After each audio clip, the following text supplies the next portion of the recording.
right, we're back. I know it might take a few people to get back with us, but we're going to make it happen. We wanted to give you the best Golden Tee possible, and that meant the old reboot. And we're doing good now. I've got a new partner, though. I dropped Dave Sandmeyer like a bad Golden Tee stream, and I picked up a smooth, high frame rate Brian B. Good afternoon, Jason. I was on here with Gomez for World about champion. an hour and a half. World champion Mark Gomez. Unfortunately for him, he is in the losers bracket early, losing to Jade McGillum. Oh, interesting. Yeah, which Jade made sure the whole room knew. He must not have heard, but yeah. Usually you do. I must have these headphones Yeah. on. You know when Jade does good or bad. Yeah, well, you definitely know when he does good. That's for sure. Yeah. So do our friends that are watching, do they know where the bracket's at? They know that Andy Haas barely beat Dustin Anderson by one stroke? I heard Dustin was up too late, and then I saw Haas go up to the table. Yeah, Dustin got a pretty clutch hole in one. Next time I looked back, he had missed a putt, and then Andy had his hat off at one point. Okay, hat off. Andy. Yeah, hat off. Okay. And then as he walked away after the game, he was tapping his heart he got away with run right there, and that's one of those ones where, well, you can't let Andy get away with one like that because now. Well, he said it on the Golden Tee that's got to podcast. Get up. Ooh. And it's got to bounce and be friendly. That is a friendly bounce. And this is a tie match. This is another one. It's the same look. I was just in this look against Brandon Eby. Yeah. And I hit a 10.5 with streaks. What's up, Daryl? Like okay. a or a C3-ish type of shot. Right. And I ended up with like a 70-foot putt. I was up 2 going in. He hit the pin. Wow, okay. Eddie G, I just saw his shot. Like, there's been a lot of good shots on this hole. And this, like, when this came up, I was saying, like, it's not something you can directly attack if you want a chance to. Do you want to attack it with a more difficult shot on the approach, or do you want a more difficult shot? That's got to go. Okay, that's and good. That's beautiful. That is. But yeah, like and so now he's got a nice putt, right? Yes. So that's the big play. He went more straight at it, and now he's kind of in this. This is impossible because you're going to have to try to. It's no, I think this. No, actually, lob wedge clear wedge will get over that, and with the wind and the heavy rough and the way the slope works, I think this is kind of as good as you could ask for. And that's where he got that nice friendly bounce. Yeah. And you guys go over that. See? Look at this. With bite, is it going to get there? Is the question. The bite kept it a little bit short. Kenny Callis with a putt for win here. For a win and to be a right 4, right 5, 38 feet. I've seen him putt late night in Discord. And there it is, just like that.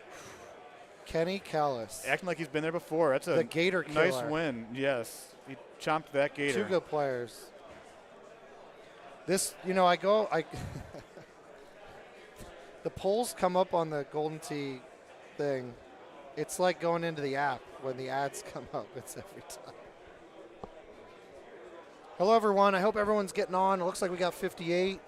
We had 200 and some, so we got to get back up to full stream. And we'll do that. And you know how we do that is by our friends and fans and family watching and listening, letting their friends and family know that they're watching and listening by liking out it. Your texts and your tweets and your X's and your Facebooks and your Instas. And you could also let your exes know as well. I mean, the more the merrier. To come join this party that we're having here. And all my exes watch the live stream.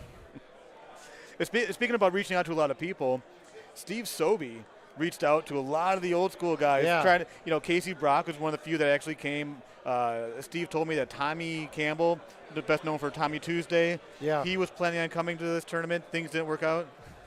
And I just was hanging out with Scott Zollers like a couple days ago. And he's like, Sobey reached out to me. These are old school guys. So we've got Nick Walsh and Dustin Anderson on I thought he was hole talking one about of Missouri Hills. My bad. I thought he was talking about the players that we were So go ahead. Anyway, so Scott Zoller stopped by the house. I was talking to him.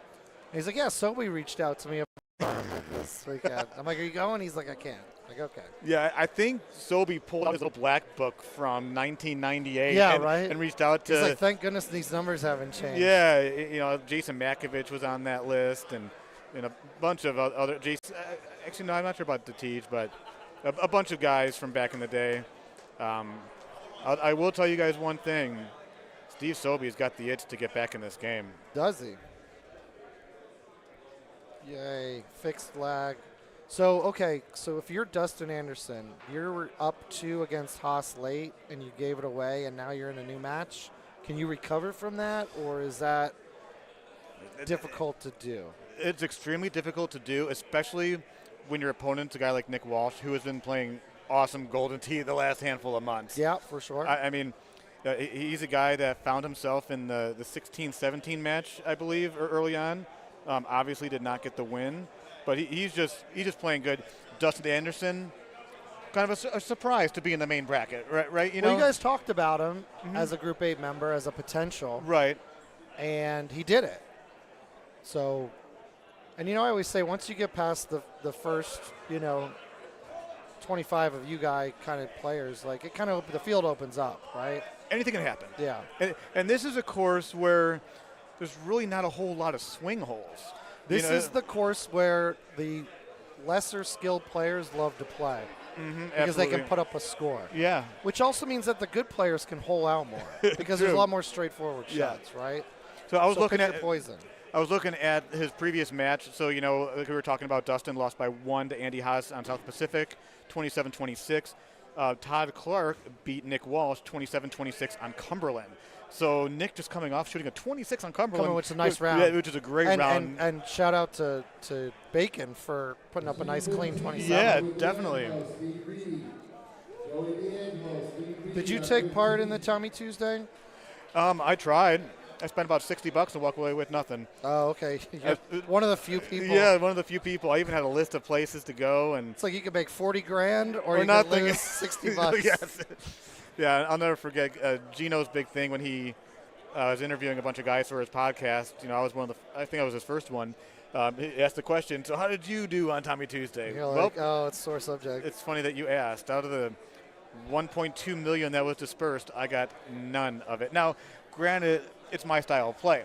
It was a thumb, I didn't have that. It was a thumb just left of the right of the 2, I believe. And I wasn't just that type of shot maker. I wasn't a good repetition player. I was more of a blind player. I tried, and the other thing too is a lot of people think that you automatically had that option. You play a 4-player game. Yeah. You didn't always get the option for all 4 players. You might have to sit at the bar for a little bit, DNFing. Exactly. Yeah. So I was not a good player back then. I don't even think I was breaking 10 under, but I was a great lurker. Shot for Nick. Very nice. I was a lurker on Golden Blab though, so I was seeing it happen. And I think I may have tried to go out to a bar, and I just didn't understand really. But you were seeing it happen on Golden Blab, but that was a little bit too late. Yeah. Because everybody else was already going out there because there was a very small window of opportunity. With the dial-up internet, and guys were unplugging machines to make sure they didn't call out to communicate that spin hit. It was a really interesting day. But an 8 under player trying to figure it out. There was no chance. But so one thing I didn't think we'd see here on the loser side of the main bracket is a Sean Gervais Andy Fox match. It's nuts that one of these guys' tournament run's going to be over. 2 incredible players. Yeah, someone's going to go 0-2. And it looks like Andy lost to Gary Sheldon 31-29 on South Pacific. So not sure that Andy played a bad round. He just got beat by a better round. Yeah. I'm going to try to give you guys the brackets here. I've got them. Nick Walsh with a hole-in-one. Look at that. What a great shot. Dustin smiling as he walked up to the machine thinking, wow, unbelievable. With authority. If that doesn't go in the hole, it might still be rolling, but it found the bottom of the cup. And Dustin was so in awe, he wants to watch that again. He loves it. Yeah. Well, it's like watching the Olympics, and you see the other competitors just really go in awe of someone who has a good routine or something. It's kind of like that, right? Appreciate greatness. All right, I'm putting the links up to the 3 brackets. It's taking me a second, but I'm getting there. I'm just glad I was teed up on my phone to do it. Oh, and Dustin hits the tree. He's going to lose 3 strokes on 1 hole. This is what I was talking about. When you have been hossed, sometimes maybe it's harder to come back, Yeah, this is oof. All right, I posted 3 links. I think I did it right. You guys could check them, let me know. Down 4 after 5. Down 4 after 5. I've been there. It's you just want a DNF. Like You do. This is he needs to be in attack mode on absolutely every hole. He really, more than that, needs to just hope that Nick makes a mistake, which Nick doesn't do very often. Right. But that's really what you got to hope for. I mean, I think Dustin's a great player, but to think that he's going to hole out 4 times. And that's he's already given up. Or 6 times. Yeah. So it's one of those where you just kind of got to what he needs to do is he needs to say, hey, Nick, I'm going to take a lap. Just walk around the tables here in this building, freshen up your mind a little bit, and come back to the game. Put him on ice. Put Nick on ice for a couple minutes. And that's going to... He's like, hey, I need a drink, and doesn't come back for 45, and Nick's just like cold waiting, as ice. It's so weird seeing Sean with headphones on now and a new shirt. Yeah, it's not bright yellow. It's a little strange. Do those links work, guys? No one said anything. I hope. Nick finds himself on one of the islands there. Not sure Dustin's going to play an island or go to the right side. I was always playing the island, but then I started going off to the right to that big piece island? of land. Yeah, it's so much easier. Well, that's for like full wind ball players, right? Yep. So I always go here. For a breeze player, it's the right place. It's a breeze to put it on there, isn't it? Yeah, it's just easy breezy, lemon stout squeezy. and easy. There's more to that rhyme, but I'm just going to keep this PG. Yeah, it got a little not PG late last night, so it's probably the right thing to do. Nice shot there on Cumberland. Yeah, tough. That's not a gimme. That look. And that's going to Fox turn with left. a missed putt. As soon as it came out of the fringe, He was walking away. Yeah. Sean with a chance to get one early on here, and he missed it left also. My God, they both did it. And they're going to blame the track ball, of course. Is there lotion on that ball? He's confused. Within 10 seconds, Sean went from I'm going to have a one-stroke lead to darn it, we're tied still. And you know it's crazy because Fox was in the rough, and so you see that more. I'm not the rough, the fringe. So you see that more where it kind of dies coming out. But Gervais had an easy putt. Yeah. I mean, that was auto. I mean, I've missed those putts too. They're so auto you don't. Sometimes you're walking and hitting as you're walking up to the machine. I think that's probably what happened. And another thing too that sometimes happens, and Nick might do it again, and he does. Look at this. Hole in one for Nick Walsh. And Dustin's like, you're so lucky you're holing out, or this would be a close match. Andy's watching in the background there. He's just like, yeah. You're so lucky, man. This would only be a 4-stroke game if you didn't hit all these hole-in-ones. Yeah. Andy's also thinking, you know what, Dustin? JoJo just did that to me at the Worlds about 6 weeks ago. So Neil's asking what we think of the new drizzle balls. And as someone who only plays full wind, I'm curious what you think of the drizzle balls. Are they available yet? Not yet, but the idea of them. What's your idea? What is the idea? What does the drizzle ball do? I think it's 25% reduction. Okay. Another great shot for Nick. Yeah, Nick's playing lights out. Well, I mean, if it's 25% reduction, it's going to require a little bit more math, which is concerning for some of the people in the community. And a few lattes. Yeah, it gets harder. I don't know. I like that better, honestly. I mean, as someone that doesn't, I agree with the stouter breeze aspect of the 50%. I just don't agree with the level of players that play them.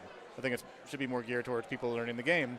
Now, the 25% would be that perfect kind of in between to where there's a little more distance. It's you're still a 17 win going into an 8.5, or a 17 win going into what, a 12.5? 12 and a quarter. Yeah, that's a big difference. 12.176. Yeah, I mean that goes from it doesn't make your thumb shots as easy as they are right now. Right. Where the one thing with the full win players like myself is there's numerous times I'm clicking one left, clicking one right, and hitting a straight shot, letting the wind bring the ball over. Stouter breeze ball players I don't have to still worry like about that. those shots. Even with stouts, sometimes I'll do a click over and finesse it with the wind and let it come And you'll back. see that with like the 17. I love those old shots. The 16 and 17 mile per hour winds, 8 mile per hour winds are usually the ones where you can click one right and you can thumb it a hair to the left and it's going to drop it right where you want it to go. Ooh. Fox. Oh, no, from almost in the hole to in the water. No, what does Sean do here? Sean should just play his game, right? It's not a bad look. you want to catch that light rough or I fringe, always hit whatever, a just full before. here. I always click 2 right. And that's going to hit the tree. And it's going to he go went left, right through and it it. might be on the green, He's right where he perfect. wanted it. What tree and what leaf? How And- aggressive are you here with this chip? Very aggressive. How many, is he click chipping? Chris Brewer. Nope. Nope, he's not click chipping. And that's going to be right. Short. Right. Perfect distance, actually. It just rolled just right at the hole. It looked like it came out light. You see- I always have quick shot Ooh. on, so I don't know if he does, but it looked like it came out a little slow. Nick Walsh throwing darts. That was one of those ones right there. It's like he probably could hit it without backspin, but he just didn't want to get another hole out. He's going to save them for later. Yeah, you don't. If you're beating someone by 5 or 10, it doesn't help you. Might as well save it. Good shot by Dustin. Yeah. My opinion on the drizzle ball, just like every other ball, don't care. Put him in the game. Don't put him in the game. I'll play whatever. I don't mind full wind. I play the breeze because I think it gives me the best chance to win at a tournament like this. But if they didn't exist, wouldn't care, wouldn't even think about it. I think this is a game meant to have fun. We can compete in it. But I think people whine too much on Facebook. I have no idea what you're talking about, Jason. And- But people that's kind of the society that we live in now, right? We're looking for something to complain about. At We least live in with a the golden society here. At least within our community, it's like, all right, let's find the negativity. We need to bring more positivity to this game, which you're a great person to do that. I try to bring the positivity and the who gives a crap. Yes. Asked and answered. Yeah. Good question, though. Nice Oh, shot for Dustin. Let's go. Dustin's thinking, Nick, if that was you, that goes in. He's thinking, man, if I made that, I'd only be down 7. Is that going to get to the right? It does not. Tough game over here on the left. Yeah, Andy with his look off into space as he walks away from the machine. Yeah. Like, this might not be my game, he's thinking. He's And like, not today. Sean going with an interesting full shot. That's And beautiful is what it look is. at that. That was nice. He didn't even think about it. No, not at all. Sometimes you just see you see the hole and you're like, I know exactly what Yep. to do here. Thanks, Neil. He likes my answer. Travis Barnell, Sammy Manaway. I'm a power pooper. Remmel said I'm a power pooper. Oh, because I said quick. As long as everything comes out okay, that's all that matters. I'm a slow. I like to set up shop and play chess. Okay, so why is he? So me and Gomez were talking about I this never go yesterday. up here. It seems ridiculous You to don't me. need to go up there. Always go left. You either have a straight shot from the fairway or you got like a little cutty left to right. Yeah, and that's why you don't go there. And then this Example doesn't make A. any sense. Yeah, I agree. Go in the fairway. I mean, look at this shot that Nick's got. It doesn't always end up this perfect with the wind blowing in with the to the right with This is the left. beautiful. But this is, I mean, that's kind of what you want. He mean, took a little bit off that one. a bad shot. I mean, Nick, he's falling apart here. That was Yeah, a that was horrible horrible. shot. Yeah, he better try to get it together. But I think he might be able to salvage it. But this, you're putting the rock in play. I mean, it's just a lot of things. It's just not needed. Yeah, There's enough variables in the game. Why add more to a hole? I think people went up there because that's where they were used to going Yeah, on the yep. earlier box. Could but, be. I mean, click left and right a couple times. You know, Yeah. it's new tee boxes. Explore your environment. It's a beautiful course. The leaves, I mean, the reds and the yellows. Don't you want to look at it all anyway? Yeah. And then you might find a new tee spot. And speaking of new tee spots, we're not getting any more tees for these courses because we're getting new courses, We're right? done. Great shot. Oh, This is going to be the last day of my life I ever play Red Sands. unless it pops up in an invite. Yeah, I guess a rando invite. I'll just DNF. You can have it. Yeah, just let it time out. Yeah. Hey, speaking of invites, nice round against me in the handicap one. You got me by 28-28 there. Yeah, but that was a tough look, and you got me fair and Thank square. you. Well, you Yeah. got me in the non-handicap. Yes, by, yes. But that was close too. It was by one, I Yep, think. I believe so. And then I was getting one on the handicap, and then I tied you. Yep. So 2 good matches there. All square. Yeah, all good. Yeah, and shout out to Tim. Is it Juhas or Uha? I always say Juhas. I'm Okay. assuming it's Juhas. But he runs these tournaments. He takes the time, and that's another Nice good shot. Nick. 15 wouldn't have made a difference with the wind blowing right to left. But yeah, Tim takes a lot of time to run multiple tournaments throughout the year. 4 handicap, non-handicap tournaments. He's on his 2nd state tournament, and He's he's doing doing the both a team, handicap, state team team. state one. Really appreciate him And doing he's got that. a new idea he's looking to do too. So he might start a new one. Oh, nice. Which is a totally different format. Great. So we'll see what that happens. And he run. It's a Player of the Year thing too. So if you do well, then you earn points, kind of like what Power Vending does. Yeah. You know, to compete in a free tournament down the road. If you're looking for more information on that, go to the Golden Tee fan page, the Golden Tee Invitational page on Facebook. You can find more information about that. But it's a lot of fun. Yeah.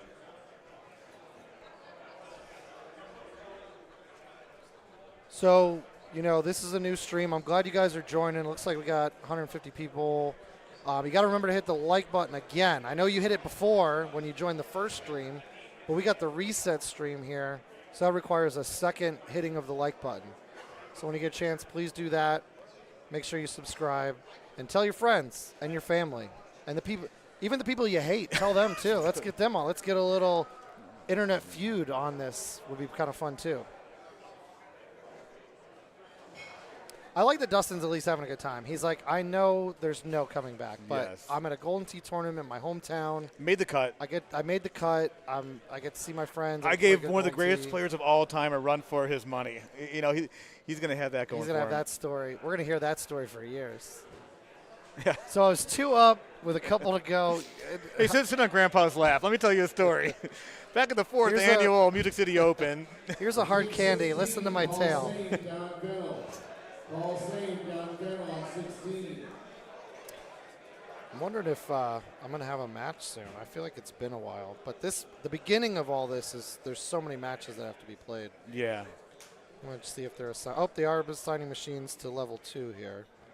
So, yep. And so many matches to be assigned, especially for those in the purple bracket like yourself. I think I've got at least 10 assignments before I get called. Maybe more. Oh. So I think I got some time. Yeah, that's a half an hour. Half an hour? That's an hour and 20 minutes. And if it's a blind draw doubles, that's 6 hours. Oh, geez. Yeah, shout out to Cags and Gina running that doubles last night. I was on the stream for a little bit. I heard there was a hole that took about a half an hour to complete. I'm like, I was literally yelling at them, like, hit your shot. They were just sitting there. Yeah. Yeah, I heard that was kind of hard to watch, hard to fathom, but Yeah, it was tough. very quiet here last night. An hour and 42-minute game. So I think they may have been misinformed about like the speed competition that they had at Worlds. We were not having the ladder here. We weren't looking for the longest tournament game. No, they were going the other way. And Sean Gervais just kind of cruising along here, two-stroke lead. up two. But anything can happen. Hole 18, you know, crazier things have happened. And if you miss it, there's no auto click chip. This is old school. And yeah, there's a few holes here. That's got to so start I would bending say more. He's okay. I thought the wind was right to left. That's on me. I thought that was going to the left, but Sean knows what he's doing, luckily. But yeah, this course isn't automatic, so I like this course. I don't always do well on it, but I've shot clean. I've shot one betters. Yeah.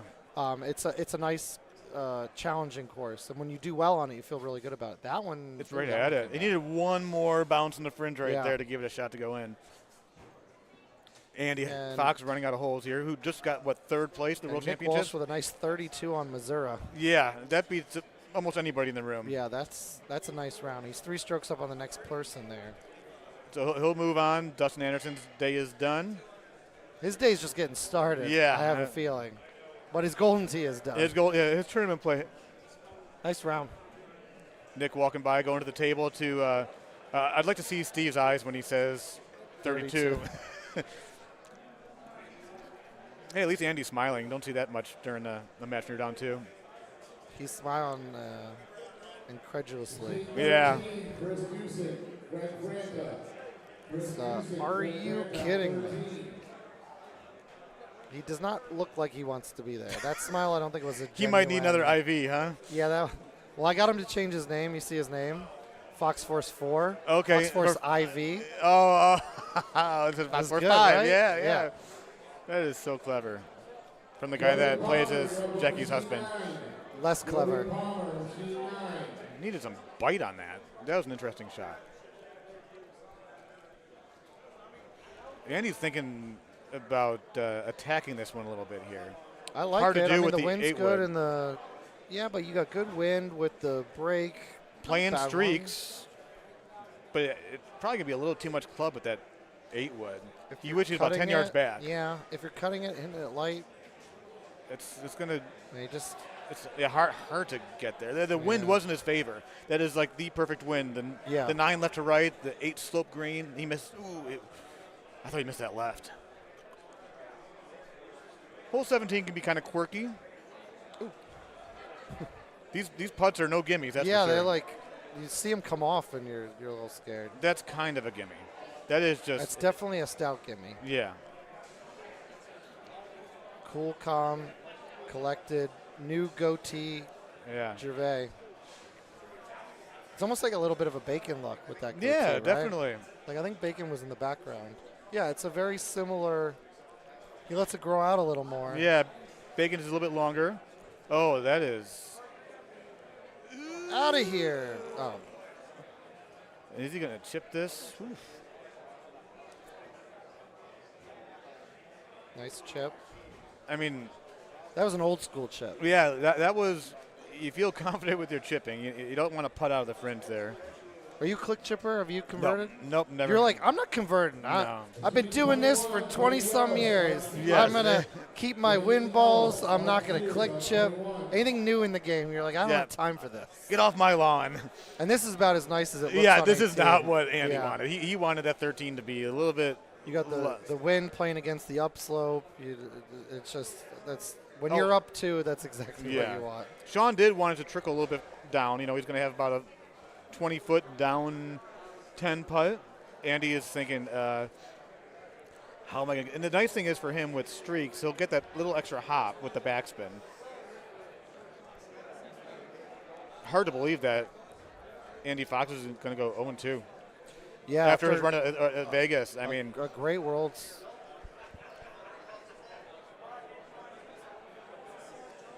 Machine 28, Paul Stanley, Keith Bennett. that's hanging out Paul there. Stanley, Keith That Bennett, is not even close. That's a Didn't matter that much. I think he was going super attack mode. Like, I'm either going to hold this out or I'm going to water. Either Yeah. way. Would have liked to have seen something a little bit closer there. This is no give me down 10, right 1. Andy's already walked away. He shook Sean's hand. I don't like the shake before it's over. Because Yeah. he could have there could have been a lip out or something. I don't. Yeah, I I think it's a better sportsmanship to wait until it's done. Yeah. In my opinion. I agree 100%. Gavin said stolen bacon. Is that like stolen valor? If you steal his goatee. All right, we have no matches going on right now. This one just finished. We can just Sean, look at the nice job. we look at the greatest of all time, knocking on wood there. Oh, we're gonna come on camera. We're gonna sit up for this. Yeah. How's my hair look, Jason? It looks good. I thought you just didn't want to look like you were 5'2". Yeah, So you were yeah. like, I'm gonna go for 5'6". But yeah, here we are. You can see the TVs in the background. We got people. We got John. Yeah. over Shout out this to way. TNT Billiards here in Antioch, Tennessee, 4th annual Music City Open. Another great weekend so far. Very Far fun from over, weekend. but yeah, here we Great are. venue. Food here is good. They know how to cook food here, which Yeah. I said it yesterday.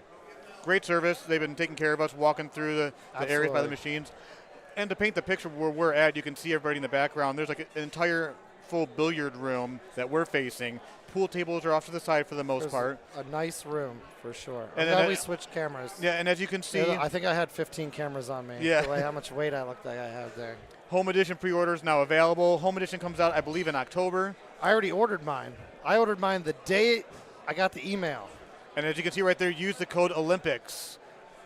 Get free shipping. That's a big deal, getting free shipping on a 150-pound cabinet. Yeah. Right? Oh, it's not a cabinet. It's just the update. It's Oh, and the free update. yeah, free so it is update. on the machine and the update. free Yeah. shipping. This is the time. And hopefully those medals that they're going to offer as well last longer than the ones they've been giving in France. Why are they falling apart? That's some of the bronze medals are. Well, they're bronze medals. I mean, what do you they're not expect? gold, yeah. Earn gold, bro. Yeah. If you're not first, you're last. Oh, Here are the payouts. $2,800 for first place, $800 in the purple bracket, $400 in the pink.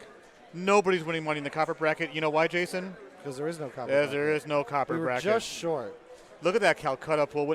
When you've got the 2 first blind bids going for $6,000, $5,900 to be exact, you have a good idea that those numbers are going to be high as well. Paul Luna, Andy Haas, they were the first 2 to go. Typical. But then what was interesting, though, with the next 154 players, 17 being in the field, numbers weren't as high as I thought. Numbers were only low. one person went for over $1,000.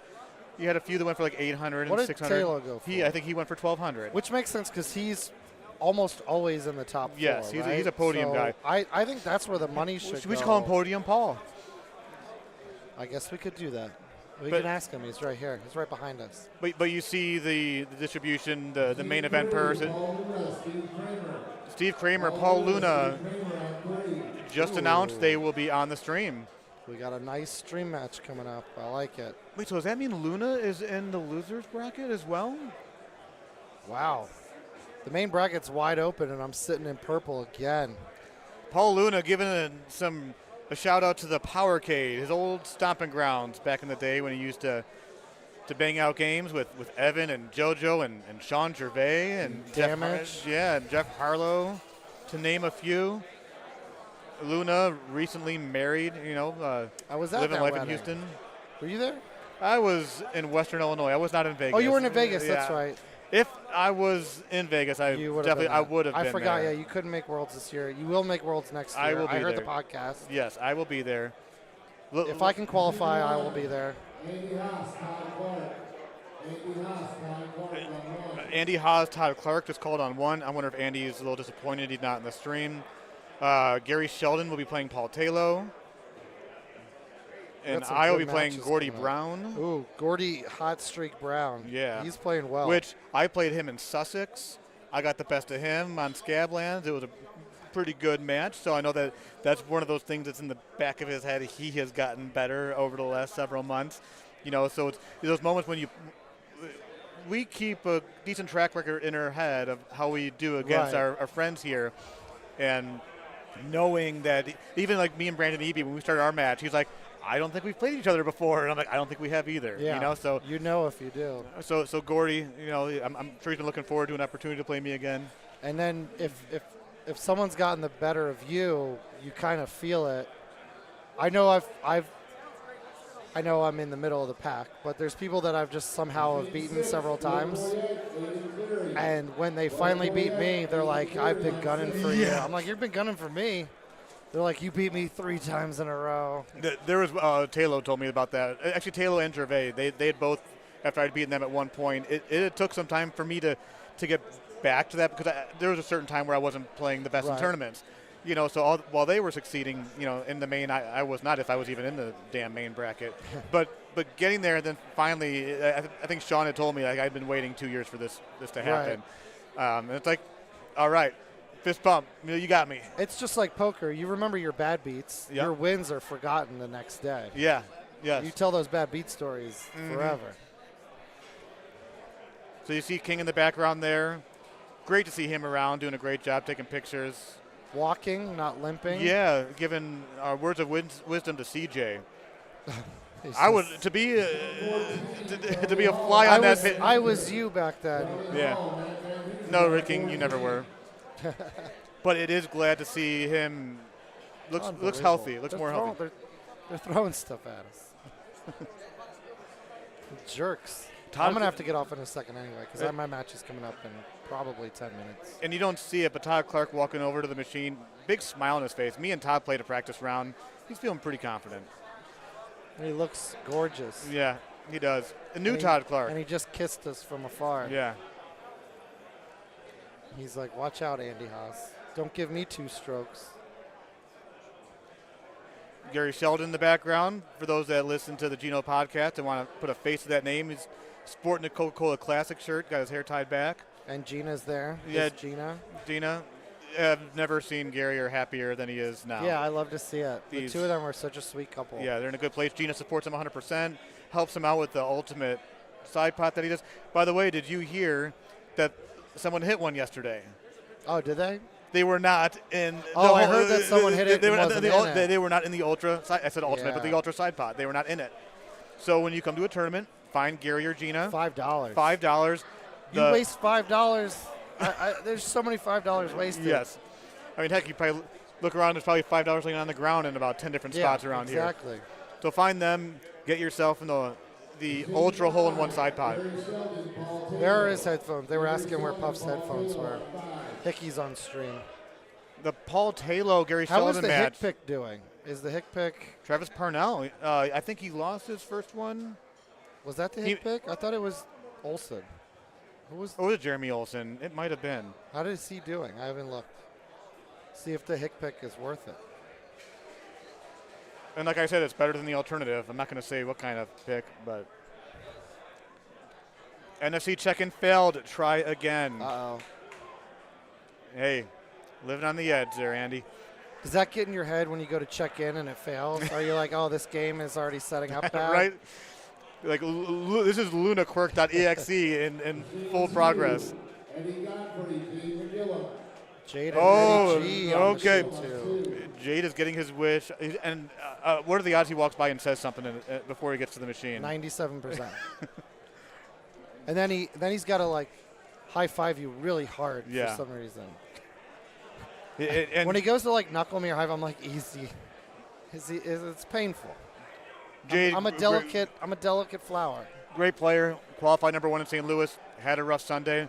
He was giving me a hard time, but hey, give me some credit on Gino's pod. It's like, well, do something on Sunday. Well, here he is. He beat the reigning world champion, and now he's got an opportunity to go 2-0. So we'll see how that works out. Yeah. But right now, Paul Luna teeing off against Puff Kramer. And away we go. Yeah, Well- a lot of Bonnie matches. Which Hopefully is that doesn't happen all day. better than a lot of Red Sands matches, though. That's true. It is weird though. It seems like on stream, the same course keeps coming up. Yeah. all the time. That happens a lot of tournaments. Is he going to put it in off the tee? No. Puff Kramer, great opportunity to try to get one early. With his magic. And that was Kramer right of the hole. Thumbs. I don't have to get. I want to get you the right person when I have to get off. Well, and I will probably be playing soon as well. As he's reading the names on the bracket, he's going through that second group on the winner's side. Because if we're not careful, you might get someone that you might not enjoy as much. I enjoy time with anybody and everybody, All right. Jason. Well, then I'll But get off you set the bar high, though, man. Well- You really do. I'll take these headphones off, and you'll play Stream Roulette and see what your money is on. What's going to be funny is who's the hawk that comes flying here waiting for the headphones to come off? I'll tell you exactly who it is. Yeah, and that might get out. That's going to be a tough chip. I see two people who are ready to pounce, looking behind us. Yeah. So I know who you're going to get. Paul Luna with a chance to put this on the green here and go up one. Huge hit right there. Is it going to get on? He can putt that. That is puttable. He's got to play it like a left 3. Which he played it. With 90, you don't need to play it that hard, even out of No, that and that French. turbo, do you see how quick that Yeah, went by that's the what hole? I'm saying. When you're that far away, you don't have to play it out as much because you're already playing almost half from the turbo anyway. Oh, Ooh. he's So got to both make this, people have Puff. an opportunity.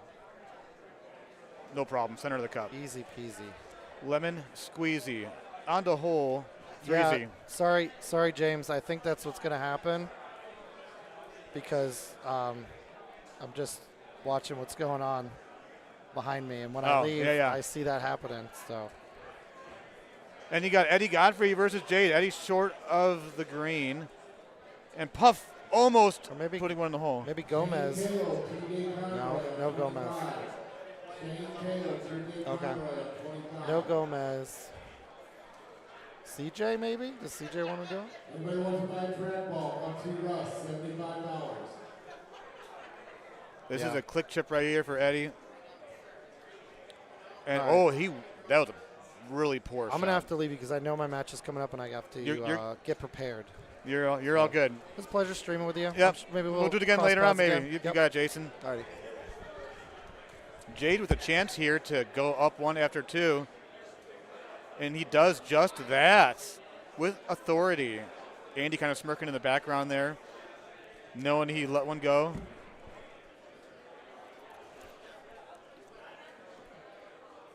And you don't want Jade to get up early if you're playing him. He just finds a way to keep on adding on. John O'Donnell joining me. How's it going? Brian, I'm well. How are you, sir? I'm good. How are you? You know, not too bad. I will take 30 seconds from the action here. I blew a nice 4-stroke lead on 18 on Bonnie to get in the losers bracket. So there really, you go. Yeah, you know, making it hard for myself. But shout out to John for giving up 4 strokes there. Yeah, strong work out of me, brother. So, but glad to be here with you. Always enjoy calling some matches here as we see Luna just skim a hole out there. He, I think, suffered probably the upset of the first round there to Jordan Cook.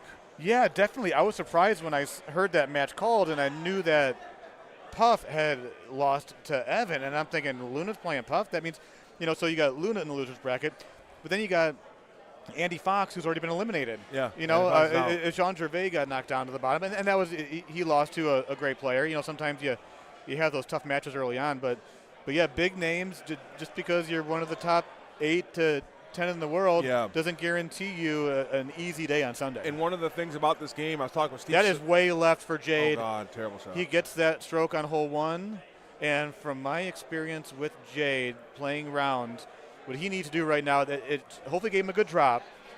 Don't let that affect the rest of your game. Find a way to hit the reset button and move forward, but this could be a huge turn of events for him. Good advice for all players, right? You make that one mistake, don't try to get 2 strokes back on one shot. Yeah. Otherwise, you drop a 4-stroke lead on 18. But it looks like he does have the easy job. So what he's got to do, he had that 1 stroke. He made that chip. Eddie probably should have made his 2. Yep. He's got to think about that. Make your chip for birdie here, and then just move on to the next hole. You can't change what happened. So we'll see here as Puff lines up here. Steve Kramer, also known as Puff here, lines up. And Eddie's taking his time. A guy that usually plays pretty quickly. Full wind ball here, right? So this is a little bit of a that's going to be short for Puff. Up against the wall. And he's in trouble. Does he have a lob wedge? I sure hope he does. And here comes Eddie's shot. Hits the rocks, and it will probably stay on the green. Yeah, but no gimme eagle, that's for sure. No. And as you can tell, Jade is still closer. Now we're going to watch Eddie putt here, Brian. I'm going to ask you about the speed of the balls here, because the full wind balls, in my experience, do putt a little faster, maybe easier for uphill putts. So a longer putt there, but a little easier maybe with a full wind ball. Yeah, I wouldn't say easier. I'd say more true to the game, because when you're playing the half wind ball, and there's a good chip for Jade, only lose 1 stroke. When you're playing the style to the breezes, you know, there's advantages of it cutting the wind in half, and then one of the things is disadvantages. It also slows the ball down. And we're going to see that here, though, as Puff had to come out sideways here. He's going to set him up the long putt. He does use a full wind ball, gets a nice stroke. And those are tough putts to make a match play. Absolutely, they're tough putts to make in my garage. What are you talking about? So, another mistake here. Yeah, and Jade all smiles, so he's having a good time. Looks like he's over the mistake that he made. That chip was huge. But here's a pin that Luna's going to try to attack on Bonnie. Yeah. Luna with the mustache. Just, I don't know. I don't know, man. He's 0-1 on the mustache. Yeah, right. I don't know, sir. I mean, maybe that was something to it. Might need to ask the hotel if they've got a razor for him to get that shaved real quick. You know, facial hair is a very underrated aspect of this game. And the man that pulled off the upset, Jordan Cook, is not playing Evan Goss. And you know, Evan is breathing a breath of fresh air there, knowing that he did not want to face Paul Luna. Has not had a lot of luck against Paul in recent tournaments. Oh, and Puff nice giving that a good run. Puff. Eddie's still finding a way to get there. Going to have a 55-footer maybe. 46. 55 Canadian, I hear. Yeah, that's right. And he makes it. It slowed down a lot there at the end. So this look has been a little bit different than I think the traditional. The 10.5 has been here pretty much all tournament. Usually it's 8.5 for a lot of players, but the 10.5 has been there. Sets up a nice approach. Probably another 10.5 to the green there for Paul. Yeah, and maybe even less than that, because that pin is actually pretty close. So and a win. I just saw yeah. Yep. But I like hitting a 10.5 over the heather. Get it out of play, and he was able to hit a 8.5 over it. Yeah. Eddie's going to line this up right here. Is he going to tee it low, medium with bite? Little thumbs. He likes it. It's in. And it's in. Eddie G. Eddie G has come here to play as he plays Jade. And I think you mentioned as I was sitting down, with a lead, Jade is a very tough player. From behind, he can make a mistake here and there that you wouldn't expect him to. Yeah. Now, have you played your matches yet? Or I played one. Okay. He kind of likes it, but a little bit right. Wanted that one. Yeah, I beat Brandon Eby my first match. Played him on Bonnie Moore.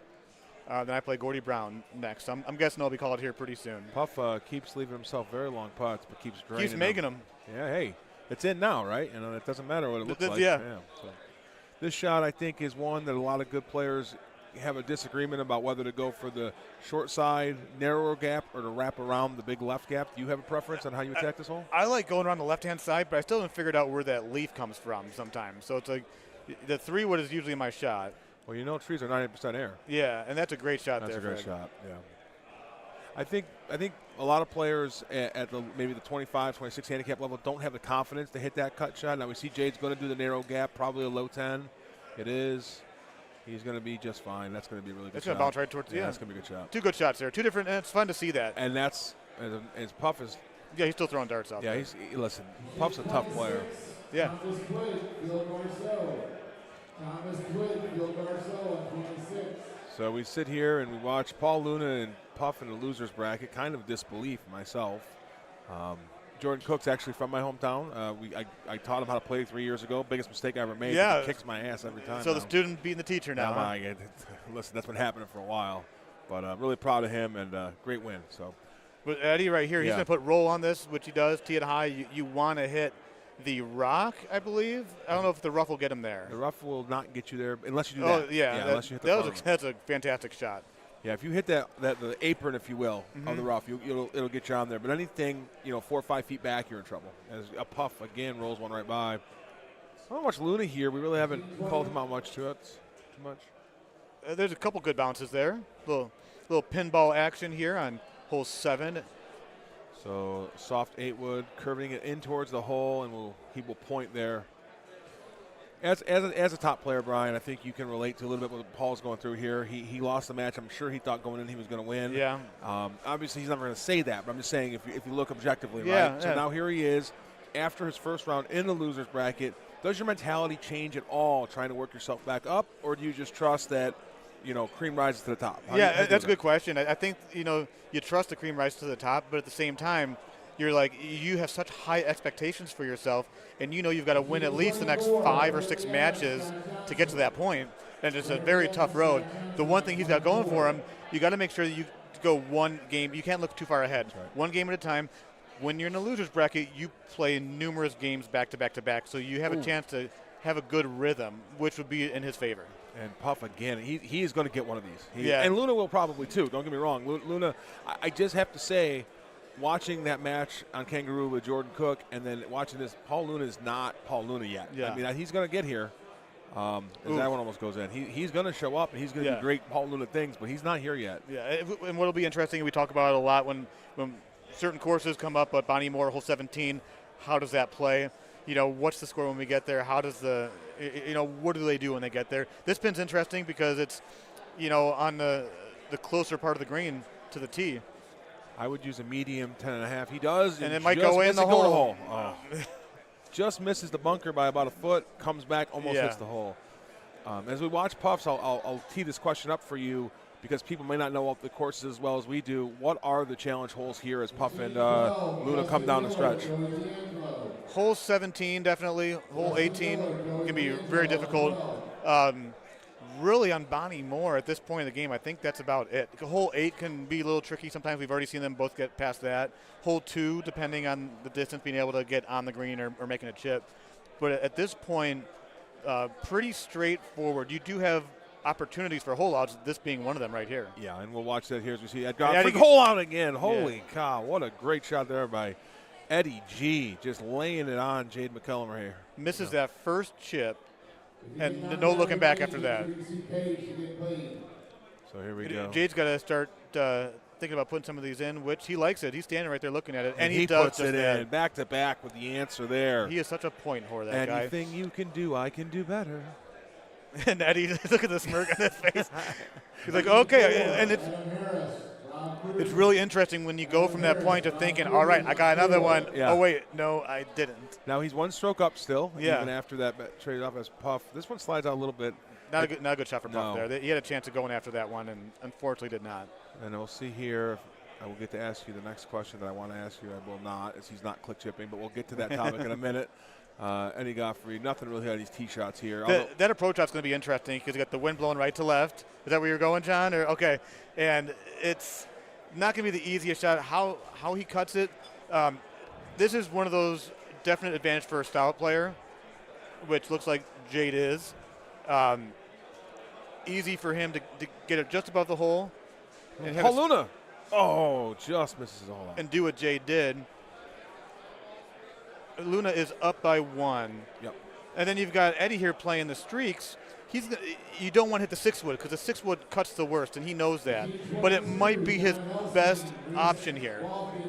By cutting the 6-wood, you put in you put the lava in play. Yeah, because when you cut a shot, again, a lot of people don't play a ton of games like we do. When you cut a ball, and that's a good shot. Good shot. He's like, you know what? I'm done thinking about this. Shot. I think the best shot there would have been a 3 hybrid, which I have in my bag. I don't think he does there. But that way you could cut the 3 hybrid. You could pound it pretty good, knowing that it's going to stay close to the hole. I really like to see here as Paul Luna continues to lead by 1 over Puff. I'd really like to see this shot here because I think he can be super aggressive coming through the rough, and you can really get some good hole-out opportunities here. Yeah, he's going to have the 8-wood for 8-wood for Paul. Should have the 8-wood also for Puff, and that's looking really good for Luna. Good. Luna and it stays close. left. In the other match, Eddie Godfrey leads Jade McComb by 1 stroke as well as they hit the hole 11. Yeah, this has Eddie's like, I'm going to try to put this one in again. And here goes Puff. He's a little deep there. It'll come back, but not be a threat to the hole. And he's moving it to the right a little bit on the left side to offset that wind that's blowing a little bit. Move it to the right to offset the wind blowing to the left. So medium with backspin. You don't get much spin off of the streaks or the Athenas. It's in. Eddie Godfrey's throwing darts. Putting on a clinic. Wow. And wait, we saw what happened in the last hole, right? Eddie hold out. Jade followed him in there. Just because Eddie put that one in doesn't mean Jade can't do it again. So you might just mark Jade down for 1. It is tracking. It's going towards it. And it goes in the hole! Holy cow, back-to-back again. Here we are again in Nashville. It's incredible. It's back-to-back hole outs on back-to-back holes, the Music City Open. Buckle your seatbelts. Don't go anywhere. Who knows what's going to happen with this match? So you're Jade McCollum. You've holed out twice in 3 holes, and you're still down a stroke. Yeah. Welcome to the main bracket. Holy cow. And Eddie's just going to buy some time here to collect himself. So Paul Luna lines up his approach on 16. He is up 1. This looks a little left. And he's going to go to the hole. Holy cow. Man, it's like Oprah here at the tournament. You get a hole out. You get a hole out. Everybody gets a hole out. Gee whiz. Oh, man. This is something else.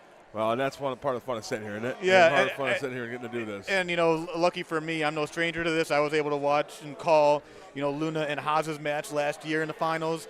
This is far from the finals right now, but if this has any indication of what we have in store for the weekend, oh, my.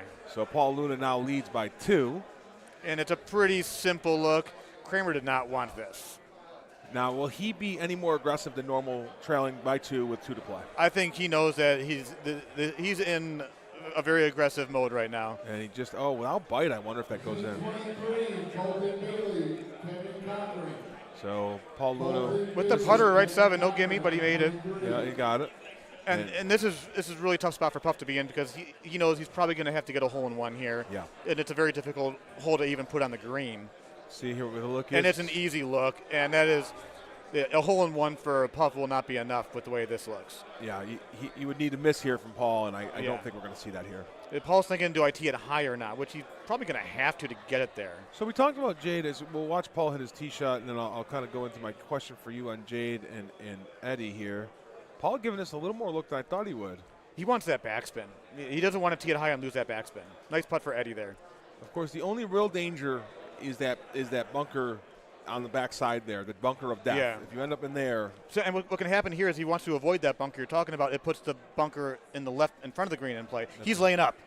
Wow. He is going to lay Paul up here. Luna lays up on 18. I think it's because, and I'll ask him later, but I'm guessing it's because he wanted the backspin. He knew if he teed it high, that bunker comes into play. That's right. So now, does that open it up for Puff here with a hole-in-one? Yeah, absolutely. It really does. You get a hole-in-one here. Luna would force him to hole out. Hole-in-one is going to be a tall task for the Puff I was going to say, I made Kramer. that sound real easy, but given what we've seen in the last few holes, the hole is getting bigger, every hole that we go to here. So he does tee it high. It's left, way left. It's not going to come back enough. So Yeah, and this has got a thumb bite shot written all over it. Just thumb it to the left a little bit. So he might put backspin on it. If Paul puts this on the green, this match will be over. He does put backspin. And that will end this match. But boy, oh boy, that almost goes in. Yeah. What a great effort from Puff. Yeah. That will end his tournament. Steve Kramer, one of the better guys on tour. And there's a lot of great guys on tour. I didn't mean like that, but it just sad to see his tournament end. Now, this is interesting here, coming out of the rough. Certainly not the plan for he does have the distance in his favor, but he, in the up four, it'll roll a little back with the backspin. He didn't hit it, though. Oh, God. He did not hit it. His 125 on the shot meter, you need a 140 on that. And I almost asked the question because Eddie was up by 1 at that point after all the hole outs in the match. Does that start to wear on you? Like, what do I got to do to put this guy away? Yeah. He's putting this. He's been here before. Not a fan of the putt. Yeah, I think he uses full wind ball, so I see how he can get there. He didn't want to miss a chip and go long. What a turn of events here. So now, does Eddie G have any more hole outs in his bag? Well, he does. It's whether he can find one or not. There are 5 holes left. But Jade with the box, and Jade's a guy that he's got to be feeling great right now. He's been doing everything he can to try to keep up with Eddie. He's and been he caught hanging on. him. Yeah, and he caught him. And wouldn't it be something for him playing? This is a perfect look for Stouts. He can tee this high if he wants with backspin, bite. Wouldn't it be something if he just it's going to be a little bit long? Yeah. That's a very safe shot. Eddie needs this. Because, as you mentioned, 5 holes left. After this one, we got 4 to go. Yes. For those that know simple math. Math works. Running out of holes. Yes, sir. This might be his best opportunity to get a hole. And running out of holes that you can really make a difference. Yeah. I mean, 17 can be tough. 18 can set up tough. And he's in between clubs. He does not have a 9-iron. But he has, I would think, low with He's backspin. got the plus. Yeah, maybe. To me, it's just low with backspin, thummy, but I'm not Eddie G. That's lined up really nice with that wind blowing it right back. So he's got the plus spin. And it's just over the top of the hole.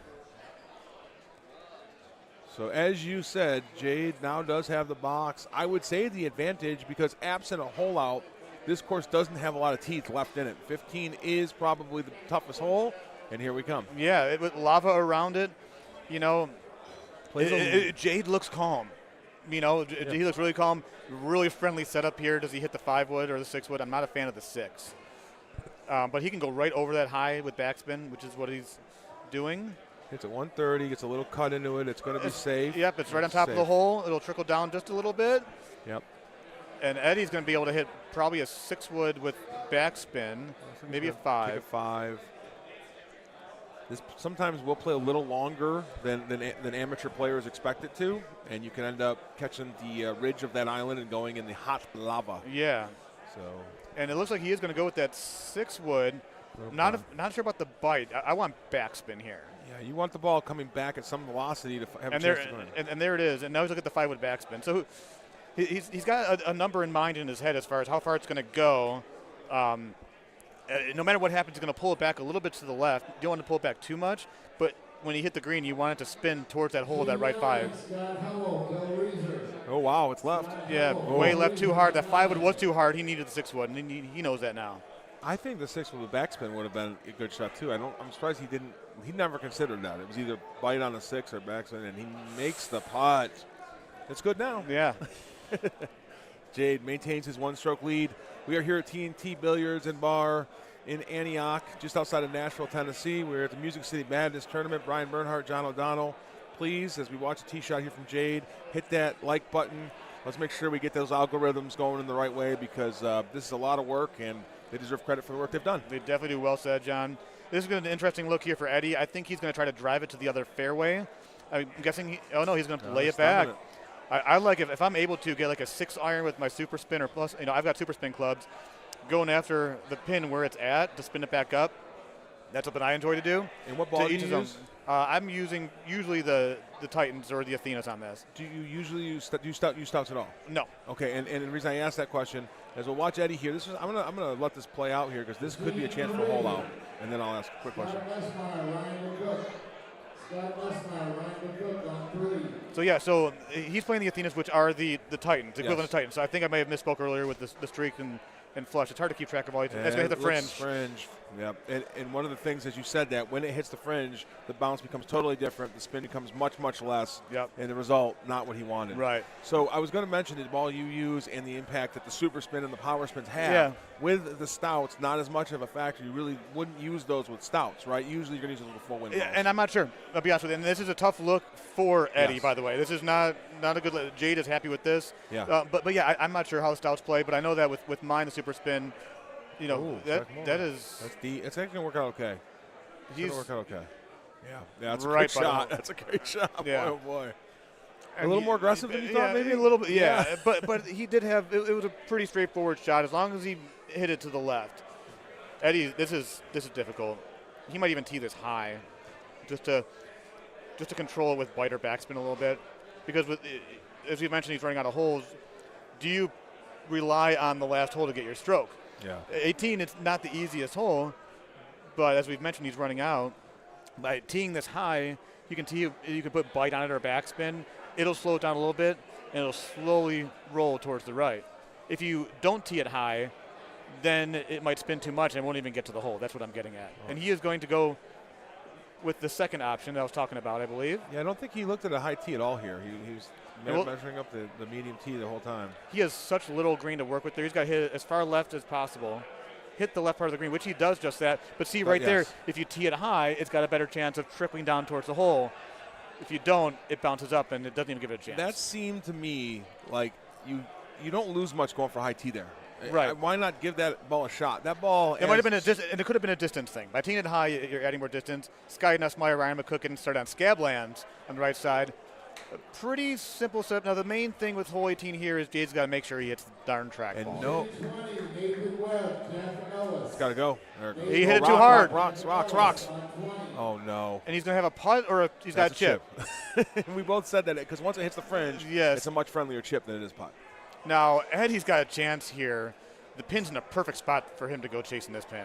He's going to probably hit a 3-wood, maybe 10.5 driver with backspin. Eddie's like, all right. He went into this whole thinking one thing. You know, he's calling it audible mentally right now. And what do you mean by that? What was his initial thoughts versus now what is he thinking? He was thinking he had to hold out. That's right. Now he's thinking, I put myself in a safe spot in the green. And he's looking at that 5-wood, probably thinking about bite, but he needs more club than that. I think he needs more club than And that. we will get to this Nussmeyer-McCook match as it just gets underway here, but really the drama unfolding yeah, here. that fight, that's got to go a long way. He hits a Good 144. boy. He needed every one of that 144 to get there. Short? It is short. Yeah, that's a 4-wood, which I don't think he has. Boy. Does Jade click chip? 6, Gordon Brown, And I just got called. I'll take you through this match here on 18, and Please do. he's putting it. I don't like this putt. That doesn't get there. He's just stout. Nah, he's going to go with chipper. So Sky Nussmeyer almost holes out there to start the match. Doesn't look like it. For the win, Jade McGillum. He's been holding out all game long.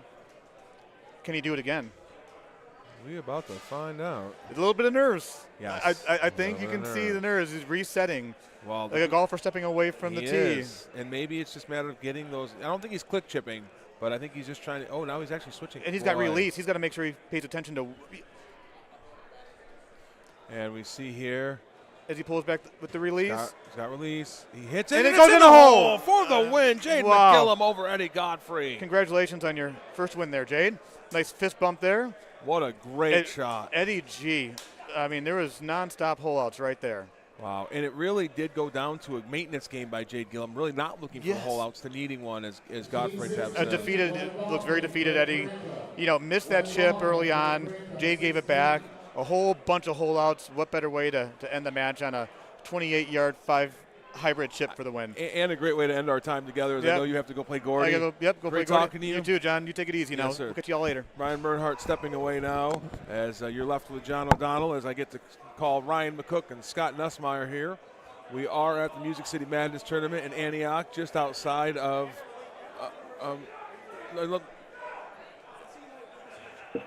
leaving? Just outside of Nashville. Sorry there, as I got distracted by. Well, you know, I did blow a 4-stroke lead, you know, and so that's what happens. So we are now joined by Puff. Puff is here. Good to see you, man. Yeah.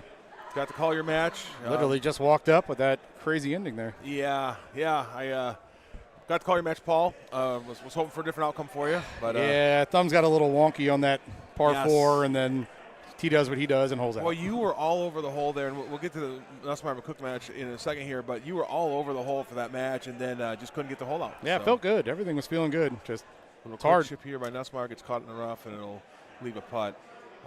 So I guess just starting off here, it was the second loss, Yeah. unfortunately, so you're out of the tournament. had a quality Evan and Luna first 2 matches. Can't really do much in terms of Brian and I were great players talking- there. Brian and I were talking, Luna lost to Jordan Cook in the first round. So you're probably not, again, objectively speaking, nobody's saying who's going to win or lose, but objectively speaking, you're probably not expecting to see Paul Luna there. I was not. Yeah. But good for his first opponent there. Yeah, Jordan, a good win there. It was all the breadsticks he had at Olive Garden last night. I think I loaded him up. fueled him to the win. Is this one all square or? Yeah, nothing? we're all Okay. square so far. All right. Both players are 3 through the first 2, and Scotty Nussmeier. I tell you, just coming off the Eddie Godfrey match, hole out after hole out. I guess I should say the Jade McGill match, hole out after hole out, and so far no explosives here. But both these players, Ryan McCook, really a veteran of the tour. See him a lot on the stream. Are they both? Yep, both with stouts. Both are using stouts. One is using Balloon Animal as a putter. So there's that. So we have no reason to think that on the back 9 there's any holes that are going to be makeable for either one. So Now, I don't know. One of the things that I've seen on this course, and I don't know if you have a lot of experience or any of it, is using the 7. the 7 driver. medium driver, yeah. So I haven't The seen ramp- it. the Yeah, ramp there's some shot, ramp yeah. shots, and I think there's actually 2 holes I've seen it effective on. 10 and 16, I I think. think you're right, and so Yeah. we'll see if that becomes a factor. Obviously, we're on hole 4, so we haven't seen that yet. Have you seen either one of them with the 7 in their bag yet? I've not yet. I wasn't paying attention as they swung Yeah. through. I was. Because typically that just caught on not that long ago. So Yeah. I don't know if they've made the adjustment to add that. Do you And have that in your bag? on I this do course? not. Yeah. I play streaks, so Okay. I can still get to not 16 normally, but I can still get to 10 a lot of times. Ryan flies over the green here, and with his balloon doggy, prefers his putt. It's a line I never thought I'd say a couple years ago, but the balloon doggy putter, very popular. And we see here again, even Scablands. I guess one of the things that we talk about on the stream is where are the pressure holes, where are the swing holes, right? Obviously, 17, a big swing hole on this course. Other than that, plays pretty. 17, 18, I would say 17, but stouts not so much anymore, but it can still play tough. I mean, if it's tucked in that bottom right corner, or if it's still a tough shot. Now, what we'll probably see then is about all the hole outs. And you expect two players of this caliber, you're going to see some hole outs. Well, we still have the hole coming up that is a par 4 with the big mound in front. That's usually a big driver shot that sometimes you might hit that hill and fly off. So that's right. And my number on that hole is not in my head right now, but everybody probably knows what I'm talking about. We'll see it. We'll see it when we come up here. Yeah. So Scott Nussmeier here taking a 5 hybrid, which you have to be careful not to swerve or accidentally add curve to this shot because it will go short. He hit that pretty straight, but it's still short. Want to thank everybody in the comments. Want to thank everybody who's watching us on Facebook and YouTube, and I don't know. There's probably other socials out there, but want to thank everybody. Is Twitch still a thing? Is Twitch still a thing? Yeah, I don't know. MySpace? I don't know. Yeah. Facebook? I don't know. But want to thank everybody, and this is a really tough pin placement. This is, for me, the hardest one. Yeah, Scotty and I talk a lot. He's a just really good stout player. He's been on him. He's not going to change from him. He's a pretty automatic with the stout. So I don't see him really giving up any strokes. It's like you said, it could be a hole out battle. It could be. But this shot here, because these players are going to trying to get close to the hole here. You can just be a slightly off, catch that mound, and bounce away for a tough chip. So we'll see here. Yeah, he's got to carry this hill. If he doesn't carry the hill, right. that's a good miss because it's going to pop down. Yeah, but well, it's not on the green, chip. but you don't want to go short, obviously. So no, can't chip through a mountain. Yeah. I don't know. If Ryan's going to hit that same shot, or if he's going to try to go around, but it looks like he's going to hit the same shot. Yeah. So I like a high 3 here myself, and I use stouts as well. I'm used to, as a streak player, I'm used to just snapping it around, a 9-iron, playing that wind, and flipping it around there with a 9-iron. Because you're a streak player. See here, if Scott, do you know if he's a click chipper? I do not. I was about to ask you. I do not. Yeah, we're gonna find out. It's like with a 5 hybrid, he's not. He's going to do a traditional chip.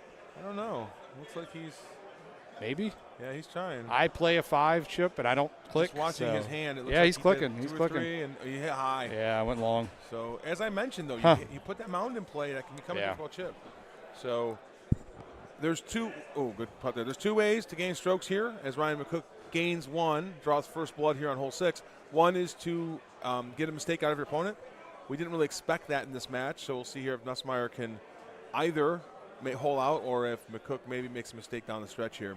Lots of holes left. Between 10, Ryan Wells, Don Arnold. Ryan Wells, Don Arnold on 10. So good shot there from McCook. It's all right. There's still plenty of hole out opportunities. Still. This was one. Yeah. I think this is a good look for a hole out. Yeah. Yeah, if you're Nuss right now, I was just there. You're down 1 to a really good player. That's right. You're in your head, you're thinking, I need to make it back, and you're kind of getting aggressive. But at this point, though, you don't change your strategy, right? No, not yet. You still want to be aggressive, but you don't want to be overly aggressive. All of these main event players are looking to make hole out. There's a real close one there. Yeah. But the style of play that the main event players play lead to hole outs. So I think you maintain. Yeah. And then as it gets down the road, get a little more aggressive. But you have to pick your spots. 17's not going to be a spot you can get super aggressive in. 18's probably not either. 18's possible. It depends on the setup. Right? Yeah, exactly. If it's at the top of that hill and you can put a little release on something and just let it run. It's funny. I'd much rather have it on the low right side. You want to snap back? Yeah, snap back with a little bit of spin.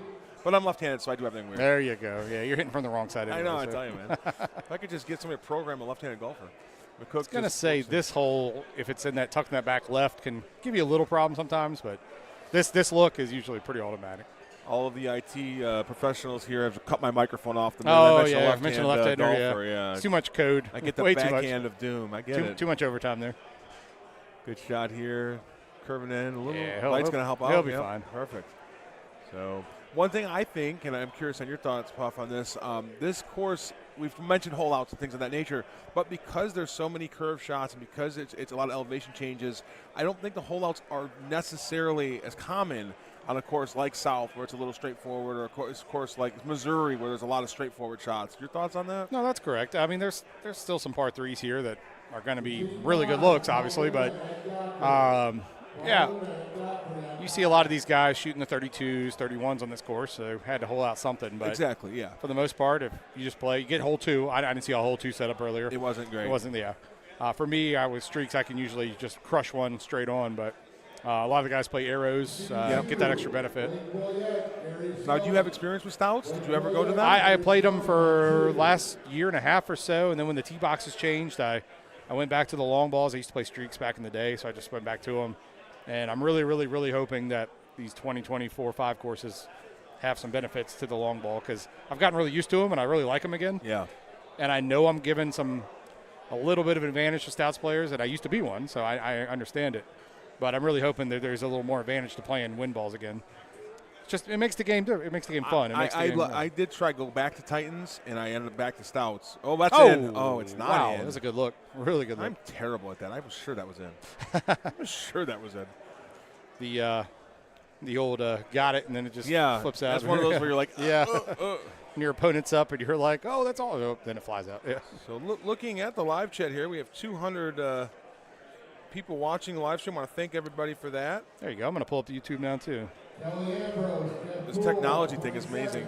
McCook lines up his tee shot. He does not have a 7, it would appear, as he hits the 8.5 into that bunker. Yeah.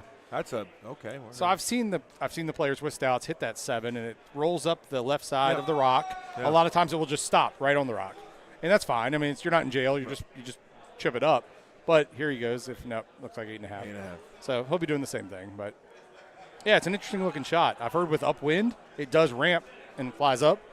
I've made this before just with my streaks, so I just kind of play those. But Jordan Cook, who we mentioned, beat Paul Luna in the first round. He uses a 7 driver on this hole, and I've said bad words as he's rolled it up that ramp and onto the green a couple times. So I want to say hello to Mark Tate, who's not here joining us. Said hello to Puff and I. Hey, what's up, Mark? Yeah, really good to see you, Mark, on the stream.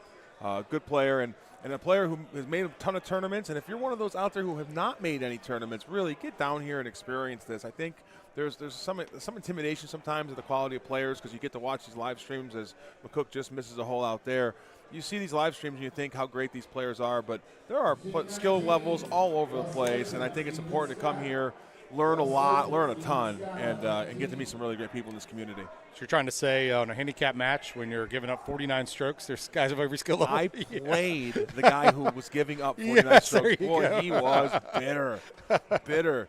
It's almost as bad as blowing a 4-stroke lead on 18 like I did earlier today. Yeah, those are great things. I heard about that, and I was like, what, that might be the largest margin we've ever encountered in a handicap tournament. Yeah, and I'm not drunk yet, so apparently I won my second match, which I would have been. So anyway, yes, people of all skill levels. Yeah. You still come Friday night, pay your $30. Yeah. Have a roll at it. Just see what happens. And you meet some great people here as we see a tee shot here from Blake Boyette and Gary Sheldon as they get started. So they are also here they're on South Pacific, having a little chip off here. And Scotty leaves it short, way short in the water. Wow. 99 on that. That's just an unbelievable. I think he missed. Did he? I whiff? did not see the whiff. Okay. So Blake misses his chip. Gary, I have played with Gary all weekend. I know Gary for a very long time. Great friend of mine. He's a phenomenal chipper. I mean, he was a great chipper before, and now he's click chipping. And I would be very surprised if this wasn't dead center. Click chipping, for those of you who are not familiar, is Scotty does not make his chip, and we're going to watch Gary hit his. He does, as you said, nail it. Click chipping is a new development in the game. I think maybe a year or so. I could be wrong one way or another. But it probably is for a little longer for those like the JoJos and the guys who are like the OGs of it. But yeah, you'll see the player who's doing it generally run his finger down the side of the ball to get a specific number of clicks on the club that he's using. Each click represents amount of distance that he's going to get. And because he has a consistent speed, which is very quick, they will thumb the ball, and it will maintain pretty much a straight line and give them a better chance. And we're seeing clip chips from 20, 40, 60 yards out, depending on the club that's being used. Yep, that's about right. Hickey's in the chat. He can give everybody a tutorial real quick. Just drop a couple of paragraphs in there, Hickey. Give everybody a tutorial on the click chipping. And I see Corey Triplett there saying that he wants to come to the tournament and he's shy. Hey, Corey, here's good news. There ain't a lot of shy people here. You're gonna get you out of your shell. Qualifying really the best time for that because you're spending really all day on Saturday afternoon playing 5 rounds with really good people. Usually you're in a group of 2 or 3, and so that really starts it off, and then the community just kind of expands from there. So I'd encourage you, Corey, to get to a tournament, and we look forward to seeing you there. And looks like Gary just safely there on 3. Yeah, once he survived hole 2 with Stouts, I mean, they're both playing Stouts, but you're pretty much on cruise control with South Pacific. So Scotty now is going to have to get a little more aggressive here. He is. I would wait for that hole we were just talking about earlier, the par 4, see how that's going to set up, let Ryan decide what he's going to do on that. If he hits the hill randomly, shoots off in the water left, it's usually a different chip. If you go off right, you have that little charity chip usually. But a 3-stroke lead here for Ryan with only 6 holes to play, that's a pretty big advantage. Yeah, Hickey says, don't everybody stop click chipping. It's overrated. That's it. Being sarcastic because you don't want everybody to do it. I think it'll be canceled just because. Yeah. Stouts and click chipping are going to be banned in 2025. So everybody be on the lookout for that. I really do want to get back to the ball discussion here. As we have we have two going on here, but a new ball will be introduced that does 25% wind resistance, but maintains some attributes. So it'll be interesting to see. I don't think they're trying to get people to go to full wind balls, but I do think they're trying to give people more options. So. What does that mean where, like, everybody's the thinking, like, you're going to be up there, like, 25%, being like, all right, it's a 15 wind. I'm like, well, what am I looking at here? Like, math is hard. Yeah. Especially when we've had a few. Blake Boyd and Flag. I think Eddie G was the one that said he would like the actual wind meter to project what kind of ball you were playing. So if you were playing the streaks or you're playing, it would be full wind. If you're playing the Stouts, it would show half wind. If you're playing whatever these drizzles or whatever they're going to be called. Yeah. I thought you were just making up names, but I think I kind of think that's what it was. Yeah. Drizzle. Yeah. So, and Gary Sheldon steps in. 1-stroke lead here for Gary off of that chip on 1. Gary will not, I'm just throwing it out there, will not mess up. So this will be a chance for Blake to decide if he really wanted to get aggressive. But yeah, he doesn't really know his opponent, I'm sure. I mean, they met, but they're from different parts of the country. Yeah. Sorry, I get distracted by people hitting me on the shoulder. I'm a little guy. It hurts. Yeah, people walking by us, hitting us all the time. We have the offensive line of commentators right now. So, nice shot in there by Scotty. Scotty trailing by 3, though. And here we go as Gary continues to put it on. I can see Scotty's face, and I've been there. I just was literally there. Like, I know his feelings right now. He's saying, what am I going to do? How am I going to get back? This is the hole that I was speaking of, that you want to let Ryan hit and then decide how aggressive you're going to be. Because if I was Ryan right now, I would just literally aim for that top of that hill, have it trickle down, call it a day. Maybe even just throw it to the back left and just have your putt. But so I hold this out in my second match today. It was on the left side, and that's going to be. So he's going back left. Yeah, that's fine. He doesn't care. He's up 3, and that's where the pin was on my shot, and I ended up holding it out. But obviously, luck off the bounce of the hill. Yep. Jizzles. I don't think that's right. Ayub with his misinformation as usual. Going left side there, Gary on that shot, and I've talked with Brian about this shot as we see. That looks short. Oh, it's going to be fine. Yeah, it's a good shot. Really good shot. He wishes he was only down 1 because this would be an opportunity. Back here. Let's see. Ryan's putt does that's short. A stout putt. I mean, it's typical stout putt that doesn't get to the hole. And again, putt run through that. Why did that happen with stout versus the balls you use? So when they changed the putting, was it year and a half ago? I don't know how long ago it was, but the stouts completely with half wind just turned into a less aggressive ball. They're slower on the greens. Yeah, slower on the greens, and it just evolved that way. And everybody noticed it, and I used to be a really good putter throwing out to the right with a left break, and with stouts I couldn't do it anymore. Yeah. They would always go snap back up short. I could always throw left to right and be fine, and I had to become a palm putter throwing out to the right with stouts because they would not come back. No, and as a stout putter and somebody who used to be very good with the Titans, it is a period of adjustment. And if you're on like 18 on scabs where you're an up 10 putt, if it's on the top of the green, that's an unmakeable putt. Yep. And that is one reason why I stuck with the streaks. I love the putting. Lori Hill chiming in to make sure you hit the like button. Lori Hill's the Absolutely. smartest person in the chat right now. Thank you very much for that, Lori. So here's a look on the South Pacific match here that with stouts, you are looking to hit to the left of the rock into the grass.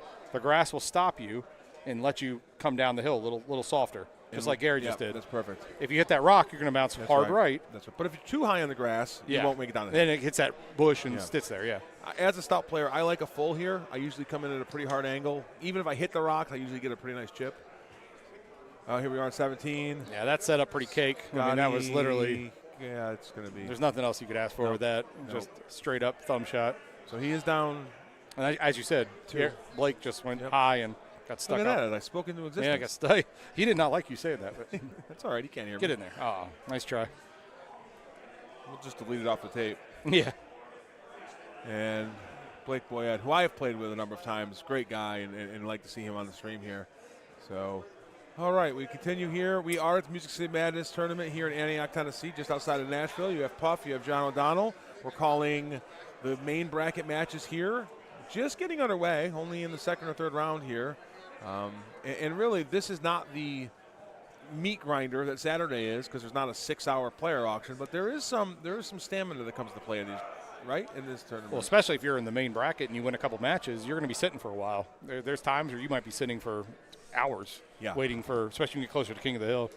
Typically, in the first 2 or 3 rounds, you're moving pretty good. But even in the purple bracket, which is, again, we're using you might terms wait here. even longer. Yes, I've been waiting for quite a while. And just to be clear, as I want to see Scotty's shot come in here, the purple bracket, when we do our qualifying, the top 32 players, again, we're playing 5 courses. The top 32 scores go into the main bracket. The next 64 go into the purple bracket, which is the second bracket, and then we'll have other brackets as necessary. We have 150 people here, and just want to interrupt here. Ryan McCook does defeat Scott Nussmeier 27-24. And, again, a good match there by Ryan. Just kind of paint by numbers, really, right? Just kind of stayed the course. He did. Yeah. I mean, especially getting up 1, then 2, then he just kept it moving, if you will. Congratulations to Ryan. Excellent round. So we're going to wait for our next match there, and Gary should still be up 2 over here on Pacific. Yep. And so now we talked about swing holes when they were on scabs. Now here we are on South. Not a lot of swing holes. Really not a lot of swing holes. 17 if you're in that back right corner sometimes with a side wind. It could get a little tricky. 15 depending on what the look is. In terms of attacking it, you can get more aggressive. But you're right here. If you've got a 2-stroke lead on South on the back nine, you're in good shape. So we see. I haven't heard what matches come up there. I doubt he's got the official score up there to the booth, so we'll wait for that next match. Yeah, we'll wait for that. And we see here Blake Boyette. Let's see, this pin is in a tough spot to be super aggressive, but every time I say that, Puff gives me the look like I'm crazy because I think every shot you can be super aggressive, and I totally get that. But as opposed to if it's up to the top. Correct. As we see Gary hit a really good shot there, gets close. Your Blake Boyette, I think now is the time you got to find chances, and I think this is one of them. Yeah, this is where you put the backspin on it, and you literally just throw it. If you accidentally curve a 6-wood, though, you're going to lose a lot of speed. He did a little bit, but he threw it out a lot. He accounted for it. Yeah, it was on purpose. You'll hear a lot of terminology coming out of us, and 180 is a shot that is pulled back completely straight and then hit completely straight. That will give you the most distance on the club that you have. If you pull it back straight and hit it a little forward, or if you pull it back not straight and then hit it forward, in other words, it isn't a 180, you're going to get curved one way or the other, and you're going to lose distance. Well, you'll know if you play the arrows or now the salvos that you'll know if you get the 180 or not. I love that each ball has 2 names. It's not confusing at all. Yeah. I want to thank IT for that. Since Andy's not listening, I feel like I can get away with that. I'm pretty old school, so I call them all by their old names. I'm just old. I barely you told me a ball that was from the old days. I couldn't even tell you what the new one is half the time. So yeah, same here. Nice shot here. Somebody was playing levels the other night in a money game, and I literally looked and I said, what ball is that? Yeah. And I think that was Barrage, and I used to play Barrages. I had no idea they were named levels now. So. Wow, look at this curve. Oh, that's a replay. I'm old. Replay shots. I'm old. Replay bombs. I was going to say at dinner last night I got called old because I knew what in living color was. So thank you for changing it to the weight screen. Thank you. The announcers are calling replay shots. Here's a hole that can get a little tricky sometimes. So where do you prefer this shot? Do you want the pin down a little further where you can be a little more aggressive? I prefer to be up higher because I like to just high tee it and run at it. Okay. I don't have the balls to snap back, so. He goes right after it. It's perfect. Yeah. Gary's in just auto zone right now. Yeah. Just much like we talked about Ryan. Ryan had a lead, right? It kind of, I don't want to say took the foot off the gas, but it was paint by numbers. Hit the green, hit the fairway, make your putts. Yeah. That seems to be where Gary is. And if you're Blake, you're running out of time. You are on this course, that's for sure. If you're him, you're literally just hoping for 17 to set up something weird that you have to force somebody to make a cut or to push or just something. Well, there's 2 factors in this, right? Blake Boyette's a heck of a player. He puts one hole out in. All of a sudden, that 1-stroke advantage. The pressure comes back. Yes, exactly. I think as a 2-stroke advantage, it's a little more comfortable for Gary. I guess that's a little bit like saying water is wet. Of course, it's more comfortable if you have a 2-stroke advantage, but. And we'll see here. Really nothing here. This is a pin you can attack, though. This is the pin that you can get up. You can either – oh, you went in the rough. Yeah, that's not ideal. You do want a little bit of backspin or bite, but I'm sure he'll just kind of float over and let it sit. Again, he's going to play a safe shot. Yeah. That's all he needs to do. 13, Doug Huger, Jeremy Olsen. Doug Huger, Jeremy Olsen on 13. So we have an update coming in. Paul Luna just dropped in a double eagle. He is now up 1 stroke against Eddie G in a loser brackets match. That's right, a loser bracket match on hole 10. So trying to keep you guys updated with scores. Tough matchup in a loser bracket. A lot of really, really good players are down there right now. Yeah, well, again, the upsets came, and nice shot here by Gary. You're right. Got more spin than I thought there out of the 3-wood. And he'll tap in. What about 18 with stouts? Any look that's really not ideal? No, not in this tee box setup. What is happening? There's objects flying at us. No, since they've changed tees, it's become reachable with stouts and pretty much every look. Especially the tucked in spot on the right-hand side is actually very makeable for us. Gotcha. Us stout players. The general us. Well, listen, I'm not making it. I got to put myself with somebody else. Says nice shot there by Gary Sheldon. Just misses the hole in one. Blake Boyette, this is, to me, whatever shot gets you closest here, I would be as aggressive as possible. He palms it straight ahead. He's going to be way offline. In terms of a hole out, again, we're talking about a matter of degrees here. Obviously, a very good shot, but when you're looking for a hole out, just going through the comments here. And we Looks like they have not announced the match yet on the next machine. Yeah, we don't know who we're getting up here. Hole 14, Gary Sheldon playing his Cags, up 2 strokes over Blake Boyette playing as a historian. This is a pretty good look here.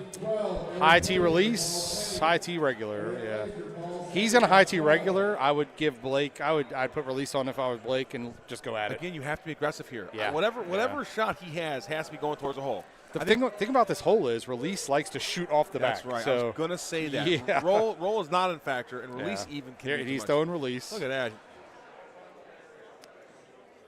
Nice shot by Blake. So a nice shot there. And just going through the numbers here, I noticed we have 280 views. Unfortunately, I only see 80 likes, which means all of you have computers that don't have like buttons. That's not what it means. It means that you have to get on and hit likes. The algorithms need the likes so that we can have more programming like this. You obviously want to watch it because you're viewing it. Give the likes so that we can get a little more up those numbers. Yeah, I'm calling out you, Ayub. You hate the like button. Hit that like button. Hickey, like that thing. Mike, like it up. Get your friends to like it. Yeah, tell your friends. Get your enemies Send to them like in. it. Oh, yeah. So here we go here. Blake Boyette there. And Gary Sheldon just going to lay up here. I don't want to say lay up, but he's not going to be super aggressive because he has no reason to be. Nope. 2 holes left, 2 strokes, and that is Almost well it. done. So we'll find out what 17 looks like here. And But again, with 2 strokes, 17 would have to be really, really difficult. all it takes is one ball off the green, and you're tied. That's true. Again, the math works. Yeah. So here we go, 26-24, heading into hole 16. Can Gary Sheldon. Come 17. And It's not a hard look. not a hard This look will at be all. a simple thummy or a push out. Or pull back. Yep, he's going to push it just Yeah, because he's just he gonna didn't keep want to it go in there. short, Yeah, obviously. Just keep it on the green. Yep.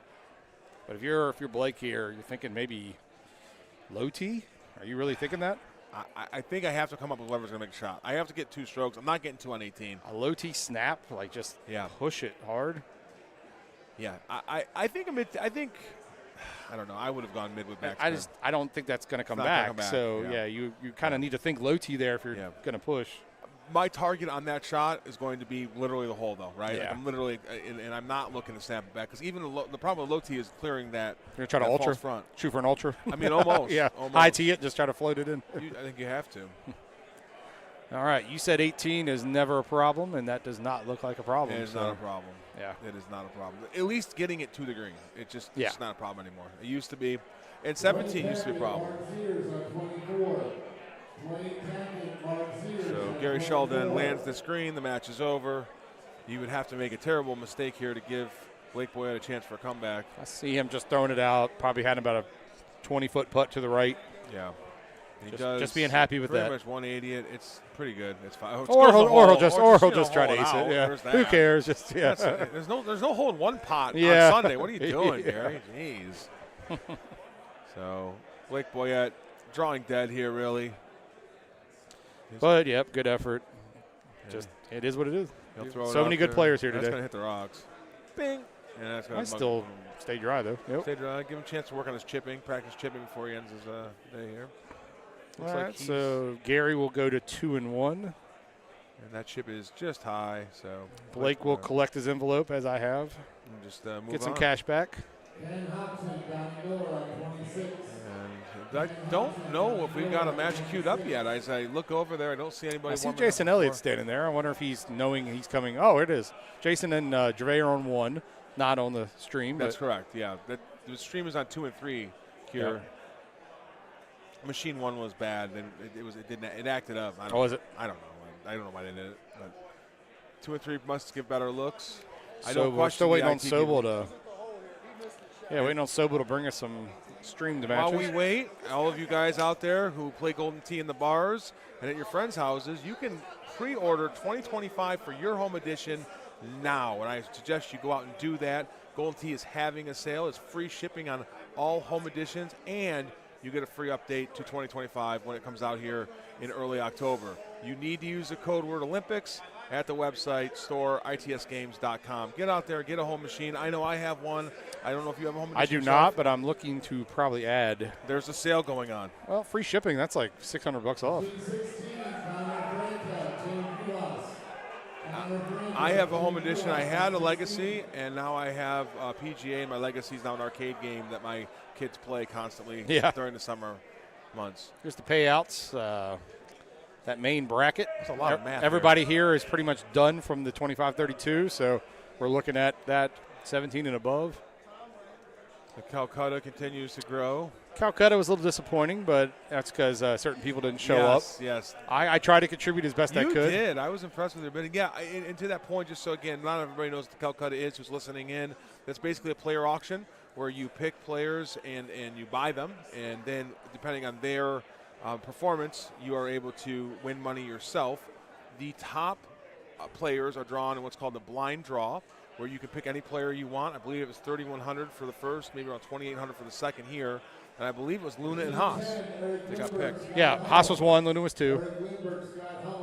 Yeah, and of course Luna losing his first match. A lot of whoever got that blind draw probably certainly wasn't me. It really was me. Was it really? Yeah. I didn't mean to bring that up. But then I play him in the second round. My apologies. Not to say I didn't let him win, but right. Yeah. There's no. There's no collusion going on here. No, gave it my best. Didn't work out, but. So I still don't see anybody on 3 and 4, or excuse me, 2 and 3, which are our show machines. Actually, we'll take now is a great time to just give shouts out to a whole bunch of people. We'll start with Steve Sobel and his team, Paige, Russ, and his cast of more than that, but I don't know everybody's name. But they do a great job running this tournament. Steve, Russ, Paige, Matt for all of his help and emceeing and the software, and you got Kelly Ambrose helping out Russ with the machines. Whoever else comes in and helps out. Saying, I'm not sure because I don't show up until like afternoon because I hate putting machines together. But and then you've got the IT staff. Yeah. Adam Kramer was here Saturday, and I think he might have Friday. Adam, too. Andy, Kevin, everybody that's here. Yeah. Looks like we got Adam Harris and Todd Clark coming up. I think that's a loser bracket match. It is a loser bracket match. Yeah, Todd lost on machine 1 here just a little while ago. And we have had a couple of legends playing here. We had Steve Sobey here. Yep. And then Rodney Roberts was playing here as well. See Rodney, yep. Yep. And so we want and let's also give this venue. It's hard on the stream to see kind of how vast this venue is and how great it is. We have 29 machines here. We have limited seating. I don't think there's venues that has more seating, but the staff here has been really great, taking care of us. I want to thank them and for their help. Yeah, this is one of those situations where the pool tables are covered, but you're not really supposed to sit on them. So they're kind of just in the middle, kind of separating the left from the right of the main room. Right. But, yeah, it's a great venue, lots of room, good food, good prices. Not paying Vegas prices. The only drawback to the pool tables is it is really hard to get a good crowd. They do, yeah, it is. As you saw last year on the Haas and Luna match, when they back-to-back hold out on 18, you look behind on the audience, and everybody was literally like right up close. Like there were a couple of us like me, like was back on the next machine over, like, oh, there I am. But yeah, you don't have quite the audience, but yes, Chris Brewer. So update: Paul Luna just took down Eddie G. So good run by Eddie, and Paul moves on. They are announcing the matches here as we're getting ready to bring you the stream. We will have the 4-up stream, picture-in-picture on 2 different machines coming up here. A lot of turnover going on here. I mean, you guys can probably hear Sobel announcing in the background, I'm sure. It sounds like Charlie Brown's teacher because it sounds like Charlie Brown's teacher. Yeah. The sweet, sweet bass. I don't Mr. think that's not how we describe that. So, again, it just radiates. Yeah. We're going to have to get the IT staff to give some advice on that, on the in and outs of the PA announce system that Steve is using. He's got 2 speakers that now. That mic and those speakers have been around since 2011. They're up to date. Well, I think part of it, and I've been doing this radio thing for a long time, Steve holds the mic extremely close to his face, and sometimes that works depending on the microphone you have. This is not one of those times. So, as long as you keep the noise down, everything's fine. But again, we give Steve, and really I give everybody heck around here, but we couldn't do it. We wouldn't be here without all of these people. So it's a great environment. It's a great tournament. I stopped playing for many years, came back to it, and happy to be here. Eddie G is just soaking up so much sexy in the middle of that screen that We're going to have to get off of him You real quick. distracted? Yeah. You okay? You good? I mean, just all over it. Jordan Looks Cook. like we have Cook and Gomez coming up. Ryan Wells. David Geller, Ryan Wells on Yeah, 5. Jordan Cook and Mark Gomez, the defending reigning undisputed world champion. Yep. So this will be a loser's bracket match, though. It will be. Here we go. We'll get a little bit of the side of it, but unfortunately, when we get and here come our players. We have Todd Clark will be playing on machine 2. His opponent for the match gives Mary Clark a hug. Hey, you got to hug the opponent's wife. Well, it's just listen, mandatory. If you want to find, and again, I think everybody's super nice, but if you want to find 2 of the nicest people in the world, you come here and you meet Todd and Mary Clark. They, of course, are one of the driving forces behind the charity that's all near and dear to our hearts, Play More, Give Back. And if you want to go to their Facebook page, you can find more about that. One of the primary charities that us Golden Tee players support. Yep, absolutely. Looks like they chose Bonnie. Oh, goody.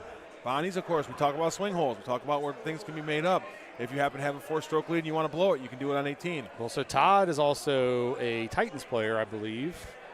And Splat is a original Stouts player, one of the OGs of the Stouts. We see him using the NFC, the near field communications, which one thing we have not talked about at all, because it's almost a non-factor now, is that we are using all PGA machines here when last year it was still legacy, and now the switch has been almost seamless. And everybody complained, I think not everybody, there were a lot of complaints about changing the machines and the format and the platform, but I think once you get in these PGA machines compared to Legacy Puff, there's no comparison. There is not. I mean, yeah. I adapted pretty quickly. I was original pedestal, red deck kind of guy, but the adjustment is not hard. Yeah. As soon as you get on one and as soon as you start to play it and notice the graphics and notice the play, the deck's a little different, but it takes 2 seconds to get used to it. But. And before I get to my next point, I have to go play my match. Puff, it's been great, my friend. All right, we'll good luck. See you around. Good luck. Thank you, everybody, for listening, and I will be back. We'll see you back in a little bit. It's like Brian Bernhardt will be here shortly.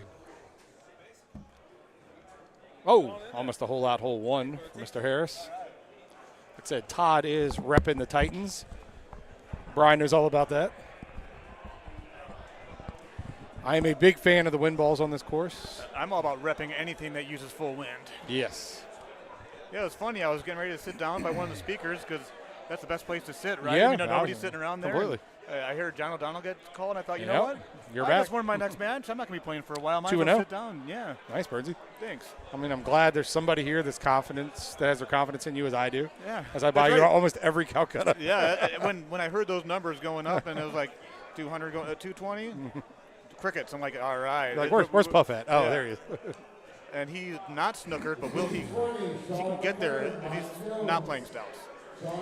Great match No, here, like I Adam. said, Todd is 100% Titans, and Adam's one of the original stout players. Right, So yes, he the is. OGs of Well, I the mean, stouts. you go back to Orlando when it was him and Chris Brewer, right? Or at least I know Adam That was the first tournament when they became a thing. a thing. It was, Paul Yeah. Taylor obviously was like the stout father. Yes. But when it became more public knowledge. was the Brewer Adam match. Yeah. This can roll Finals. over at 109 feet. Yeah. Yes. It can't roll over. It doesn't Doesn't go get there. in, Yeah. But, and Todd's been playing great.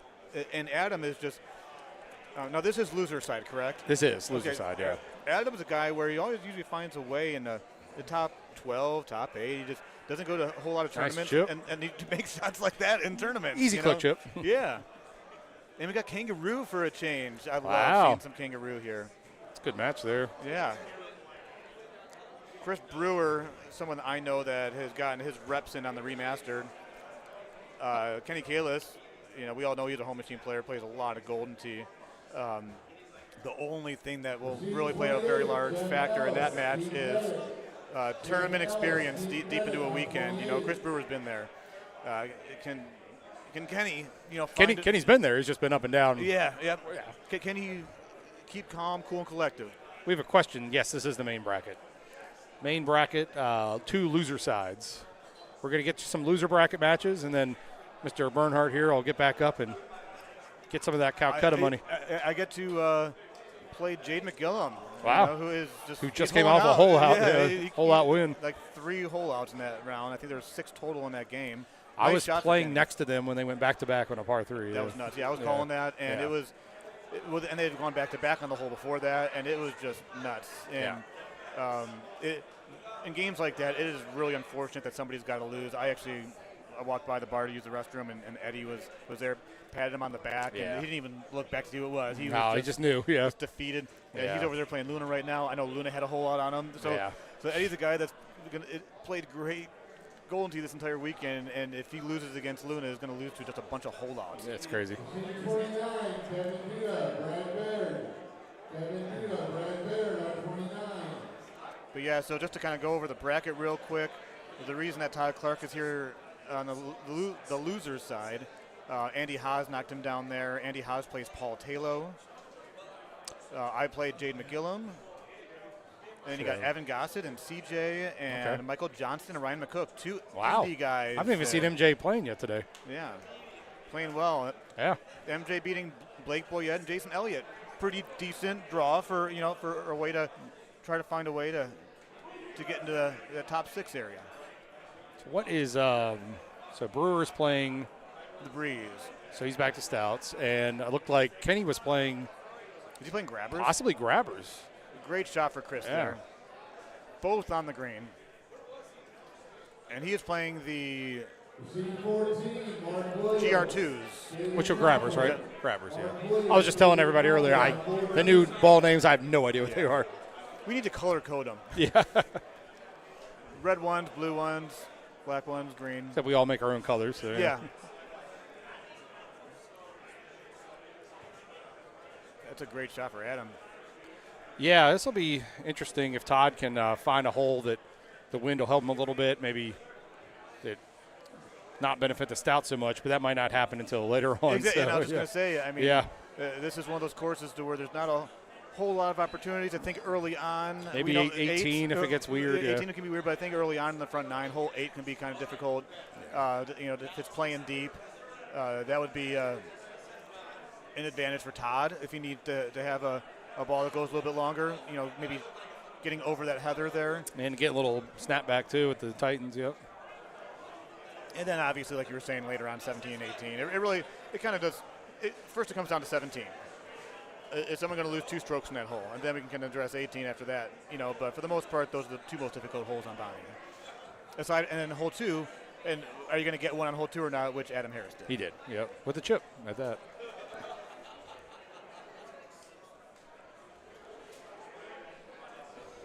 Kangaroo Trail, it's been around almost 20 years.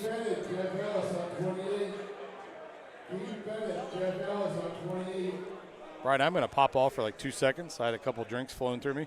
If somebody else wants to come up, have at it. If not, I'll be right back. All right, sounds good. I'll take it from here.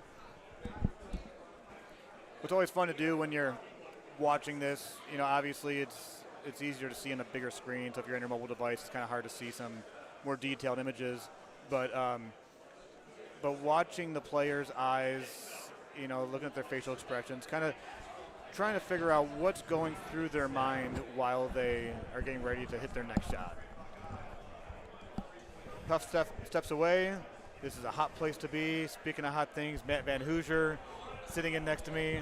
I did also eat a meal today, yes. Right. So, Kangaroo Trail, you're very familiar with this course. Love this course. Yeah. So much. So much. So, yeah, we've got Adam Harris up 1 on the left machine. Okay. Click chipped in on 2. Attaboy. And then all square, Kenny Kalis versus Chris Brewer here.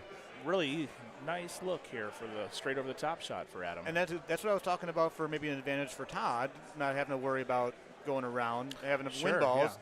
Yeah. This actually works out for He's even for backing Adam up to 10.5. I don't think I've had to do that before. Stout 10.5 right over the top. And he is in the first cut. I wonder why he chose away from the 8.5.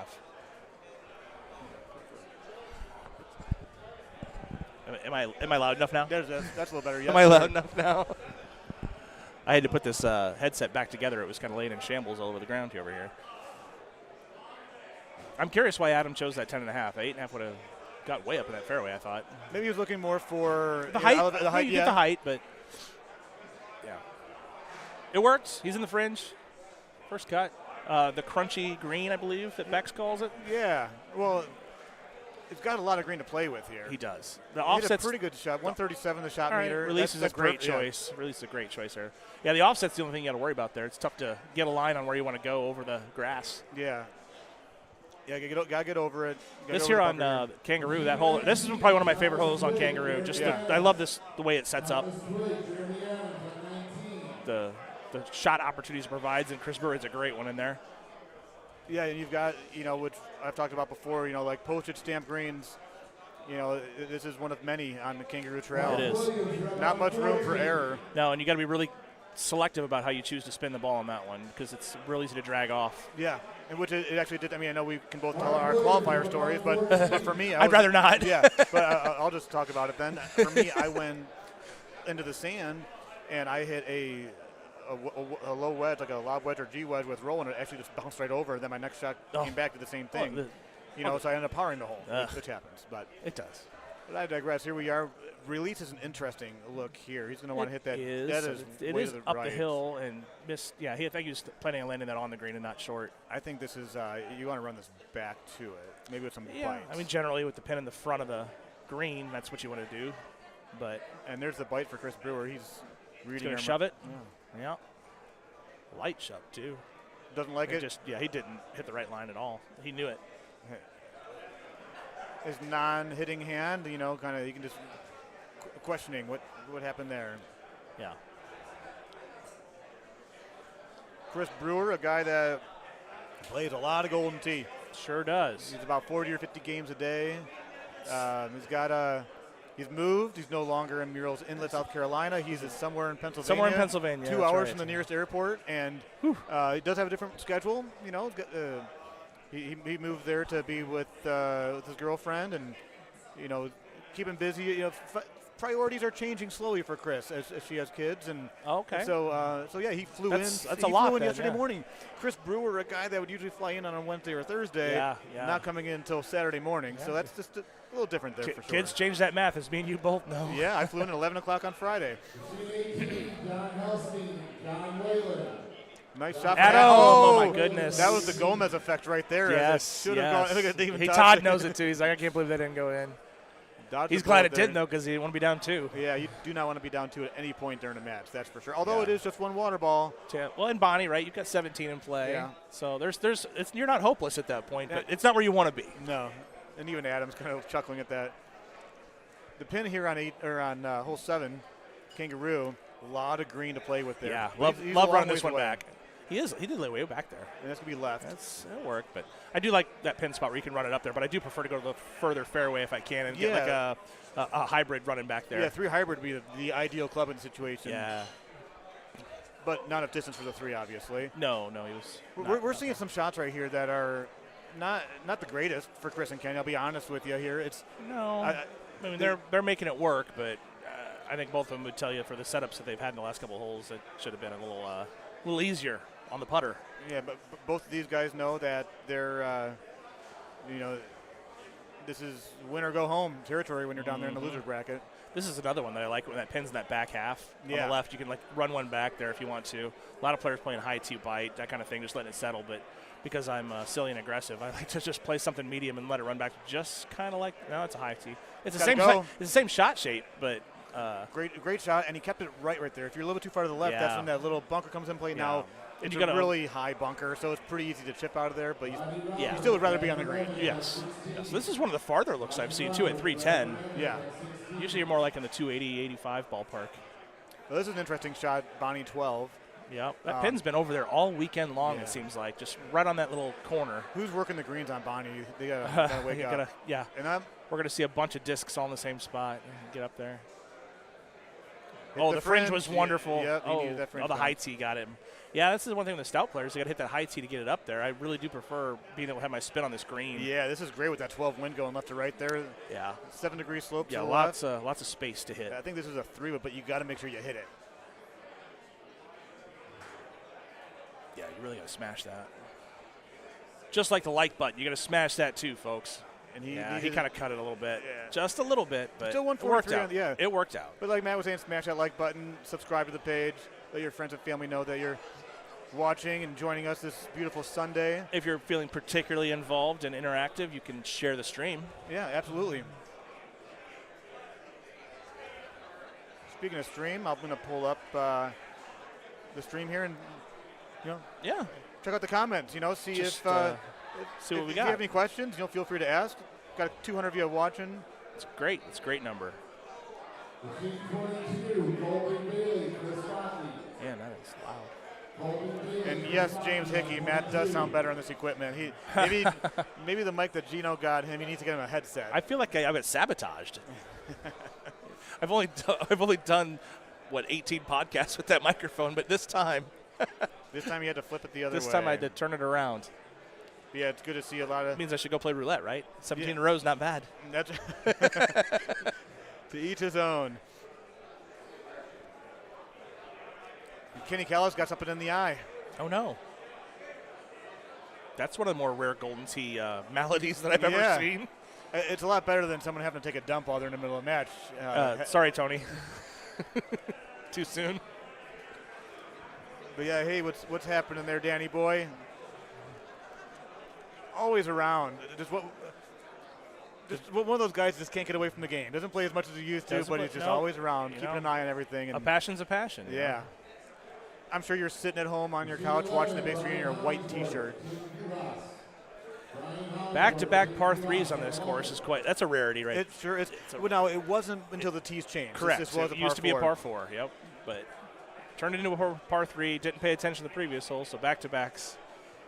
I don't know if there's another course that's had that. Probably not. And what's interesting too is when the hole and win feature, they forgot to change that as well early on, where it was a $50 hole and win on this. Oh, really? Yeah. It counted as a par four hole and win. I was wondering who was going to finally let IT know about that. Was it you? It was not me. Okay. This is another one where in the Bonnie Moore setup where it's nice to be able to run one back at that pin. And you can do it from either side depending on whatever wind and distance you want. He's going to choose right. I don't know that I would have. Yeah, because if you go to the left side, you got the wind more. A straighter wind, yeah. But again, these stout guys, they don't give a. Yeah, they don't. They dilligaff. Yes. Keep it clean. Keep it clean. They're like wind. What the heck what is did you that? say? I'm just going to hit straight. We'll see what happens. I digress. You can't do that every time. 23, Matt Miller from Ohio. Reese Baldiner. Elliott Ware is getting ready to watch CJ beat Evan. Well, that'll be epic. CJ's playing great Golden Tee. Didn't play great in Vegas, but played great against me, that's for sure. Yeah. After an epic night in Nash Vegas, he maybe have an epic day in Nash Vegas. Another tee shot I like on Kangaroo. This is a fun one. You got to. Right, not a lot to it necessarily, but just you have to shape one. You can't just go pound town. Yep, that is I do like the a choices. C2-ish. Yeah, Lower right at two. just make sure he stays out of that tree zone, and he's that fine. wind's going to help. It's going to be in Just the wanna- rough, though. but, Ooh, yeah. it might have stayed in that first So cut. when you reference the postage stamp green, so this is the one that came to my mind. This is one that's really, really tiny, especially for a par 5 green. You're And coming you in gotta there go through a canyon. through the canyon, onto the tiny green, adjust to the wind, get your spin right, nothing but net. Yeah, well, to grandmother's house we go. And as I say, you can't just pound town it. Here goes Chris Brewer right over the top. Maybe. He's He thinking. was looking at a He's distance, looking I at think. forward. We're going to see something new here. right over the top, he Okay, says. if you don't have your notebooks out, grab them right now. Just screen cap that Hole one. 11 on Kangaroo. High forward gets over. He's going to have to kind of swerve a shot in here. Yeah, gonna have to cut it a bit. And that cliff on the left-hand side. If you hit that one on the left, it's water. Yeah, and that's going to kick That's to the going right. to kick. Oh, you that gotta- second grab was great. Yes. One more bounce, he's in the sand back and behind there. It counts as sand. All around it there's sand. It doesn't look like it, but that's what it plays like. Did he get the fringe here? He's in didn't. the rough. It's rough. But so he's not going to be able to cut it as well, but he can still cut to the left and still pop it pretty hard. he can- and play that hill on the left side. He can hug that wall. That's right. And with grabbers, the GR2s, he's going to float left a little bit more. But he's got green to work with. So even if he puts a straight shot on this thing, I think it's going to be left half of the green and putting. Of course, he aimed left. He's gotta get a good bounce. He tried to bounce it off the thing. Yeah, I think that yeah. was really aggressive. Honestly, I think he could have greened that without the extra. Todd Clark putting in over there in hole 16 of Bonnie. We're going to find out right now where this match is going to probably end up. Yeah. Adam Harris has a one-stroke lead going into hole 17. I mean, 18 stripped a lot of people up this weekend. Not easy. That's the pin spot you want if you're Todd. Yes. That's the one you want. Whew. So how do you play, Adam? Do you want to go down to the bottom left and have a putt? I don't know. Wow, I'll be very interested to see what he chooses here. And the thing I is, think too, he's going to go bottom left, but the one thing about this hole that makes it so difficult, a lot of times you see that rough and you think, I can bounce it, hit the rough first yeah, and you bounce. cannot do that. Yeah, with this that one. rough is rejection city.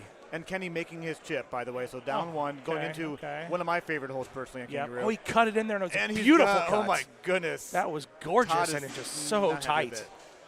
That was such a tight landing area. Very aggressive shot when you're up one. Because you get yeah. that bunker, very easy to give up multiple strokes. Absolutely. If you leave it short, very easy to give up multiple strokes. Kudos to his shot, and Todd's in the bunker. Yep. He missed it. He missed what Adam did by 4 inches. Yeah. Not Golden Tee math necessarily, but 4 actual inches. Good shot. And that is a good shot for Brewer. Just putting it out. It's one of those greens to where you don't want to be too aggressive. You just put it on. Yeah. Todd, that's all you could do, buddy. That's all you could do. This one trips up a lot of people, the Kangaroo hole that Kenny's on. It's the elevation here, I think. Yeah, and it's a slight elevation. It's not a lot of elevation. It's not a lot, but it's enough to affect your shot a lot. Enough. And then with it being a turtle green with all the downslope all around it, you miss and it's toast. Yeah, and the thing is, too, there's multiple drop zones. Nice chip. Nice chip there, saving par. So down 2, still not done, right? 18 can present challenges for sure. Good shot, Kenny. That's a really good shot for Kenny. 16 left. That's okay. So that's not so bad. It's pretty easy to just green this one, 2-putt, and walk away. Is kind of what the math is here. Hit it as hard as you can. Yeah. Make sure you're not in a bunker. That is a great shot. It's really, really good. Or you could just 1-putt and win the tournament, whatever. But yeah, with a green that's that big on 18 and that kind of setup, plenty of room for error, and you're going to be just fine. Adam Harris going to move on.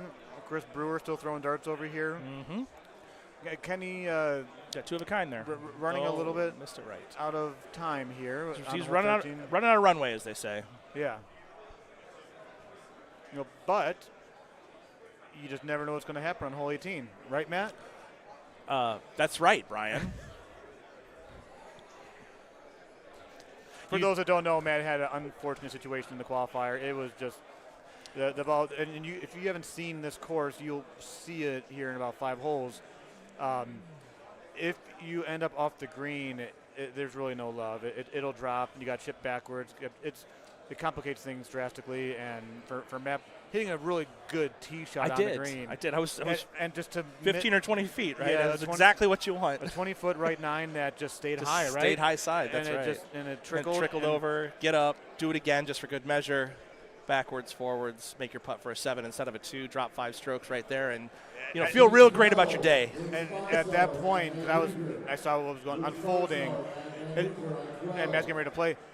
What happens for Matt right there is you realize that your hopes of being in the main bracket have just concluded. Especially right? with the follow-on being Red Sands. Yes. I had nothing to catch up with there. Guys, really enjoyed it. I hope I'm not back for a while, honestly. Yeah, keep on winning, man. See you guys. Kenny Callis with a really nice look here. You don't want to miss right, but you can just hit middle of the green, let it trickle down to the right. He's got that bite on there. Perfect distance look. Kind of like that.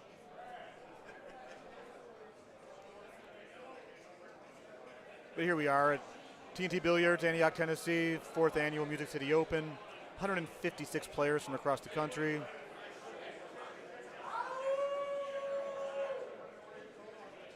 Shout out to Power Events Golden Tee Tour group that puts on an amazing show every time, the behind-the-scenes people. Andy doing things solo now. Pajama Pants Paul is off to bigger and better things across the world.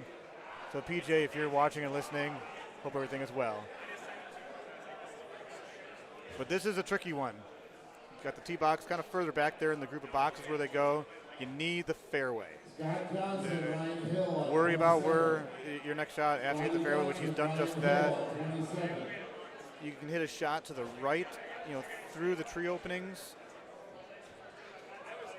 Or if you're feeling up for it, you want to try to go further left on the fairway, and you can come in with like an A1-ish shot, especially with that 15 wind going right to left.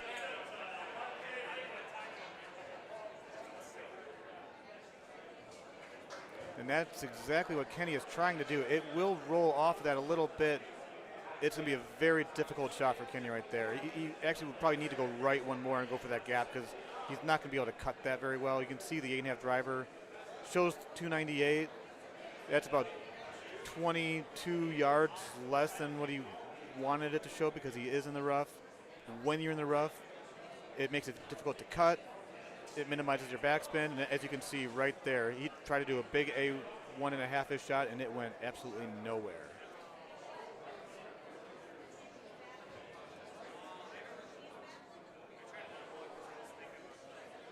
So Chris is probably gonna hit like a 3-wood, would be my guess. You got that little window right there. Don't see him hitting an A1 around, just not enough room to get around that tree. He also is thinking about where's the ball going to land. Will it hit the green? Will it hit the rough? If it hits the rough, it should bounce towards the hole, but this hole plays differently depending where you hit it. You don't want to be short. If it's short, then it ends up in the bunker. Speaking of short, got another one of my vertically challenged friends, Paul Anthony Luna, is going to join me. Hi, Paul. Good evening. Did you win your last match? Yes. So you're still in it to win it then, huh? Yes. Oh, how about you? I did, yeah. Where are you at? I am 2-0 playing Jade next. Nice. The very vocal Jade McGillum. He lets everybody know how he did. If you see him around, he's talking to somebody, telling them the story. But a good story it was to tell, beating Eddie Godfrey, the guy that you had just knocked out of the tournament then, right? Yes. Yeah, and celebrate he did. So you had a one better on Eddie, right? Did you stay clean after that, I assume? Yes. On South Pacific? I had 2 hole outs in a row. He was up 1 because I didn't drive hole 2 on South Pacific. Okay. And he, and then I holed Didn't out. drive 1, you mean? Yeah, I'm sorry. Yeah. I was thinking of Bonnie. Oh. So Chris Brewer's up 2. Yeah, he's up 2. Kenny hit water on the par 5 through the canyons. A little short, made his chip. And then not sure where Kenny gave another one back. There's Andy in the background. Of course he's looking on. Oh, he's got the winner of this? Who knows who he's got? I don't think so. Andy hasn't lost. Oh, Yeah. Paul Taylor, yeah. Andy's got his backpack on like he's just ready to go at any given moment. He's working on his golf swing. It's almost like he always knows where the camera is. I'm surprised he's not going up there knocking on the machine for Kenny. Evan is undefeated as well. I see him in the back. Yeah. Is that a forklift on his hat? On Kenny's hat? I don't know. Maybe a golf cart? Oh, golf cart. Yeah, that would make more sense. It'd be really cool if it was a bulldozer with Andy Haas right next to him. G2, Andy Haas, Paul Taylor. And I'm not sure if you can hear Steve's beautiful voice coming through the mic. A horrible shot right there. Bad bounce. It's tough when you go after it and you have that up 6 green, hoping it'll stay up there. It doesn't. But Yes. Steve Sobel just announcing. Brian Bernhardt, Jake McGillis. So All right. when you got names like Andy Haas, Paul Taylor, Brian Bernhardt, Jade McGillum, who do you put on the stream? Not Brian Bernhardt and Jade McGillum. So you got Andy Haas and Paul Taylor. They're going to be on the stream. And Paul, good luck to you the rest of the way, man. I'll see you around. Thank you, sir. Yep. Appreciate it. Okay, thank you.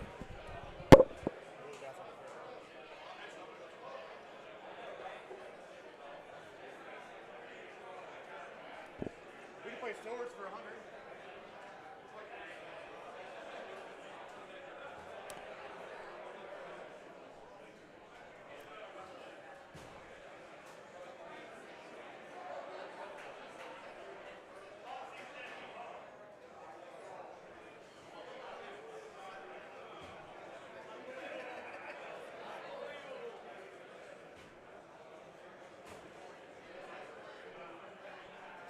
Machine 13 for Keith Reynolds, Chad Dinkins. Keith Reynolds, Chad Dinkins on 13.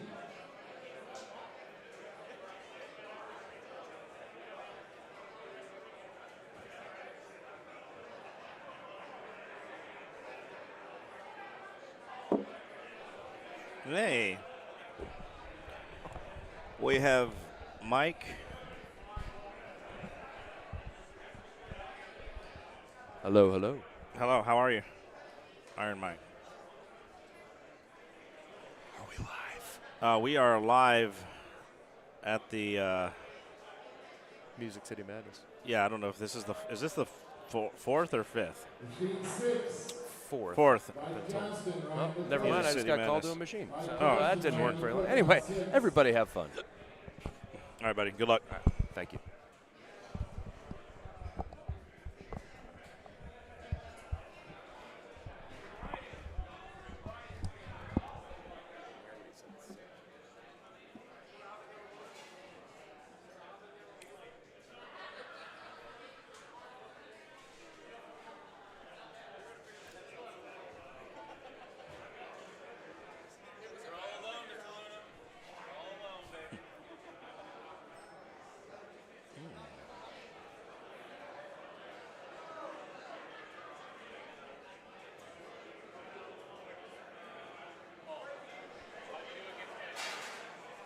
Got it.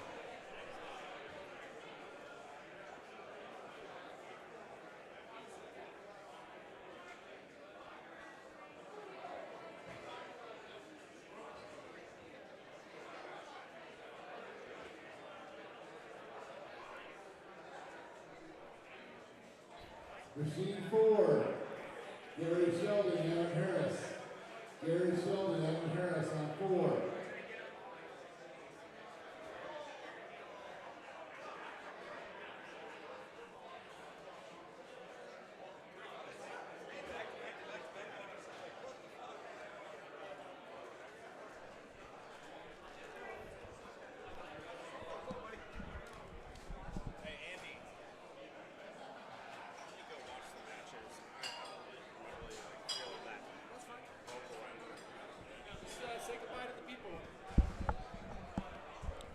Okay, bye, everyone.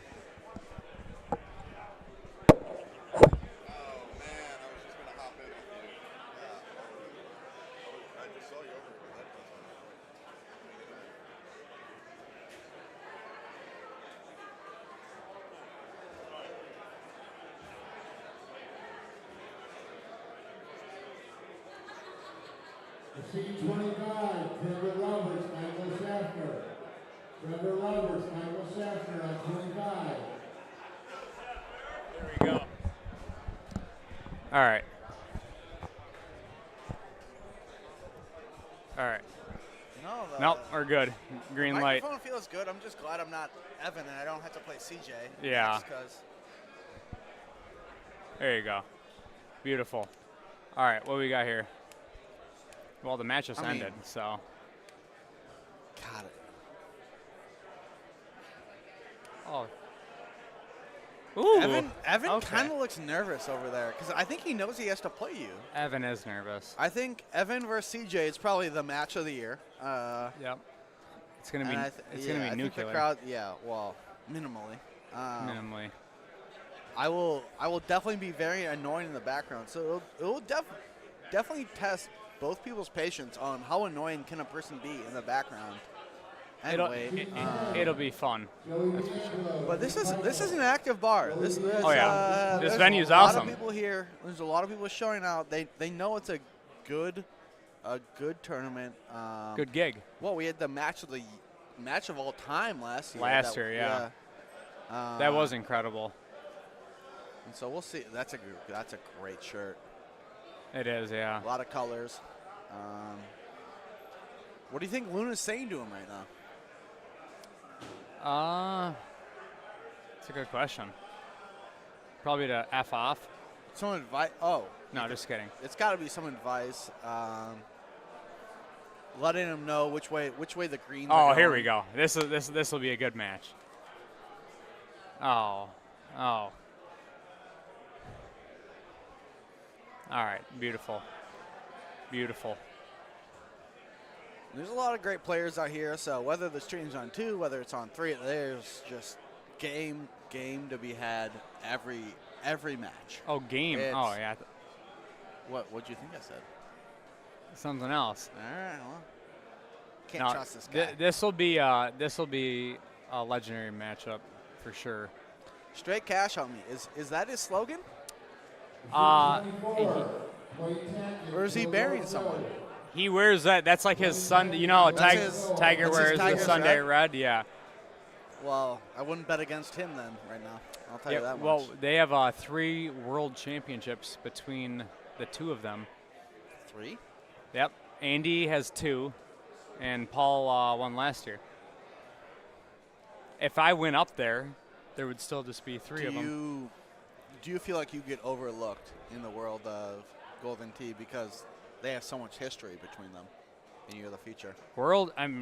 These tournaments they're tough. Everyone's so good. It's like a coin flip. Yeah. But it's just you want to wonder. You didn't win this year, so do you feel like this was your year, and now you need to win St. Louis? Now you need to win Nashville. I think you're probably going to win Nashville. So 2 straight. Thoughts? It's time. All right. It's time. We're getting off the mic. I'm going to get very annoying in the background of this live stream. So I'm going to go tell Evan I need like a 20, 30-minute break. I'm doing. Oh, he's already up there. Unbelievable. Does that make you nervous? No, but I just need like a 30-minute break. Yeah. All right. Yeah. Are you gonna stay on the mic? No, I just don't know who to give it to. All right. I gotta go to the bathroom. Yeah, they called you. I gotta go to the bathroom. Can you give me like 30 minutes? Yeah, sure.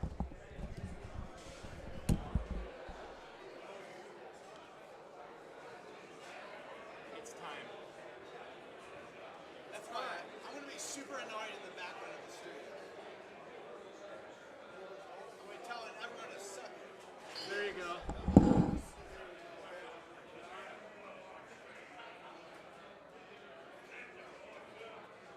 Machine 5, Bill Reeser, Jason Machado. Bill Reeser, Jason Machado on 5.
Plenty of time now. I saw that. Unfortunate, man. Video game. That's how it goes. Video game. I honestly expected 0-2, but at least I won a match. Hang on. Oh. Who? Mike Jones. Sorry. We messed that all I think up. this one's bigger. Oh, you got a fat head? No, I want a small. There we go. There we go. This way to teach him how to use the headphones. There we go. Are we live and stuff? Oh, nice. Oh, nice. hey. Oh, hey. Oh, Mark, here bring we us in, are. Mark. Staring at CJ 10-4 and Irvin Gossett here. Irvin. You got the world chump. The world chump, Mark Gomez. Today. Mark Gomez along with Adam Fitzgerald. Yeah. Pink bracket legend. Yeah. Purple today. He decided to dabble in the purple today. I mean, I've only been in the pink 3 times, but it's cool. Whatever. I think they're, what are they sharing phone numbers here? Or? Ha, ha, ha. Oh, man. We should let Andy be live. It'd be more fun. I think Evan's like, Evan's going, what's up, big dog? Hey, dude, my NFC. Dude, have you checked out my Instagram, bro? And CJ's like, dude, I'm on the Supreme. You got to follow me, man. Oh, no, let's add this together. Man. How we cutting? Are we chopping already here? They get the calculators out? Well, let's see. If we chop, guys, you got if like we chop 6 wins 17 through 24, so we each get $130. No. Look, it's 800. Oh shit, we're live. I honestly don't know if they were trading DraftKings lineups or what's going on. Maybe. I think they were discussing some money situation there. Is this a winner side? I think they're both 2-0. I believe these are 2-0. 2-0. Yep. Taylor and Haas. We're gonna have a little Taylor Haas action. All right. All right, I'm going to pull up the bracket. So I guess the Taylor Haas match, the machine rebooted on him. So it did. We'll be waiting. Gotcha. Yeah, Taylor Haas and Bernsey and McGillum are still undefeated. Gossett Wengler and Mike Johnson, Ryan McCook. Wow, so MJ's following up his good qualifier with some wins this time. That's good to hear. Good for him. Usually he struggles in the match play, and he seems to be doing well. So good for him. Two of the drunkest guys I saw this morning, and I think they were so drunk when they got here. Oh, undefeated. It looks like they changed their Golden Tee names. Oh, they did? Is that what they were doing? I believe that's what they were doing. Oh. So we'll be mad at him if it was qualifier. We're still on the phone, though. You know, now he's got to play some music, probably. Well, no, Chopper's still Chopper. Oh, yeah. You were wrong. Oh, look at this. Bonnie Moore again. Yeah, it seems to be all over today. I think it's because I really despise this course. Yeah. But it we looks didn't talk about your exit from the tournament. Mark lost, guys. I lost to a really good Jordan Cook. That kid's got some game, man. Yeah, he didn't mess up against me. I mean, obviously he messed up 18, which 18, whatever. 18 is 18. Yes. He beat Luna earlier. He did beat Luna round one. Oh, he actually had Gossett on the second game. They went to overtime. Gossett hold out. Gotcha. So if he beats Taylor, he can take down the last 3 world champs. Yes, he can. Might happen. You never know. Well, he buried me. So. Yeah. But it looks like Evan went to streaks here. I'm sure CJ's on stouts because I don't think he changes ever. Maybe Red Sands, but I have no idea. I don't know either. I believe this is not the look I had. So I don't know what we're going to get on hole 2. So I think we had an 8 win on one, which that's weird. You got up to 7 win on one. That's pretty high. Hole 1. Mm-hmm. Links course. I don't even know. Is it? This is different. It's similar but different. The pin's a little more tucked. That's going to be a good shot. Yep. But I'm 0 for 100 on that putt. 0 for 100. Did he, Jordan, make that putt? Oh, yeah. He nutted it. Yeah. Perfect. Don't get stymied. Okay. Okay. Great. So it looks like Did he say Haas is gonna looks like the Haas Taylor they're firing it up right now, and it looks like they got Bonnie Moore as well. Good putt. But that's a good. People don't understand how good of a putt that is on that hole because that hole putt's so weird. And when you make that putt, I almost feel like he made it as well. It feels like it's a big sigh of relief. Big load off. Nice. Man, I'm tired today. So once that here we go. We're going quad, or I want a quad. It's almost a quad well, screen, it's kind of quad. Yeah. We can call it the quad because we get to see their mugs. So it looks like they have the exact same setups. As you had. And it looks like Taylor's going arrows, which I knew that because we played this earlier. Oh, yeah, you had an 8 on this one. What's he playing? He's playing arrows. And Haas is streaking it. And he's coming in hot with a 7-degree driver. Look how far he's going to get that up there. Okay. Oh, man. Clean through 3 over there. Are you as hungover as I am today? Correct. Yeah. That's why you didn't play well. Too many waters yesterday? No, I didn't even have any waters. I think I had a Red Bull. Oh, that's it. Yeah. That stuff's worse than drinking. Well, I got to stay awake. Yeah. I could use one of those right now. If I liked Red Bull. So both players elect to go over that bunker. I usually go to the right on 4 there. I saw everybody. Seems like a lot of people going to the right over there. I don't know if it makes a whole lot of difference. Looks like on 1, both these guys let her rip at the hole, so now they both have fringe putts from the back here, which should be no problem for these guys. Ooh. Evan with a close one. Little burning of the edge there. Man, it's loud and Sobel talks. Well, I think everything's just even louder because you're hungover. Oh, you think so? Yeah. It feels like it echoes in these headphones so much what's louder. Taylor's going straight at this with the arrows. Oh, boy. That's going to kick right. As a matter of fact, he hit it too far. Yeah. All right. I think his distance is okay. He just missed right the whole way there. Haas is going to go with the big old C3 here. Oh, that should be good. And that's going to be absolutely perfect. Yeah, that's well done. It's like he's hit that shot once or twice. Taylor click chipper. Yes, he is. He's probably, what's he going here? 8 wood? 1 click 8 wood. Bam. Nothing but net.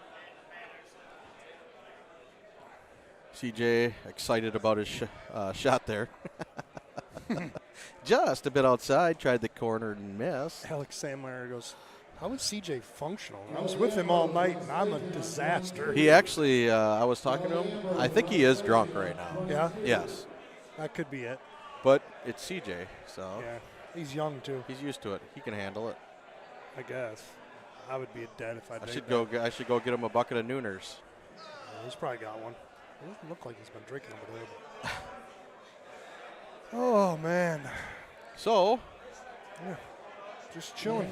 Both these guys giving this par 3 a little run here. Haas with a little cutty. I get too distracted by both these matches. Yeah, and they got a really long look there on that par 4. CJ not doesn't look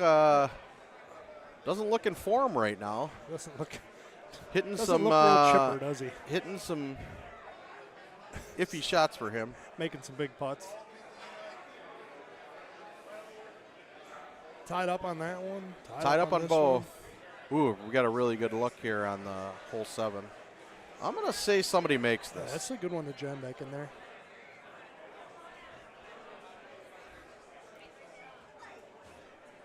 Oh, that's way off. That ain't going to be it.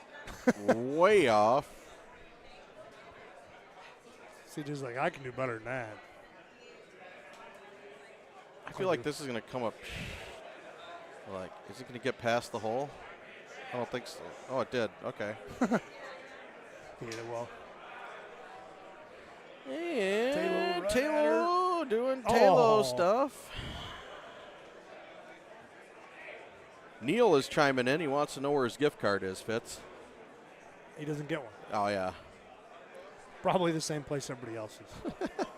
At IT.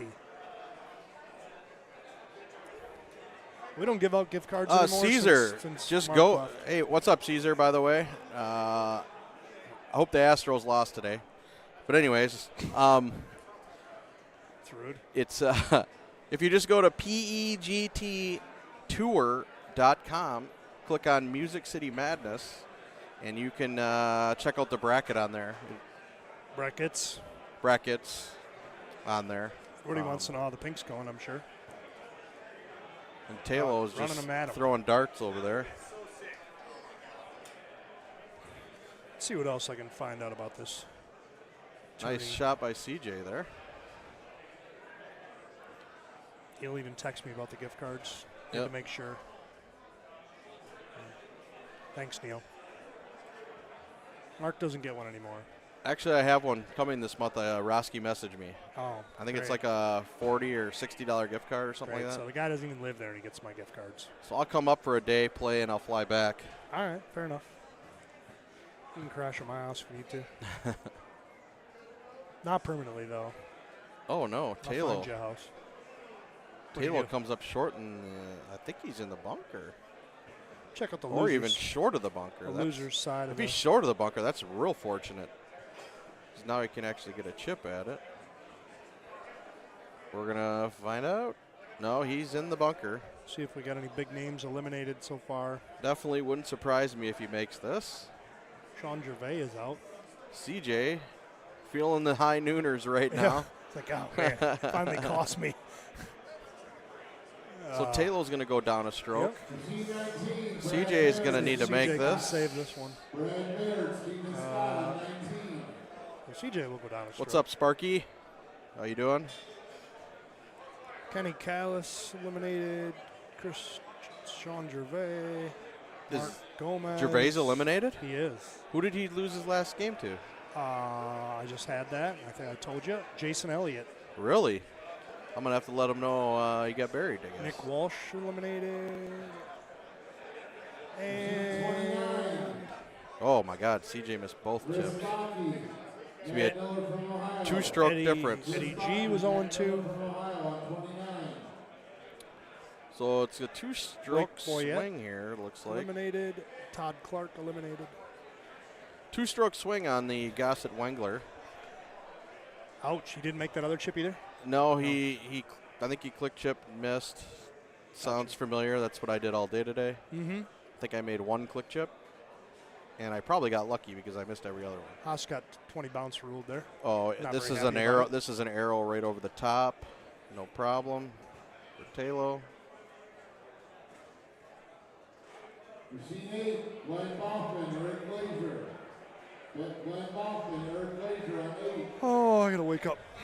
So, looks like we posted the qualifier or the brackets. Thanks to Andy on the stream. That makes sense.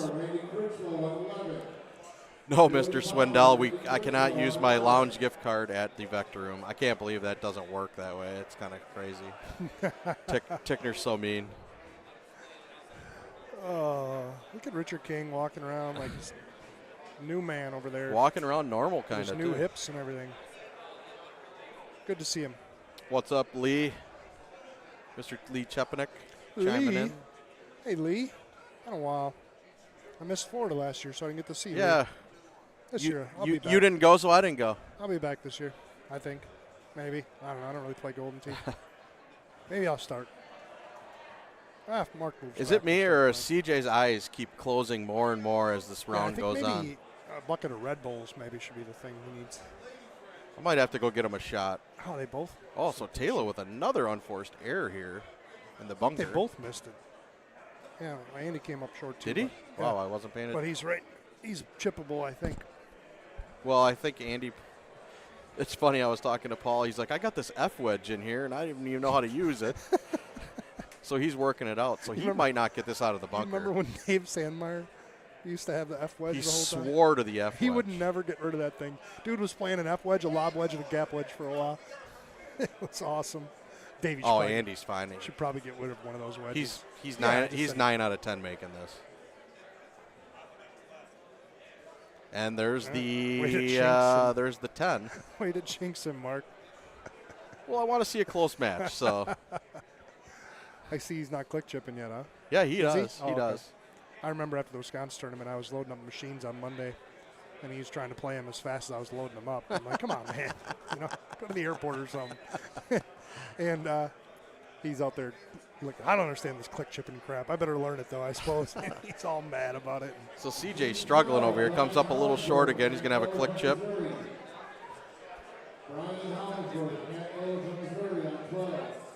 I think he just asked Evan if he was getting the shots or if CJ should get them. Yeah, Shaggy. So I was playing with Taylor on Thursday night, I think. This whole weekend ran together. And he had an F wedge. And he goes, we started Bonnie up, and he goes, oh man, I got this stupid F wedge in here. He goes, I haven't really tried it out yet. So what's he do? He hits it on accident, gets in the bunker on 17, and proceeds to click trip like 3 times before he finally gets out of the bunker with the F wedge. Figured it out, though, huh? Oh, yeah. It looks like he did. I mean, he hit a good one on the last hole. It was just a little off on the line. But I don't. You can click chip with that thing out of a bunker, out of a deep bunker? Yeah. Man. It just goes straight up in the air, yeah. like. CJ needs to get a hole out here, get something going. Thought he was going to be chipping again for a minute. He doesn't seem happy. Hey, that mine? No. Thought I was getting a drink. Haas with a good run at it as he checks the time after he hits it. They hit that 10 seconds too late, otherwise they'd have went in. So I heard first round Haas got a gift from Dustin Anderson, who had him down 2 going into 17 of South. What? And the kicker is I heard that Dustin was wearing a Straight Cash homie shirt as well. He went and bought a Straight Cash which is funny. And shows up wearing it this morning. That's classic. So Haas is lucky to be here. Yeah. Still on the winner's side, but you know what? That's part of the game. Yeah. Stuff happens, and here we are. And CJ looks like he's still down. Yep, he's still down 3. Wildman Taylor with his arrows with a beauty. Bounce him in there however he feels like. I don't like putting on this green either. And nice putt by Haas. Andy doesn't care. Imagine that.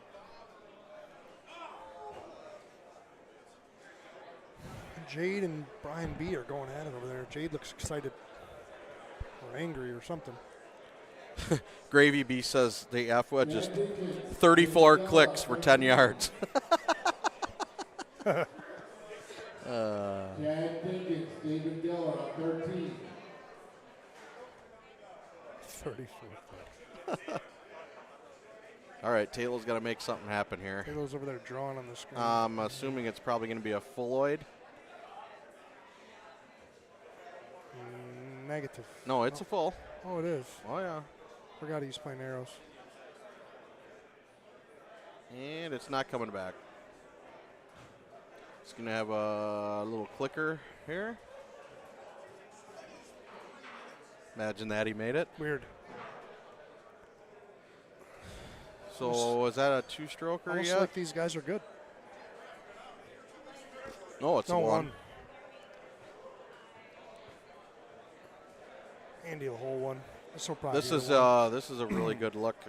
Wouldn't surprise me if one of these guys bury this one. A little right, maybe? A little too hard. Needed about 85 thumbs. Would have been perfect. Taylor's going to snap her back. Snap this one back. Plus spin with a 6-iron there. He might like it. He might not. Oh, boy. Not very good camera work out of him there. He's going to have to do better next time. That's a good shot, though. CJ, another kind of, that's a brutal brutal right 9, but he's got his hat back canned on. it in the middle. No problem. He's going to make Evan putt his.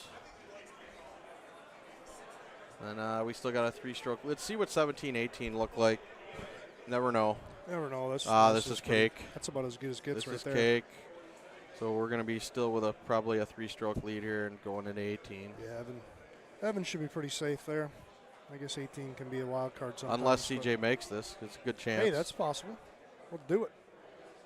Some fireworks. Speaking of making it. Oh, he was dunking that for a minute. Just short. Yep. Good run, though. Give it a chance.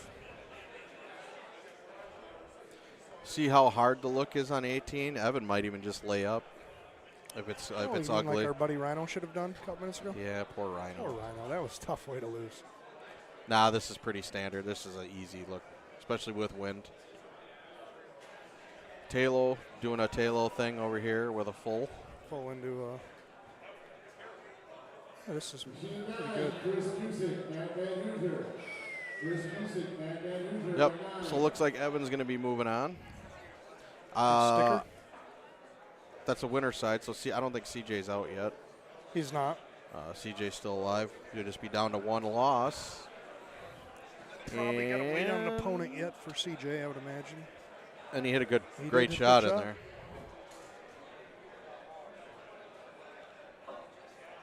See if anything else has happened here on the old. So Evans going to win 27-24.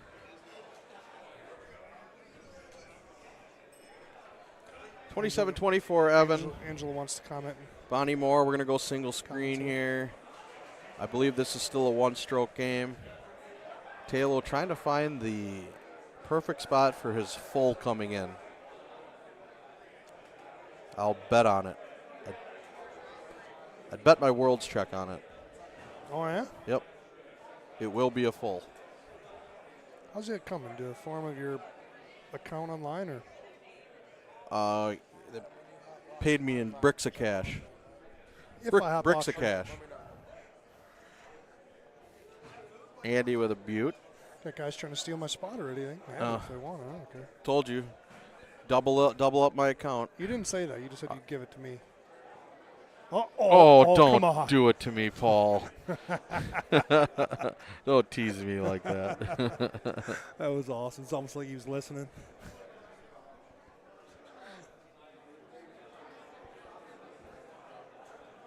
Bernsey and McGillum are tied going into 11. That's another winner's bracket match. They're playing Manhattan right now. Playing footsie with me? My newly favorite course. He didn't play a full mark. You owe your world Yeah, he did. Oh, he didn't? He didn't. He thumbed it. What is he doing? I'm down 35K. Oh, man. It was a rough weekend well, for you. It was fun while it lasted. I had some money for a minute. All righty. You can go ahead and deposit that right into my Venmo. No problem. At FS Gaming. Check's in the mail. The big one. Yep. It's a big one. The big one. Better insure that one. This, we saw this look earlier. It's really juicy. Taylor's like, maybe I just play. Well, Taylor just got a nice look at it, but I think he's going to bang this in with a chip. Try to chip it in. This is kind of do or die because I feel like if he comes in a little hot, he could be in trouble. Yeah, it's going to skirt a long way mostly. There's a bunker right behind the pin too, right? He does have a Zeph wedge clicker though. Well, he's not a human, so he's a robot. Get in. Wow, that's stopping too. It's a great shot. People don't know how good of a shot that is. Just the touch of giving it kind of a chance, Look at Andy laughing. But still not going too far, keeping it in the range. Just to have that perfect distance there. And we just saw this look. They both got the wind ball, so it's pretty nice. Okay, we're going to see if he's going to putt that or chip that. I'm presuming he's probably going to have to chip it. It did nestle on the fringe. Although he's got streaks. He's got streaks, so it might putt okay. I think it got the fringe. Pretty sure a full's coming here. You think so? Double or nothing? Or?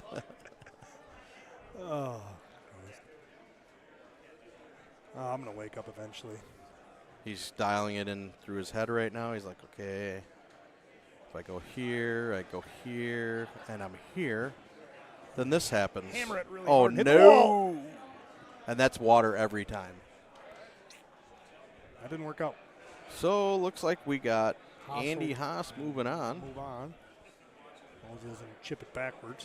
Unless he makes this and Andy misses. Nope. So now he's just going to putt it and say, putt 3,000. You just putt it and you're fine. Just putt it, you're fine. Yeah, I mean, even if you missed it. See, if you're Paul there and you see that shot, I probably just try to get on the green. Yeah. Because it's a tough shot for Andy. Yeah. Take your chance. All right, so Andy moves on.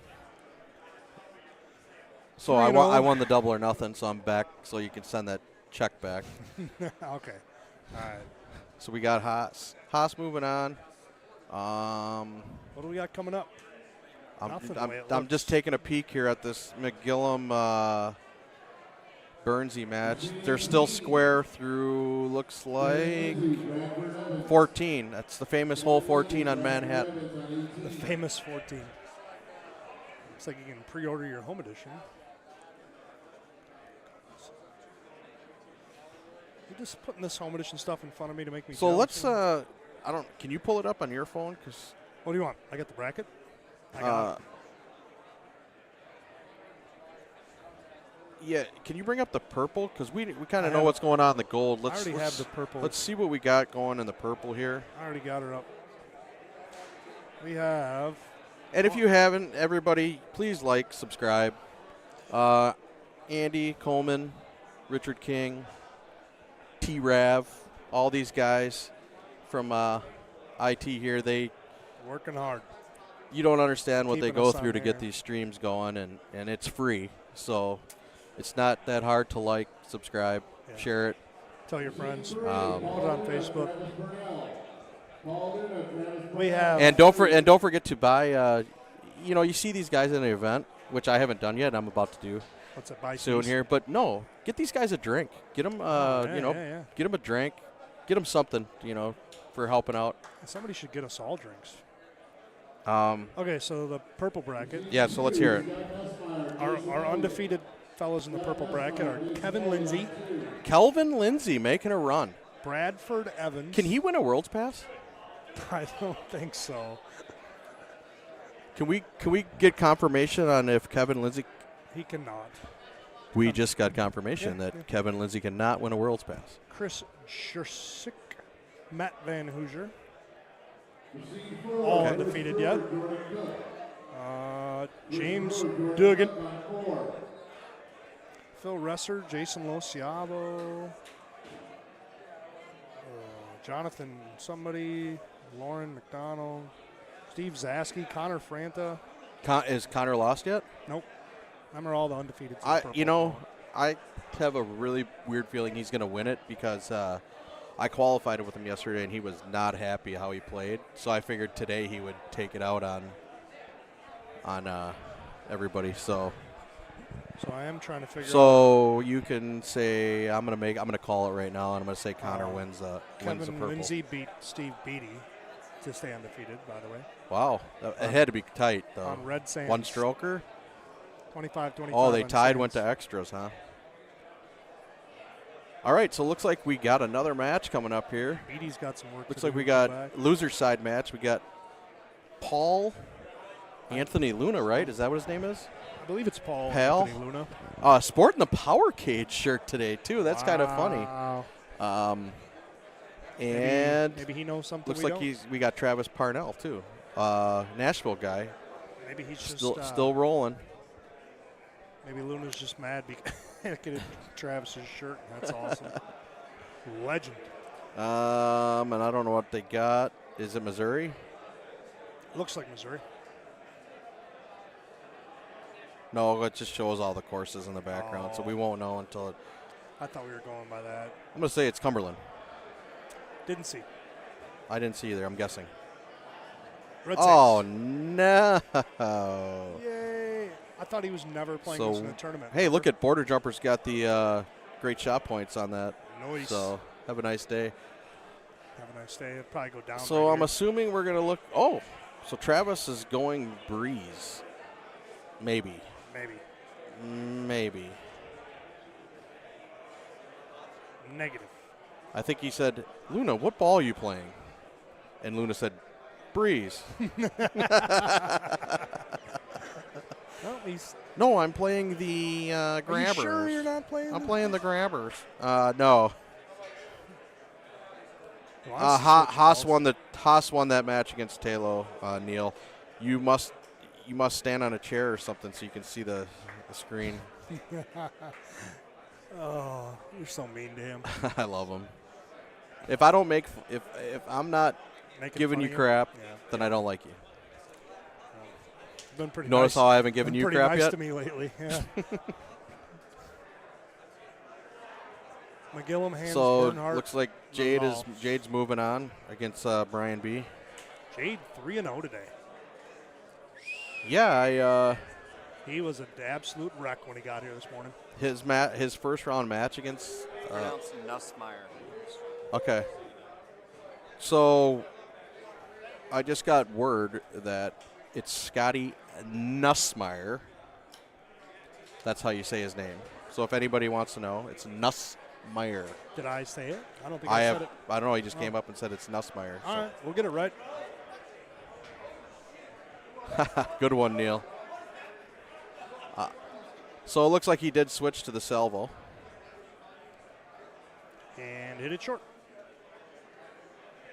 Luna getting rid of the stouts, going to the salvos. arrows, whatever you want to call them. And it looks like on machine 2 we are going to have Scotty Nussmeier. When you put the name on there, can you put Nussmeier? and Jason Elliott. Jason Elliott? Nice. Oh. Luna, the rare miss on the click chip. There it is. That's how you spell it. It's Scotty Nussmeier. And he's got it spelled right. Weird that he's got 5 S's in his name, but, you know. Yeah, I've never seen that spelling before, but we'll get hey. it. Oh, only 3 S's now. Nope. That's better. Scotty Nussmeier. Oh, 2 S's. And Scotty Nussmeier. Okay. Just a quick pronunciation check for all you there. So what do we got? A pair of birdies on hole 1 at Red Sands? Boring. Look, I even got the yawn for it. Oh, all right. Sleep on that course over there. And imagine that. We got another Bonnie Moore Black. Unbelievable. Finally get to see that course. Heaven forbid. I think there's 8 courses, right? You'd think we'd get something on these 2. Yeah, you think you get something. IT programmed it up today for a lot of Bonnie Moore. It's a pretty fun, it's got some chances at Oh, the end yeah, there, I mean, you can mess stuff up on the course for sure.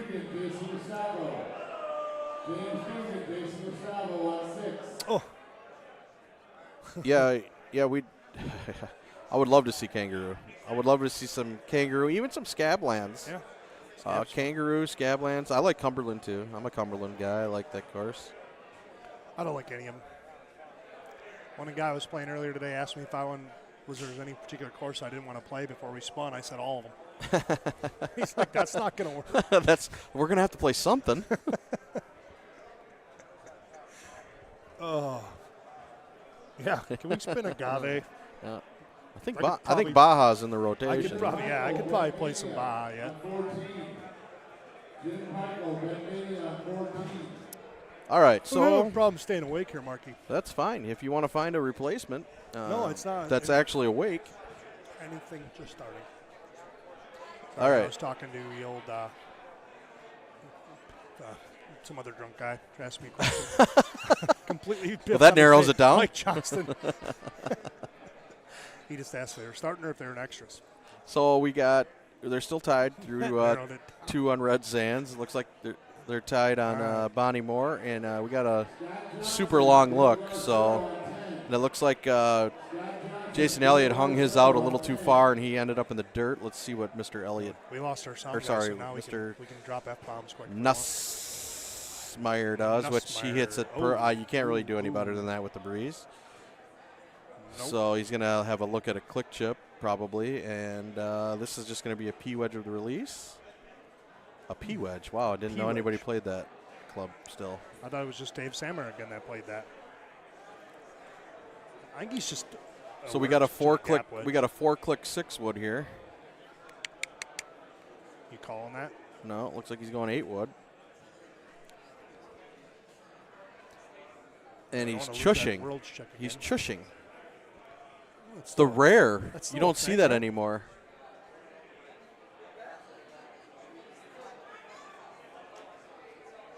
And I think it hit the cup. I think it did it. It had to have because it's way right. Wow. Yeah, I think it hit the cup. Well, his great camera work helped us out. Do us a favor, hit the flyby button there, bud. All right, so they're tied through 2. No blood. Nope. Travis doing a little clicker with a 5-bird here. To me, that's a long way to use a 5 hybrid. 5-bird. How far is he? 50? 50 yards. 1, 2. He's trying to get it. What do we got? 1, 2, 3, 4, 5. So he's playing it as 10 yards, a clicker, with release. Yeah, I didn't think that was going to be enough. Well, you weren't wrong. But what do I know? I haven't made a click chip since last week. I thought you were going to say since Vegas, but. Oh, yeah, no, you're right there. Hey, you made them when they mattered, I guess. All right, no blood after 3 on Bonnie, and no blood after 4 on Red Sands. Thanks for helping me out in the Calcutta today, Mark. Yep, no problem. Appreciate that. Yep, I lost $100 myself. So, what's the yard? It's hard to see the yardage. I don't know if it's 392. It's kind of blurry a little bit, ain't it? So I think you can hit a high T10, high T10.5 with the salvo. I think that should be perfect. And he hit a perfect 180. Oh, left. Just left. It was perfect distance. Just the wind got it a little bit. Tails like, I'll see if I can do that better than you. Backing up a little bit. Hit 9.5 drive? No, he's going high 8 bite. He just smooth. You get it on the green. Get it on, yeah. And a million-foot putt. Yeah, and these salvos are horrible for putting. Yeah, I knew he was going to miss that thing. They're worse than stouts. Really? Oh, yeah. Like more break? Yeah, they're slower. It seems like they're a lot slower. Got finally figured out how to putt with stouts. Again. But no blood there again. Travis misses the chip. Luna misses the putt, and we just got a pair of boring birdies again. Come on, let's see these arrows, boys. Should have played stouts. We're on our way to a solid 25-25. Brian Bernhardt, can I see you, please? There'll be some interesting shots coming up. We'll probably see him get some holes here. Couple firework holes yet. Oh, Jade is living it up, living life over there. He looks the happiest guy I've ever seen. All right, so we got Nuss thumbing here. A little thumbing 5 wood hanging out to the left. Attaboy Nussmeyer.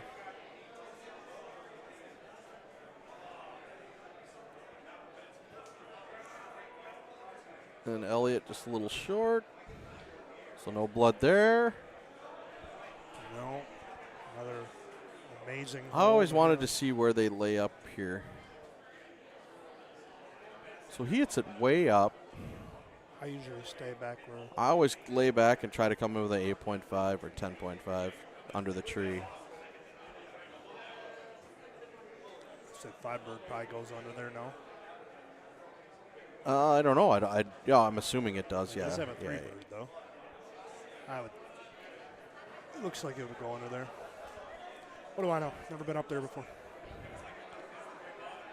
Looks like the 3 hybrid's probably the shot. You could cut that down a little bit. I like the. Another hole on the left side. I would hit the 3 hybrid. Takes that tree right out of play. Mm-hmm. Or the 5 hybrid, whatever. I think the 5 should be okay. Might be too high, but I don't think so. I would that was plenty low. I like to That's gotta get right, there. Though. Wow. Boy, that looked like it was hung out. Living a on little the too far. edge. All right. We're just cruising over here. I think Another these hole guys with are in the. Luna just casually cuts it through the trees. This Bonnie Moore setup. God, that looks like the one I was in, but I could be wrong. It looks really close. I'll tell you when we get to 17. So we got a pair of eagles again? That was a pretty gross. Yeah, that was a pretty gross look on your 17, though. Holy cow. About as bad as it. Oh, that's got to go. No, that's perfect. It's perfect. All right, so here we're going to see. I think this is probably like a 4-wood or 5-wood medium with a salvo. If he catches a 180 here, it's going to airmail. Yeah, he cut the crap out of it, so that's what you got to do. We're going to see if Luna cuts it or if he. Nice shot of it. Yep, he's cutting it.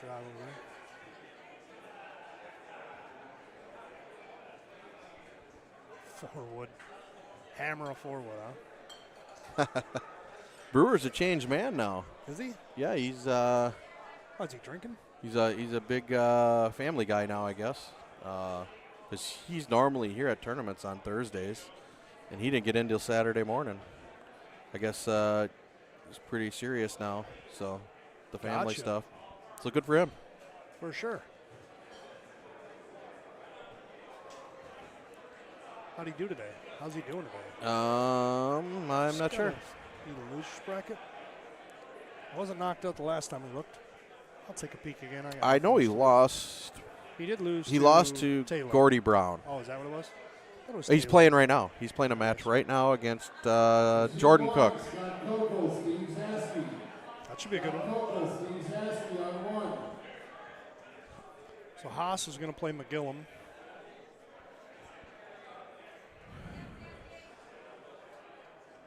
Gossett and Mike Johnson.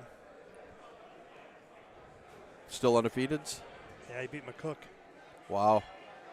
Playing well. Mm-hmm. So 2 Indy boys on the top 4 of the Wow, main. that's crazy. Now check the loser bracket out a little bit, see if we got any changes down there. I don't think so. The winner of the Nussmeier-Elliott match will play Paul Taylor. Have fun. And the winner of the Chris Brewer-Jordan Cook match will play Brian B. Cool. Winner of the Luna Parnell match will play Wengler. And then we got a Ryan McCook-Gary Sheldon matchup down at the bottom of the loser's side. So Adam Harris was recently eliminated. Oh, yeah, as well as Blake Boyette. Okay. And Gordy Brown. We're getting down there. It's a long way to go. So, a lot of Golden Tee today. Yeah, only 5 hours to go. I just woke up. Okay, what? Yeah, what? Well, Mark was sleeping for a minute, guys. Sorry. All right. And don't forget to like and subscribe, guys. Yes. Share it on Facebook. What's up? Are you bored? Angela wants to hang out with you, Mark. Then you want to be really bored? Yeah. We're really excited over here. We're having a good time. Yeah. Staying awake, though. Ooh, we got a close one there by not Scotty Nussmeier, but Jason Elliott. When do you fly out, Mark? Tomorrow at 11. 11. Gotcha. I was pretty confident I was going to be playing at 7 tonight, so I'm flying out tonight.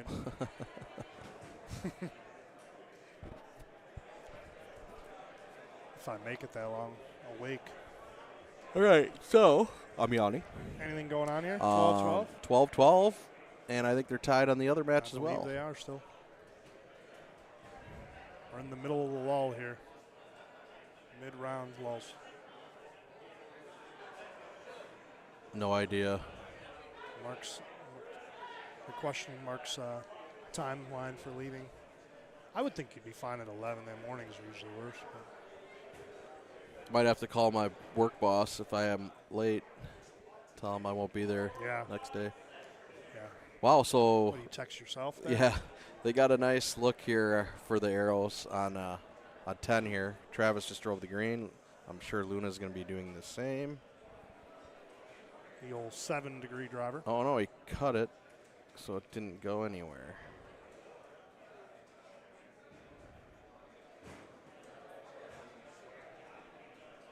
That's a good shot by Jason.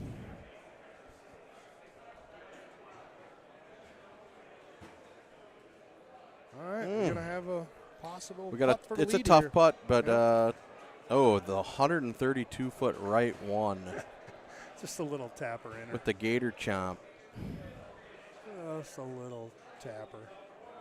And No. wow, and it barely got there. No, that's his second chance to take the lead that he did. Actually, I third. mean, that's that's tough.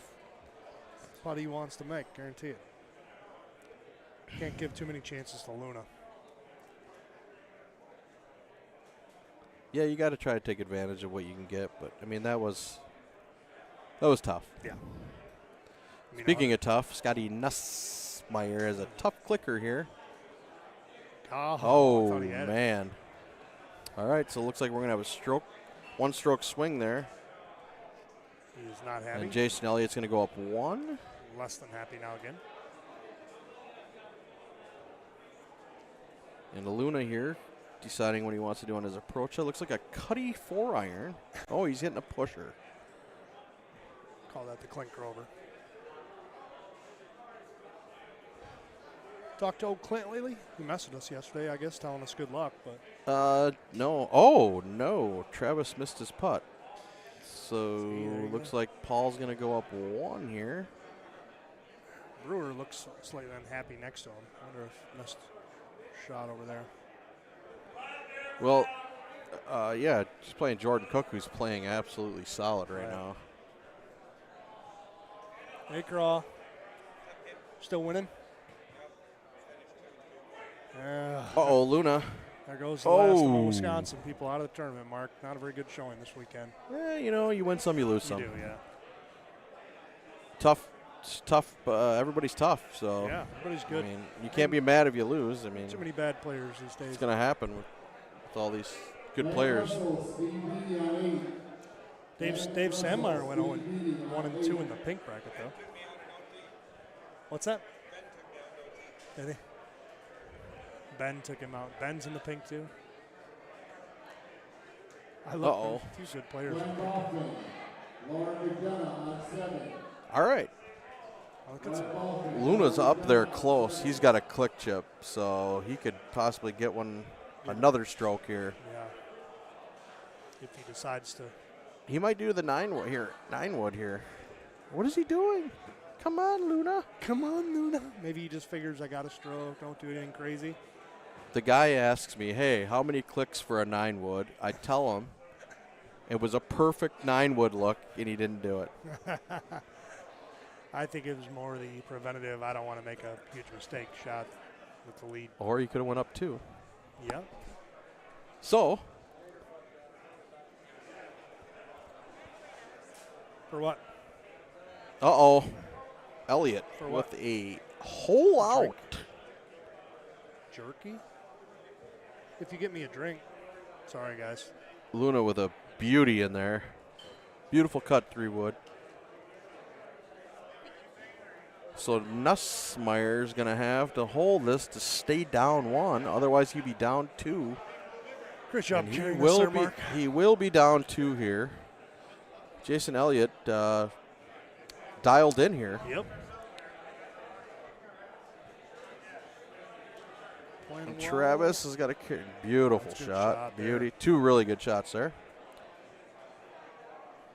We're gonna have we're gonna see what these guys do here. Are they gonna just thumb them out? Are they actually gonna cut it in? What are they gonna do? Because they're playing stouts. Hey, buddy. Out here. The Mize saw leaving. You bet. Hit me up.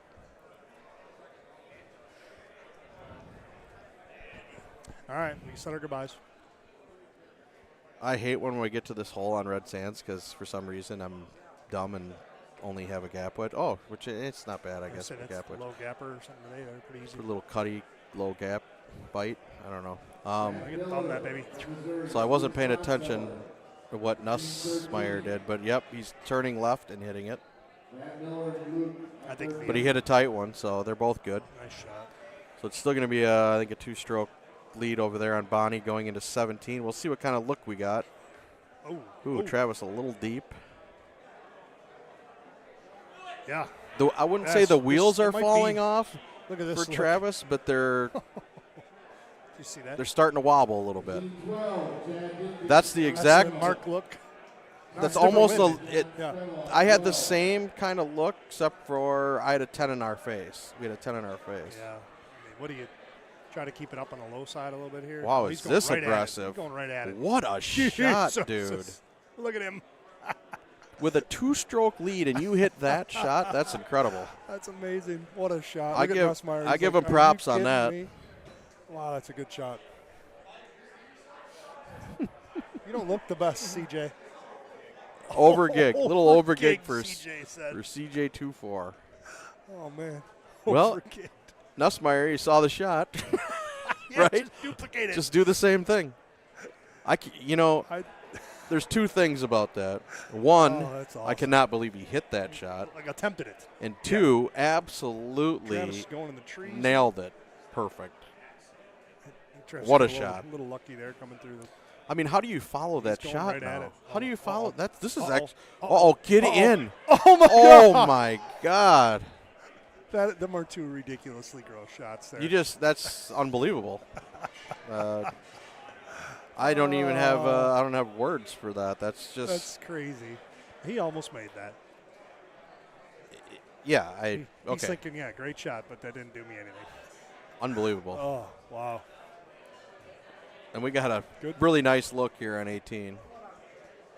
Yeah, that's medium 10, yeah. He just puts it on. That's going to do it. All right, well, good run there. I don't really see him missing that putt, and Maybe Mr. Nussmeier is going to have to make this and hope he misses a putt, which probably isn't going to happen. Well, let's hope he can put some. So did Luna mess something up? Because he's only up 1 now. Wasn't he up 2? He went long on that. Yeah. Oh, did he? Okay. Oh, no, he was only up 1 before. Was he? Okay. Yeah. Remember the chance to go up 2? Looks like we got Elliott moving on. Yep. But what 2 incredible shots on 17. No, I mean, you aren't going to see him better than that. The cojones on these guys to hit those 2 shots is just keep buying unbelievable. Stuff. All right, Angelo found out Ryan's a jerky guy. So we're on the solo gig stream here. We should have cut. Still a 1-shot lead. You like that on 17? Not only, dude. Which one? You don't even want to know what I just said on this. Yeah. I said Jason over here 2 things. 1, what is he doing hitting that shot? And 2, what a shot. Yeah. And then he backed it up with a better shot. A shot the same. Yeah. Just incredible.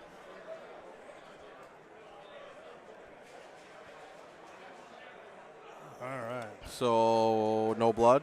No Still blood. a 1-stroke lead? Yep, Luna's up 1, going to 17.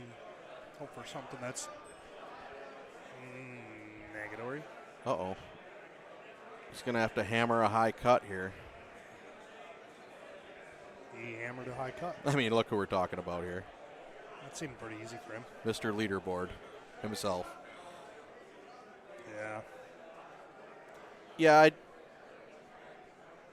I still can't believe those 2 shots on 17. Like, what is going on? That was awesome. He's got to hit this with no spin if he wants to make. He's got to try to make. I mean, 18 is not good. You got to cut this with no spin. You got to let it run at it. I thought he hit the rock. He did. Well, now he's going to have to make this. Now you don't have a choice yet. Well, there goes our dramatics. Put it in. You see his hat? Is there any way we can replay hole 17? I mean, to see those 2 shots again is just, I'm baffled. Yeah, it was gross. Yeah, go to YouTube and back up. Yes, Jason Elliott did win that game. And he's walking around dragging. Yeah, looked like he was spent. He's dragging him around right now after that shot. It was Jeepers. dragging him around. Unbelievable. Unbelievable. Anyway, I wish we could have panned us when CJ was back here so they could have saw what CJ looked like. CJ is in full gig mode. I think he's still suffering from last night's gig. All right, so it looks like we got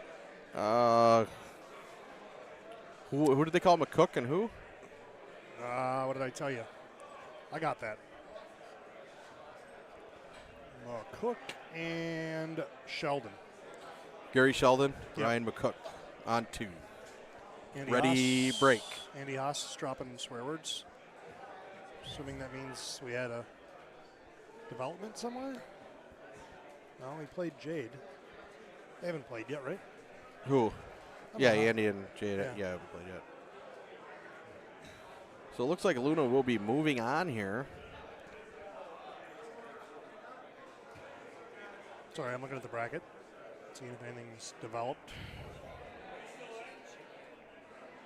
I thought he was going to put a little icing on the cake there and make that, but he didn't.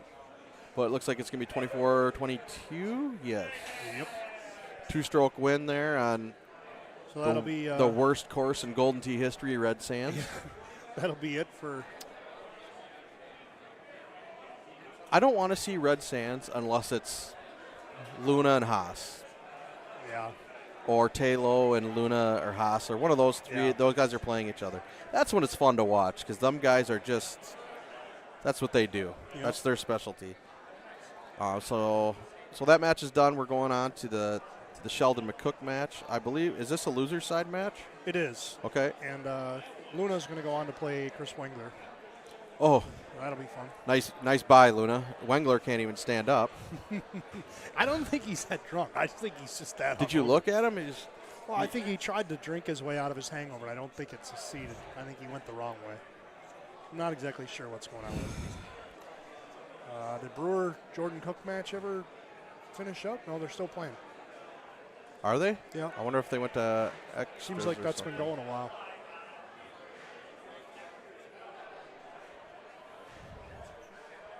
All right, firing up, and what are we playing?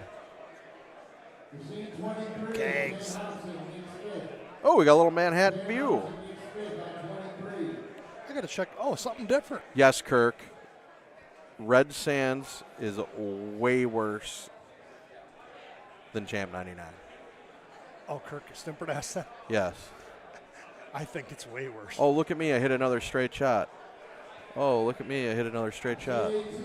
Nice arrows. Chris Barkley, Kelly Ambrose. Chris Barkley, Kelly Ambrose on 18. So I'm checking out my Calcutta, see if anybody's still alive. Well, I know one who isn't. Yeah. And that'd be this guy. So I actually have Ryan McCook here. Okay, good. So I could use him to So battle back you're still alive. I like this look for Gary. I also have Chris Brewer. Come on, Brewer. Hey, no cheering for people here. Oh, I'm sorry. Everybody's a winner. Go, Jordan. There you go. Andy says, I can root for whoever the heck I want. All right. He dumped me Go like Jordan 4 Cook times then. yesterday. Because I want Jordan Cook to win. You want Jordan Cook yes. to win? All right. Oh.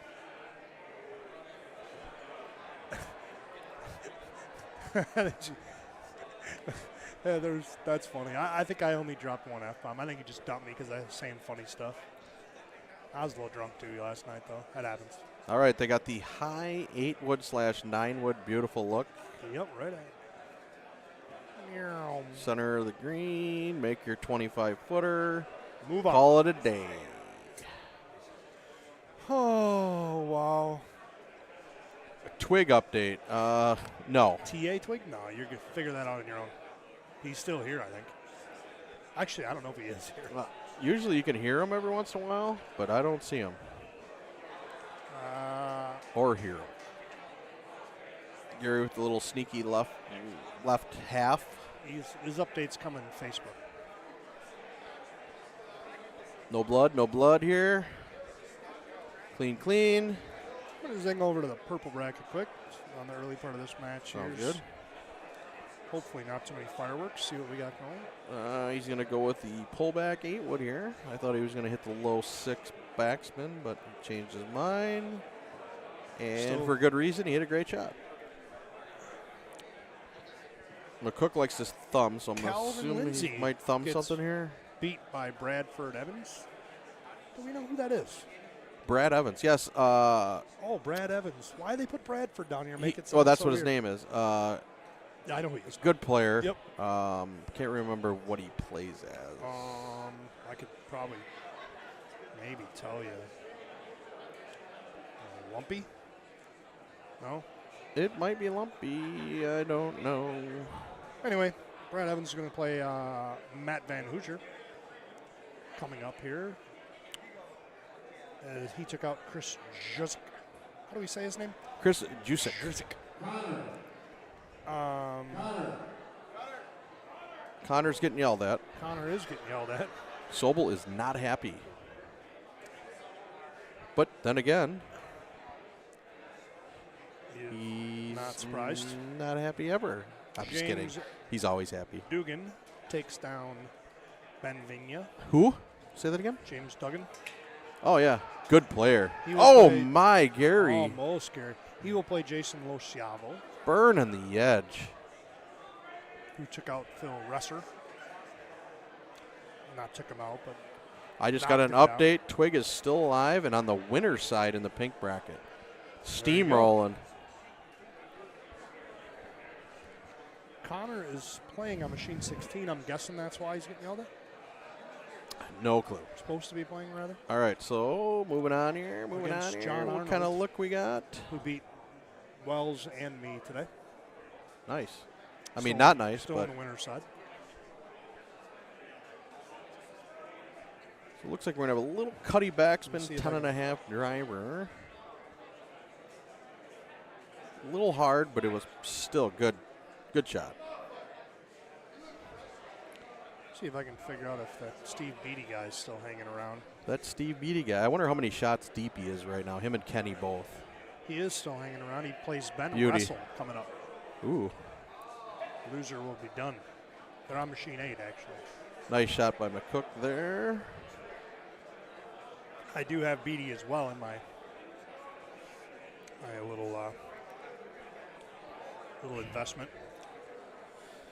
All right, let's see what we got here.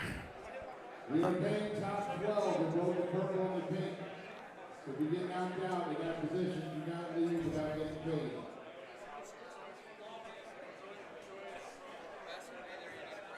Oh, a break. I thought he asked if we wanted a drink. Oh, I was no. Still no. I'm good right now. I'll be done in a little bit. We can boot him out in a little bit. Give me a little bit. 10 minutes. Are you still playing? Are you out, Gordy? Oh, he's Okay. out. He's got all day to wait. Newsflash, bottom of the screen. Gordy Brown is now out of the tournament. In about, my guess is 13 to 16.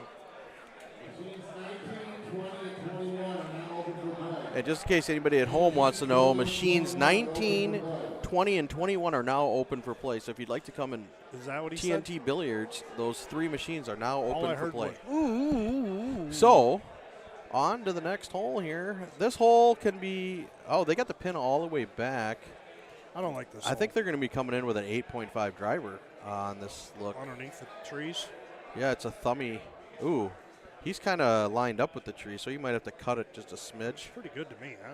Push that baby just a little bit. I think it's just a baby cut. Oh, he's going right to left. Ooh, came in warm, too. He hit her a little stiff. It might be a 10.5 for McCook here. Little naked cut. Does it stay under there? Little naked cut. Called it. Oh, man. McCook No, had a good day yesterday. Gordy switched to stouts. Machine 16, Jack Did he? Poole, Stephen Scott. Yeah, he's like, I have to. You don't really need the streaks. Kegs with the interesting way of pulling the ball back there. And, all right, so looks like we got a little one-stroke difference here. We do. Manhattan's kind of a tough course to catch back up on. It's nothing really crazy until you get to usually 18. Right. You know. 17, pretty straightforward. McCook's going to get a little weird here, and he's going to do the tailo through the tree, cutty, low tee, probably hit it to 20 feet. Nope, Yeah. changing his mind. He's going Changing to a high high tee. 6-wood. He's going to have to get this pretty good. He got her pretty good. Yeah. With the backy, but for the height, I guess. I mean, I wasn't worried about him getting over. I was worried about him getting over, huh? close. Yeah.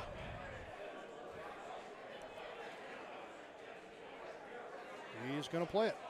Coming in hot with the bird. Bird's the word. That looks good. And that is a looks real beauty. Good. Oh, what a shot. What a great shot, Mr. Sheldon. That O-Bird, man, once you get those shots like that dialed in with it, you can repeat I used to play the over. O-Bird, obviously, when they first came out because you kind of needed it for a few shots. But nice job, Like Paul. it's, it's not really affected Jordan by the Cook wind or moving anything. on, baby. Fudge. Yeah, buddy. You like that, Andy? Yeah, buddy. Smith, you're on number machine 23. Oh, that hurts. Smith, the 23. All right, so If I lose, I'm never playing the Calcutta again. next tournament you're at, Calcutta again? Nope. Liar. I won't play if I don't. Liar. Nobody would have been bid for anything this weekend if I was in here. It was weird. I went to St. Louis. It was in what, April or May? Yeah, April. In April? No. Oh, whenever it was. Yeah. And I just went nuts and started buying people in the Calcutta. Yeah, the pocket four. Ooh, so Pocket we four got dash. my guy Jordan Cook coming up on 3 here. Against Burnsy? Against Burnsy. He's just your guy because he knocked you out. No, he's a hell of a guy and a great player. He qualified. He played Target Rush at Worlds, qualified, and made the top bracket.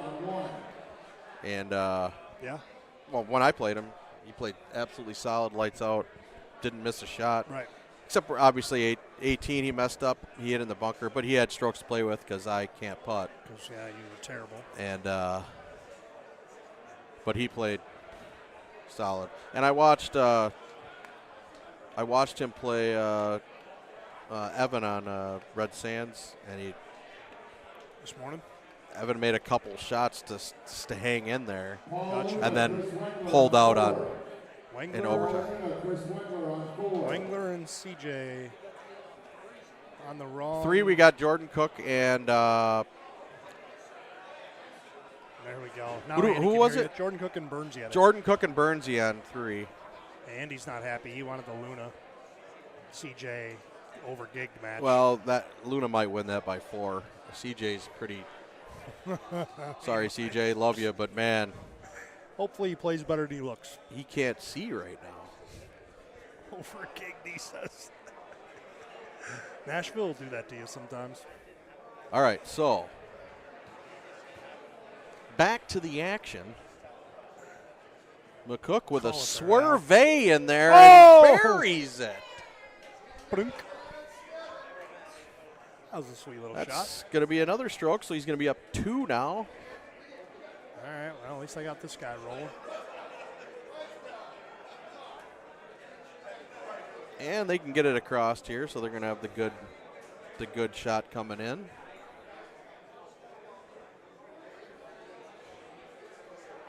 And once we get that machine 3 fired up, we'll get you to the other screen here. But right now, they're just kind of standing over there. Did you hear me? What? Did you know McCook is sober? Yes, I heard McCook is not drinking.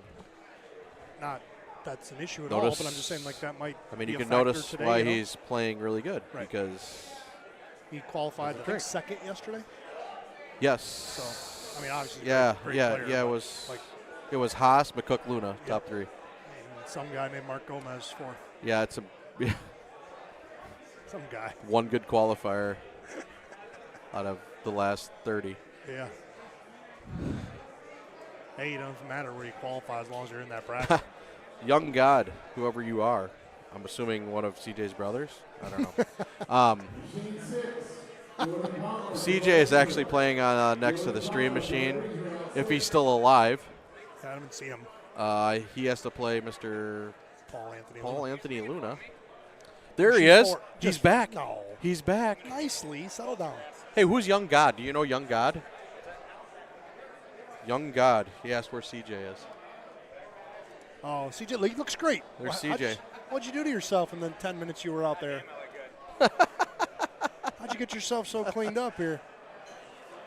All right, so it looks like CJ's ready to go. I don't know, man. I don't know if he obviously found something in the parking lot. I don't know what happened, but he looks ready to rock. He does. He looks like a whole new man. See, we make fun of him. We boost him back up. Well, now I don't know. Now that might be a great match. Yeah, he looks rejuvenated. Ooh, all right. So looks like we got a new course finally coming up. McCook. Looks like Jordan Cook and Brian Bernhardt will be playing Scamlands. McCook just missed the green here. Ooh, really? Tough look. Yeah, he was. I'm assuming he got really aggressive. He did. When he didn't need to. Yeah, that's kind of what I was thinking. So how bad is he? No, he's not terrible. Yeah, but if you not miss good. this chip, you could go back down the runway there. Just put it up there and take your medicine here. Or just what a it, chip. You can do that too, I guess. Oh, what a good chip. I mean, he did have a 2-stroke lead, so didn't have to do that, but he was pretty confident. Keggs is like, thanks, bud. Yeah, we were just saying that guy's Uh-oh, don't hit it off the pole here. Jeepers. Jesus, he was close. Don't hit it off the dunk. He went from lights out to almost lights out.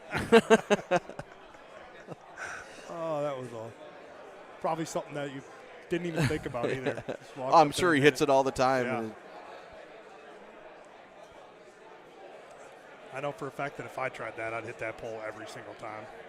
These guys, their cheat codes are entered, so that's not going to happen. But all right, Scamland, Scamland, Scamland. Whatever it is. So Jordan Cook's going back to the breezer. Cookie's swinging one in there. Look at this guy. Oh. Another one. Another one. Boys. Are you kidding me?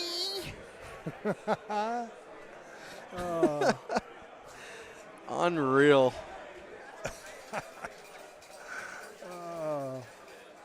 See, these are the matches I talk about to people. I'm like, hey, Gary messed up once, but Gary's playing good. Yeah. And you play good, and you just get buried because the guy is just holing everything out. I mean, what do you do but tip the cap? Nice game. Didn't Grover drop like a 31 on Red Sands or something at Worlds? I think he shot a 32 or 33 on Missouri against somebody. Yeah. You just never know. Like, who was the guy? Oh, Gervais always used to get. Gervais was the one that used to get ran down. Yeah. Oh no! Now he hit a bad shot. Good thing he's got 9 strokes to play with. I think he just should cut it every single time. Every time he cuts it, I think he was trying to thumb it to the right and it just went straight on him. That's what I'm saying. Just cut it every time. I'm guessing that chip probably pretty makeable. That looks a little better. Yep. So Gary looking to get one here, maybe. Pretty confident in that chip. Big bounce for Jordan. Big bounce. Jordan gets over there. All right. As you can see, Burnsy playing cheater balls.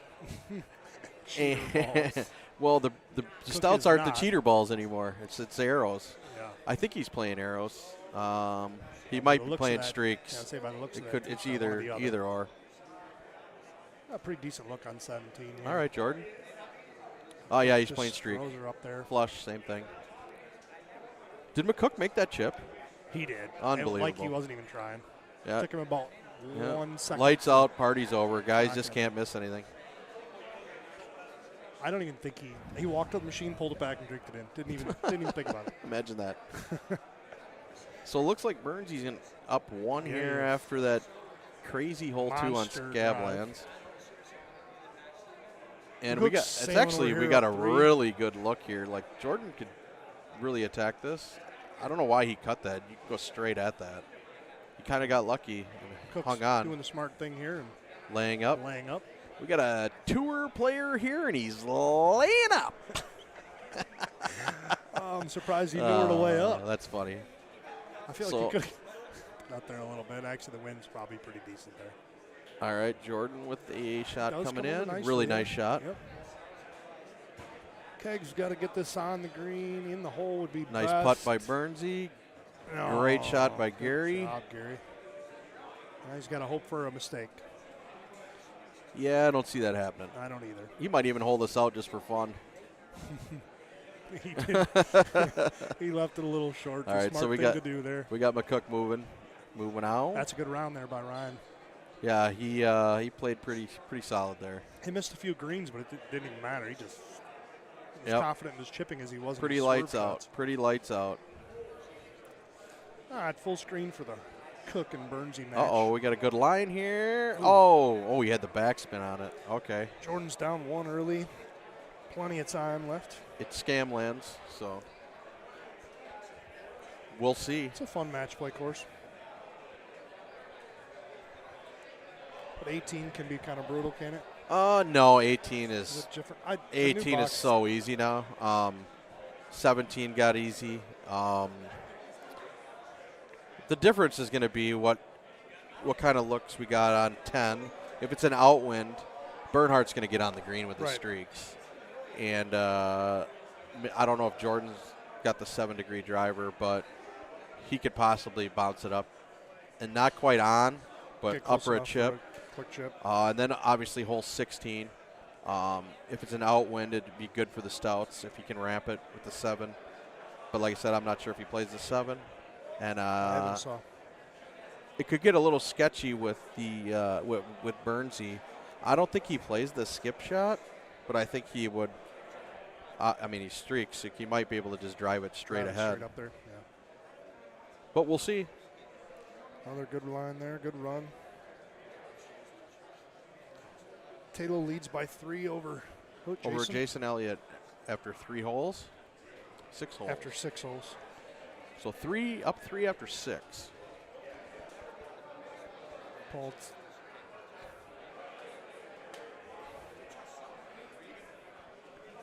So, we heard CJ might be up a stroke or 2 on Luna early. Oh, the Taylor match, sorry. He got us confused. Too much bouncing. So nice shot by Burnsy there. Looks like Jordan's going to come in with the high T3 here, straight at it. Nothing really going on in the purple major. And so 2 pretty no straight bracket games forward shots here. No blood, looks like. So Bernhardt's going to move on to hole 7 here with his 1-stroke lead. Anybody know why they call it the purple bracket? So we just got an update. Mr. Wengler, CJ 10-4, good buddy, is up 1 stroke on Mr. Luna right now through how many holes? It's early. Through 6 6 holes. And they are playing what course? They are on Manhattan. Ooh, this is a good one to hole out for the. I like the line here. Jordan's got. It's got to get to the hole. Yes, yeah, it's gonna come up a little short. So no blood after 7. Jenkins. So waiting for my result of Steve Beatty Ben Russell match, but I don't. They're down in the corner. I don't see. It's supposed to be on 8. I'll take a quick glance, but I don't see. Burnsy with a Good beautiful shot, cutty in Burnsy. there. I'm guessing that. My wife looks really bored over there. Well, you could tap Gordy in if you want and entertain her. He looks like he's entertaining my wife. He's going to go with the bite here, which don't hit it too hard because it might be too far. Yep, too far. Oh, too yeah. damn far. So, no blood again, still 1-stroke lead. Sorry, Mark and I got slightly distracted for a minute. Oh, Nashville.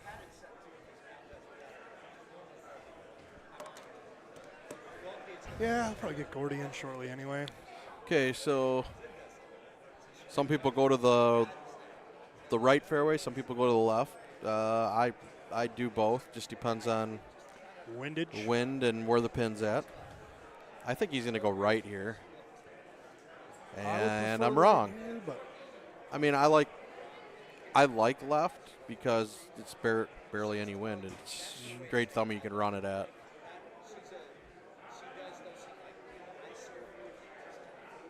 And that's exactly what Burnsy just did and bounced it right over the top. See what Jordan does here. Assuming a little thummy naked here. Looks like it. Looks like a good line. Might be coming in too hot though. Yep, just a little bit.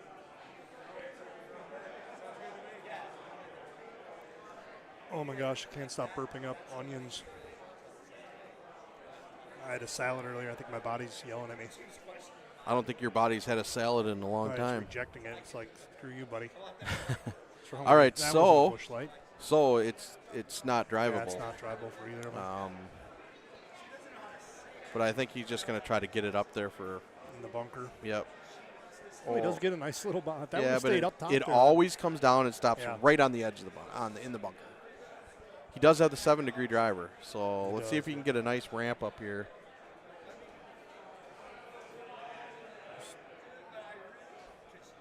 Oh, he did. Oh, he did get the ramp, Oh, it just kind of died at the end. Yeah, that'd have been interesting.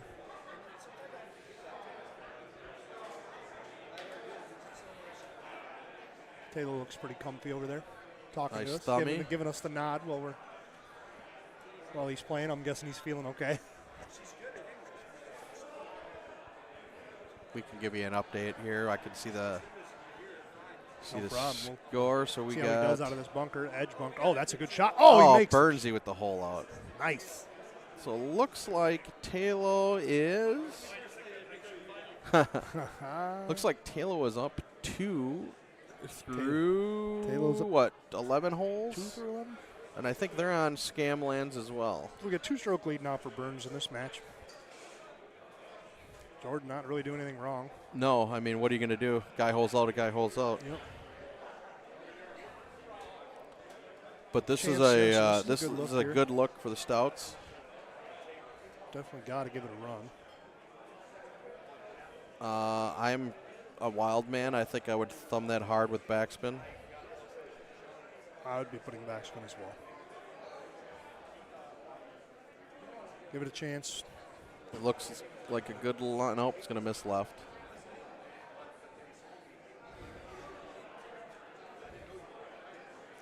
Sometimes that right thumb is just too powerful.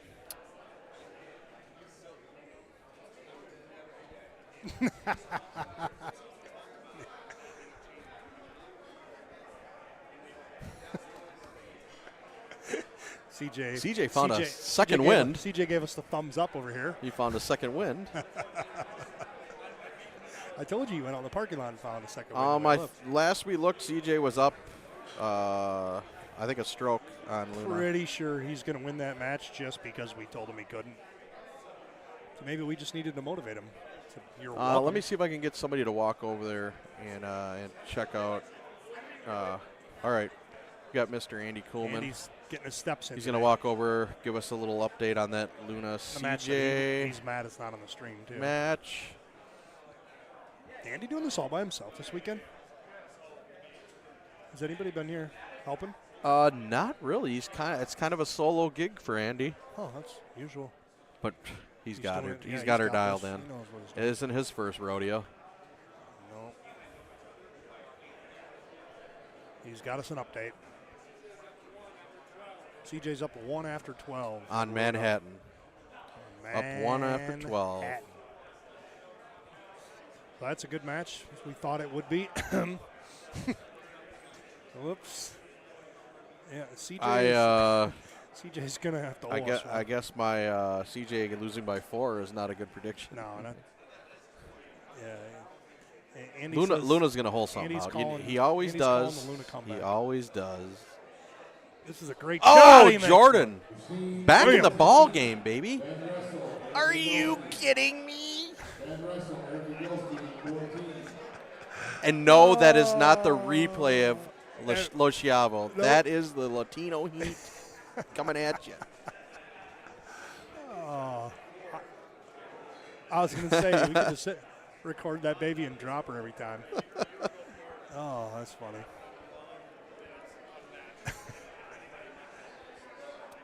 Is he going to get another one? That No, would've he's been not. Fantastic. So we got He must have said the same thing.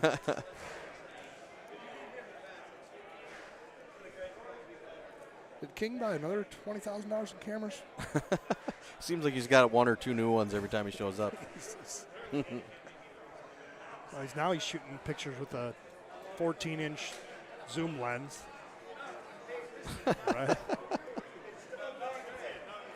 Preppy IT. He's cooler than you, Andy. This is a fun shot. Come on, Jordan. Hit a good shot here, buddy. I like Good the old win. I like the old skip up. You're gonna have a tough putt, but it's gonna bounce up. Oh, he hit it perfect. He hit it absolutely perfect. Hit some bite on that. Let's go. Absolutely perfect. Burnsy didn't like that. Burnsy's gonna try to carry it with the streaks. If he hits that hill, he's done. Oh. Or just hit that perfect side hill and jack her up there. Well done. Anything interesting on the chat over there? Ricky? Yeah, CJ's had about 3,000 high noons the last 2 days, and I think Luna looks prime. He looks real dapper with that mustache, too. He does. Porn stash. All right, so here's hole 16. This is one we were talking about. If he gets that perfect skip, he can do it. Uh-oh, there it is. Oh, I thought he was going to get that bounce. If that bounces up on that rock, he's on. A little bit to the right would have been. He is on. Close. Burns is like, I wish I had the 7-degree driver. He's going to lay up here. I mean, it's not an easy shot for him either, too, because he's got wind. And it could be all right. Wind holds him up here. Yep, Easy. decent. This is actually decent there. I think it's plenty of height to get over. Maybe. No, 9-iron's perfect. Should be A little 9-iron release or pull back naked. Yeah, I like the release, to be honest. Oh, it ran out nicely. Well, let's see. He's probably praying for a really ugly pin and wind on, like the far bottom right pin with a outwind to the right. Yeah. Hey, that's pretty close. This is the look. This is the look he wants for because Burnsy's playing streaks, right? He's going to get no spin. Oh, that's a tough shot. And he's going to have to hit it, pretty nice. So he's going to have to hit a golf shot here, and hopefully. Uh-oh. That's got to go. Got to go. Oh. Sit now. Oh, no. CJ is leading by 1 after 16 now. So CJ, yeah, he is up 1 through 16. Paul's got some work to. I thought he might go right here. Uh-oh, Burnsy's going to stymie himself. He is, but that's probably okay. Yes, because I believe Jordan only has a gap wedge like me, so he's going to be in trouble. It's going to hit the hill. Hopefully it doesn't come backward. Okay, ooh, we got it out. It Nice. did hit the hill, though. Nice. Just putt this through the thing, not too hard.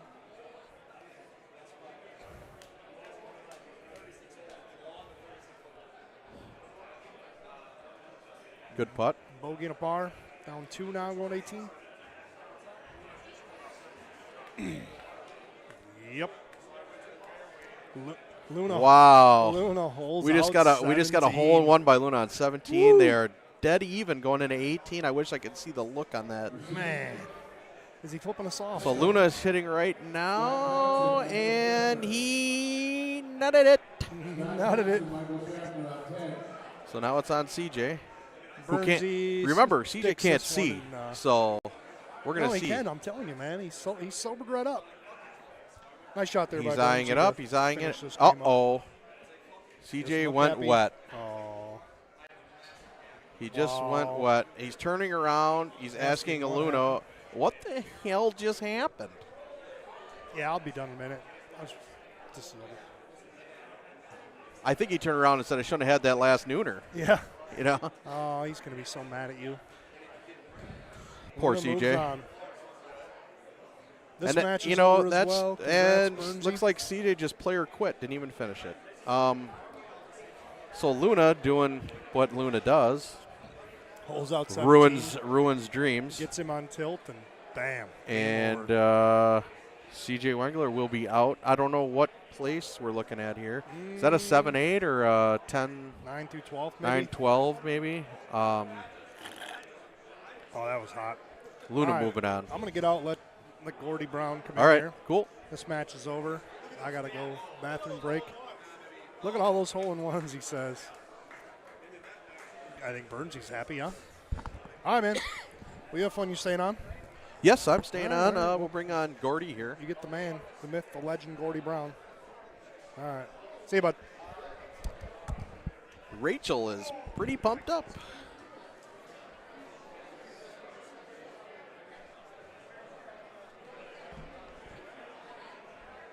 All right.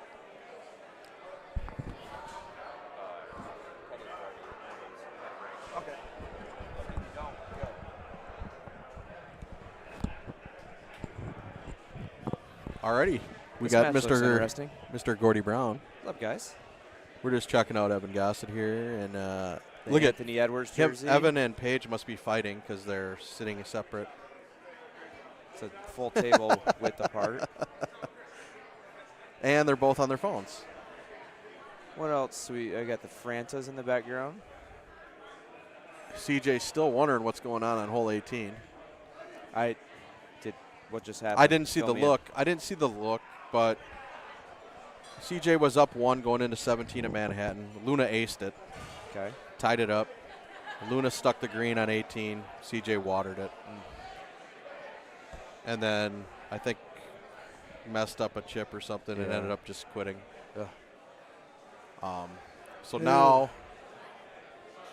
I don't know what we got going on here. I didn't think we're I in a little lull. needed sunglasses in Nashville, but I might need them to look at Sean's face in this video right now. He's got that ball dome just a shining. Nick Walsh played okay today. Did Nick Walsh things. Yeah. Jordan Cook played his ass. Sorry. Jordan ass played off great. Today. I was talking to Jordan earlier today, and he's like, my first 3 matches I had to play world champs, 3 world champs in a row. Hey, and I think he went 2-1. He went 2-1, and his one loss was sudden death loss against to Evan. Yeah. Yep. Pretty good. Uh-oh. You guys are going to see our Ugg mugs here in a second. Sounds terrible. Oh, what? We just got the Machine 2 just got called with Andy Haas and Jade McGillum. Jade's been playing pretty good. He holed out a lot so far from what I've heard. He was trying to tell me about it earlier, and oh no, it was the Eddie match. Match. I think it was on stream, so I'm excited myself. I was, I think, in my own match. I'm excited to go back and watch that. I think they said 4 consecutive holeouts. Did you hear about that? Wow. No. Yeah. No. Jade's been. Did you see Jade's putt yesterday? No, I did not. So, Jade's putt. He'll tell you all about it. Just ask him. Okay. It was hole 18 of Kangaroo qualifying. He was kind of stymied behind the fringe, and you know how the pin was front left? Yep. So he putted it into the fringe on purpose and kind of kicked it left. It was essentially an unmakeable putt. He just kind of putted it to kill it, die it down to the hole, and turns it out goes makeable. So he makes it, and he went bananas, which rightfully so. I mean, it was insane. But it's your last shot of the game, so there's no way to even hit send to YouTube, right? Yeah. For anything. Shot of the week. Oh, I mean, it's a putt, but yeah. still. So it was funny because everybody was over here playing qualifying, and we had to sit and watch, the recap, the shots of the game, moments of the game, so that he could video it to show everybody.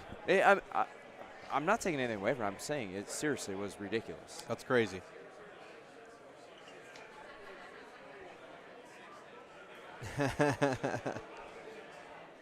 We were just told that putts do not make shots of the week, so if there was any putt that could have made it, honestly. So we are going to have... I got to pull up the bracket. So we do have Haas, we do have Jade, and then on the other machine, we will have MJ and we will have Evan Gossett. MJ's so I believe good. Those are the final 4 that have not lost yet. So the winners will be going to the King of the Hill. I don't even have to look, and it's not my first rodeo, right? You gotta be kidding me. So, as we're waiting here, Haas is warming his thumbs up.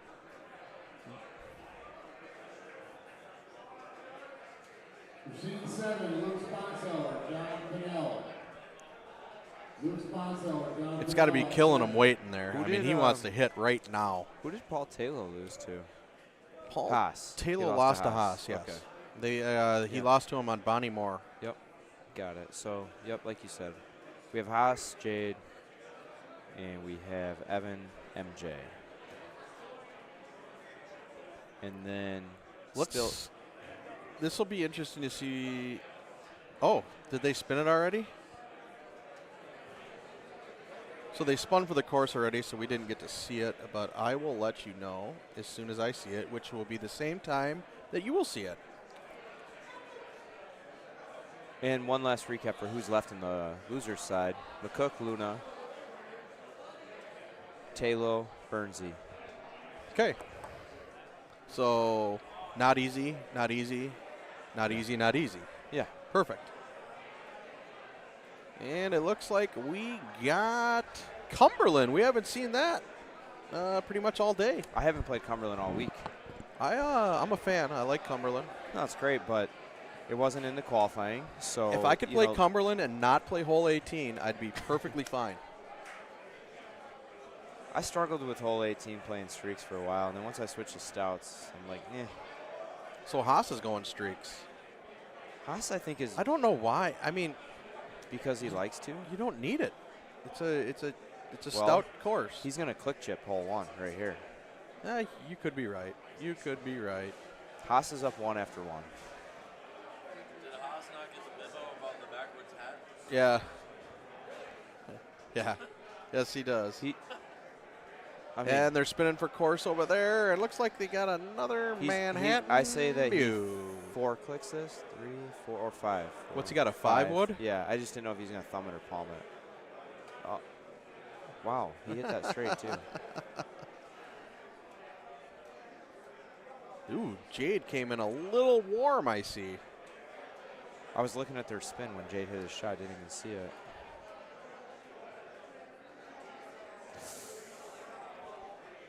Not good to go down 1 early against Andrew Haas.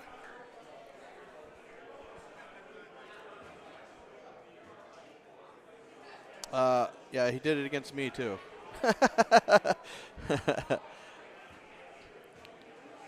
You played Jade today? Yeah.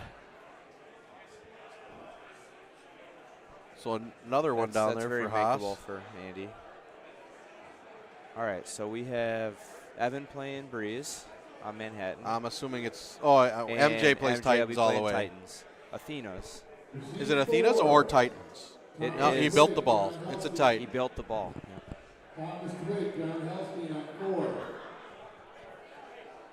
Hi, Rachel. Luna.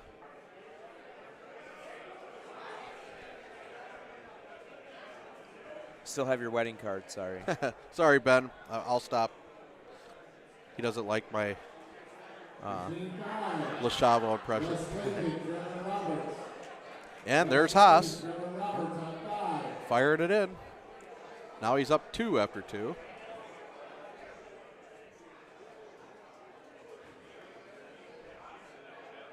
And Evan almost holding out.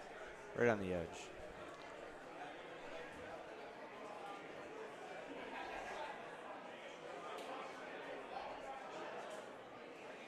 Sorry, Josh. I don't know what you're saying thanks for. Apologize if I missed something. Looks like they've got the straight over the top. 9 wood, 8 wood look. Pretty good look. Pretty friendly here. Shouldn't be any issue. Does MJ hit the same thing? I mean, he might go deep with a. No, yeah, he has to. Because I used to play streaks on this, so you got to hit the high. Well, he's playing 8 too. You got to hit 9. I don't know, whatever. I don't even want to say miles per hour because I'll win too, but just lightly. See, my gosh, it still gets there. Yeah. He feathered that, and I thought that was for sure hitting the top. But he can't get it any closer because he can't hit it lighter. Ooh, good. We got a little cutty look. Oh yeah, I like this look. Cumberland. I like it when they tuck you behind even more. And he hit a good shot. Perfect. So the scarier shot on Manhattan is when you have to hit the highest 6 wood cut with stouts, and you have to go through the gap that is angled from left to right. You are correct. I love that shot. Yeah, I saw you do it at Worlds. Jade coming up short. He needs this chip. He cannot go down 3. He goes down 3. I don't want to say it's over now. No. But he needs it's it. super difficult to come back from He would this. need a hole out in a Haas water ball. There's still hole 7. So kick right. And he got it. Nice what a shot. chip by Jade. Oh, Haas ran off a little bit. He's going to have to chip too. Pretty much a gimme for him, but. Somebody's asking you, which balls do you use? I'm pretty much stouts all the way. What did you play on Red Sands yesterday? I had a really good qualifier going, so I didn't have to worry about it. So I just played stouts. Yeah. What if? If I'm playing match play and I know somebody's playing them, I pretty much have to play them. So if you and I are playing match play and we sign in, and I play arrows, do you select arrows or do you select stouts? Or Titans? I think I have to play arrows. I don't want to, but I think I have to. Just getting in the mindset, seeing what you're thinking. Yeah. You know what? It doesn't matter because we're not going to play any more matches. Yeah. Thank God. I don't have to see that course ever again. I never played a match on it. Only that one qualifying game is the only game I ever played. I never played one as well. I won't say that's the only game that mattered because I qualified for Worlds on Red Sands. So I played 10 games that mattered. There you go. So we got MJ missing a chip here. So it looks like Evan's going up 1.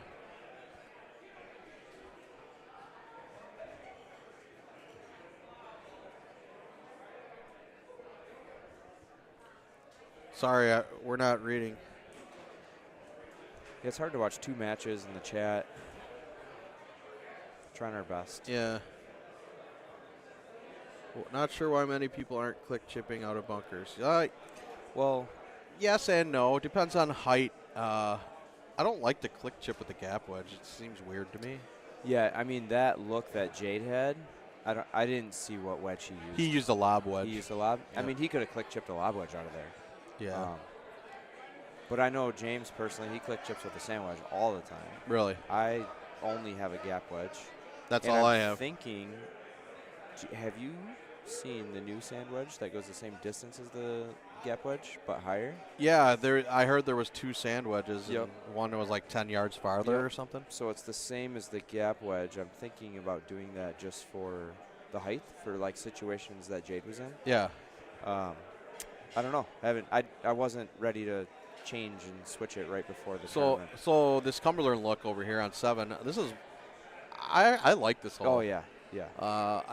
I just like having to hit that cut shot. So when I was playing streaks on this, I was hitting a 0 iron plus spin. I loved it. Stick. There you go. No. Okay, we might have a ball game here. Jade. We might have a ball game. Is he gonna hit a? Do you hit a full a lot or a cut shot like I hit a low 8.5 driver about 90% of the time. Just a little half. I just turn right, face the hole, and just Uh-oh. Oh, this is fine. He's got roll on it. He doesn't know he had roll on it. Roll. Oh no! He just realized. But I don't even know if roll would have mattered because that was coming in pretty high. Backspin wouldn't have even stayed with the high tee. But he hit roll. Yeah. It wouldn't have mattered. I hate to tell him that, but you're right. But obviously he did not mean to hit roll. No. He's just, at this point, he needs to concentrate on this chip. He needs to get out of his head and try to stay down 1. This chip sucks, to be honest. Yeah, I mean. You're like, how aggressive do I get? He got the perfect amount of aggressiveness and got screwed. If you're Haas here, you can't be that aggressive. You're up. Stay up what is he up? 2 or 3? You gotta. That was more aggressive than I would have been. I wonder if they click left and right there. If that's got the hidden. It does right have one. a hidden right one. And neither of them clicked right. It does have a hidden right one. I know. All right. So after a water ball right away by Haas, it was still no blood.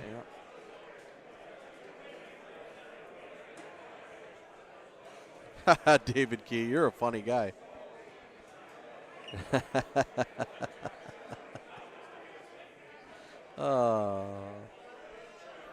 My next match will be in Dallas in December. Oh, so you're telling me I have a chance in Carolina? Oh, yeah. Everybody's got a chance in Carolina. So you are going to Carolina? I'm sure I'll find a way there. I haven't been there. I actually thought I talked about going, but I don't think I'm going to. You've never been there? Oh, nope, I haven't gone to it yet. It's fun. It's a lot different. I heard it's kind of weird to get there. Cut this place in half, and it's about that size. Really? So Evan's still up 1 on MJ. Yes, there is a karaoke competition tonight as well. I think it starts at 8, 9. Pretty excited for that. Good shot by Evan. I think he still has a 1-stroke lead on MJ. Jade ripping a Foley in here. He's playing stouts. He kind of. I didn't see Pretty where good the shot. marker was. I usually try to slam MJ. a 10-5 in there, right? Is that what you hit? I always try to get that 10.5 Yeah. right over the corner of the Yeah. tree onto the green. But sometimes it sets up brutal wind in your face. What wind? And there still is. I mean, when you got a really long look, sometimes you just got to suck it in and hit the hook 8.5. Hopefully it works out. Machine 9, Jody Palmer, Jim Michael. Jody Palmer, Jim MJ's Michael, going to that little. 9. Is he? No, he's looking at going around. Okay, he looked at that island for a second. Is he going back? Maybe. It's straight wind. Yeah. Looks like he is. Who's winning? Hey, Luna, come here. Looks like we got Evan up 1. Rachel, your husband says hi. Nice shot by Andy Haas there. This hole can get you sometimes. I see Yeah, a lot of that's- people mess this hole up. Well, it's definitely a lot nicer when it's more of a either a Uh-oh. headwind. And right on cue. Right on cue. What I was starting to say is if it's a crosswind versus that headwind, but still. Oh, I think that hole plays sneaky long. If you're a numbers guy and you look at like max distances on any numbers, Yeah. that one never comes out right to the numbers that I have in my head. Yeah. It plays long. Which is weird because it kind of looks downhill. Yeah. But So it plays long. when I play that hole, I always feel like, okay, this is how hard I need to hit it, but I'm going to hit it a little harder. Yeah. You know, just Yeah, because definitely. I don't want to be short.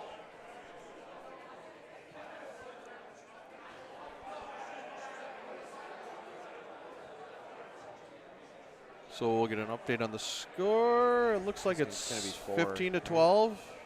Should be 16 4, to 12. yeah. 4-stroke swing.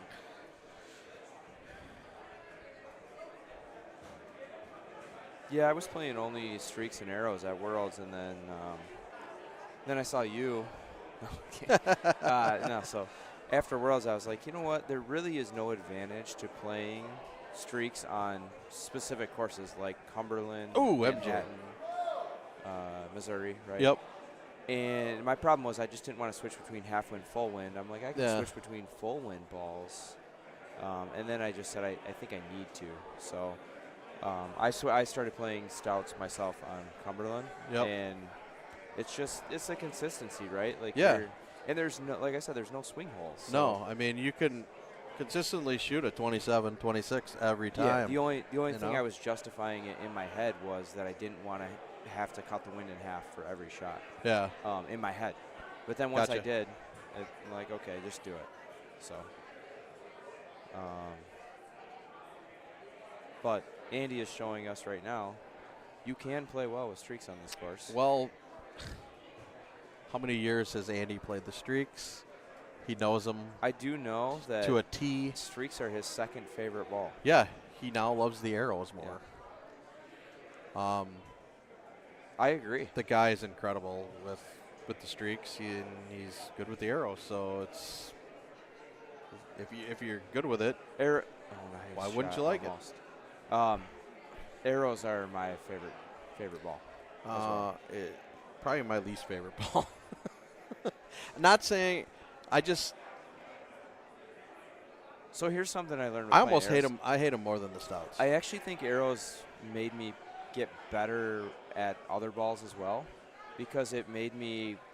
You got to cut shots. Well, you got to cut stuff down and not hit your 180. But you know? yeah, I guess that's secondary to what the point I was going to make was that the fact that I concentrate on my pullback more, and feel better about even say baby cuts or which angle, and I feel like pulling back is more on point after playing arrows because it had to be. Yeah. Right. Oh, you had to. So be. when I go If you to didn't, other you were balls, messed up. Yeah. I just feel like my game is better because of it. I don't know. Maybe wrong, but. Uh-oh. Wheels have fell off. But he knows it. I mean, he knows he's got a big hill to climb, and he's also not he's got to go at holes here. Yeah. I mean, Oh, Cumberland is, and he's not going to mess up. So.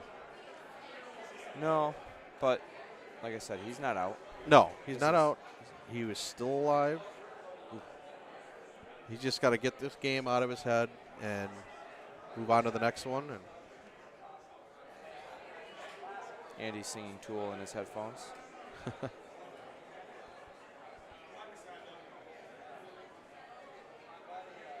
And MJ is not playing bad. He's hitting real nice shots over here. He's just all he did was he missed that one chip, I believe.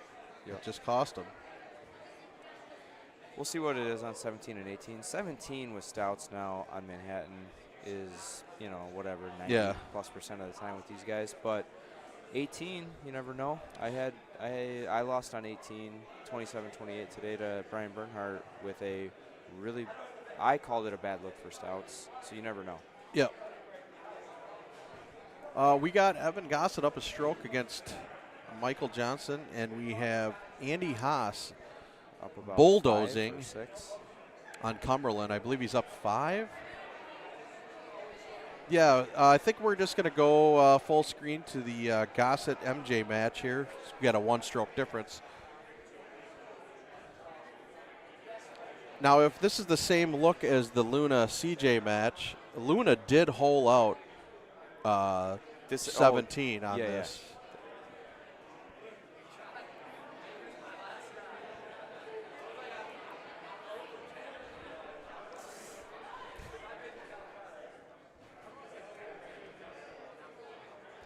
That wasn't me. Oh, that was that was thinking that ball might kick a little further to the right towards the hole.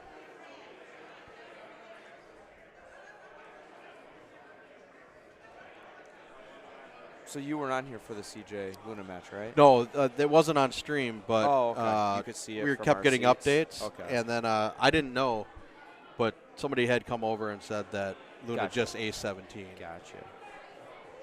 I mean, this ain't a bad pretty look. good look, no matter what balls you're playing.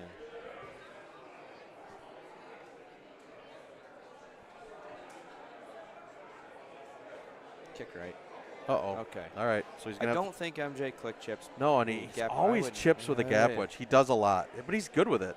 Too good. Too good to miss. That's probably the last club I would click chip or chip period with there. 100%. Yeah. And I don't. Sorry, MJ.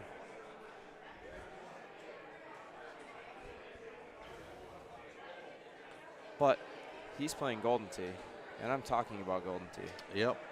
You know, sometimes you're the hammer, sometimes you're the nail. That's just the way it works.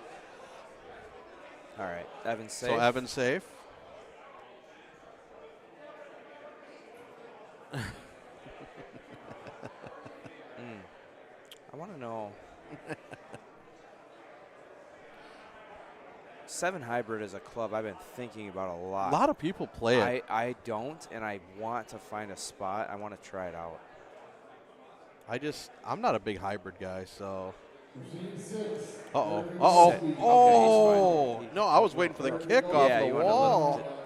Baby kiss, just not a hard kiss. See you, boys. I'm going to wash the rest at home. All right. Got to get to the dog. See you, Nick. See ya. All right, so we'll see what 18 looks like.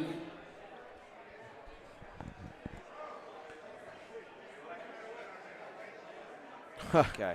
This is my turn left one more, high 9-wood cut. Around. This is a 180 over the top, right? Or baby cut, just a whatever. did he hit it? No. Oh, my Lord.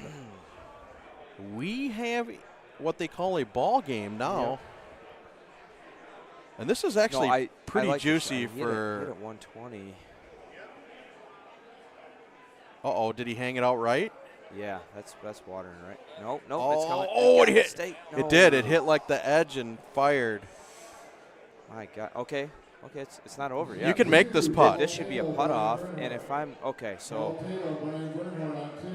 he's not putting it. Well, if I'm Evan, I'm pulling back to C. Putting 100%. This, you're not going to go in the water. You can't lose. This is scary. Okay, safe. Okay. Now MJ has to make this but putt. you can roll this over, especially with Titans. You have to semi-C putt this, and he didn't. Honestly, I think if that hits the hole, it rolls over. He had to go. He has to go. I know, but you still have to C-putt it to not roll that over. With the Titans. Yeah. I just had this look the other day. Oh, no. That one. It always goes in the next time. That one kicked, though. That one was way slower.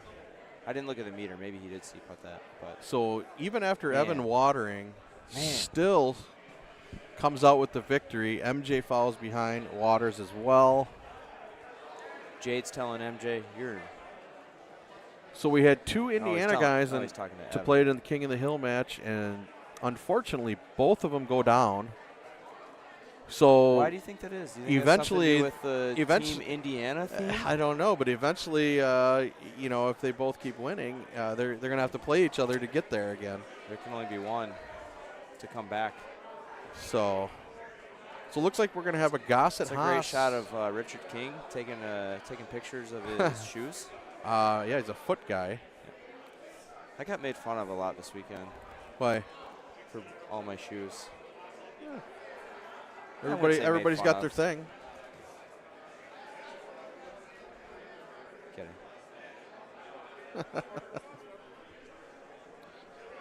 Yeah, living in that Texas heat now, I like to wear my sandals. Was the next match called, or did Taylor just walk up? Do we have Taylor next? Taylor and like Bernhardt.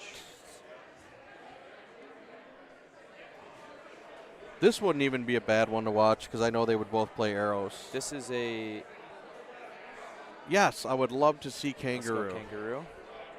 That's what they're talking about. Paul Taylor saying, "Hey, do you just want to play Kangaroo?" Gravy, I totally agree with you. MJ should have hit a medium tee with the Titans on that look. You're 100% correct. I thought he was going to hit that. Brian said, "No, please spin it." Oh, let's not play Bonnie Moore, please. No. All right, so stream is over. We're canceling this. We are out of here. I want to look. Who's the higher seed here? It was close. I think it's Brian Burton. No, Taylor didn't qualify well at all. I think he was like 24th or something. That's why I said I think Brian's the higher seed. Yeah. So fun fact about Brian. I had to say fun fact at some point on here today.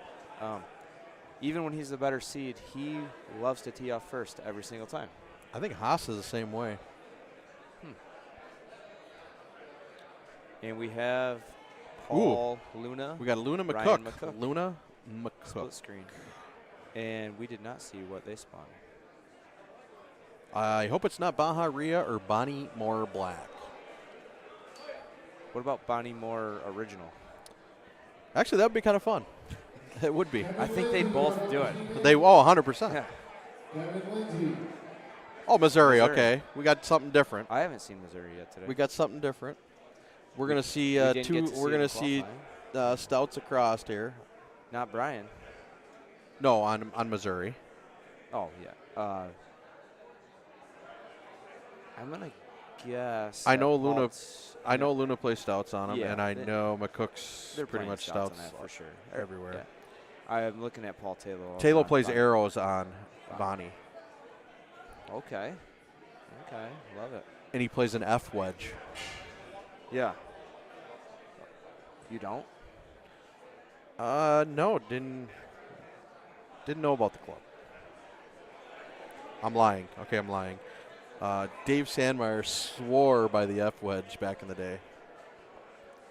Well, that was probably back when you guys played at, what is that, MT Bar? I've been there. I went there. Yep. That would be the place.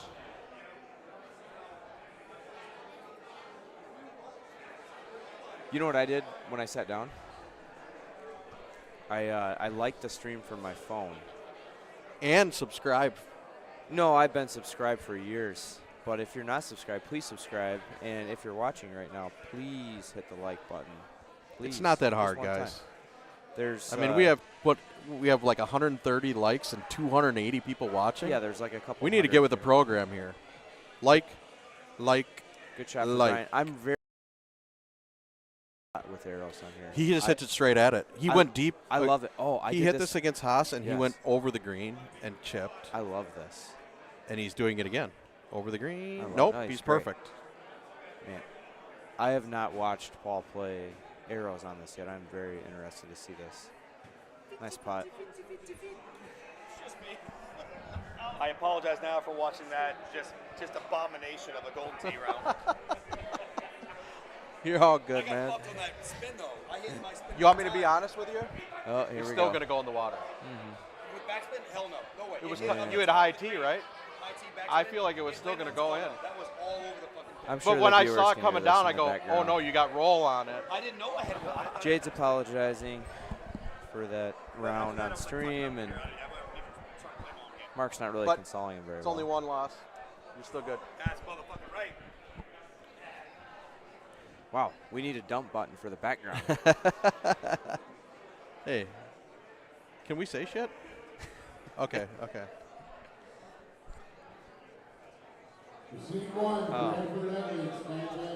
Okay. We're getting told that I can we do the old school Will Ferrell testing the words you can say in front of kids? Okay, so everybody watching the stream, earmuffs.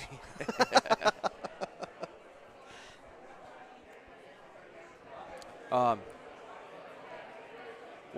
right, so we'll shout a little shout out to Bernhardt's kids. They're watching. Sorry. That hole 2 that you were talking about with arrows and Talo. I actually took that same line with grabbers yesterday, thanks to a little tip from Kenny Cal. I just watched him do it.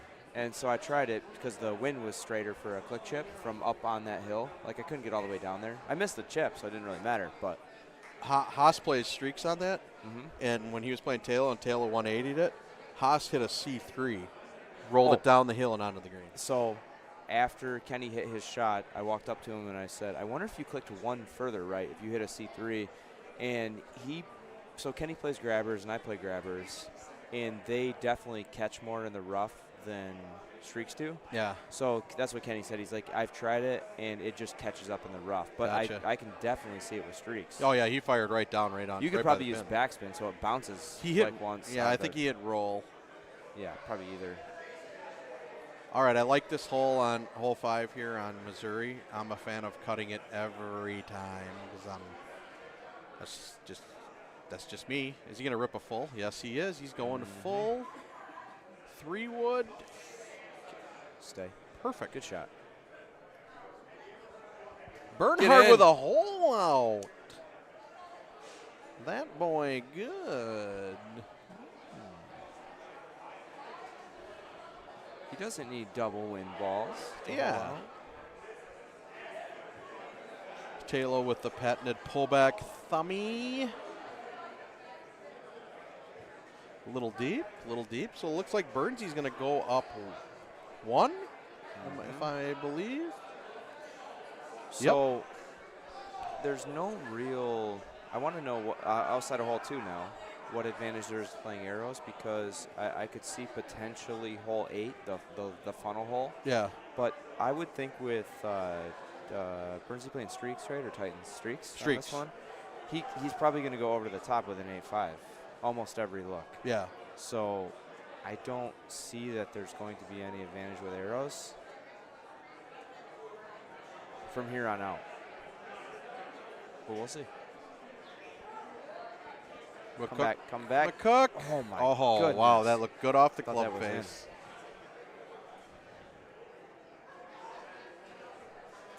MT Bar is in Waterloo, Oh, sorry, I haven't even looked. Wisconsin. Yes, Waterloo, Wisconsin. I made a trip last year to the Latte Lounge First Look tournament. Yep. And thoroughly enjoyed my weekend there.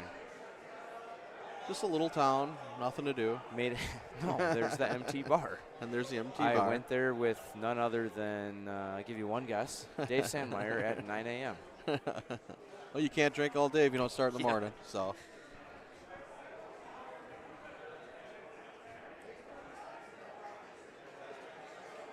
So this Missouri match, I don't see really any mess-ups. Maybe 15 depending on a look, but as good as these guys are, probably won't be a problem.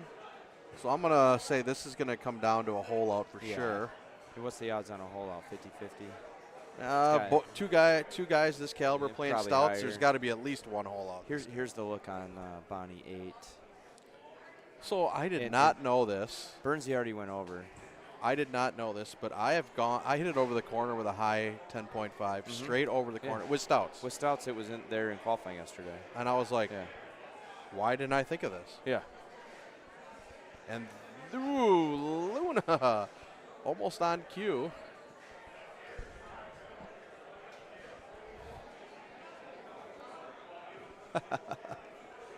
I used to own that place, Aim.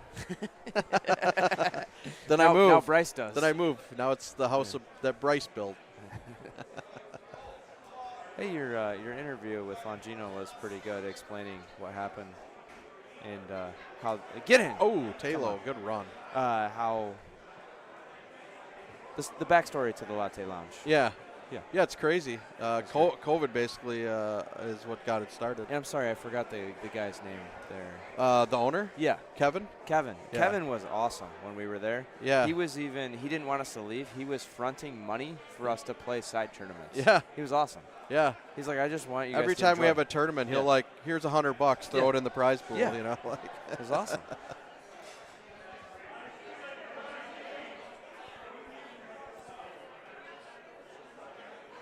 Oh, okay.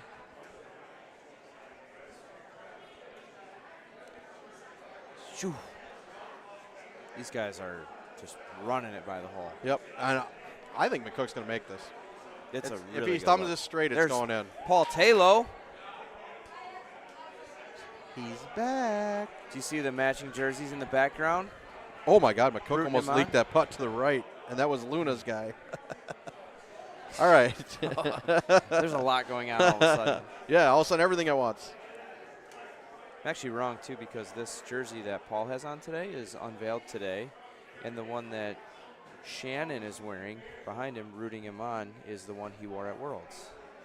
You can find it on Etsy if you want a copy.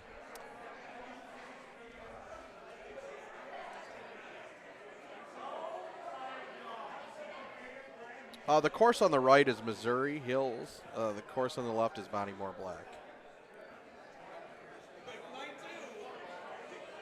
Jonathan, I would say that, but I am not allowed anymore. Somebody said I'm overusing that line, so. Jonathan, I'm going to text you my address.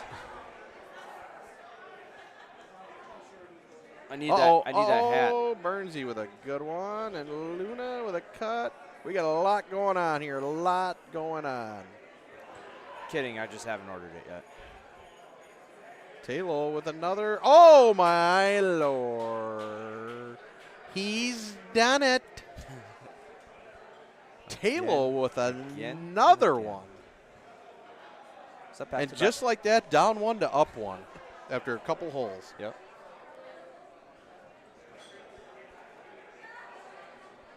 I think he heard me talking how there's no advantage to arrows. And that, folks, is why that man won a world championship. That boy good.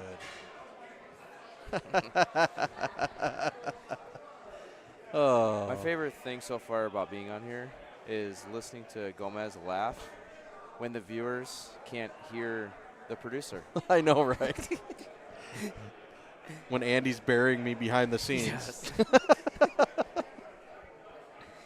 Oh. This is a good look for Luna on hole 12 here. Wouldn't surprise me if Luna buries this one. Yeah, I think he's going to thumb that 8-5. I don't see where right? McCook's at, but Yep. I'm assuming he's tight. Nah, Luna not happy. Oh. I guess, zero hybrid. Okay, I was going to say. Yeah. Wow, I want to see this. Oh, no. Oh, a little off thummy. Let's guess. What hole does he have the zero hybrid in? Or is he playing his Manhattan bag where he cuts the zero through the trees on hole 2? I'm not sure. I don't really know what you need. Oh, maybe Is he's it got it for 15? that early hole where sometimes it's drivable and they stick it behind the trees. Oh, no, that's 9. Yeah. 9. I wonder if that's a 7-degree shot. all well, day. maybe it's a zero bird too. I don't know. 7-degree greater than zero bird. And we got a really nice look here on Bonnie. Yeah, that hole can be very When bad. that pin's down to the bottom, it's so nice Yeah. because you don't have to That's worry really so much. When it's up top in the right Top corner, right, you trying got to stick have it close? yes. No way. Burnsy Nice hit a shot. medium tee backspin in there. Beautiful shot. Cheater balls. Luna cutting it around Luna. here. Yep. Little 5 bird. Get up there. Go. Oh.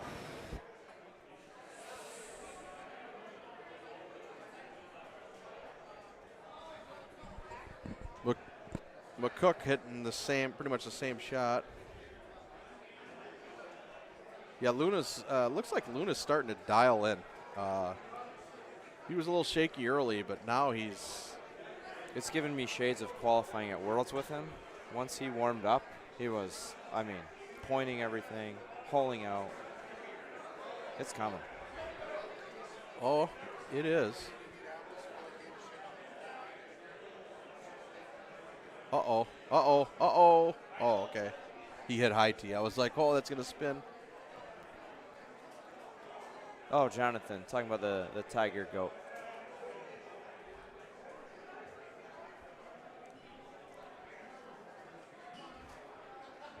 Burnsy with a good run. McCook getting aggressive. Just aggressive enough. So Taylor's still up 1 after 13. On Bonnie. Nice to see Bonnie. We haven't seen it yet today.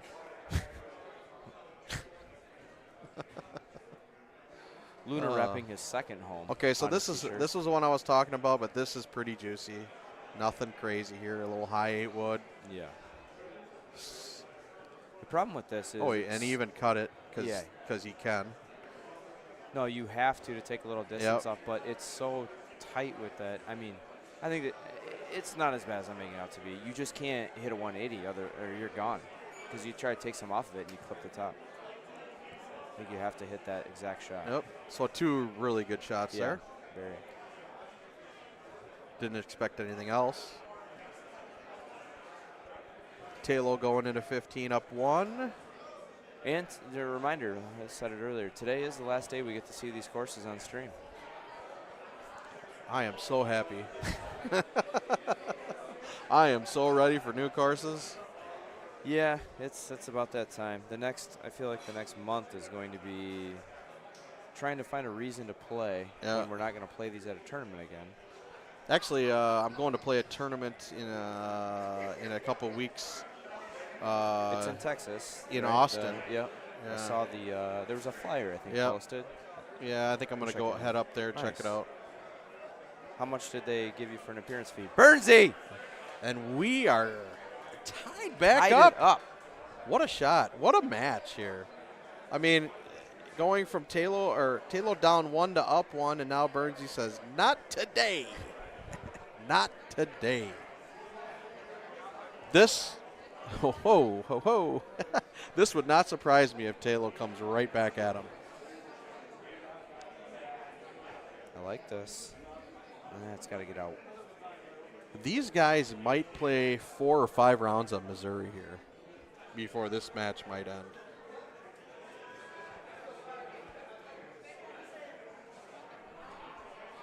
We're getting stuff thrown at us. Jeez. Want some of this? I felt like an Indiana Pacer at the Malice at the Palace for a second.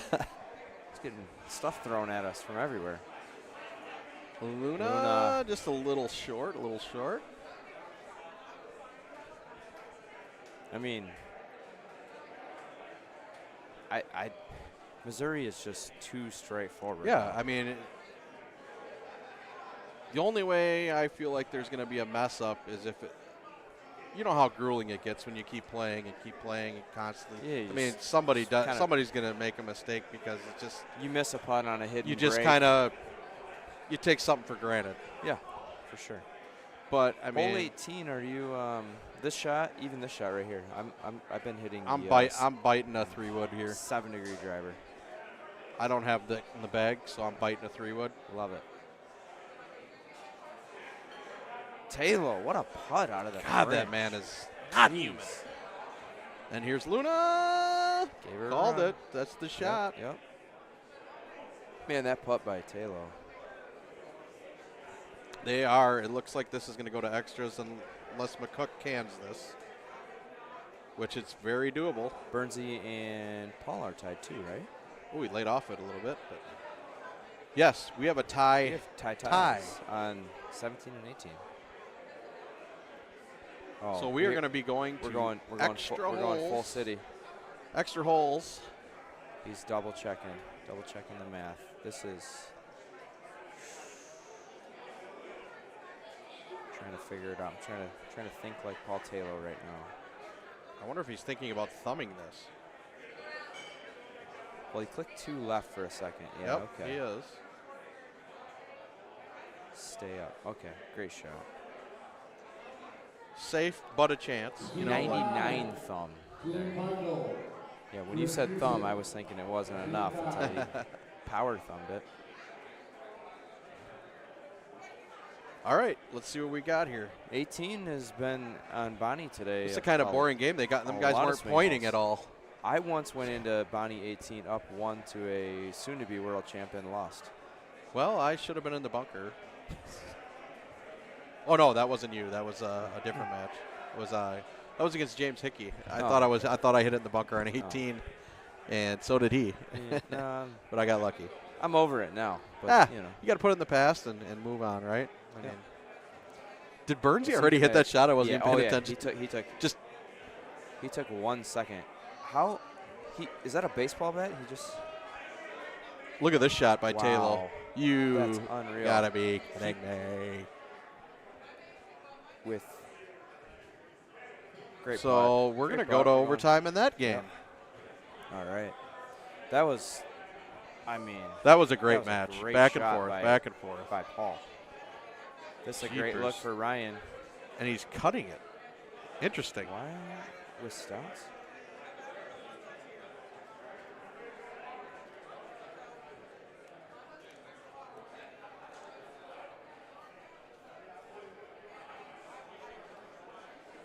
This is fun.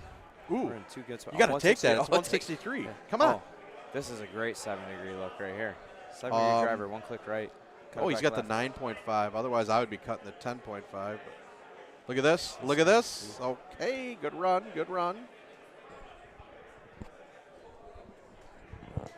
You are so wrong, Hickey.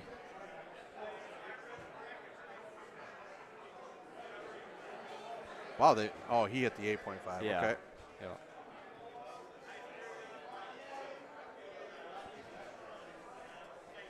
We'll see what kind of look we get on the par 3. If it's the little close look, we could end it here. This ain't a bad look at all. This is one that can go in for sure. Yeah, and Paul and Brian just loaded back up. We're on hole 1 of sudden death on the left side now as well. And they got a juicy 7 win straight at it.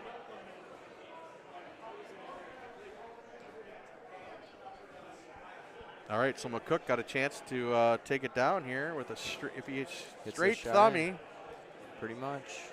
He moved it left, right? Yep, just a smidge. Nope, and he tugged it. Yep. Tugged it to the right. So 2 thumb shots that they both are a little disappointed in.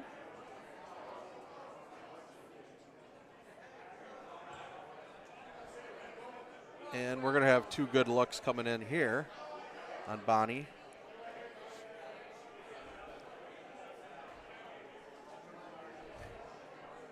Little 8 iron. Uh-oh. Got a shot. Whoa. All right, Brian.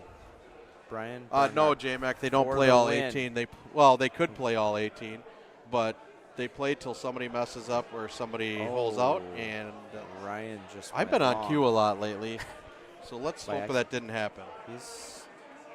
Wow. I mean, made the chip with no time to spare. That was about a half a second to think what club to hit. What a good chip by McCook. That's what happens when you play a lot of games. Okay. This could be the game on the left. This could be the Arrow versus Titans here. Yep. See how far Burnsy can get up there. Let's see. Okay. That's pretty good. That's but you got not Paul's much go green right to it. land No. it No. either.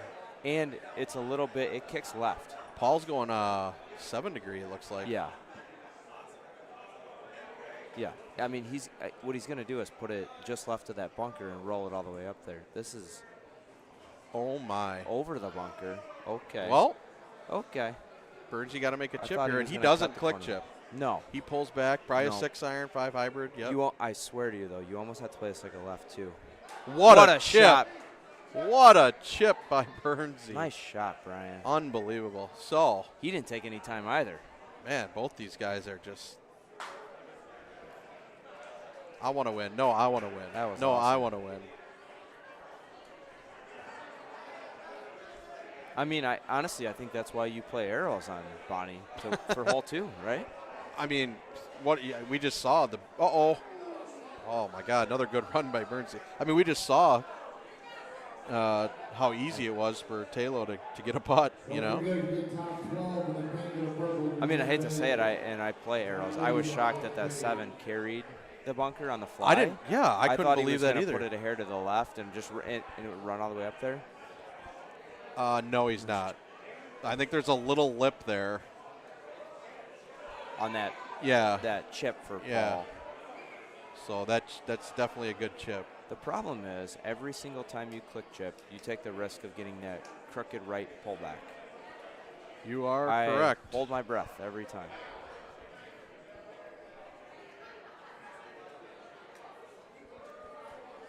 James, sorry, I have no idea. I called earlier. I said Connor's going to win the purple, so I don't know where that's at right now. Haven't looked. Here's another huge advantage, like with a wind ball or arrows. You can get way up there and have nice iron coming in. Oh, I like the line. Ryan, I like the line. I mean, that's all these guys have been doing every shot, right? I mean, that's not even a good shot for Luna. He's 16 feet. Yeah, Paul just hit a full to great shots. I mean, just no fear. He sees, uh-oh. Right. Oh, my gosh, he didn't have anything on it. Release, he makes that. Ooh, this is a good look, too, for Paul and Ryan. We've been saying this a lot. I These know, are good looks. I know. These are good Well, looks. Nobody wants to make every it. look's a good look with stouts. Go in. Oh, man. They're like 2 miles an hour off of their shots. This shot's for the win. McCook's got strong thumbs here. Naked. He's got really strong thumbs. He is, leaving it naked. Oh, he shoved it to the right. And it was like perfect distance. Did you see? Paul's looking at the old layups. You remember that? Season 1? Yeah. Over there on the left? I like that spot. That was a fun shot coming in. It was like like downhill. It was like a thumbie, and it would just like bounce and like kind of trick. Run at the hole. Yep. So they're going to have another later. They're going to have another good look here to attack this pin here in Missouri. Going to get a couple thummies. Yeah, Ryan's got a little straighter wind. Yeah. Paul with a little cut. Looks good. Oh, man. Burnsy burning the edge, too. Man, Jeepers. too much. I'm on the edge of my seat. Uh-oh. McCook. Ryan. McCook. Jeepers. Where do we look? Taylor. Finally, somebody's human and hits Okay. All right. Paul not with a just good shot. A little bit of the dreaded right one putt. All good. Got it. All good. Clutch. Clutch. Clutch.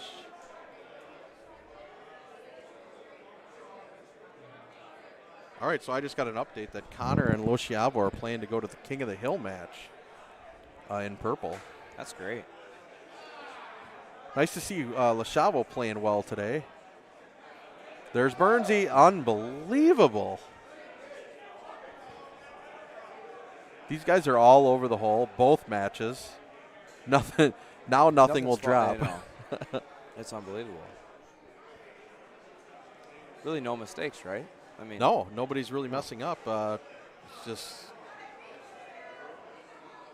I don't know what got in McCook lately, but he's doing a lot of cut shots that seem unnecessary. Jeez. Like, that's a thumb shot all day. Paul. Just. Hey, they got great shots. Seen that yet? It's a good thing that great shot points don't matter in these. Yeah.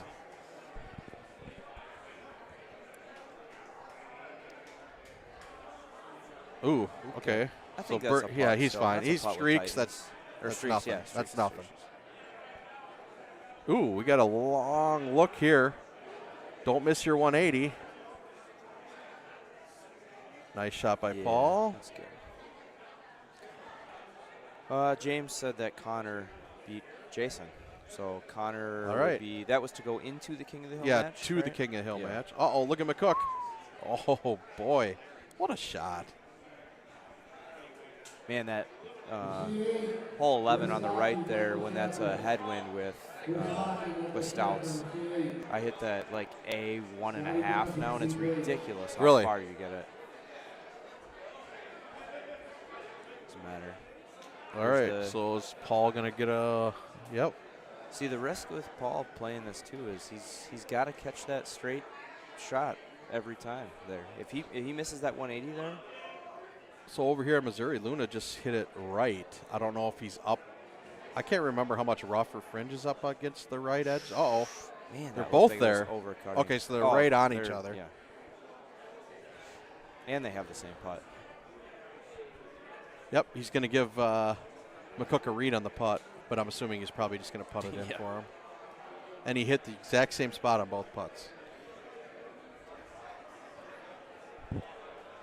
I think we still need to get the likes up here, guys. 282. I don't know how many likes we got, but I guarantee it's not 282. So let's get it together. Doesn't take that long. I thought we were getting to 300 likes today. That was the poll I saw earlier, and there's no reason we can't get to 300 likes. It's easy.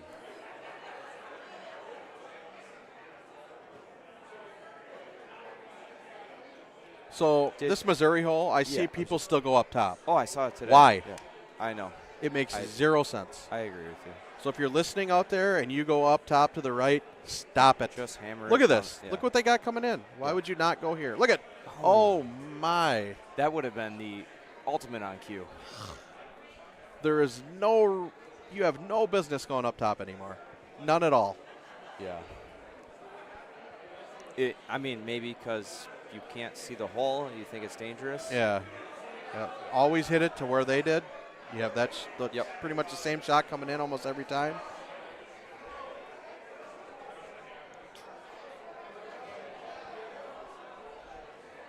Thank you, Steven. Yep. Get the kids to like it. Appreciate it.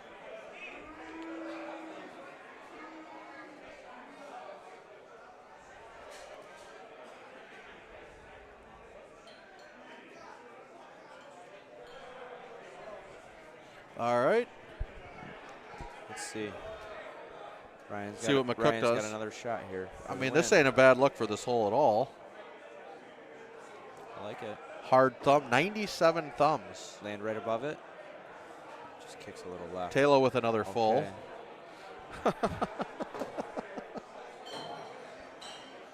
Burnsy's just old school. Cut it or use the wind. Uh-oh. Man. I'll tell you what, these guys are dialed in, man. Absolutely dialed in.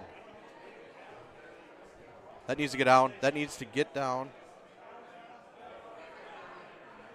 You want on or what?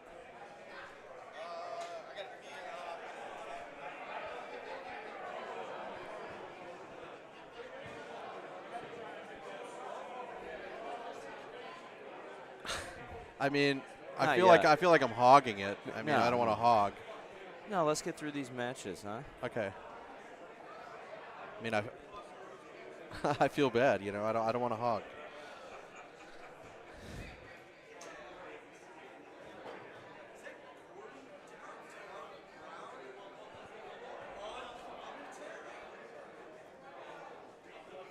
Oh. Do you ever go to the islands on the right?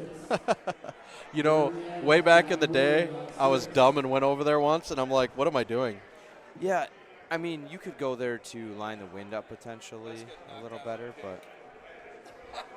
Yes, Siv, there is a King of the Hill match coming up. We have Evan Gossett and Andy Haas, so there isn't a King of the Hill yet. So. Uh-oh. Luna. Okay. Good shot. It got that right kick a little bit. All right, so Paul has to get through this hole again with arrows, which, I mean,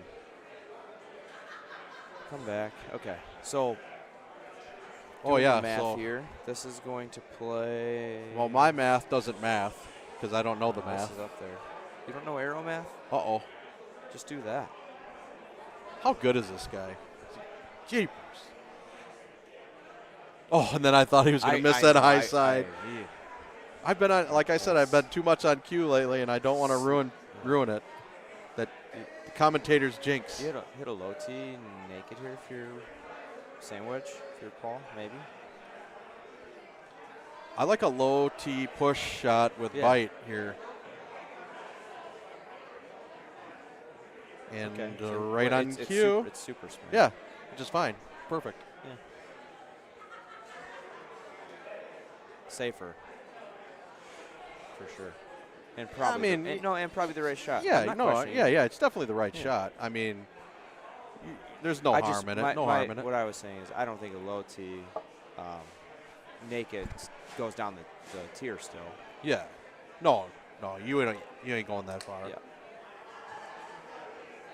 So, still moving on here. Nobody wants to win. We're about to have 36 extra holes combined here.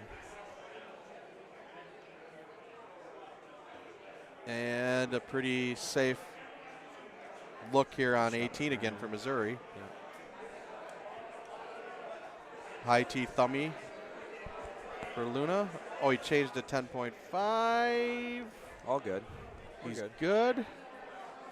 We need a hole out to end this match. I think both of these are going to end with a hole out.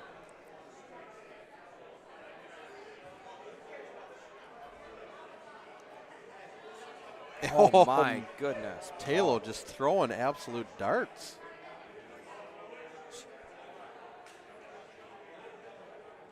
Two identical shots on 18. Good shot.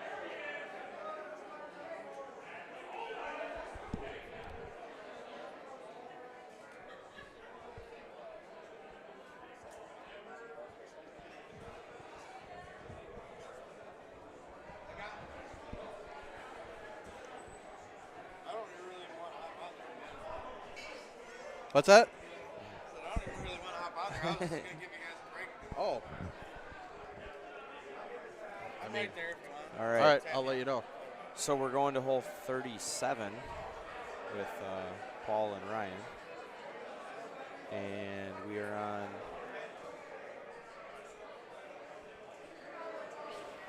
still in sudden death with Paul, Taylor, and Brian. This is Ooh. oh Man, gosh, that line Taylor. looked good. So we've gone 36 holes on the right. Yeah. Now I got to do math on the other one. What hole are they at? They're 33 on 15, holes. 16. So yeah. 33 holes on the left. Yep. This, I know we've said it time and time again, but this look coming in is absolutely juicy on Missouri. Yes. Okay, and I don't even. Okay, both of their wins, they're both a half a degree off. Luna's not. He's shaking his head because he doesn't like the in-between clubs. And Ryan is in the rough, so that's fine because he's gonna have less spin. Go. Not happy is Paul. Let's see if he's in between. Nope, that's a thumb release. Yep.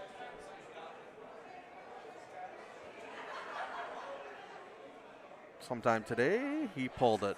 He pulled it.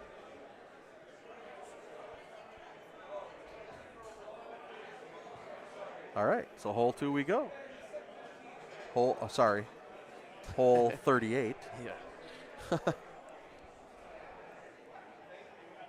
I mean, look how far up that Paul got with the arrows there. He's coming in with a 7-iron on hole 16. You remember hitting a 7-iron there.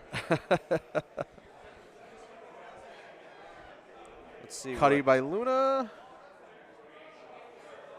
Yeah, this is the look that I love hitting that 7-degree driver on. Shout out to. I might have to rebook my flight for Nashville for Tuesday. We might still be playing these matches. Trying to say shout out to Hickey for the pro tip there. What was the pro tip? The 7-degree. Oh, yeah, yeah. You know, you used to hit it on the other look, like through the trees or below, under the trees or whatever. And we don't have a bad look here on 17 again. Bonnie. Look at this. Shot by Paul. Japers. Man. I really hate these putts. Oh, yeah, touching the fringe right 10. Luckily, they're pretty dang close, but still. Oh, so they got the short look here on hole 3 on Missouri. This was the one I was. Uh-oh. What's up, Mr. Nick Cornelius? How are you doing, buddy? Oh, hi, Nick. Nice to see you. Let's see if McCook can get the correct line. He might have. Oh, my Lord. What is going on? A great shot by Burnsy on 18 there. Wow. Yeah, this is the shot that Paul hit on hole 18 the first time was phenomenal with arrows. And he look at this. He's going to go the medium backspin again. He's doing arrow math again. And with arrows, honestly, you're going to hit it and you're going to full back. He's got to hit something with medium tee. Yeah, I mean, you need to stop the ball there. 100%. And I don't really want to do the math right now, but it's probably it's a 3-wood, right? Yeah, that's what he's hitting. Yep. And he's a little deep, not an easy putt. And that's putting with light stouts, left 9. Great putt. Great and putt. He thought about it for a half a second, maybe. Yeah. What a match. So we got 2 rounds in a Bonnie and 2 rounds in a Missouri, and we still don't have a winner. We might have to go get a Snickers because I don't think we are going anywhere. Might do a shot after this. Well, let's play another round of Bonnie. We haven't seen that course in a while. Yeah. Oh, my gosh. Hole 36 and hole 41. And, oh, here we go. Is he? I was like, I hope he knows he's got the 0 bird. We won't end it like this. Yeah. So here comes the 3-wood full. Just below. Just below. Yeah, I just hit a high 4-wood there. So we're going to have no blood again. And I hate saying that because I don't mean to criticize any shot that these guys take. I'm going to tell you right now, a straight shot. Sobel likes these matches to go and be done with, but look at how much cash is going in the PGT machines right now. Yep, $5, $5 bucks, $5 bucks. I'll take a Red Bull, sugar-free Red Bull. Yeah, please. Just a Red Bull? Sugar-free Red Bull, yeah. Yeah, you need. Thanks.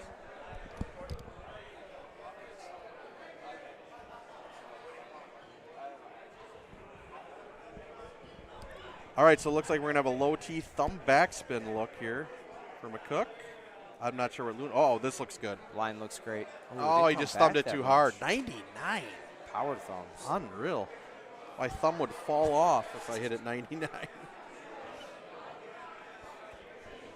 I don't thumb that much anymore. Actually, it's funny. I found myself thumbing a lot the last 2 days just because I do push shots a lot. Yeah. So closer to like 90 plus, whatever, 100 or things like that.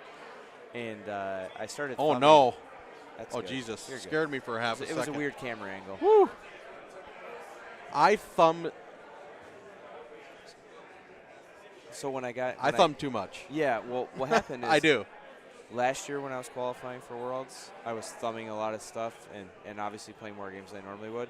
And I got those 2 callus on my thumbs on the corners. Yeah, those ones. They're annoying, especially when you hit a power shot. His hands.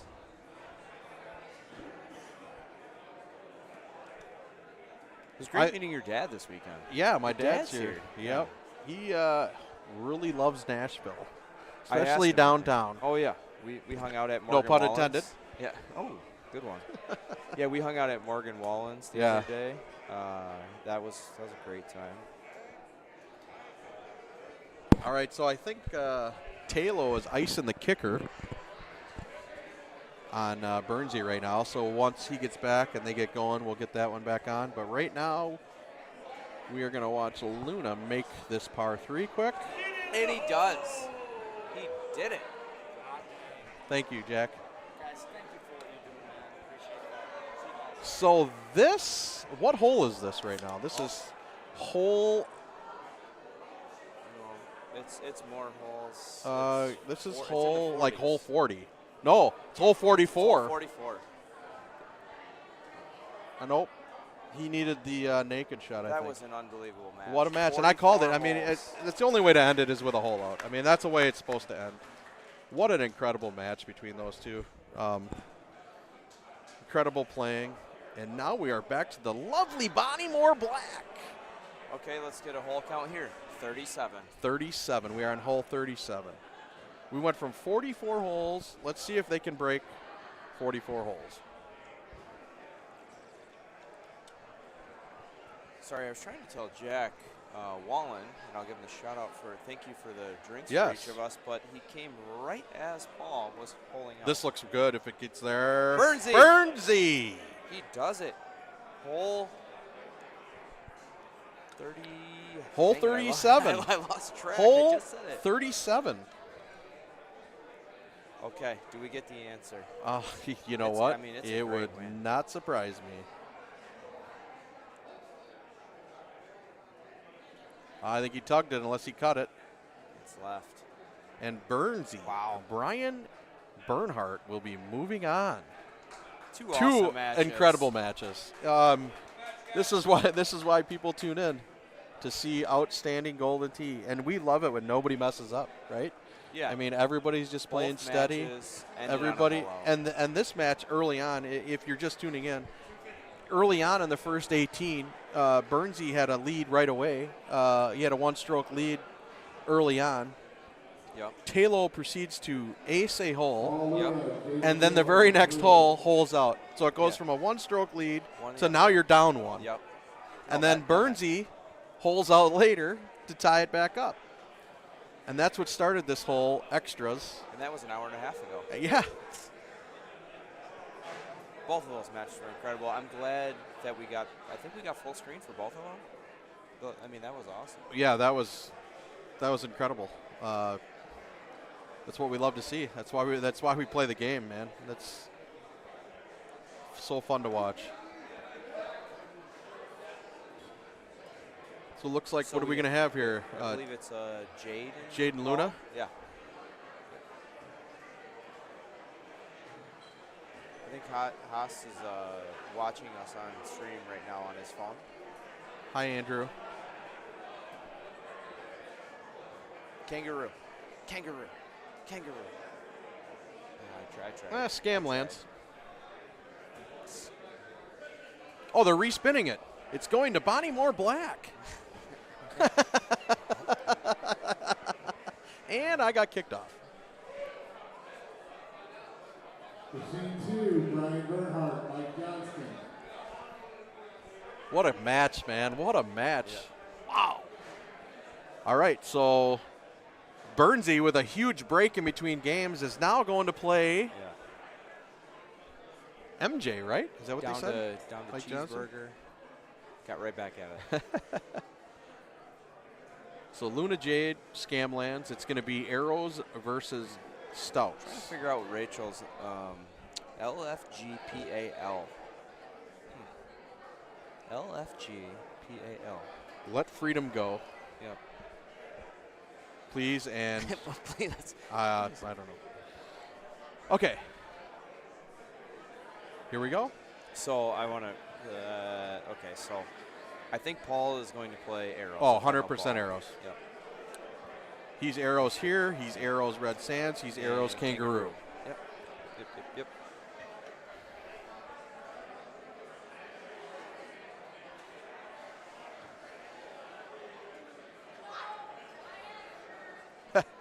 Funny story is we were down at We were down at the Vector Room. We came in after Paul had left, Sean and I, and we sign into Scablands, and I'm in a different contest than Sean, and Sean's in Luna's contest, one of Luna's other contests. Yeah.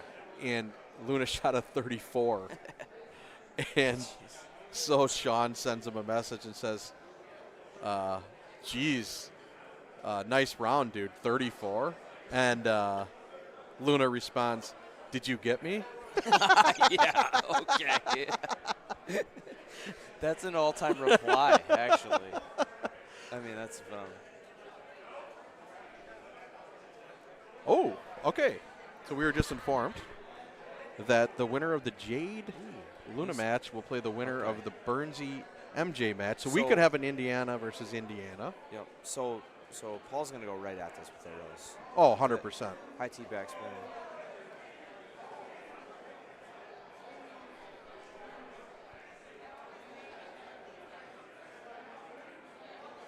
Man, I think, yeah, that 180 pullback was slightly off.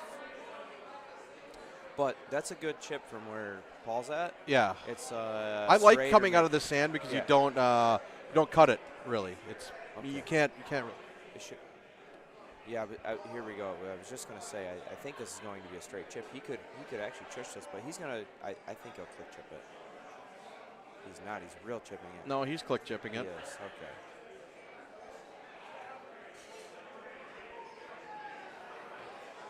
And he thumbs it. Let's go. Boom. Boom. Was there ever a doubt? No, not really. Never a doubt. I'm sorry, I didn't. I mean, I wanted to show more excitement, but in my head. Did you see him look up there? He looked right at me. He looked up and he looked at me. And he's like, "Thanks, Gomez." Thanks, that Gomez. was awesome.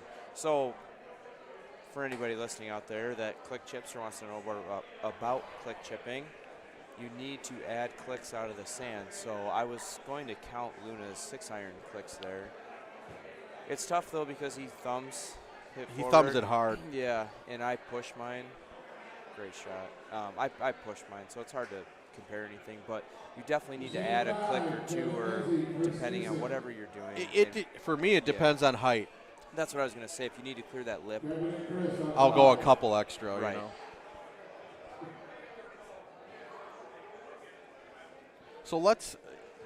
So Jade's been sitting for a little bit after his loss to Mr. Haas. Let's just see how he comes back here, and let's see if he gets it out of his head. Let's see how hot Brian stays. Can he hold out back-to-back hole ones? Almost. Almost.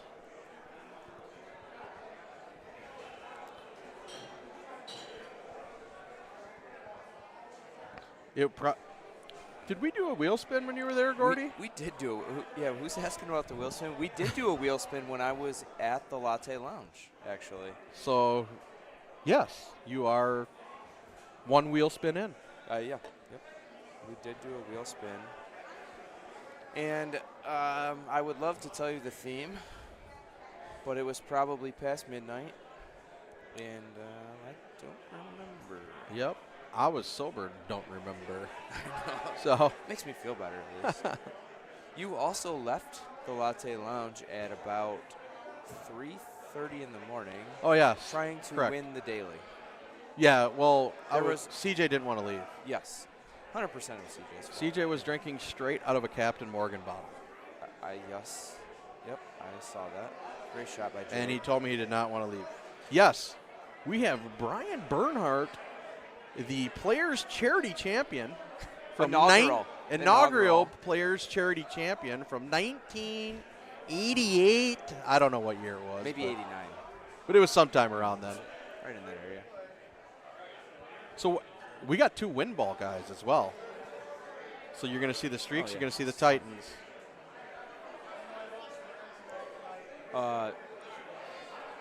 Thanks, John, 2004. Thinking about this real quick, I think this is 4 different balls right now on stream. Oh, yeah. We have Stouts and Arrows and Titans and Streaks. Yeah. You don't see that too much. And those are the old names. We have Salvos and Athenas and Flush. And Breeze.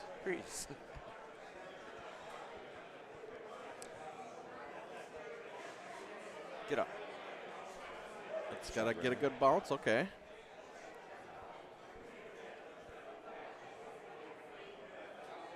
Shout out to MJ here making a good run. He usually qualifies good and then has a bad Sunday, but man, he's playing well today. And that's good to see. All MJ does is make cuts. Yeah, That's all he does. just a cut maker. And then just keeps finishing 9-12, 7-8, whatever. Just keep. Nice little finish. I thought Luna was going to ultra that. It looked close. Did you tell him that the ultra side pot hole in one was yesterday? Yeah. The funny thing is, I put Talo in for that. I paid his $5, and he said, if I get one, I'll just give you the pot. Oh. I said, well, yeah, So I'm you paying for fronted it. him. So I basically just, yeah. So I had two shots at it. Nice. I don't think anybody won it. I No. didn't hear about it. Nope. I made a hole in one in qualifying yesterday. Did you? Nice. I did not get in the hole in one side pot though. So my loss. I'm not knocking you, but I don't understand why you would not get in it. Well, I'll tell you why. Or is it just a game in your head saying, not in my head if at I all. get in it, then I won't get one, but if I don't, I'll Nope. get one? Nope, not in my head. Nothing like that. So what's the reasoning? I just don't feel like I hole out much in qualifying. I just try to not mess up, play safe. Even though the par threes are generally just dummies, whatever.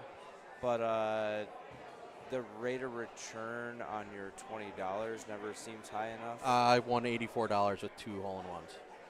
Yeah, it was higher today than yesterday, today, whatever. Paid out today. Nice putt. Because Paige came around and she's like, here Yeah. you go. And I was like, Yeah, it was- $84? I only hold out twice. That's my point. That's my point. The rate is normally not that high, so you're usually getting less than 2 to 1. This weekend was 2 to 1. Yeah. Now you're seeing Bernsey go to that right patch that you used to go to before the tee boxes changed. Now you can get there with a wind ball, I think, every time? Did you used to go there when you were playing your streaks? Yes, streaks. I would go there almost every time. I still go there with stouts every now and then. I look at it a lot. Okay. It normally has to be in a little bit of an outlet. I mean, it makes sense if the pin's to the right where it is. But then you still have like this. They're playing wind balls. It's normally like a 10-5 in, and if the pin's up top, it's maybe an 8-5. Okay. It's a good shot. I just love watching Jade's reactions. Well, they haven't really been great right now. He's got a different look all the time. Like, oh man, or he's looking at it. Oh, I'm telling you, Luna's just dialed in right now. Jade has holed out like 27 times today, so I think he's getting disappointed he doesn't hold out in 2 games. Well, he used them all up already. You got to save them. You got to spread them out.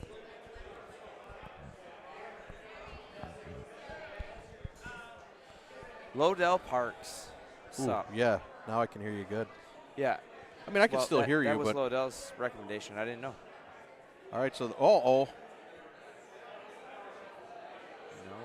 Did that go in the water? I think I didn't see the trickled down in that little bunker. I think he's in that little bunker. Man, I was reading comments. He hit the this is an arrow set. That's the ramp with the 7 stouts. Yep. Okay. So Paul hit the arrow shot. I wonder. I didn't see it, so I'm speculating. Oh no, he did go back down in the. I don't know. I don't see it. Looks like it's in the bunker. Is it in this first bunker? Yeah, I think it's in the first bunker. Because I was going to say, normally if you come up short and hit the rocks, I was playing there you go. I was playing arrows on this the last couple of weeks, and if you come up short, it usually just kicks right in that bunker is like a catch-all. It's not impossible to water though. You can water it. Oh. Dang it, I missed this look on hole 9. I was wondering if that was, I don't think that looks pretty good. Yeah. That looks pretty good. Oh. And there's Luna by the hole again. This is a good look for Jade. I expect him to give this a good run.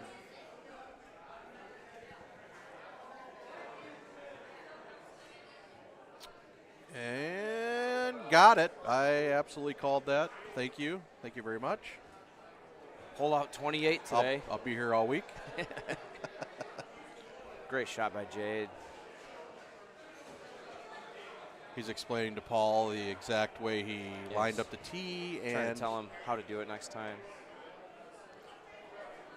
So this will be interesting on Scablands now that they're back tied. There's a couple shots that you have to be very good at arrows, and obviously Paul is one of the top players with arrows. Not many people better. But this is one of them right here. 12 and 15 are your downfalls of arrows, and then we'll see what the look is on 16 if he gets the advantage. But this one I'm interested to see how he plays it, if he plays a cut or if he plays arrow math. So I'm not only interested in that, but I'm also interested. Now Jade's got a one-stroke lead. How is he going to handle this now? Is he going to... No, it's not one-stroke lead. They're tied. He was down one. Oh, he was down one? Yeah, so he tied it up. So I haven't been paying attention, as you can tell. Yeah, no, they're tied. Okay. Because of hole that two. click chip on hole two. You're correct. So never mind. Forget what I said. So he doesn't have the lead. Luna answered my own question there. He hit a little baby cut 10-5 to take the boost out. Ooh, and the wind balls here, they can hit a medium tee into 18 or into this hole 11 and have actually a nice chance to bring it back to tied up on the Luna match, and I think tied up on the other one. Jade got a hole-in-one to tie it up.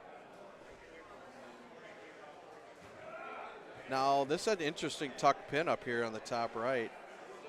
Skip. And he hit it oh, man, I thought he hit it pretty good.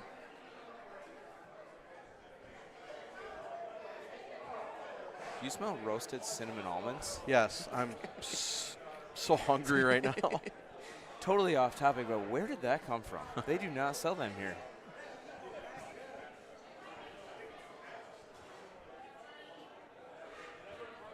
All right, so I believe we're tied on both. Yep.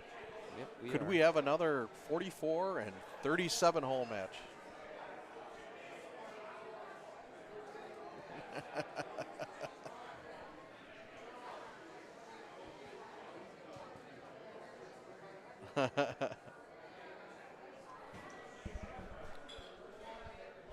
So after that hole out by Jade, his demeanor has changed. He's getting a little more bounce in his step. Yeah, but getting that swag going. But I can tell you, you've been around Jade enough. I was trying to set a number for the over/under shots he's had today. We're at 6 p.m. Something just fell out of his hat, I believe. We're at 6 p.m. He's trying to concentrate, and I don't blame him. Or am I seeing things? I'm just saying that. Oh yeah, it looked like a cigarette or something. Here's the hole. So this is a great look for Stouts. Just pop it off the top of the hill. This is a great shot. Yeah, pop it off the top of the hill. Now let's see Paul. He needs to do stout math, or maybe he's going to cut that in there. Yeah. Get the same nice little bounce. Great shot. God, that guy's good. That guy is good. Yep. When I said stout math, sorry, arrow math.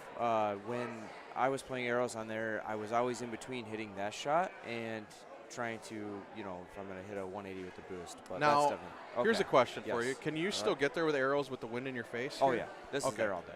So this is advantage Luna. It's almost better with wind in the face. So it doesn't come in so hot. I'll win. You're watering it over the green. This is a low. I think you hit low 7 here. He might hit medium. Yeah, low. There it is. Low roll. Yep. This could be the deciding factor. Yep. Oh, boy, look at that. It might go in. All day. Low and Jay just says, you got me. Mm-hmm. Unless I hole it out. Unless I hole it out. Look at this. Go right. Oh, my. Yeah, that's a dream setup for arrows, honestly. That's actually a dream setup for Stouts, too. If he was, like, well, you could still get it up there.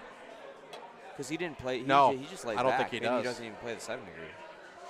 And this isn't too difficult for the arrows. Bit of full. Low tee, full. Yeah.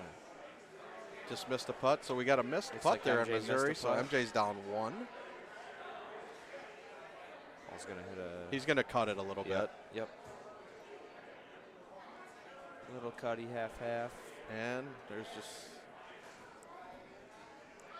That's why that guy was a world champ. Oh, Oh, Burnsy looked like he's gonna give it back No, and stay. maybe more. Stay. Oh no. Okay. Unforced error That's by okay. Burnsy. I mean, it's not a given. MJ's got Titans, right? So he's Yep. got to hit a great shot over here too.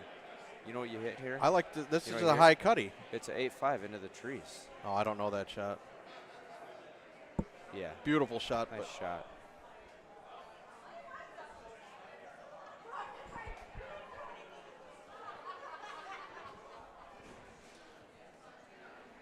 Andy Fox is throwing stuff at me here.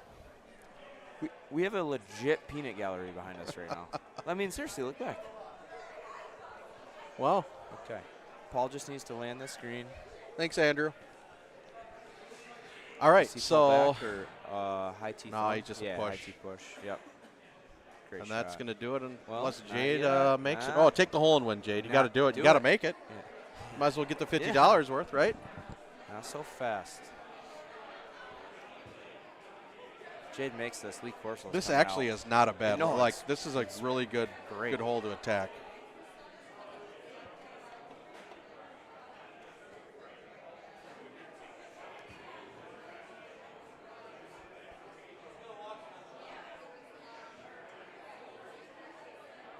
So are they tied on 16 now, or is Burnsy down I was one? watching that over there, and 'Cause I don't know if no, Burnsy birdied I or think parred. It went two-stroke different, two-stroke swing, right? Because of the water. I missed it too, but I'm almost positive. Here's Jade's shot. I think he's going to miss left. Yeah. Yep. That was a great match. So we're going to have. He got arrowed. Yep. That's basically what it came down to. He got arrowed. Yep. Good run by Mr. Jade McGillum today.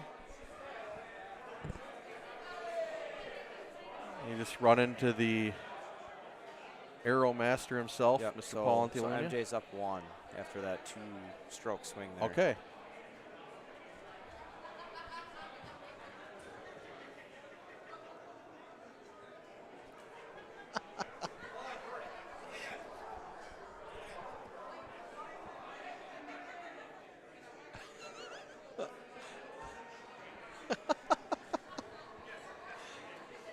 Oh.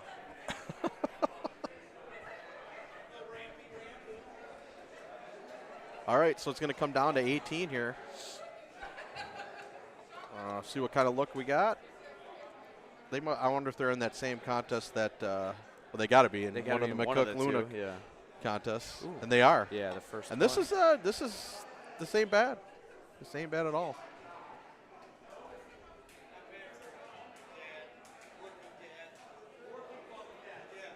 Get up, stay up. Good shot. I'm not Good used shot. to playing without quick shot locked, so when I see it, it just looks like slow motion, and then he hits the button halfway through it. So Bernhardt it's hard for me to judge it. attacking. He has to. This is in or. Uh-oh. Yeah. Well, I mean he had to go for it. Yeah. No choice. So it looks like we got one of the indie guys. Brian with another great run. Yeah. I mean the guy's just Brian played great. running Chip good. didn't matter. I mean, I lost to Brian today. He played clean. Played great. So just disregard that score because that don't mean anything. Yeah, but, the score's not going to be indicative of how that match went, right? That's just going for it on 18. Great match. There's the Andes. Andy's pissed. He's like, dude, I've been wanting to play for like an hour now. I want to see a sitting here." 2v2 match. Andes versus Paul's. Who do you have? Oh, that would be fun, wouldn't it?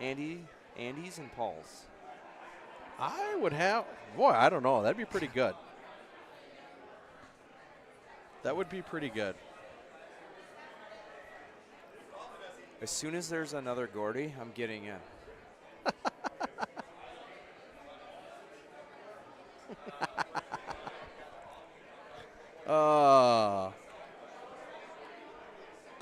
Can we get marks in there? Can we get marks in the contest? I don't know if we have any marks.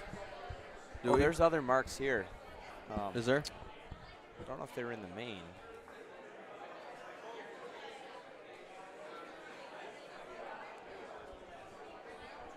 All right, so we're just, I guess, waiting for these matches to get checked in over there, and then Are they signing in right now? Mr. Sobel will be.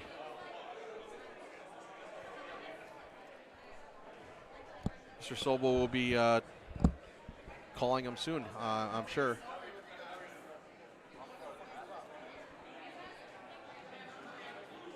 Looks like Machine 1, we got a match going on. All right, so we will be having the King of the Hill match. We got Haas Gossett. Haas Gossett. If you guys haven't checked it out yet, we got the payouts up here. Not too bad. Oh, never mind. We don't have the payouts up. Gordy. Oh, yeah. Yeah. Not on my phone.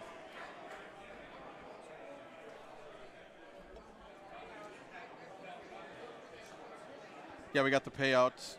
Not a bad showing. Calcutta probably a little down because we didn't have Mr. Tickner here.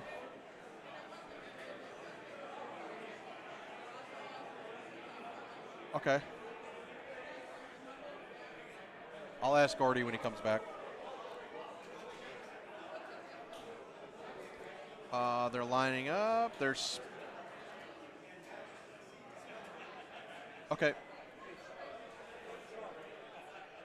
All right, so they spun for course. I couldn't see what it was.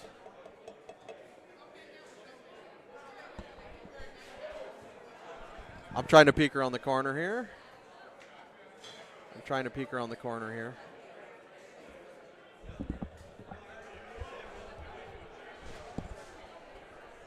It is. What's up, Gummy? What's up, Mr. Gervais? Oh, we got a Cumberland. It's Gordy's. Who's this? Oh, yes. God, man, that's perfect. Could have been Mark Gomez and Mark Stenmark. That would have been something, huh?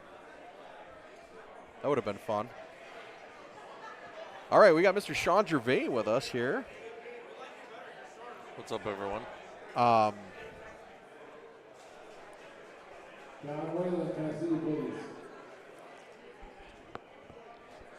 Yep. Give me a little bit. So, I didn't see what Evan is playing, but I think he plays stouts on Cumberland. Plays streaks here? Haas does, yes. Jeez. Well, it's Haas. Why? You're going to see why in a second. Oh, because he's going to get this close.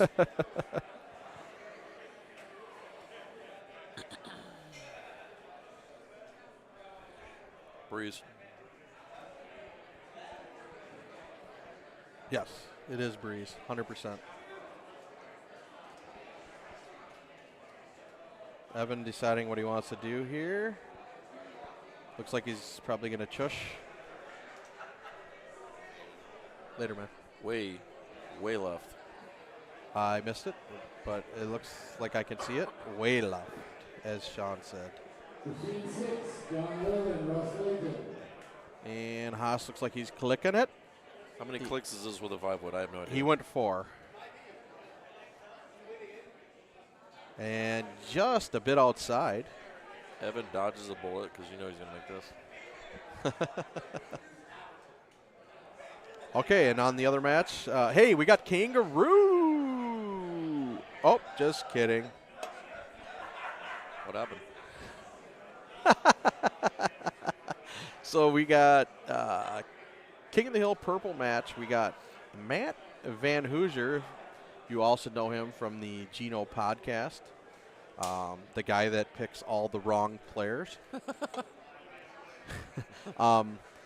And Connor Franta, who I called today, I said he was going to win the purple. Did you? Yes, because I qualified with him yesterday. He did not qualify well. I could see he was pissed off. And I'm like, he's going to take it out on everybody tomorrow. And it looks like that's what he's doing. Interesting.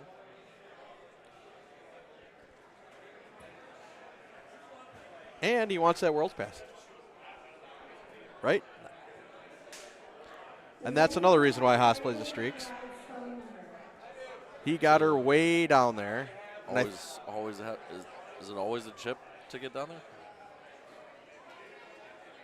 I mean, you can get down there a lot. I think he made it. We played last time at Cumberland, and he made it against Jade. Yeah. I'm sure he's going to make this two one. after two. The 2-click forward. So was it 10 yards for the woods? It's like 13 yards, something like that.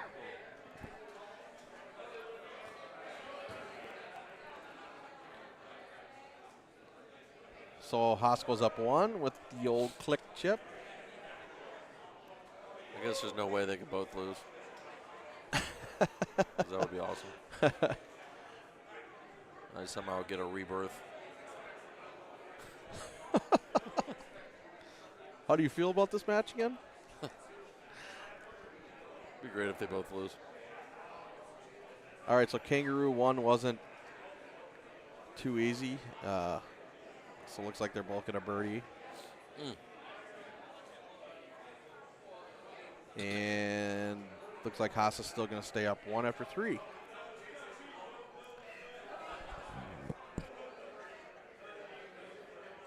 And they got the long look on Kangaroo from the other box, so this will be a layup and try for a hole out.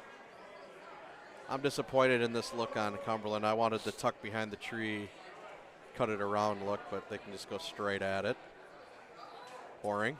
I had that in the Fox match, my Fox match, and we both hit the green, and we both missed our putt. I mean, how can you miss a putt on a green that's 4 feet by 4 feet by 4 feet by 4 feet by, you know?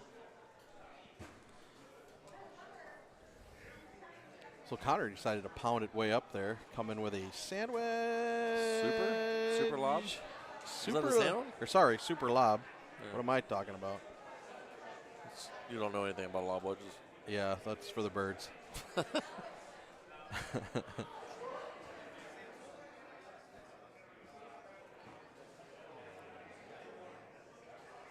So Andy ripped a big old hook around, and Evan just went straight forward. So he's going to have to hit a little cutty in here.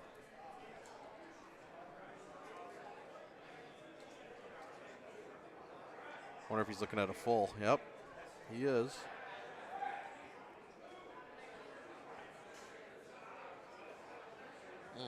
Pretty good run at it. Pretty good run at it. Haas obviously going to have to hit a cutty in here. The tree there. He's going to miss low as well.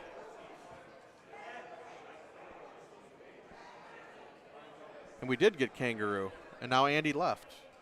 Andy's been wanting to see Kangaroo this whole time. And now he's gone. Chris Stockton got Heston at 4. Michael Shaffer, make sure you get paid.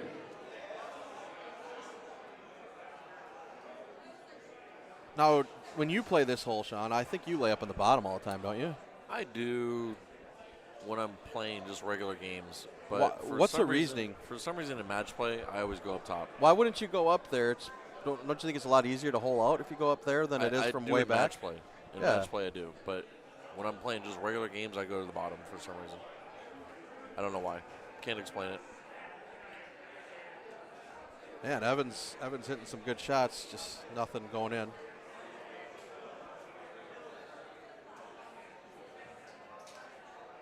And thought Haas got one there. So we got that look on Kangaroo. No, and I didn't see Van Hoosier went back to the Titans.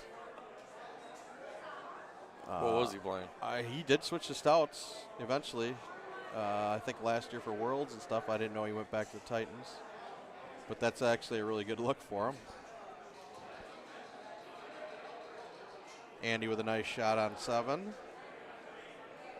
I like this hole, even though I was really bad at it early on Cumberland here. But now it's like I always hit. It's almost like the same shot every single time. Yeah. I'm a fan of the low tee 8.5. You know that. I never low tee it. I low tee it almost every time. Sometimes it gets set up a little longer, and I'll have to hit the medium tee. But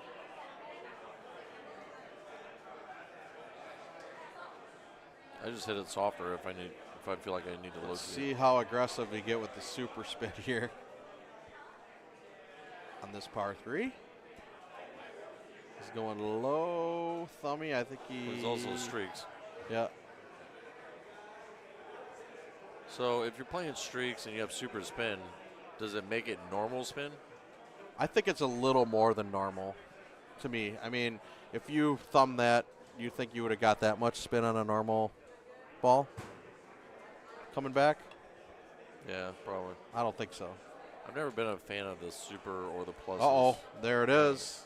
That was not surprising because he's been pretty dialed in on everything. Yeah. It's only a matter of time. They got to go in eventually.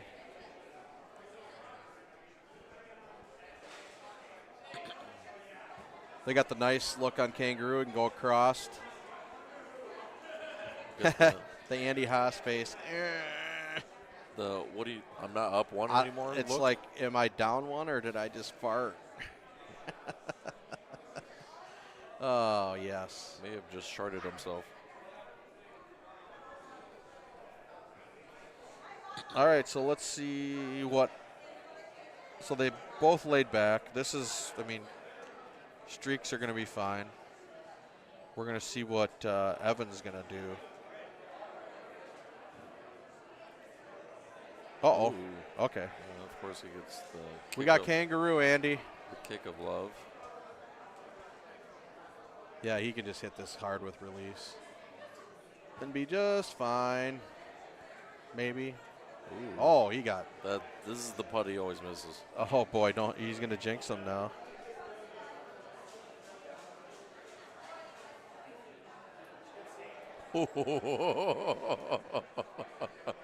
Let's be honest, I thought that missed. Oh yeah.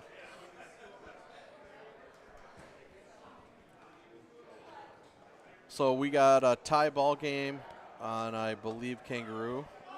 And we got Haas was up 1. And then Chopper just hold ace to par 3 and I think tied it back up. So, but we do have your Kangaroo up here. So. Connor's up 1. Connor is up 1, sorry. After a missed putt by Van Hoosier. Yep.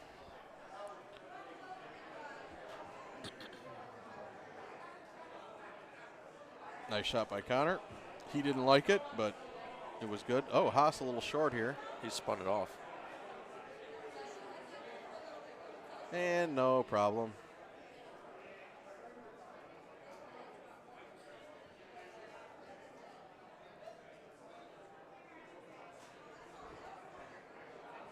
This hole gets a lot of people for some reason. It does.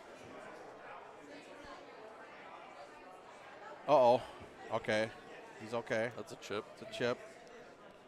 Haas just going with the 3-wood bite. Remember, he's playing streaks. Good shot. Notice the hat got lower.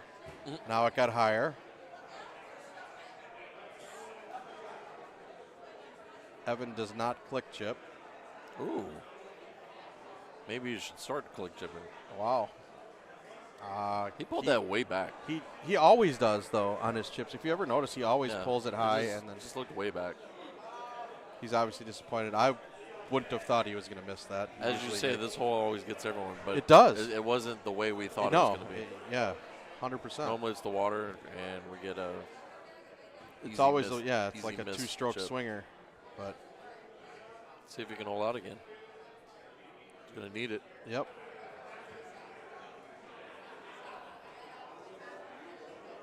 Connor's dialed in over there. Every time I look over there, he's sticking it close to the hole. He looks super bored, though. Well, that's because he wants to play really fast. Oh, yeah.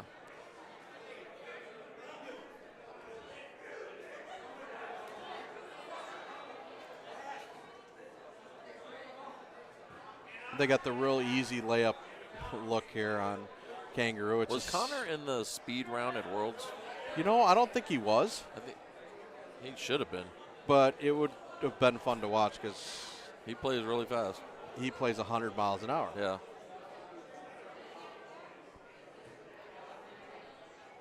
I don't play the fastest, but I'd like to play that. Yeah, it would be kind of fun. Just to try to zap through. Especially when score doesn't matter. Yeah. I didn't even know that score didn't matter for like the first 2 rounds. Yeah, I think score should matter. I think it should too. Because anybody can just zap through. Yeah, I mean, I could keep hitting it there, and just keep tapping it up. But it does take longer. You know, if you're messing up, you're hitting more shots, you know.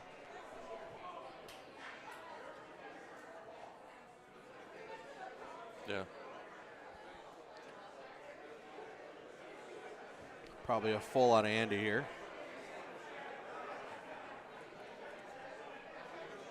Maybe not. He just said damn. So it's just going to be a cut.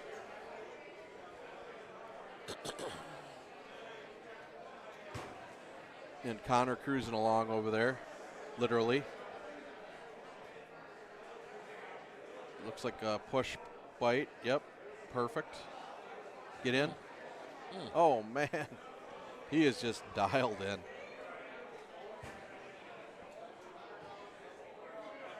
I mean, what can they really mess up anymore on Cumberland? 18 is maybe. I mean, you should know 18. I'm the king of mess ups on that hole. I was waiting for that. I deserve it. I mean, you kind of set me up for that one. I deserve it. Yeah, I'm not the greatest.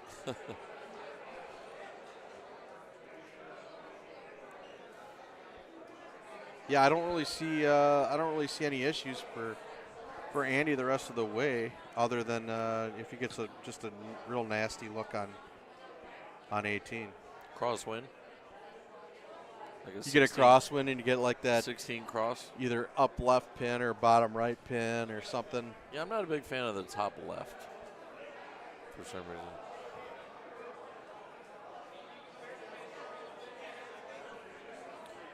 I think Evan's going to need to hold 16 or 17. Yeah, I feel like he's going to have to hold something because I don't think Andy's going to mess up. He's been playing pretty solid too, so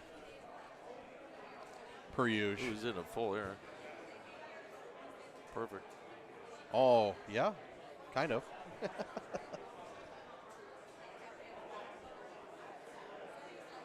I don't like when the pin's left like that because I like to hit a medium T cut with backspin to get it to go to the hole. Yeah. This, I just don't like the high T look at it. I don't either. I'm not a fan. I had that look in my match with Fox.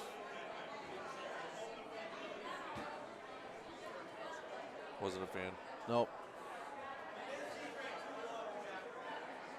Man, Hoosier with a good run. He's still down 1, right? Yes.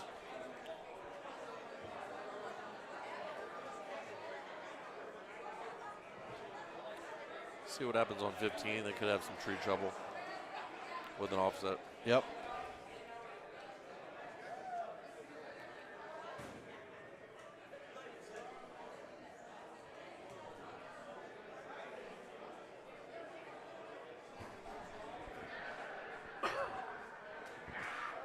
So Connor's first to hit, right? I haven't watched. He's going to the spot that mostly everybody goes to. Evan trying to get one to fall here. Haas trying the same. He can't just win by 1. He wants to win by 10. Tough putt, but he got her. What do we got on 17? pretty easy look. Uh-oh. Oh. That looked way left. Wow, that looked way left to me. And then he almost made it. Yeah.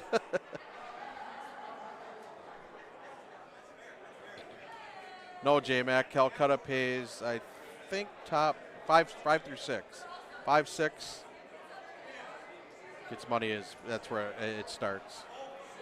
So right now, everybody here, I think, is in the money, obviously. And I thought Evan got it back there. All right, so Evan's praying for a nasty look here on 18 to get a chance to send this thing to extras or possibly take the lead, and I don't think it's going to happen. This is a pretty simple look, although he has a chance to make it, unless he makes it. Great shot by Andy. Complete sellout coming.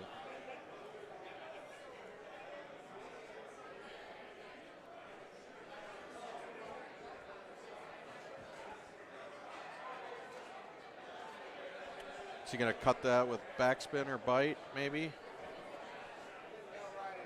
I mean, he's got no choice. He has to make it. He has to make it. If he hits the 4, it's going to be backspin. And if he hits the 5, it's going to be bite, I think.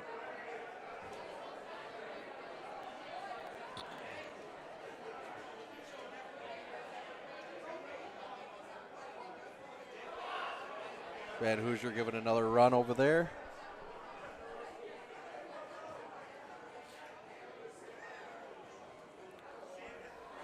Can't possibly be. I think he's looking at a full, but it's going to overcook, ain't it? Nope, he's doing the 4 backspin.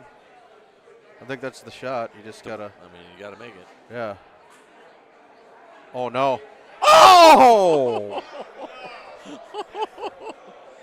Like I said, he had to sell out. Sorry if that was loud in the mic, fellas, but wow. That was loud. Sorry. Wow.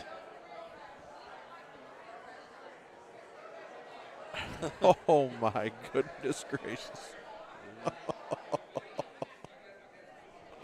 Wow. From almost tie game to DNF. That's Golden Tee. Well, if you're going to give it a run, that's the way to do it. Yep. Wow. All right, so we got, might come as a surprise, but Andy Haas is the king of the hill. Oh, my gosh, Van Hoosier. Oh, Connor's got a chip here, though. He's going driver. What is he doing? Connor doing Connor things. One click. Oh, my. This is ballsy. He misses this, it's gone. Just rams it in. Like it's nothing. Van Hoosier's like, okay, buddy, okay. He did the old tap of the deck. If that doesn't go in, it's still moving. He's hit that shot before. I clearly. know. Oh, 100%. He did it. He did it in qualifying. Did he? He had a driver chip? Yeah. But like a lot faster than that.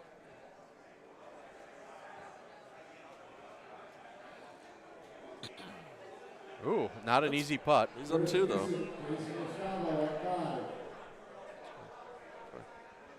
Didn't know you were right behind me. I mean, is it a 2-stroke lead? He's up 2. Okay, so Van Hoosier has to make this. I think he's up 2. I thought it was just 1, but Could have swore I could be wrong. Could have swore I saw 2. I'm going to look because I got it playing on my phone right now. I think it's... No, it's only 1. Is it 1? Interesting.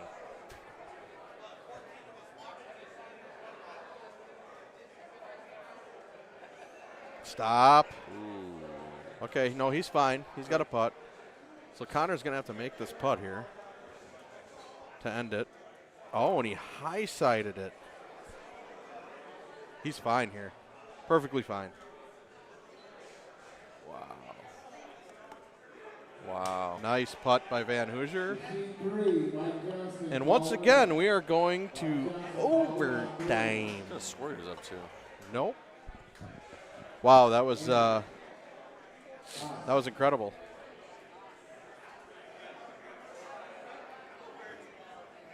Well, we're going to see if we got the close look where they can get it up for a chip. Or on. And hole 2 could be a factor as well, depending on the look.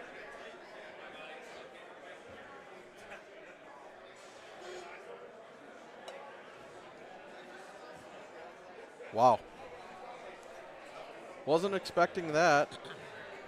Maybe a little too pumped up after that chip on 17. Yeah, he was pretty. He was pretty jacked. He was pretty jacked up.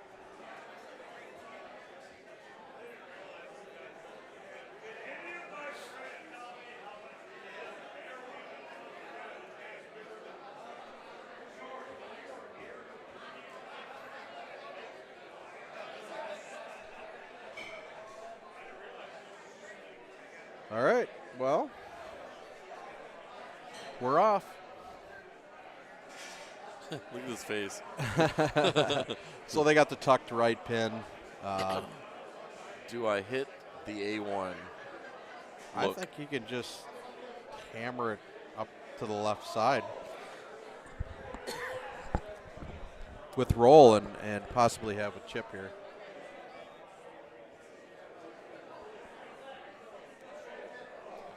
See what Connor does. Did he lay it up? He hit it all the way up there, like kind of like Connor just did right now. Interesting. He's more right than Connor is. Uh-oh. Uh-oh. Yeah. Oh, that looked good.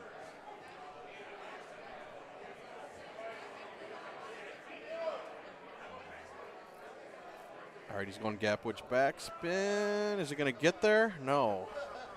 That just out of that dirt. Yeah, you're getting no distance out of that dirt at all. No bueno. All right, we're going to see which look we got on 2. This could be a decider for sure if we got the nope, we got the long look. So, yeah, I'm thinking he's probably going to go to the right there. He's playing the Titans, so he's going to probably want to line the wind up.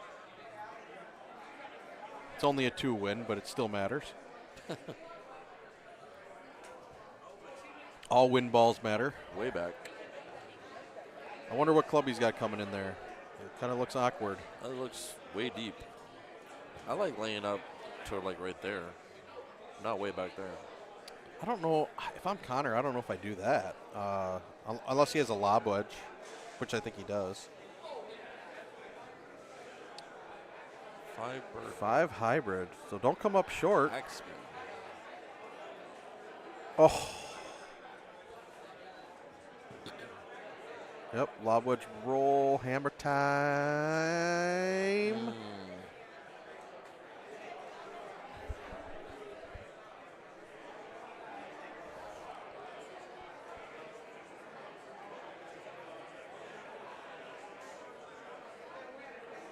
All right, making this. This is a juicy one. I mean, this is juicy. I feel like you thumb that, don't even move. With the Titans, I think it's perfect. With that wind and that break coming back, shouldn't even have to move. Just thumb it straight. It's going low. And he doesn't thumb, that's right.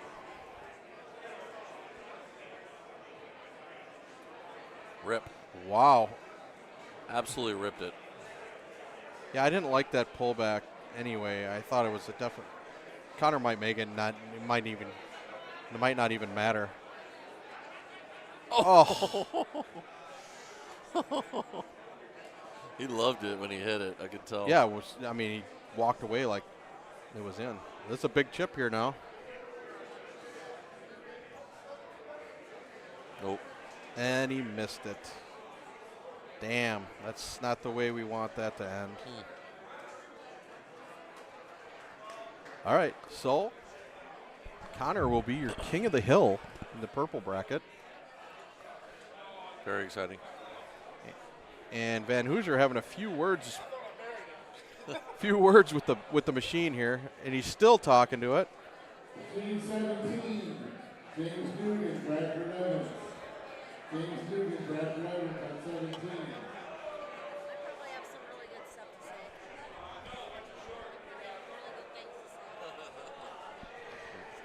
Yeah, that was he went from a high to a low real fast there, making that putt on 18. Yeah, you guys want to jump in? Or he just sat down, but somebody can jump in for me. Yeah, I've never done it before. I'm excited to try. Yeah. All right.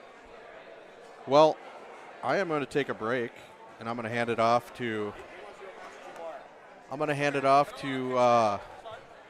The world champ, 2023 world champ, Mr. Paul Taylor.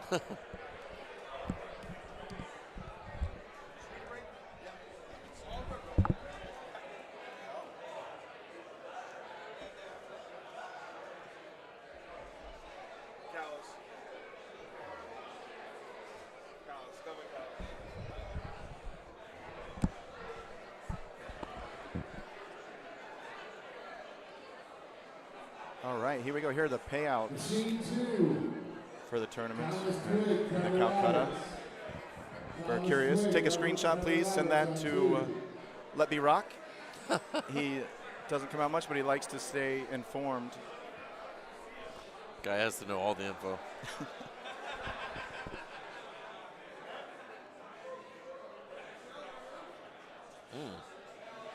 So here we have Paulina. No, this is Michael Johnston. This is a fourth place match, it looks like. Luna's done some work today in the losers bracket. Yeah, he lost his first match, and he's still alive and kicking. Yep. Trying to pull a CJ from last tournament. I think he lost his first match on this course. I believe it was a kangaroo course. Correct. Against Jordan Cook. Which you would expect to go to the veteran, even if it's not Luna. But Jordan, he's got some run good in him. Yeah, huge win out of the gate.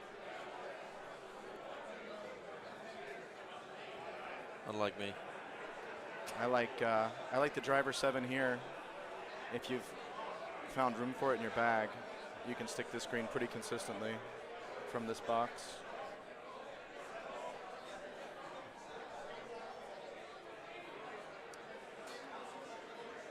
But with the arrows, you're never far off with either of the play top arrows end here? drivers. Yeah, for All right. sure. Seriously, come on.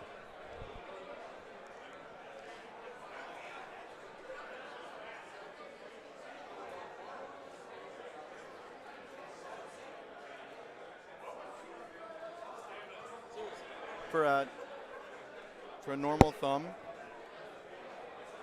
probably in the 85 to 87 mile per hour range.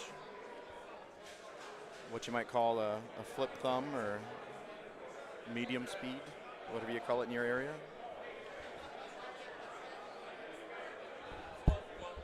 Well, I always pull back my thumb, so that's not a real question. Just kidding. No, yeah, 80, 87-ish.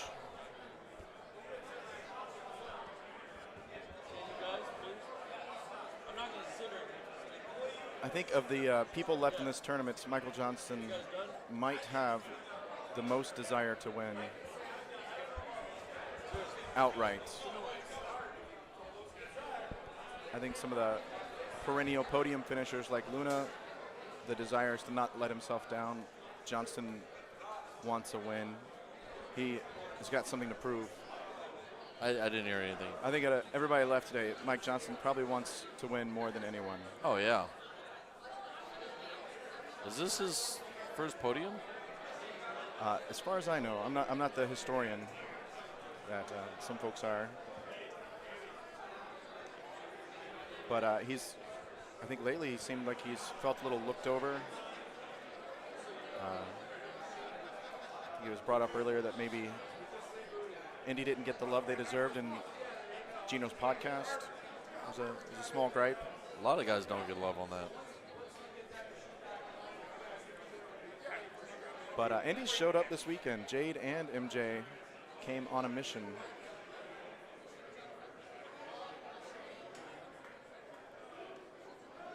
We'll see if he can see that mission one step closer to completion.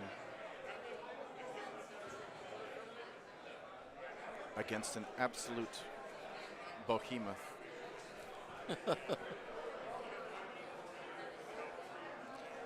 CJ. I am seeing it, yeah. CJ Neckfor saying that I guess MJ won a little gun a while back. Is that right? Is that when it was still called, or it's a little gun? I don't remember seeing him on any of my player cards. Did he? I don't remember that.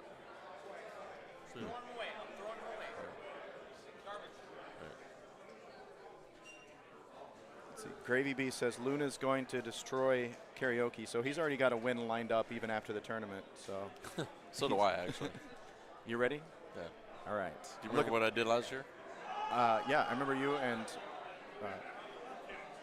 the Michael Jackson covers from, or the Jackson 5 covers from Lodell. Oh, yeah. Last year, karaoke was pretty epic. No Lodell this year. CJ says it's a lock. He's got the card. He'll show you. So I guess he won a little gun. That's bad news for me, because when he listens to this stream, he's going to feel overlooked yet again.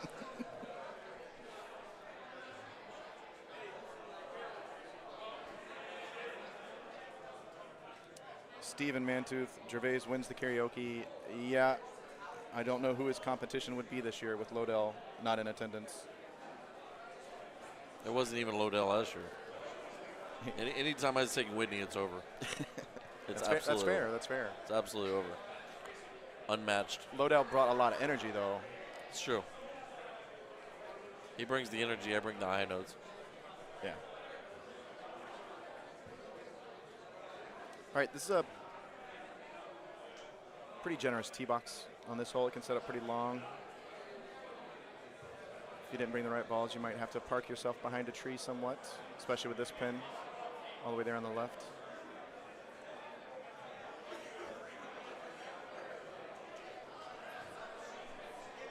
He's going to have to do something with the screen glitching, I guess. It looks like he's about to, yeah. Oh, he's got a loose connection somewhere? I don't know. He's over there messing with something.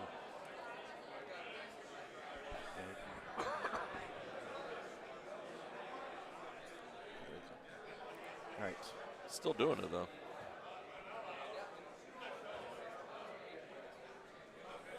He's auditing us, right? So if we say something, he'll know.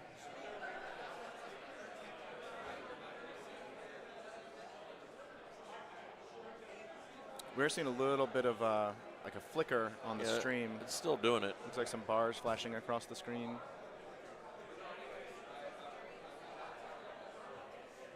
Yeah. All right. So guys, bear with us if you're getting bothered by that flicker on the screen. After this match, they'll move all the mainstream matches to the other one. I guess that's better connections possibly, or something that's a little bit too tough to troubleshoot on the fly.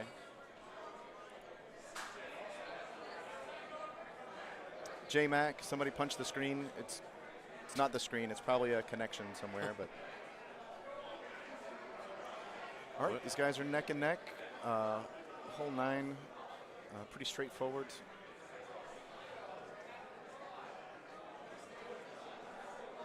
Ooh. Okay. Well, yeah, and chat, let us know if the stream's not steady enough for your liking.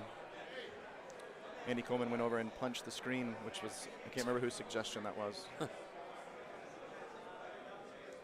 Russian Love, I've heard it called. Steady. He chips like I used to chip. With a small cut? No, just a little gap wedge. Or just really badly? That too. No, that too. 100%. All right, so it was a pretty straightforward hole, but we saw our first change in scores there.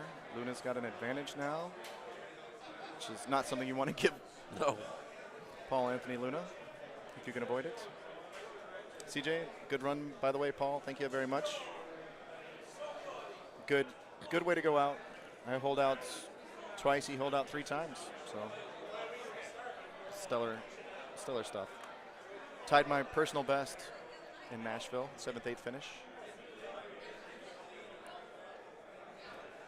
I heard that on the podcast, and I was shocked. What can you say? Can't win them all. I actually never did worse than 5th, 6th here, and I did a lot worse than that today. It happens. But at least you could tie your best.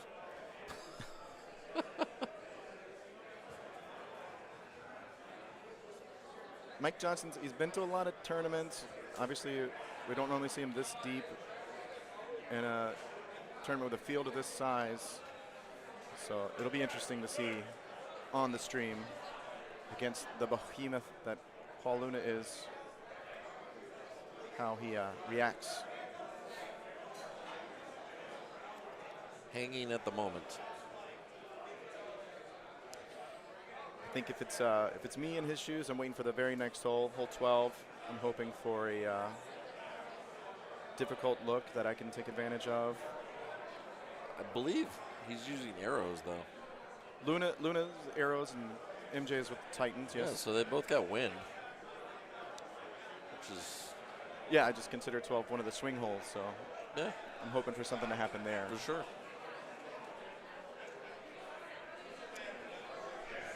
Good sense. Yeah.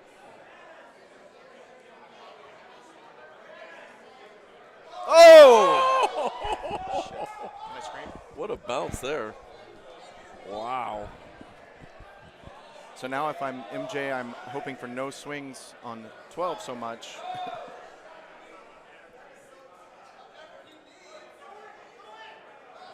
That would have been a nice shot of the week. For all those pink bracket fans, we got the pink bracket final coming up. King of the Hill match, excuse me. All right. That's a mood changer. You can definitely see the change of expression on MJ's face. Yeah. A softening of the eyebrows, lifting of the corner of his mouth. Not giving it right back. Oh, a little stank face too for focus.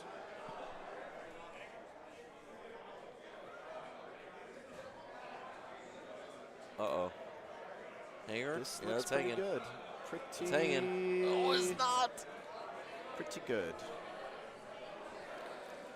Not the worst drop there, I assume. Maybe a 12-yard chip. Anybody that's played this course a lot has practiced that chip, intentionally or unintentionally. Nope, he got the rough. Luna was super safe there. He got the longer drop. So this is a pretty difficult chip. Because of the elevation, you have to play a higher lofted club, which of course brings more wind into play. Doing. He's been chipping everything with that gap wedge. Yeah. You never want to mess up, but you should know where your drops are for where you get wet. On this hole, if he'd gotten wet just a little shorter and a little bit to the left, he would have got a much easier drop. Oh, wow. Wow. It's looking like...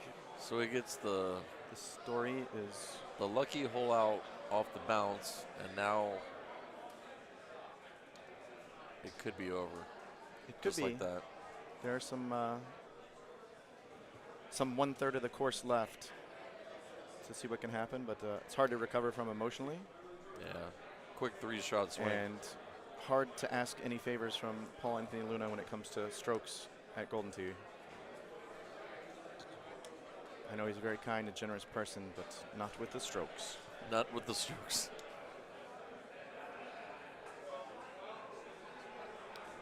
All right, T.A. Twig and Trevor Roberts also getting some screen love now. Teeing off on Scabland.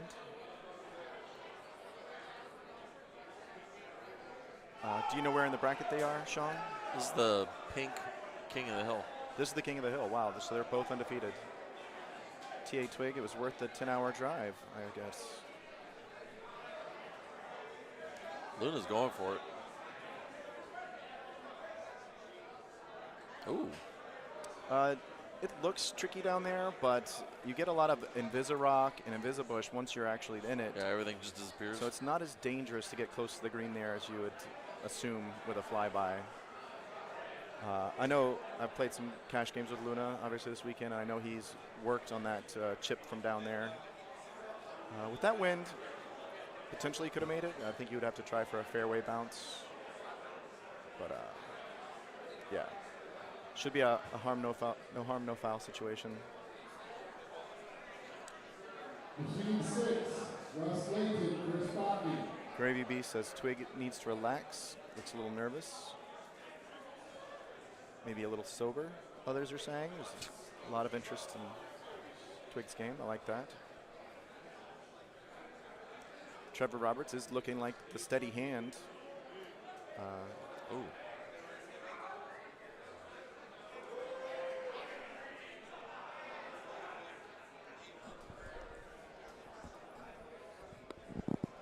Ooh, he left it down there.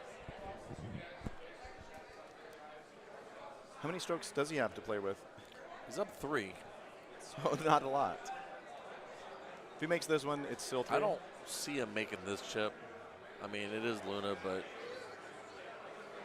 he has a lob wedge. He bailed out on it. He didn't even try to attack the hole. Yeah. He said, "I'll take my medicine So and he move picked on." up 1, and now we're back to 2. When I was playing with him earlier, he did miss that chip and then drained the next one, being aggressive. But there he clearly bailed out. He said, "I'm going to take my 1-stroke loss and move on." So that's a fairly smart decision from a veteran player. You need to know where you are, where you stand in the match to make decisions like that. It's not something that necessarily comes naturally, but with time, you learn it.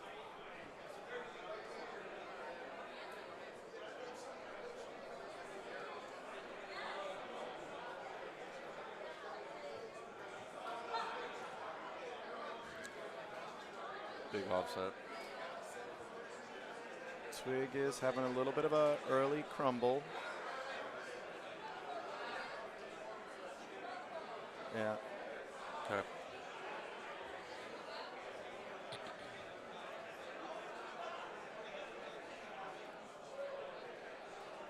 All right. MJ put himself well forward in the fairway. This is good. You can see the size of the gap he has to aim for if he chooses to. It's like he's going left of the tree. He's weighing the options of playing with the wind as opposed to against it. And that's nearly a full cut from there. So that's very undercut. Believe me when I tell you, I know when it's a full cut.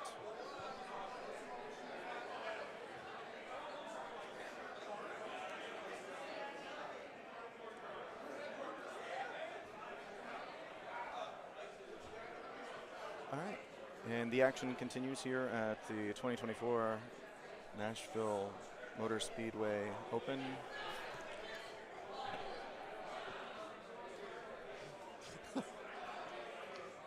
King of the Hill purple underway. Pink. Pink. I'm colorblind, but thank you. Thank you for pointing that out. Connor Franta is the King of the Hill in purple.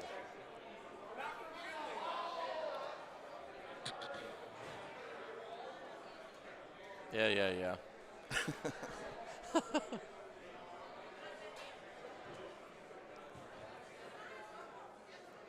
Never heard of him.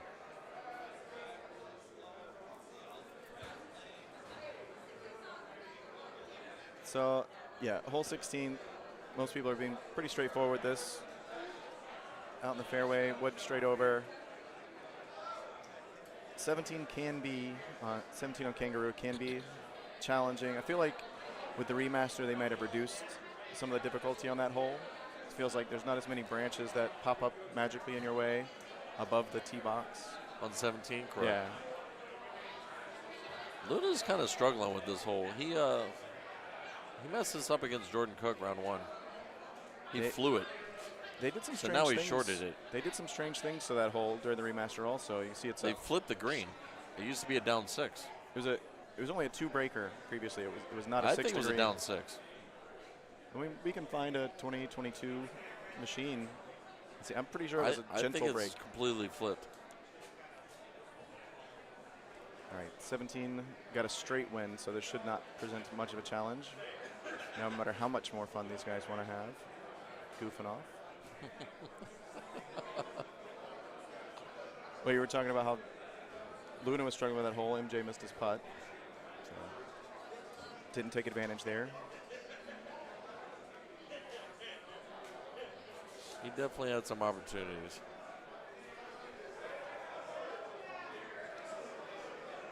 Richard Swindell, it was downhill, might have been 6. Reasonably certain it was only a 2 or 3 degree breaking green. But in the opposite direction. It's gotta go. Oh, look at. That's when you do it. Well, if it wasn't for all those missed chips and water balls, and this could be a completely different match. So, wow, 2 strokes going into 18. Wow, if he didn't make a mess at 12.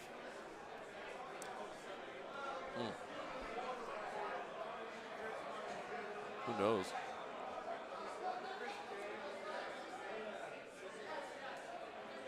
So fairly favorable setup for whoever's in the lead, with the straight wind pin at the bottom of the green. MJ is going to try to be aggressive as possible, and he got in the vicinity, but you have to realize when you're down a stroke and you're trying to get it back in that situation, it's not necessarily a shot that you practice. It's not the shot you hit on the day-to-day. That's why often when you see somebody chasing that hole-in-one on 18 in match play, there aren't a lot of situations you can practice that level of aggression. We used to have that option with close to the pin when the aces mattered. Yeah. We used to get to practice aggression quite often, so be interesting. I don't know if have they said what format close to the pin is coming back with? I'd like to see both. An either or back and forth. Switch it from How 1 about week the to option next? to play both? Could be interesting. You can play 30 a day. 5 a day of either. No, 10 a day of both. All right, it was a good showing by Indy's Michael Johnston. He looked great on the stream. That was a what could have been match. Yeah. 2 hole outs, lots of mistakes. And I think we had 154 people here, so this is almost an entirely full pink bracket that these 2 guys have been trying to fight their way through, Twig and Roberts. I gotta say, Roberts looking super calm. This guy does not look like he's worried about anything.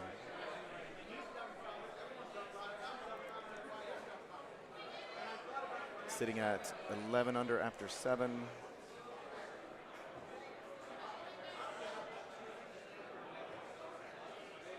Breeze balls, just try not to miss it left.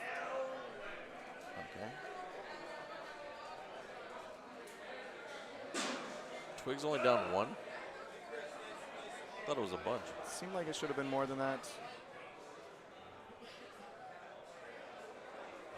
But I guess he's found a way to persevere without too many lost strokes.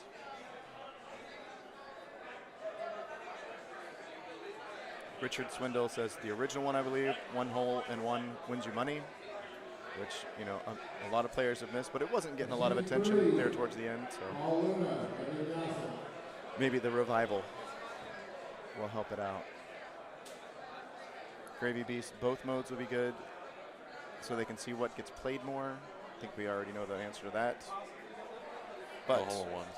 But we've been wrong before. I mean, we used to play 30 a day. And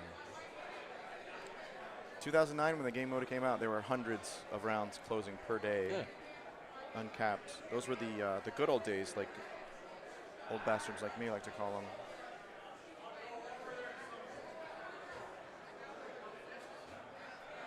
Danny Boy Biel weighing in.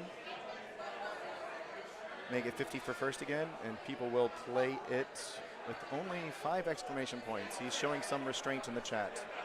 nothing better than seeing a $50 winner, especially without a hole-in-one. The $50 winners are always a pleasant surprise. Those are so fun. Even the 25s.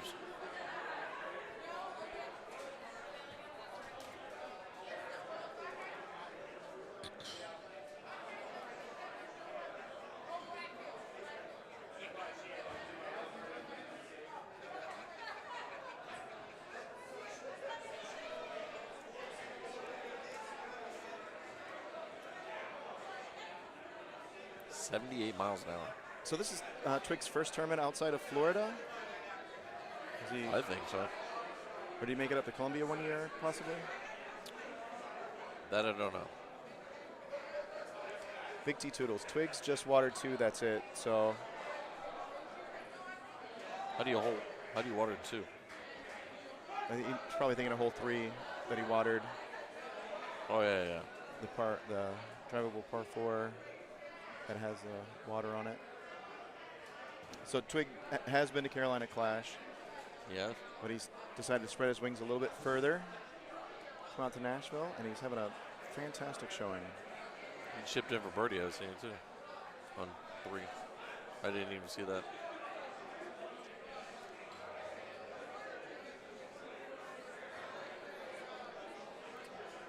So we got Luna and Evan coming up. So that's our second, third in the gold match? Yeah, third place match.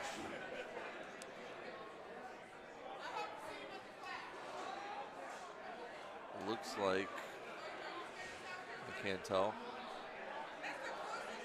Can you see it? Scab. Looks like they're on Scab, potentially. Missouri? Yeah, Missouri. You're right. The autumn leaves.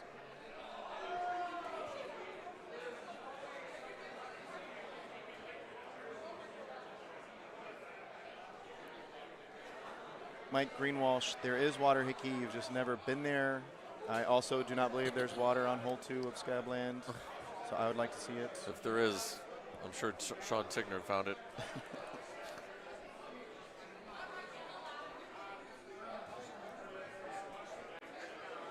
Oh, okay. Trevor Roberts showing a little aggression there. There was a creek on hole 1 of Champ 99 that he found that I didn't know was there. Not the main creek, or the one like right by the tee box? Oh, I didn't. Yeah, yeah. I don't know about he that hit one. it all. He hit like a big something, like A1 or something, and it hit a tree and just went right in the water. We called it Tickner Creek. It's a fitting name.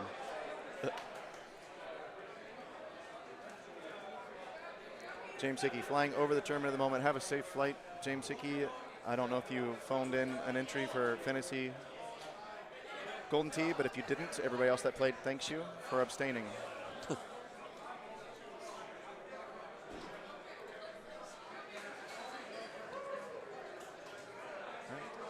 Paul Luna and Evan Gossett playing for a chance to go to the finals. Their old bunker mates, Cade mates,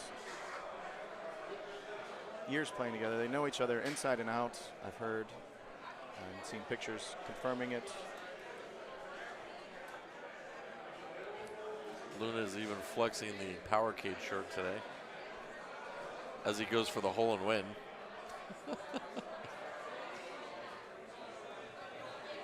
It is $162. I can see why you might not want to pass that opportunity up. Both of them, nice.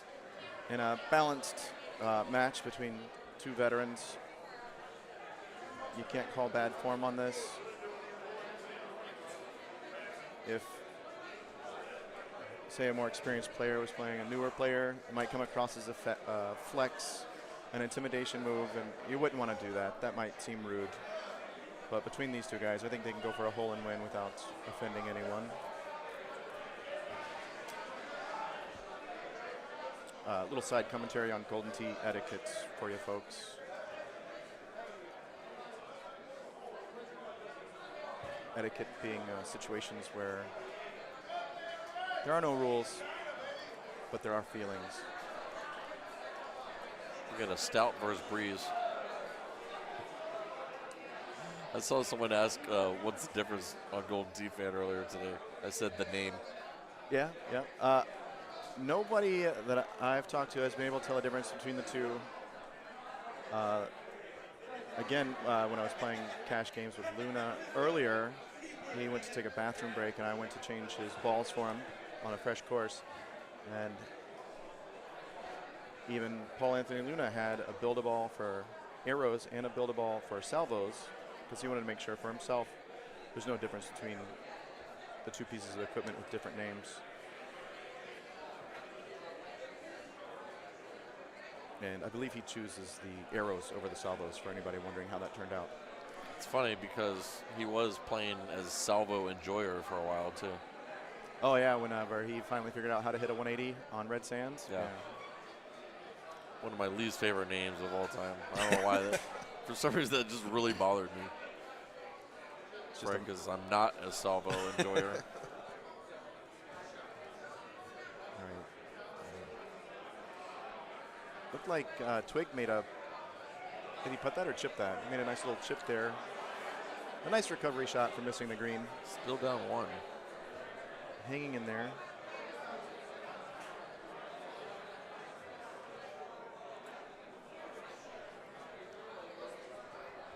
All right, we got some people begging for gift cards in the chat. Be careful. We want all the viewers we can get, but we will ban you.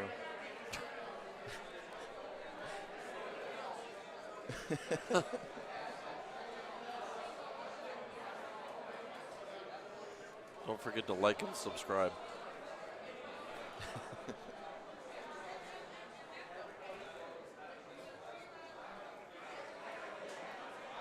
Share the stream with your friends. Tell them to like.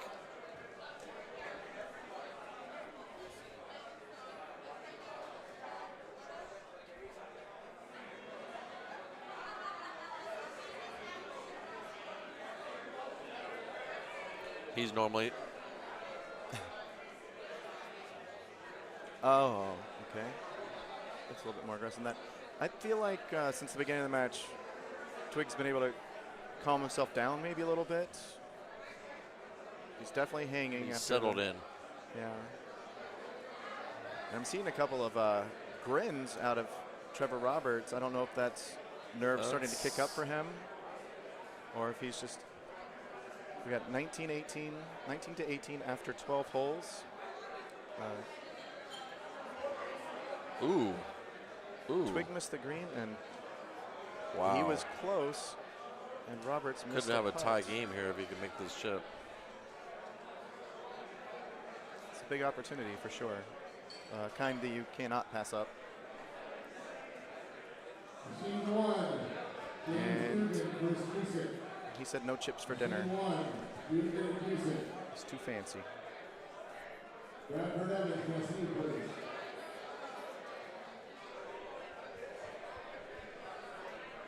I think Trevor might have relaxed a little bit, let his guard down.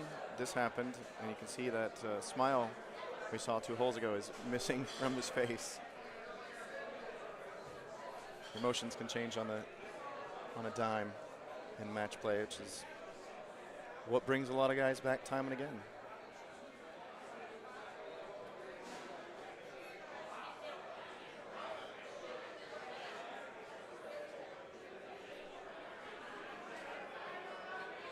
JMac, in order to give more than one like, you would have to share the video and ask folks to like it. Luna's Stash should get a gift card. Unfortunately, Kenny Callis won that gift card for the mustache.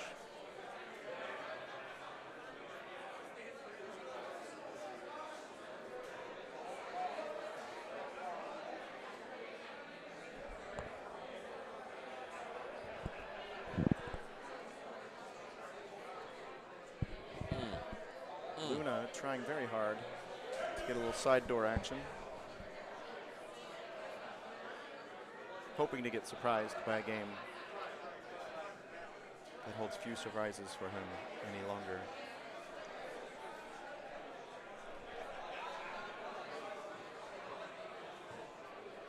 Katie, going to stream Purple Championships. Yes, I believe they try to get all the final on the stream. Oh.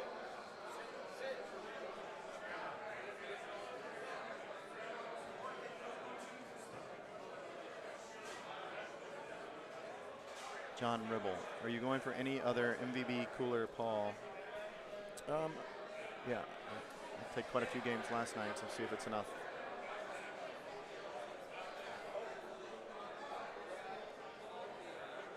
I noticed Evan likes to bang that up there, and so does Luna. They always love to get a chip. Well, chipping has been quite a theme this year.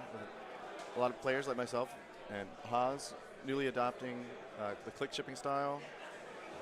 And when you do that, and especially when you're doing most of your games on commercial cabinets, you're going to have to practice that shot in your money game scenarios, in your prize play scenarios. So more opportunities you give yourself to try it, the faster you'll pick it up.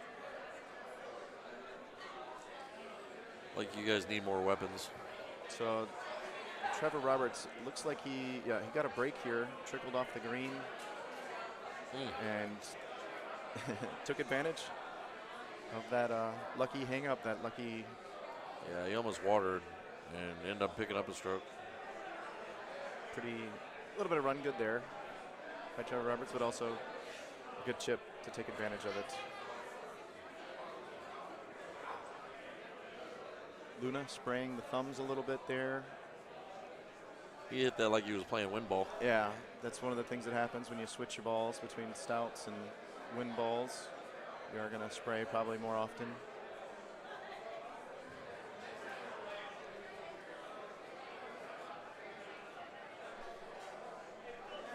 Yeah. So tie game. Luna and Chopper. Twig trying to go at the cup. He thought he nutted it. Doesn't capitalize. This distance for breeze balls is at 357. With an outwind, you can actually be pretty aggressive with that. You can hit a medium T bite and ace that. See if anybody is feeling froggy. Gossip to try. I would high see T that, but just lay off it a little bit. Luna He hit at 140 something. Luna probably going to do a little cut back. That looked like a slight layoff. They just wanted to make sure they were on the green. You would definitely see me trying to be aggressive on that look. It's a perfect hole-out look. But that's probably why I busted out of the tournament, and these guys are still fighting. Eric Kaiser, come on, Paul. Kick his stuff in. Got a Luna fan. Can we get some shout-outs in the chat for everybody rooting for Evan Gossett? Yeah. See it. Monica Luna saying, "You got this, Paul."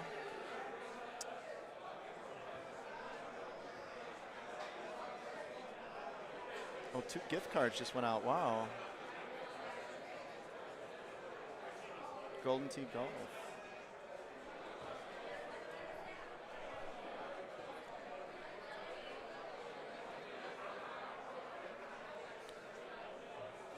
Who's this?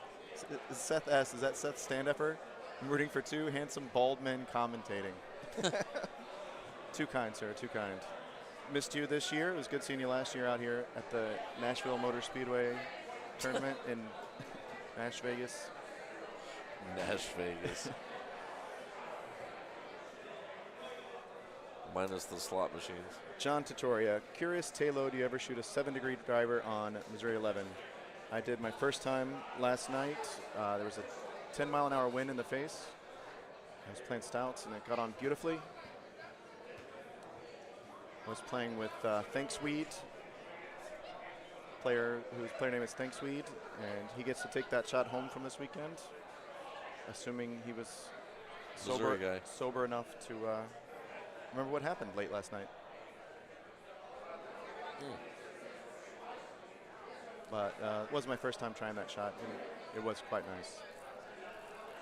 I had heard some rumblings of it. Here we go. Rachel Schlott, whoever that is rooting for Evan. So I do have one Evan fan, which is nice. That has to be a jinx attempt. Steve Celeste.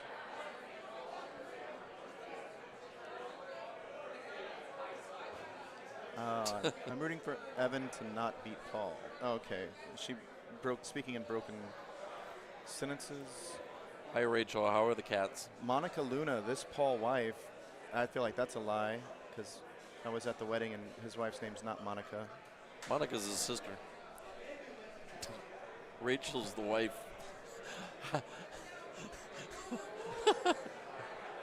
Oh, that's Paul's wife. Who doesn't know that? Shout out to Taylor from the Rainers. All right, I'm hogging the attention. Let's get back to the match. Tough hole 14 here. 14's a weird par 3.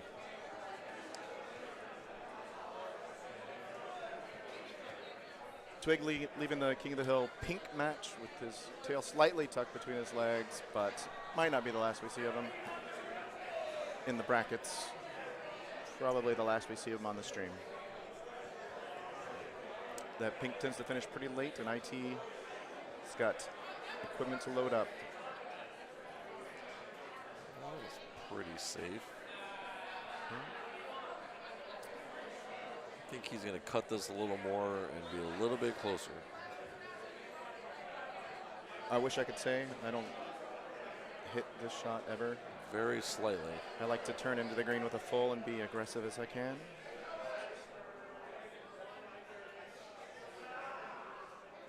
Frank Rizzo, who is commentating? That is your Wisconsin Open champion, Sean Gervais, and your 2023 world champion, Paul Taylor. Nice one up. Yours was more recent. I feel like you came out better there.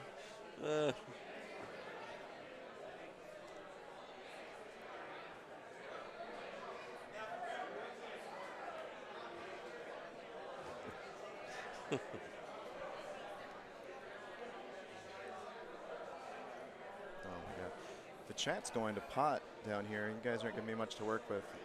I guess I'll talk Golden Tee. These guys like to get close here and try to hit a lofted wood and attack the hole. I like skipping that on there. I like to skip it, especially if you're a stout player that gives you a lower lofted club. You can ignore more wind, and unless there's a 15+ mile-an-hour wind dead in your face, you're going to skip every time. Easier to control the distance. It's almost the same speed every time because the stouts ignoring the wind as much as they do. You're going to be in the 120 to 130 mile per hour range and able to be aggressive at about 300 to 310 yards.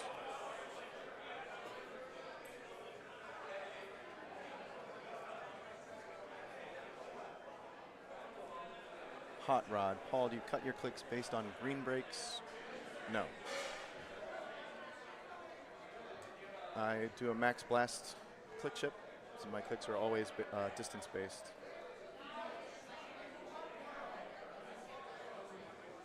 If I'm worried about the break in the green, I'll potentially hit fewer clicks with a lower lofted club or go to my chipper wedge, which tends to, more so than other clubs, ignore the break in the green on its run up.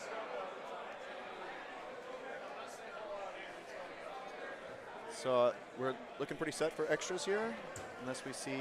Most likely. Oh boy. And Luna is gifted another one. Wow. Evan's shocked.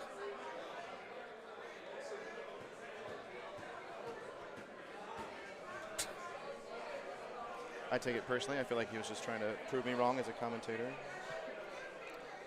Monica Luna, very happy. J-Mac, metered response, all shiz. Seth S. Paul, are you guys utilizing the chush anymore, or has the click chip taken over? A lot of wows. There's definitely still room for the chush in the game. Well, he needs to make this, but most people needs a miracle. Far more likely to opt for a click chip at most ranges. In the 40 to 50 yard range, the chush is still the dominant shot if it's in your bag.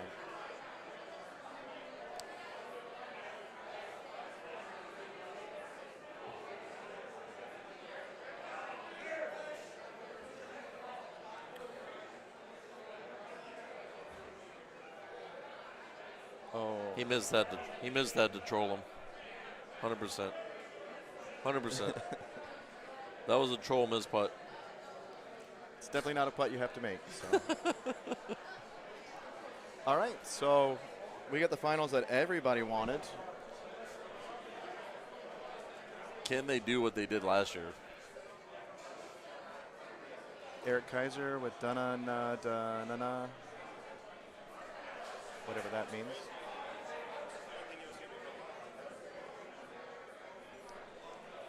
All right, we'll take a short break while Luna consoles his old bunker cade mate. And Haas finishes up his practice mat games from the machine right next to him. Who would have thunk it?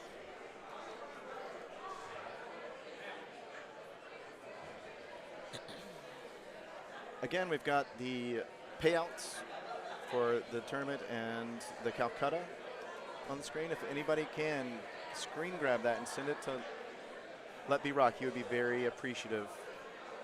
I don't think he's on Facebook, but I'm sure you can get his number from one of our compatriots.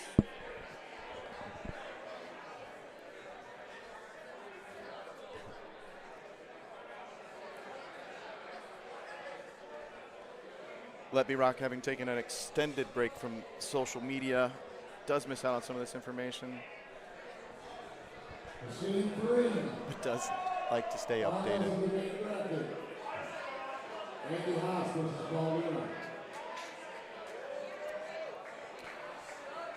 Quite interesting. So this is the exact opposite scenario of last year. Luna was the king of the hill last year. And this year, it's Andy Haas. So I heard Wouldn't that be incredible if Luna does some magical stuff on 18 to get him? These, you know, you get the first look tournament coming up, Columbia, South Carolina. It's kind of a first look, first big event of the year on the newer courses. This is kind of its counterpart. This is the farewell, the last look. And after playing these courses over and over, if you play over and over for a year, you can see some pretty wild stuff. I've Red heard Sands. No, they didn't. Yeah. All right.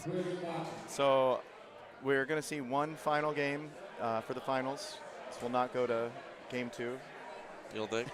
We can bet if you want. No. I mean, Haas would lay odds. He would lay odds that he's going to win this. This is his favorite course in Golden Tee since probably the year that it came out originally.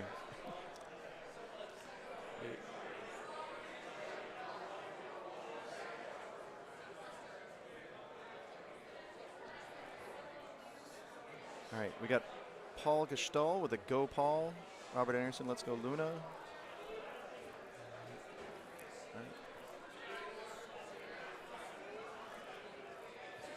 I don't know where Haas's fans are. All right, working the driver 7, high teed, 443 yards. You can definitely get this on the green. ooh, he's snookered. But you got to get a good line also.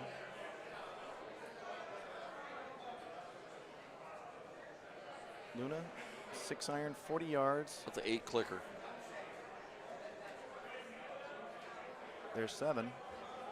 That last one is the toughest one. Was that 8? That was 8, yeah. There was a break in the green, makes that a slightly more challenging shot. Looks like his pullback and follow through where I don't like the as bite he on wanted. that chip, though. Because of the break? At all. I never put anything on my click chips. Oh, that's good. It's kind of an awkward habit to find yourself in, which I have found myself in. 430 yards, deep pin. You can get up for a run in here. If you're looking at chipping, and you see the situation with a pin at the back of the green, you want to make sure you have your distances down. Otherwise, you're running off the back of the green. So I would consider this a reasonable spot to lay up for aggression, as opposed to the chipping in there. But if I'm Andy Haas and I've played this course 1,300 times in the last 4 months, then I'm probably know my chipping distances out of that bunker. I've played this course about 5 times in the last 3 months. Yeah. Can't stand it. Doesn't help that I play stouts.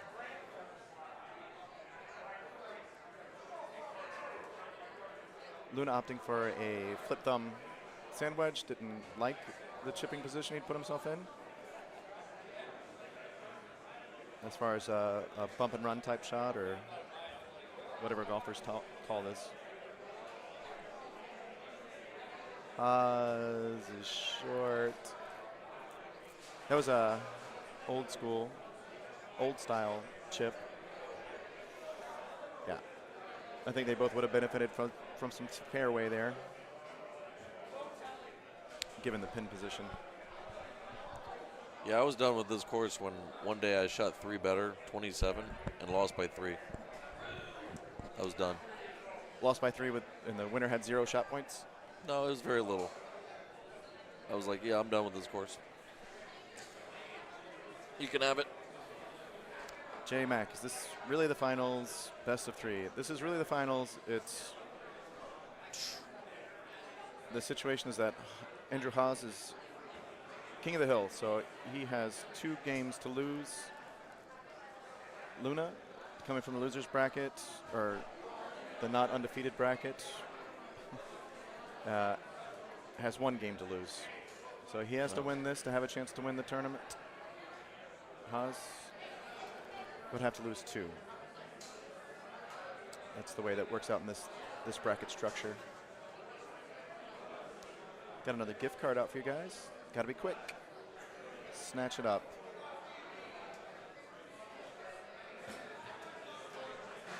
If we get more likes, we can put more. Oh, wow. Is that a 442? Yeah, that's about as much as you can get. 10-mile-an-hour wind, favorable hop. Definitely caught a clean 180 there. And you see why folks choose arrows or salvos for some situations, some courses. Luna, answering in style. That's one of the things. It's not really talked about a lot, but these guys like Haas and Luna, sometimes when you put the pressure to them like that, that really does just narrow their focus as opposed to shaking them up. They're slippery little creatures. Slippery little creatures. Love it.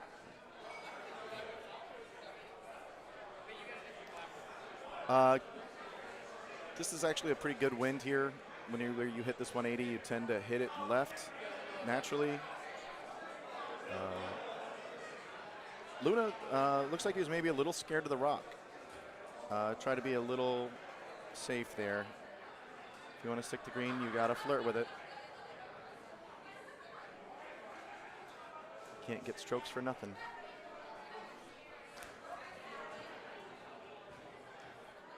And Andy doing a little bit of a, I guess some people call it a cross cut. I call it a missed 180. Didn't get all the distance he could have out of that shot. No boost.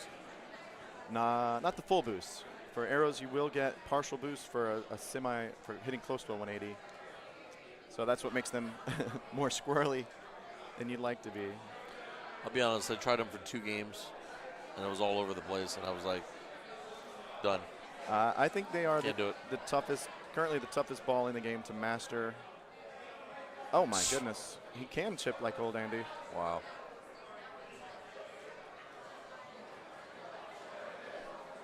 Capitalizes on that situation with a straight chip.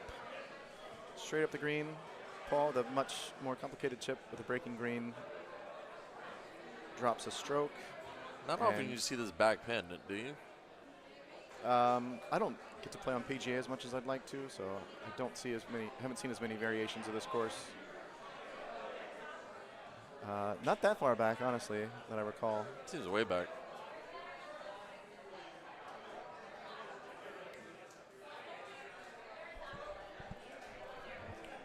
Two iron. This is the most comfortable Haas will ever be. Up a stroke on his, by far, favorite course. Neck and neck with Summerlin. TPC Summerlin, another favorite. Really? Don't play that either.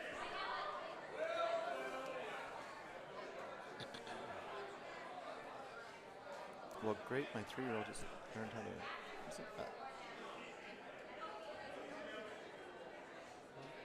Can't do it.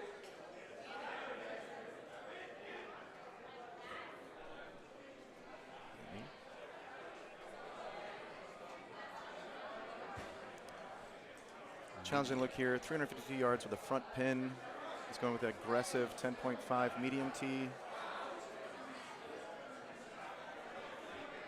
Again, something you'll see from a top player in their comfort zone, being an aggressive shot to that pin with these swirly arrows.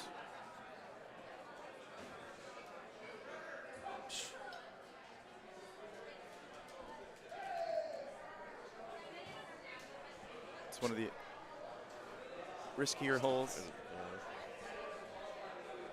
more challenging holes on the course.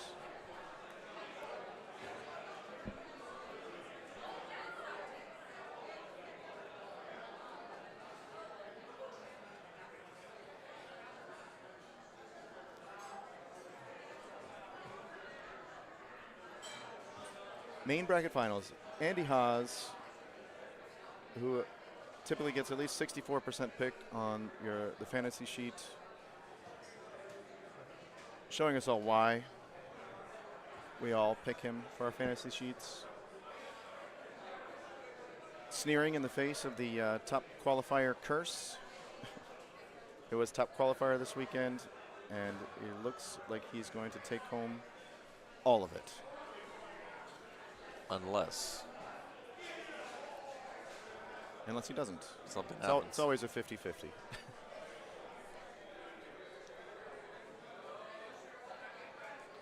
I wouldn't count out Luna just yet.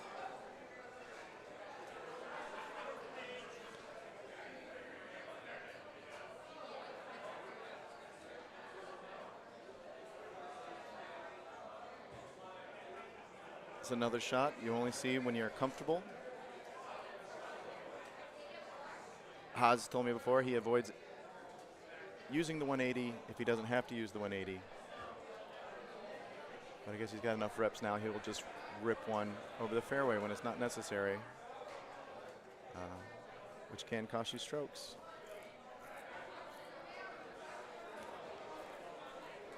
TC Fishing, what did Haas go for in the Calcutta? It was an obscene amount of money. I think in the neighborhood of more than anyone else.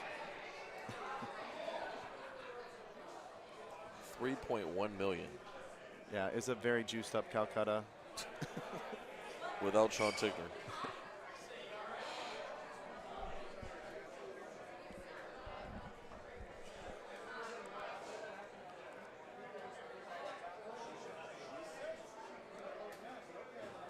All right, 445 yards. This is definitely one you can get close enough to chip in. We got a nice left wind offsetting the break, which makes the chip that much easier if you can find just the right loft. Seth S., if you're still watching, just the right chush. Haas probably going for a click chip, even though he hasn't hit many click chips this round. He's been using the old school style chipping, where you just pull back to your comfort zone and ease it forward. He uses the chipping wedge? The chipping wedge, he does. He uses it here and Summerlin. I'm shocked to see him using it here, but especially in the 50-yard range, 48 to 55, it is a deadly club. Wow. And that range is also tougher to control other clubs as far as not taking as much break or as much wind. He uses as well. I didn't know that. That's crazy. Yeah. I had no idea. I didn't know Luna had a chipper wedge. This is news to me, too. Literally had no idea. Eric Drett, why did he go down a club? They're using the C wedge club, which is a very low lofted club made for chipping.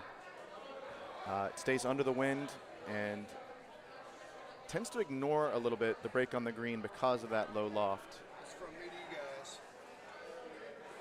Luke Sponseller bringing me a Red Bull. Water. Appreciate it. With bringing Sean Gervais a water so that we can see you through to the end of this Nashville Motor Vegas Motor Speedway Golden Tee tournament. What time is the race?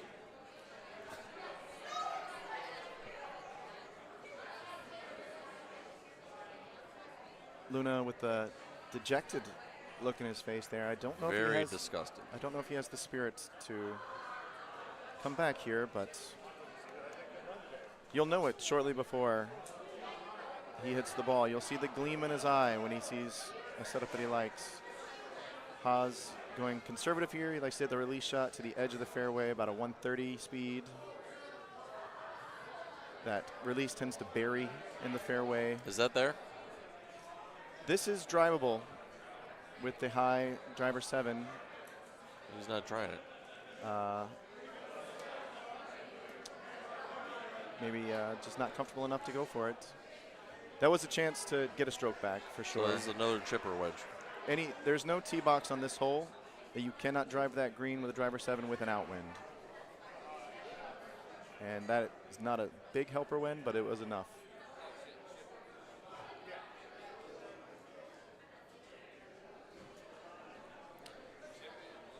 So the chipper wedge seems like a click chipper. It seems like a click chip without the clicks.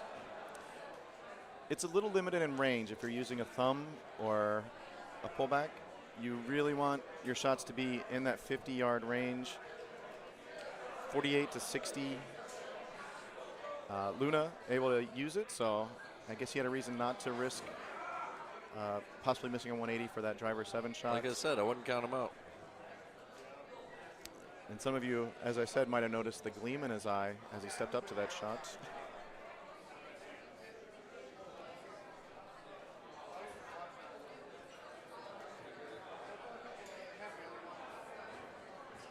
Whoa. Was he playing for the boost? I was watching the chat. I missed what he did to mess that up. What club did he have there? He had a 10-5 medium. I don't know why you would play for a boost. Personally, I would be looking for a cut shot so I could get up next to the pin against that wind. Even at 340 yards, I'm looking for a big swing. Looks like Haas is going to try to... This is a boost. Yeah, this is a 180 shot. And gets it. I wish I'd watched better what Luna was doing. That was...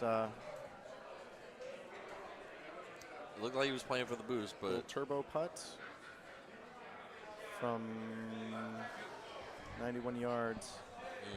Can't bring it home. So that's 5 wood. Is this 1? Yep.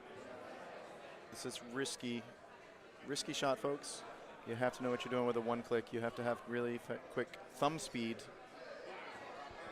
in order to get that instant read you need for that little bit of drop down of the club. Chipper wedge. Chipper wedge again. Oh my God. Almost perfect. He did the premature hand clap that didn't go in. The pre-sell. Don't be a pre-sell. That's interesting. I don't think I've ever seen that. The hand clap is always in. He did it and it didn't go in. I don't think I've ever seen a chipping wedge here. You play it here? Every chance I get. Yeah? Absolutely every chance. Oh, and Luna also knows his way around. And Haas with the... that shot. There we go. More of a traditional bite shot, looked like he used, as opposed to backspin.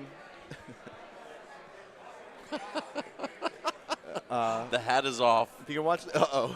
That's a bad... Okay. It's back on. It's not on the floor yet. If you rewatch that shot, you'll see that the chipper wedge just barely cleared the edge. At the speed that he hit it, just barely got up on top of the green and skittered the whole way to the cup. Look at the range of emotions here. We got happy and we got, oh shit. Yeah. The way I would normally expect this to play out is take your eagle here. Of course, be as aggressive as possible. You want a chance to drop in. Eagle, birdie, and then the last two setups, last two holes can be wildly different setups that can really influence the outcome.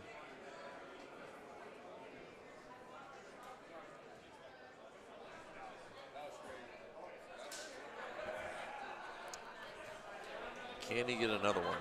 2 iron. A lot of wind.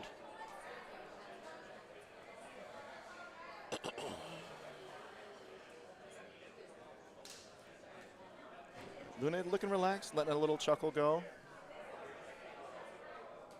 He's definitely feeling it. Very aggressive shot there. Didn't quite pay off, but he gave it the best chance. These guys are both going pedal to the metal right now. Things are really heating up here. This is getting exciting. These guys are definitely going full bore.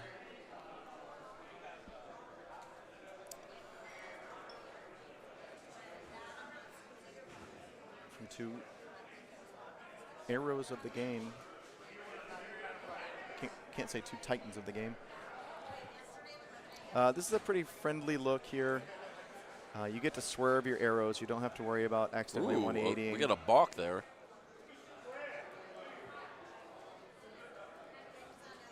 Outwind, pin at the back of the green, and also down towards the bottom of the slope, so you don't have to fight the green to get at it. The big swerve eliminates the boost. Yeah.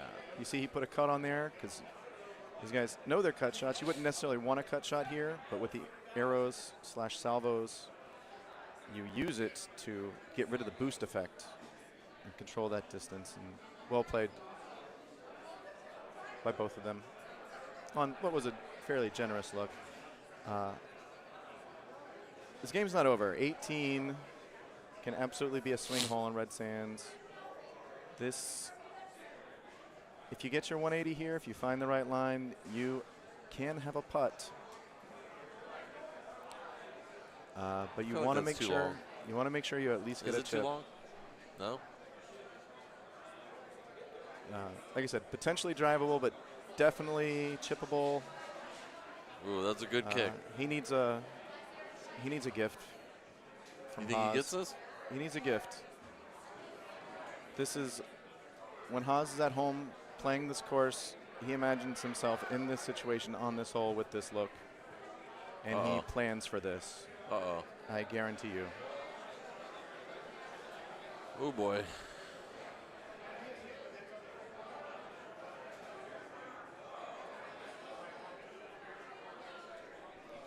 All right. Luna throwing it out a bit, running it by the cup, not quite good enough. So this is an all day, every day. Is it in this situation? Can he do it? Can he bring home the win? No. We will see extras on what, in my opinion, is a very volatile course. You have to catch clean lines to get your distance, and you have to hit clean chips to capitalize on those approach shots. And if you don't play pretty perfectly, you can give it all away. We're going to go to extra holes here.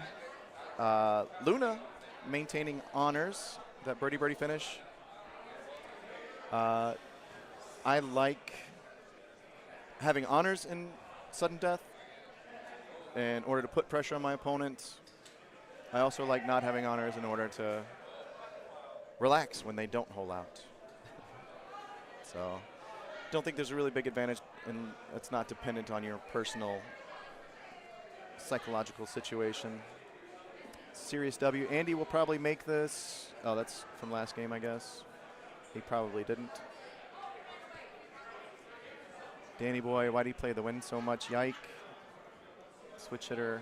I've never seen Luna so happy on the stream. He's got a very happy look on his face. He hasn't made a lot of podiums lately, so regardless of the outcome, I'm sure Luna's fairly happy with this weekend. And First one this year. And he's playing his, whatever they call each other, their Larry Johnson, Michael Bird to whoever's who.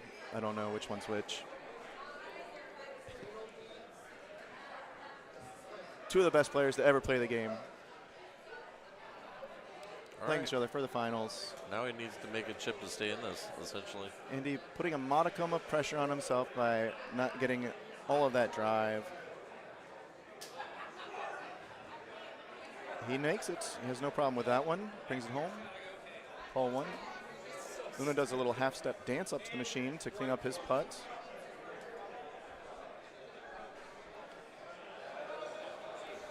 A little bit of tension gone. You can see him releasing his breath. Yeah.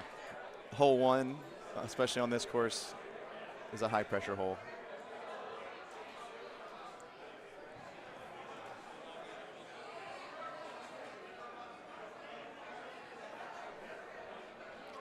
Racial slot saying, I think the word you're looking for is paramour, which is the name for a French word for lover. Normally for somebody already in a marriage or committed relationship when they take on another partner, that's known as a paramour.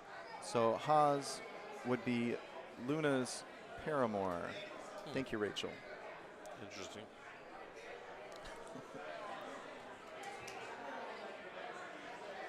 Oh, it's low right. This is a tough chip. This is for the win here. He's going to go with a little smooth sand wedge roll. He wants all of it. He takes it home. That's going to do it, guys. Haas wins the Nashville Open. I think it's his 3rd title in a row at this event. Consecutive, you say? Does it again. Oh, my goodness. That was spectacular. He, the putting roll on that shot, naked aggression for that cup. And like I said, Luna probably not disappointed with his finish. He has not caught very many podiums lately. And got to play one of his favorite competitors in the final here. What a pleasure to watch. We've got a lot more action and more gift cards like you see coming up into the chat right now. If you stick around, guys. We got Chris Bakke playing against T.A. Twig in the 3rd second match of pink. Bakke, talked to him earlier. He said that somebody shot in the pink bracket, shot a 29 under on Missouri to give him his first loss, and apparently his only loss to this point. Not the kind of scores you expect to see coming out of the pink bracket.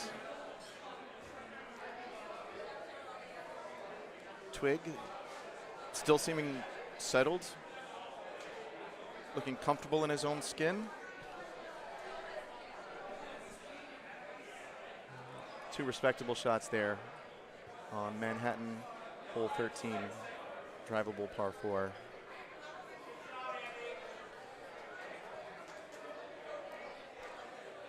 Three-stroke difference looks like between the two. Our dear leader, 3-stroke advantage out of North Korea.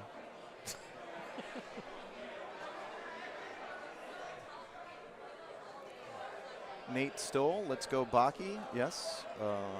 If I'm being honest, I'm also rooting for Bakke. I don't know if commentators are allowed to do that.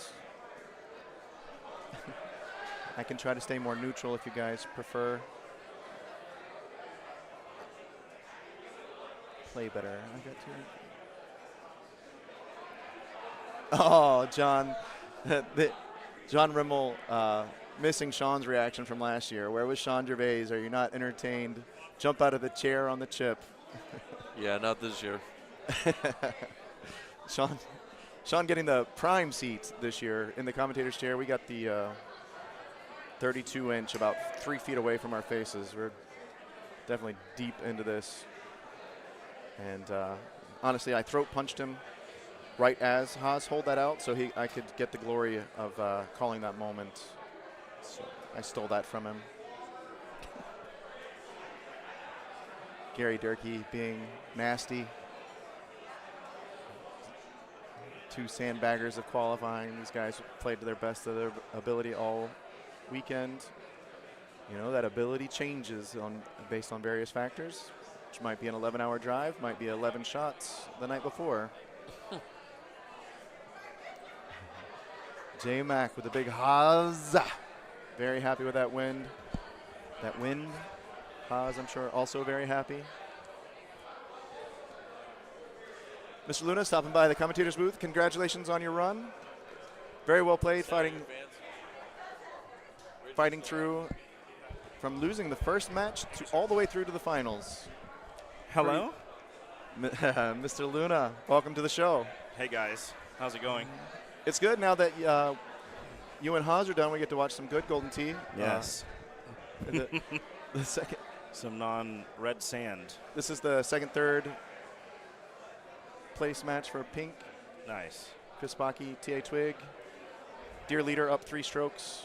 Last I looked in on the scores. Oh, dear leader. Very nice. Who's here? We've got little Durkee J-Max switch hitter. Rachel was here earlier to root for you, I assume. She did say that she was rooting for Evan. Technically, she did say that. What she was rooting for him to do is what is lose? Not beat you, I think is the way she phrased it. I think your sister's here, or was earlier. She might have. I don't know if she knows Twig. Hey, Monica. Yeah. I don't know if she knows Twig and Baki enough to continue watching for this. She does not. Might want to text her and let her know that you're on the commentator so she can come back and enjoy your commentary. I won't be here long. I just wanted to say hi to everybody.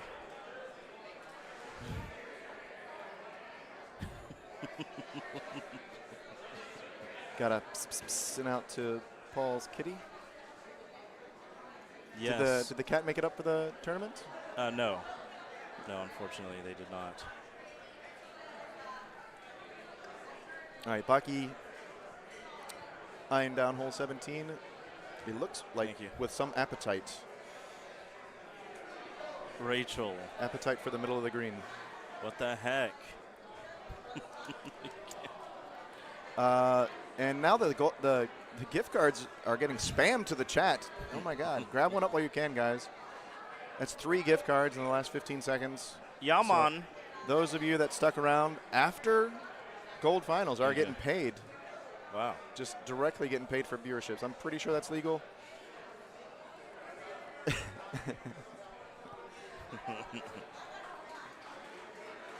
Thank you, guys.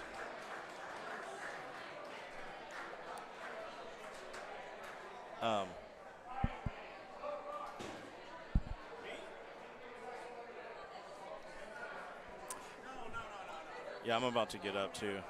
All right. I'm kind of exhausted. So. Baki up 3 strokes. He looks like he's eyeballing this green. I wouldn't call this a. I wouldn't call this a veteran move. With breeze balls, you can lay up pretty much anywhere. How many strokes was he up?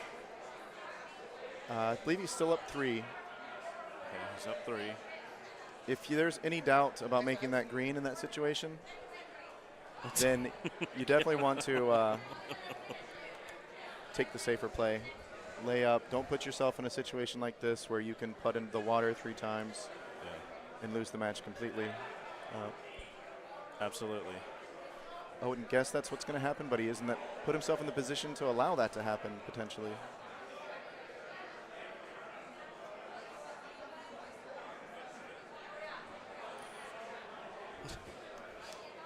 Twig, maybe a little undercut there.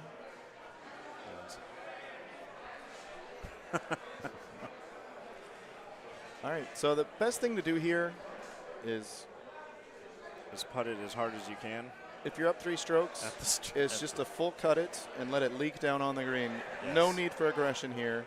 No need to chip at it. Just cut your putter and leave it down there. That'll be fine. All right. Good speed, good distance control there. Yes. Pretty controlled approach to the green from there. Twig, with a hope and a prayer, is going to go for aggression and hope that Baki putts that next one into the water, which is really all you can do. Yes. And he absolutely nuts it. Okay. The old 3-6-6-1. So Baki needs to make this or one of the next 3, and he makes it.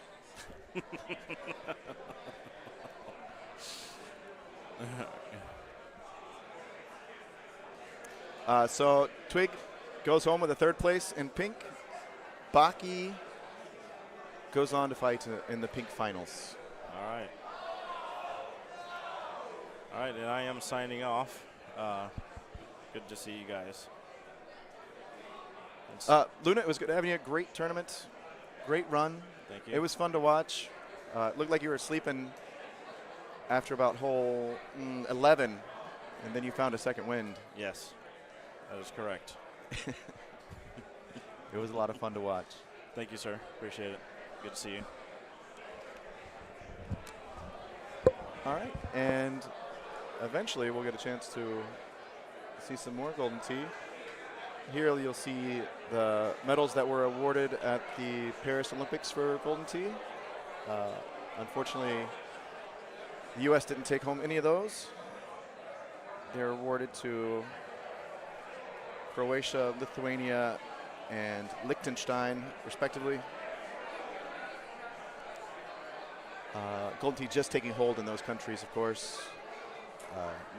Not seen on American leaderboards thanks to currency exchange differences and weevils in the interwebs.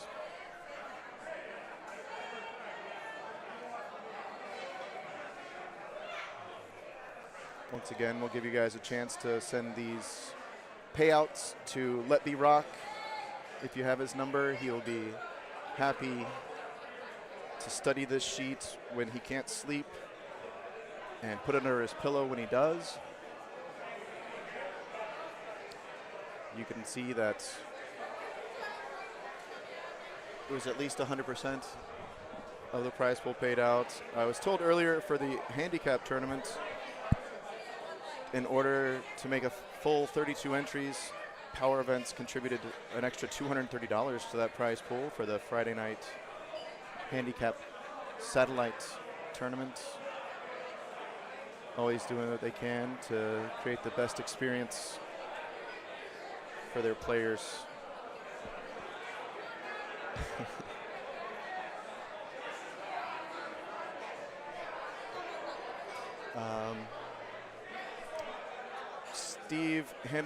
Steve Sobel handling some updates to the database based on those last few matches, and we'll get some more Golden Tee running for you soon.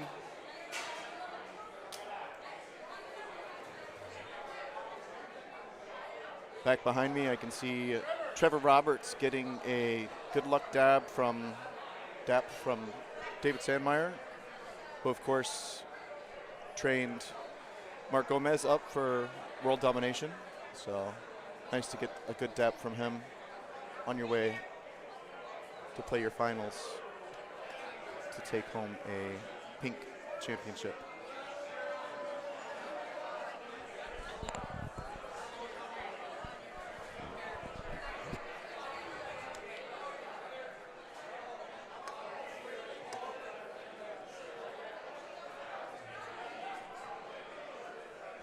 In the meantime, what else do we have going on at this location? We've got Pissy Lolo from South Carolina taking photos of Twig, T.A. Twig and Paul Luna. Twig has offered me 0 selfies. Don't know what I did to offend him, but I'll make sure I do it again.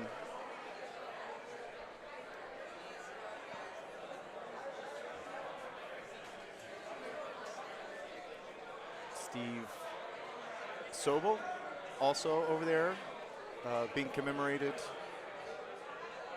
for T.A. Twig's 11-hour drive to capture a 3rd place in the pink bracket here at the Nash Vegas Motocross Train Track Special Open.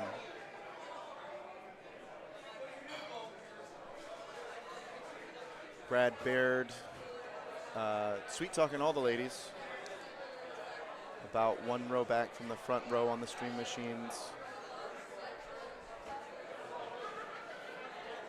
A lot of folks still happy here in gambling. There's probably about 70, 80 plus people still here into this Sunday night after the finals. There's some 29 machines out here. And yeah, between 80 and 90 people still here. This is a lot of people having a lot of fun playing Golden Tee.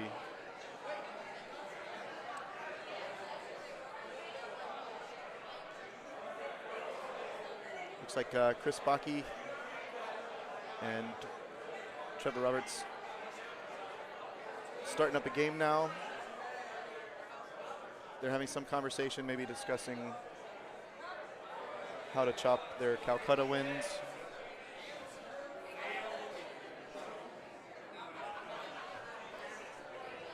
And there we go.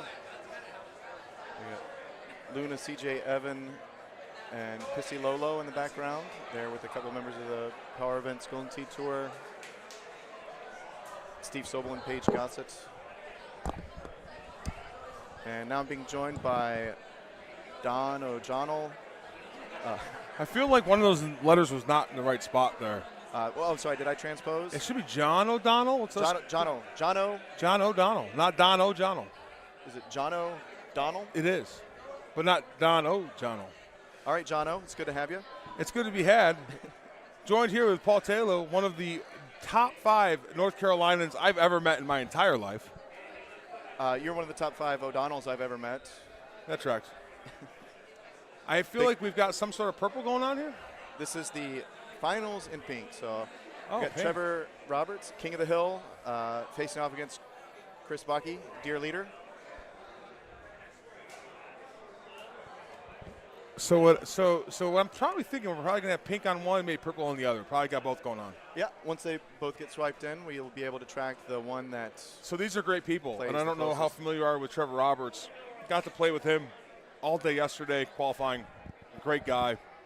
Wish him well in the pink. I'm surprised to see Chris Bakke floating in the pink. O'Doyle rules. We got a Always Sunny reference in the chat.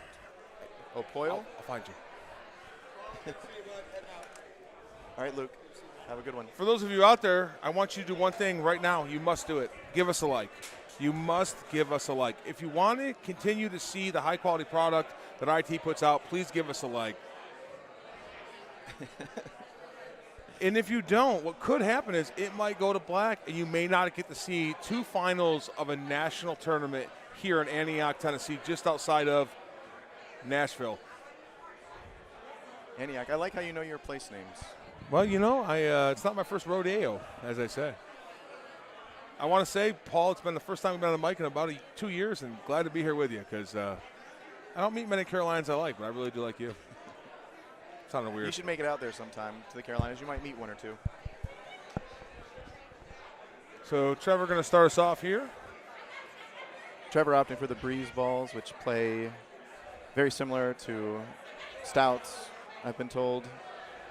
Bakke also playing breeze, so if there is a difference between the two, we will not. When you say very similar too, and you are one of the most technical players in the game, Paul, I don't think there's supposed to be a difference between the breeze and the stouts. Do you see one there? I've never played the breeze balls, Okay. so if there is a difference, I wouldn't know it. Just misses the hole there. Trevor's an aggressive player. He is typical to go for the hole out. So what you might see a lot from him is he lands short and then pulls away from the hole a little bit. That didn't come out the way I intended. That's one approach to the game, especially if you're in the finals and you are the king of the hill. Being aggressive on hole 1 can send a signal to your opponent that you are very comfortable and ready to take advantage of any situation. So, and as we get ready here, Steve Van Hooser and Dugan. So we have Matt Van Hooser and James Dugan here playing to see who goes against the king of the hill in purple. The king of the hill being Connor Franta. We also call that losers final. Waiting in the wings.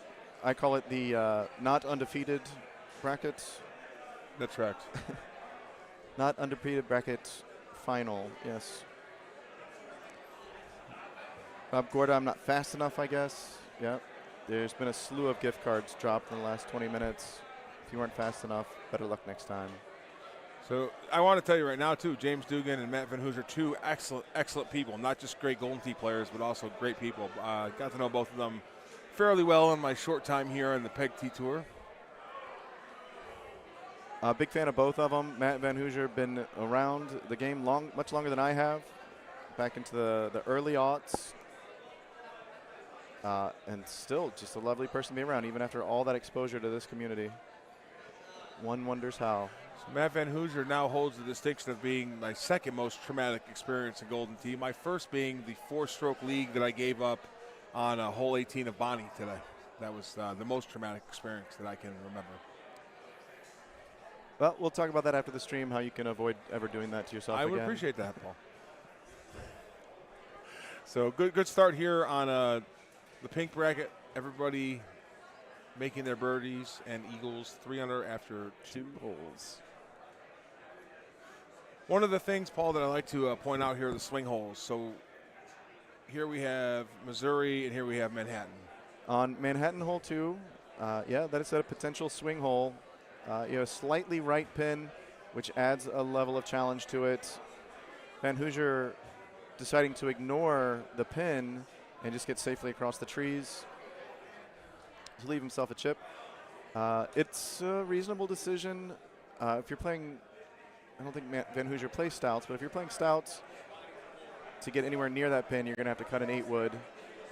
And anytime you're cutting over these trees, you're bringing the trees more into play. Right-hand side here by James Dugan. Paul, a shot you're familiar with here? The right-hand look going around the side, the right side? This is a very back tee box, it looks like. You can absolutely go around this side with a high 8-wood. I've hit a full around that way a couple times. I've not attempted a 6-wood. But because of the offset, this is a full thing. I would be turned in further and going full, that extra full on the front half, adding distance to the shot. You won't get off of a B2 or an A2 or a C2. We'll let James play a shot out here, and then this is asking that ball to turn a lot. That was a single full, and you're right, it didn't make that turn as you predicted there. And just for those of you who aren't totally familiar with terminology we're using, full is when you pull the ball all the way to its extreme on one side or the other to A to C. A full is when then you hit it forward to the extreme of 1 or 3. So what it does, and correct me if I'm wrong, Paul, is that it gives you the ultimate nice shot there on the chip. He looked absolutely composed when he hit that shot. Like I said, I think he opted to take complexity out of that approach shot and just get over the trees, and he was absolutely ready to clean up that chip. So. And that's a big shot there, right? Because now if James can't match that, that's a one-stroke lead in Manhattan. That's pressure. If you're the one with the first chip, you can still think your opponent might miss. James has no doubt. His opponent is not going to miss. One of the things that I tell new players is all the chips at this level, none of the chips, are automatic. When we're sitting in our home bar, we're sitting in our home machine, and we're making those chips left and right, up and down, it seems easy. But in tournament competition, no chip is easy. And I think that pressure can get to a player if you're down a stroke, as James finds himself here after 3. If you were, thought experiment here, if your doctor came to, I guess your doctor wouldn't, if your doctor's assistant came to measure your blood pressure in the middle of a chip like that, you would be on medication. You'd be put on medication instantly. I think you're 100% right. Nice shot here, Missouri Hills. I don't like this pin. It's one of my hardest pins, and we see here Chris Bakke. A little surprised to see Chris Bakke in the pink, by the way. I think that's a little underrated story. And look at Hoosier. Oh, sorry, that was James. Almost falling in. James trying for some aggression. Bakke plopping it up there. Maybe giving up. Maybe deciding to bide. There aren't a lot of swing holes on Missouri. You've got hole 15. Yeah, you have one of the best approaches to hole 15 that I've tried to copycat a little bit. You'll hit that low driver around the right side of the cut there? Not typically a driver on 15. It's very often a 2-iron, 2-bird, 5-wood. Oh, is it that small? I'm sorry, I thought it was a driver shot there. 3-wood. I believe, hit a 10.5 driver there, but that's more rare. I edited my bag for Missouri hole 15. I put in a 2-iron so I could consistently hit my fulls and not try to swerve or flirt with those trees. When you marry your approach to that straight shot over the trees, then you're basically accepting whatever wind you get. And when you're playing your shot the way I do, to plan the full, then you get to either take advantage of the wind or use it to your advantage, or go with it or go against it and attack the cup, not try to turn a straight shot into something that it's not. And again, if you haven't had a chance to see Paul on the streams and as a player, one of the things I think, Paul, and again, I'd like your input on this, is a full takes one variable out of it, right? You know how much break you're going to get, how much cut you're going to get. That is an absolute given because you're pulling all the way over. It's very consistent. The outcome is very consistent. If you pull completely to the air, completely to the sea every time, then you know how much you're going to turn. If you're turning against a 12-mile-an-hour wind, it's going to turn just as much every time. The only variable you got there after is where you hit forward and how Your fast. forward swing and how fast. So James pops up there. He has a pretty easy eagle. Over here on the Baki Roberts match, pretty easy island to hit here. Pretty attackable pin here as well on hole 7. Love the idea of a bite 3-wood. I know a lot of you top players don't like bite as an option because it doesn't give you a lot of action to the ball. Backspin is the preferred spin. Let's see here. He did put backspin on it. It will be short and right. Top players can be slow to adopt new things, even if I would describe bite as a new thing. It's not been in the game since the beginning. You learn the shots that you learn. If you want to utilize bite, you have to learn a whole new set of shots. New speeds, new lines, new slopes as far as how bite reacts with different slopes. And Paul, I think that's a great segue to something I want to talk to you about, because you and I chatted last night and we were talking about your use of the fulls. I think you are one of the most technical players. You try as many different shots as any top player I know on all the different holes. I think, and I'm asking this as a question, I think, are you trying to find out what number of many shots can you use to attack each hole? Is that something you're thinking about? I absolutely want to have options. The more options you have available to you, the more you can take advantage of any situation. Ex-girlfriend told me that, teaching me a game named Shit Boot. If you've ever played that card game, you would have opportunities to draw cards that would give you more options, and more options would give you a chance to play better. I've also been to tournaments and been surprised by how some folks were attacking holes, and I didn't like that. I don't want to be surprised. Now, one of the reasons I use that, you juxtapose that against a lot of the top players who I think are mostly muscle memory. A lot of the shots are kind of the same. Of course, there's some variation here and there. The top players are top players because they've put in a ton of time and practice learning the shots that they're using. Any new piece of equipment or new spin type or new shot type requires a lot more practice, and they are very aware. They're acutely aware of how much. Paul, give me your thoughts on this shot here. What's your way to attack this? This is not a look you see a lot in the new season of pins. I want to get your thoughts on this shot. And we're here on hole 9 here on the Bake Roberts match.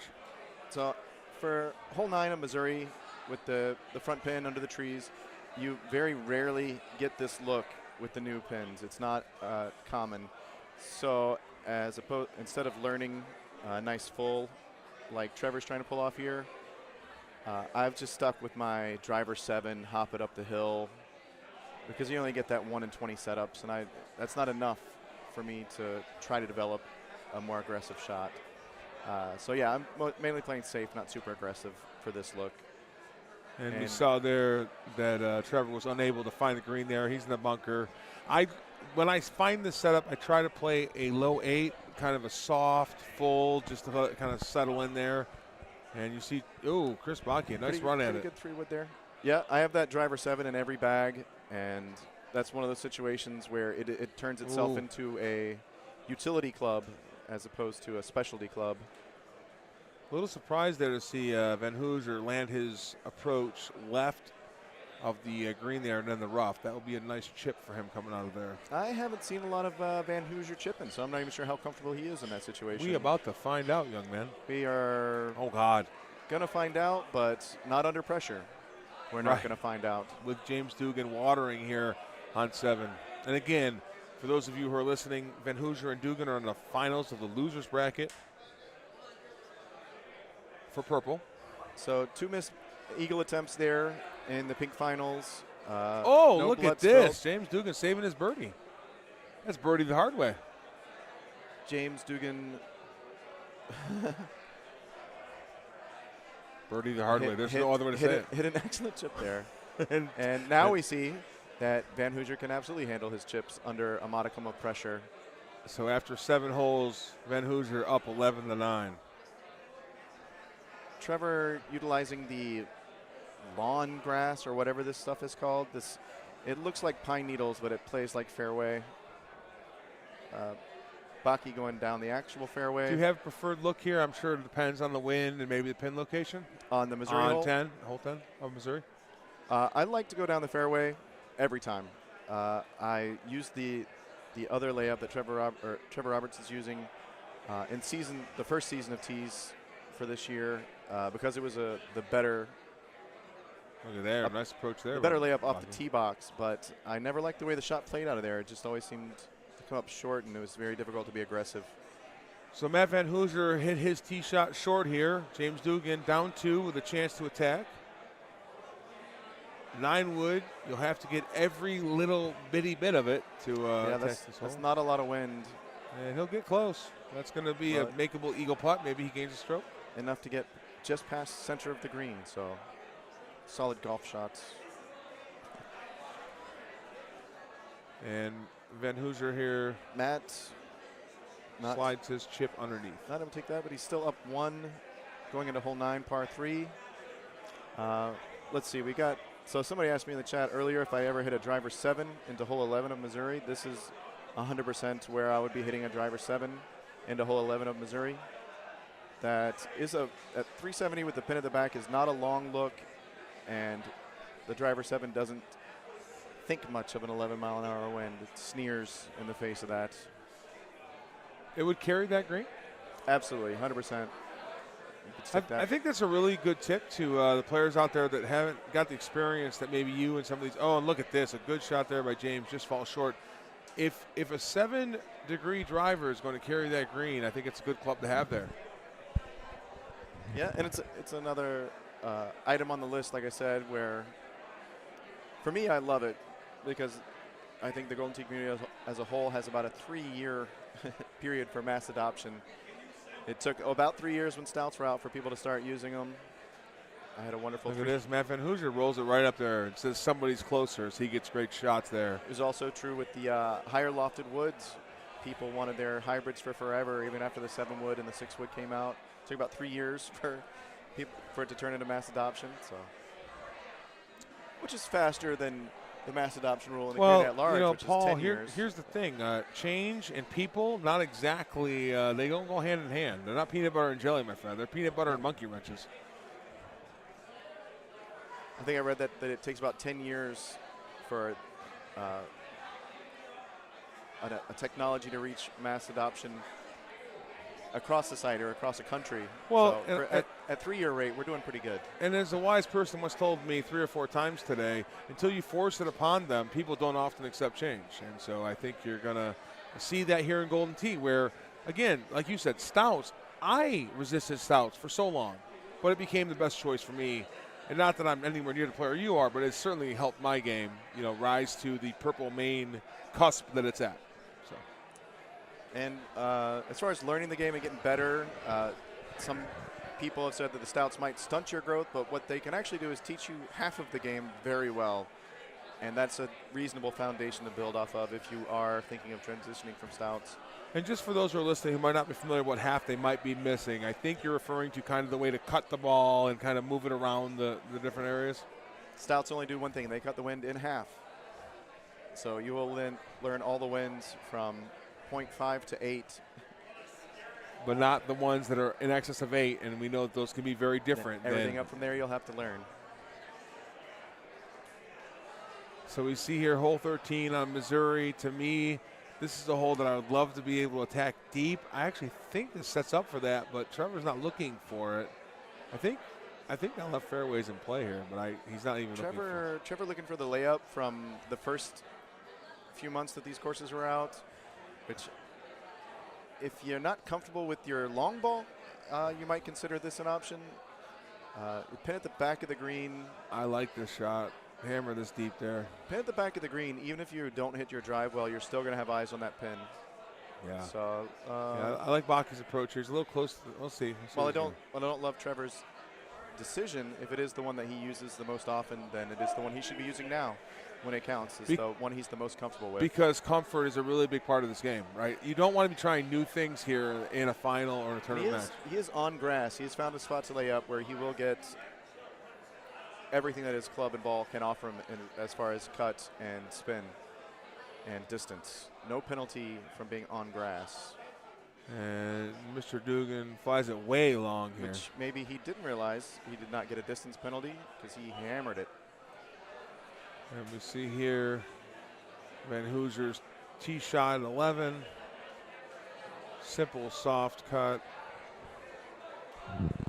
Kind of 180 that. And we see Chris Bakke on Missouri. Bakke not very aggressive. He sticks the green. A chance to pick up a stroke if Trevor doesn't make this chip. Meanwhile, Van Hoosier, his approach on Manhattan, looks online, bounces a little bit to the left and short. Purple semifinals with Van Hoosier and Dugan. Van Hoosier still up 1 stroke. Trevor trying to, in the pink finals, Trevor trying to rob himself of some more strokes with this shot here just misses from James Dugan on Manhattan. I've heard this called staging, where you take your ball and you move it up 1 stage closer, and hopefully he's sneaking up on it. He's going to make this chip slowly, but surely. Mr. Taylor, he's going to make this chip. See, I told you. There we go. There you go. Called so that. tie game in the purple in the pink finals with Dear Leader and all of her and holes. Meanwhile, James Dugan teeing off. He will make it across. This is a look where they can make that left-hand side. I'd say 20% of the time that's not reachable. If you can't make this landing area here on 12 Manhattan, you have to play deep there. Would you prefer to play deep or off to the left here? Unless the pin is right up front and I have my driver 7 I can attack that with, I'll go as deep as possible. Okay. If the pin's up front, I love skipping a driver 7 off that water and attacking the front part of that green. Because of the way that hops, it generates quite a bit of backspin. You can be very aggressive. And so here we go, James Dugan. This shot very difficult, in my opinion, with a 5-wood, because you have to get it very deep on that green. Got a and little he did. cut on there. Nice shot. Took nice off shot. a little bit of distance. Didn't quite make it to the pin, but well, that's gonna be a good shot for him though. That's gonna be an easy eagle. Meanwhile, Trevor Roberts, Chris Bakke, tied up, going into potentially one of the biggest swing holes on the course. Oh my gosh, lovely setup. I would love to hit a full 3-wood into that. Just a quick interruption here as I see Kevin Lindsay off to my left. I want to give a big shout out to Kevin Lindsay, Andy Coleman, Adam Kramer, and the rest of the IT staff who put this together. It's been a great tournament as always, Paul. Absolutely divine. Always a well-run event. Oh, and Chris Bakke goes right into those trees. High release. He hit it in the very middle of the trees. Yeah, he slammed in the middle of them. I didn't see what line he was looking for, but he didn't make it. Looked like he got through enough that he will have a clean approach from there. But in a tie game, Trevor Roberts now has advantage. Now, again, he's looking at a 4-wood. A 4-wood has to go around. He can't go over with a 4-wood. Right. Yeah. Nice shot here by James Dugan.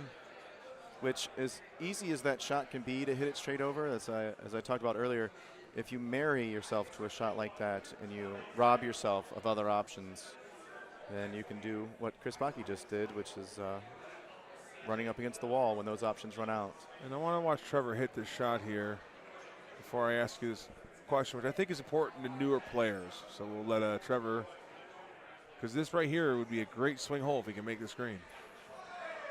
Trevor cuts it around. Needs it to looks turn. way wide out, way in the water. Didn't get a chance. So, as is often the case, we did not recognize the genius of Dear Leader's strategy there. Kim Jong-un showing great prescience with a nice layup shot, allowing his opponent to throw one into the drink. So one of the things, oh good, look at this. And taking home eagle anyhow. I mean, it was pretty much the way he lined it up, right? That must have been the eagle he was looking for. That's why we call him Dear Leader.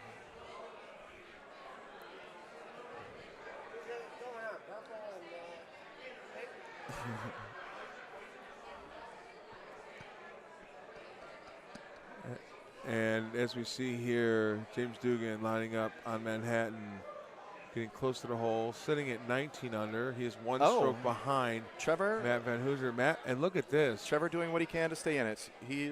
Look at this. Great chip out, one back. He's showing his alligator blood there. That's right. So Matt Van Hooser up one here in the purple losers bracket final. He will remain one up after that, you would expect. Missouri, as far as match play courses go, should be a walk-off for the last 3 holes. You've got a pretty straightforward par 5. So you calling it that Chris Baki's got this? It should go that way if Trevor doesn't find a hole out. But I've been wrong before. Well, and I'll point one thing out, Paul. Your level, I agree 100%. At the pressure of a pink final, I think there's a mistake to be made here. I really do. And I'm not saying that Chris is going to make a mistake, but the pressure of a final can change. When I say I've been wrong before, I was wrong earlier today when Evan Gossett watered 18 to bust out of the tournament. Like if I told you I had a 4-stroke lead at 18 and found a way to lose, you would say, yeah, I've been proven wrong before.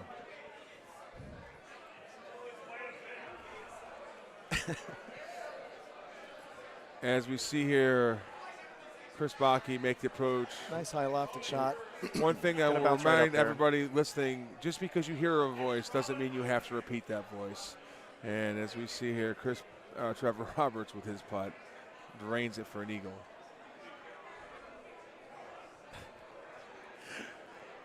James I think my voice is now gone. I have no voice. Pretty good line here, right one. Hard to attack the left part of the green to get the rundown that you want. And one thing here, Paul, elevation. Talk about how the difference the elevation makes here on this shot. Does that increase the distance? Does it increase your approach, the angle of the shot coming in? The elevation, what does it mean to this shot here? If you're hitting into an elevated green like that, then if you're using backspin, your ball is going to take a much larger hop before it settles, so it might seem like you have reduced backspin, but it's really just discharging a lot of that spin on the hop. If you have a nice high lofted club like the 6-wood that Baki used there, you're not going to feel that pinch quite as much. It's going to feel more natural than if you're hitting, say, 2 hybrid, which can be wildly reactive, hitting up into an elevated green like that. And on Manhattan 15, 2 birdies, Van Hooser retains the 1-stroke lead going into 16. Now, we talk about swing holes. I don't know that any course, maybe outside of Bonnie, has swing holes 17 and 18 like Manhattan does. You know, there's some levels I can talk to and some that I can't. 18 can be very difficult. So you just hate it. You just don't like it at all. 18 can be challenging. 17 should not be a swing hole, even though it often is. Not for you, though. It was for me earlier today. Sean Gervais kissed off the wall and gave me a match on 17 of Manhattan. So here we are at the end of the match here, hole 18. Chris Baki basically needing to land the green to win the pink final. Got a 17-mile-an-hour crosswind. It looked like he had a driver 7 in the bag, which is I would absolutely love here. You could just ignore the wind, but he's not going to use it. A lot going on behind us here. If you hear sound, we do apologize. And Chris Baki lines it up. Oh, he's left. He's left long. Deep. Okay. Middle of the green, in some sense of the word, middle. It's definitely a difficult putt. Very challenging putt. So Trevor Roberts looking to land this to put pressure on Chris Baki. It's unfortunate Baki didn't know he could utilize his driver 7 in that position. That makes that shot pretty easy. I don't know what's happening. I just handed the shot there, and looks like Haas's victory shots are being spread around. Did you want a shot? All right, Trevor using all of his skills of concentration, everything he's ever learned in Golden Tee to try to take advantage of this moment. Now this is a very tough putt. This is to win pink. This is to win the first match in the finals of pink. Oh, is yes. Trevor? Okay. Yep. So with that, we'll go on to another match for the pink finals. Trevor cleaning up that putt.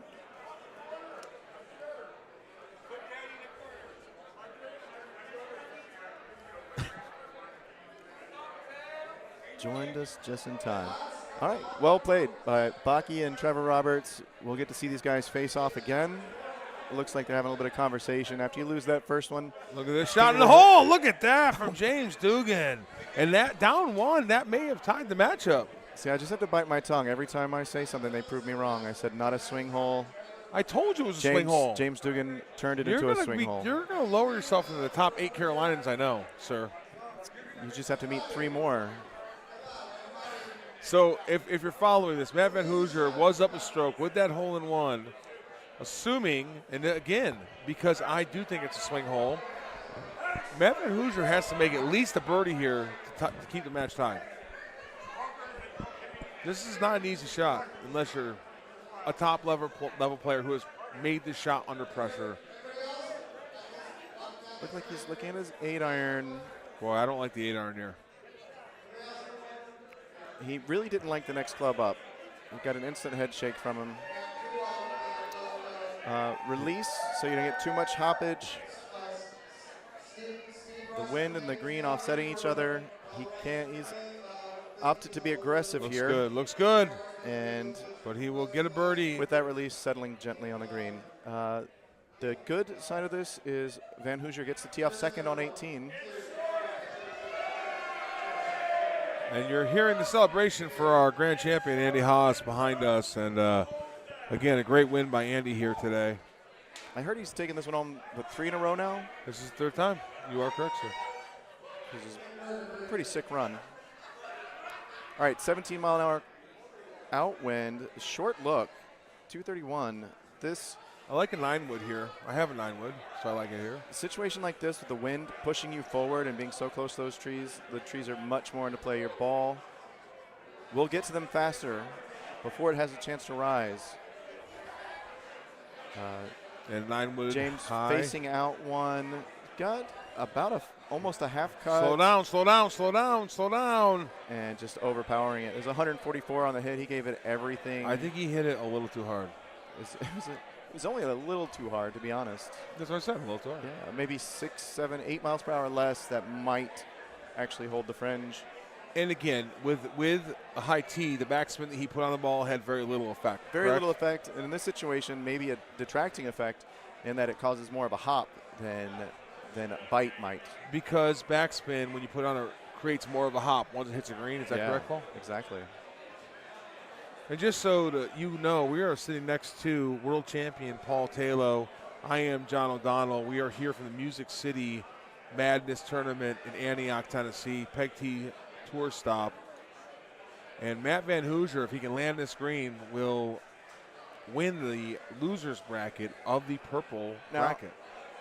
Like I said about his advantage hitting second here, he has the option of laying up and hoping for extra holes if James can make the putt, but he's playing Titans, and a layup here would cause him to have a 17-mile-per-hour crosswind with the pin on the wrong side of the green for that wind. Does look like he's strongly considering the layup.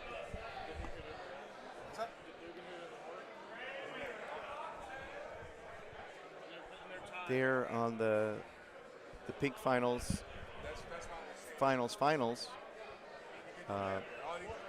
Chris Bakke picking up a stroke on hole 1 with a and he double does eagle. do a layup. He does go for a layup. Van Hoosier opting to lay up in the first cut. This is a difficult shot, Paul. Facing out, he's got 17-mile-an-hour right wind, 4-degree right break on the green. The hole is conspiring against him. And he's going to hit some type of straight shot or maybe a small cutback. He's going to take that 8-iron back. 8-iron. And it's going to come around. Oh, God. It's going to hang on. So it's a birdie putt. So he secured himself a birdie putt. Was that nerves or was that inexperience at maybe laying up on this hole, which turned out to be a very difficult shot? Nobody really practices that layup. I know as a full wind player he considered that he was fighting a 17-mile-per-hour wind on that approach.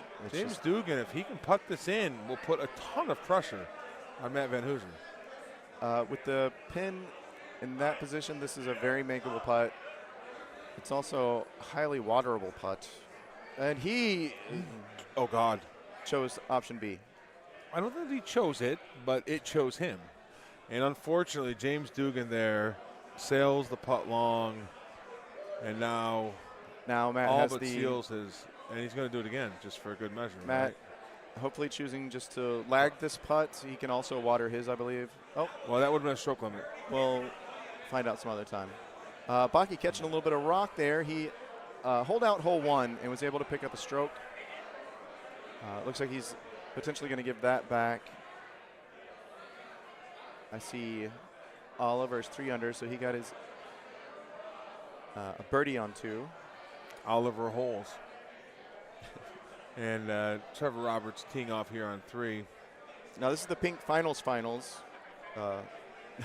Each player only has 1 loss left to give. And you can only give 2. Yeah. Interesting to see him go right to left here on this cut. He's wearing the rain boots on the golfer. That's also going to be shortened. That's not great either. So pressure here. Pressure, right? I mean, we're Kim seeing Jong-un 4 under. He also birdied hole 2. So we're seeing good players feel a lot of pressure here, right, Paul? I mean, just not great shots. I don't know why they were so confounded with that hole. It's the 3rd hole. You get a lot of tries on that before you DNF a bad round. So I don't know how they ended up there mentally to do that to themselves. And we have back-to-back. What sometimes we like to call 4-up. PIP, or picture-in-picture. We now have Connor Franta, Matt Van Hoosier. Trevor Roberts wanting this chip more than he's wanted most other chips he's ever attempted. So Connor would be king of the hill here on purple? Connor is king of the hill. He'll have to be defeated twice in order to not take a World's Pass home. I believe there's one of those up for grabs this weekend for the purple winner. You are correct, sir.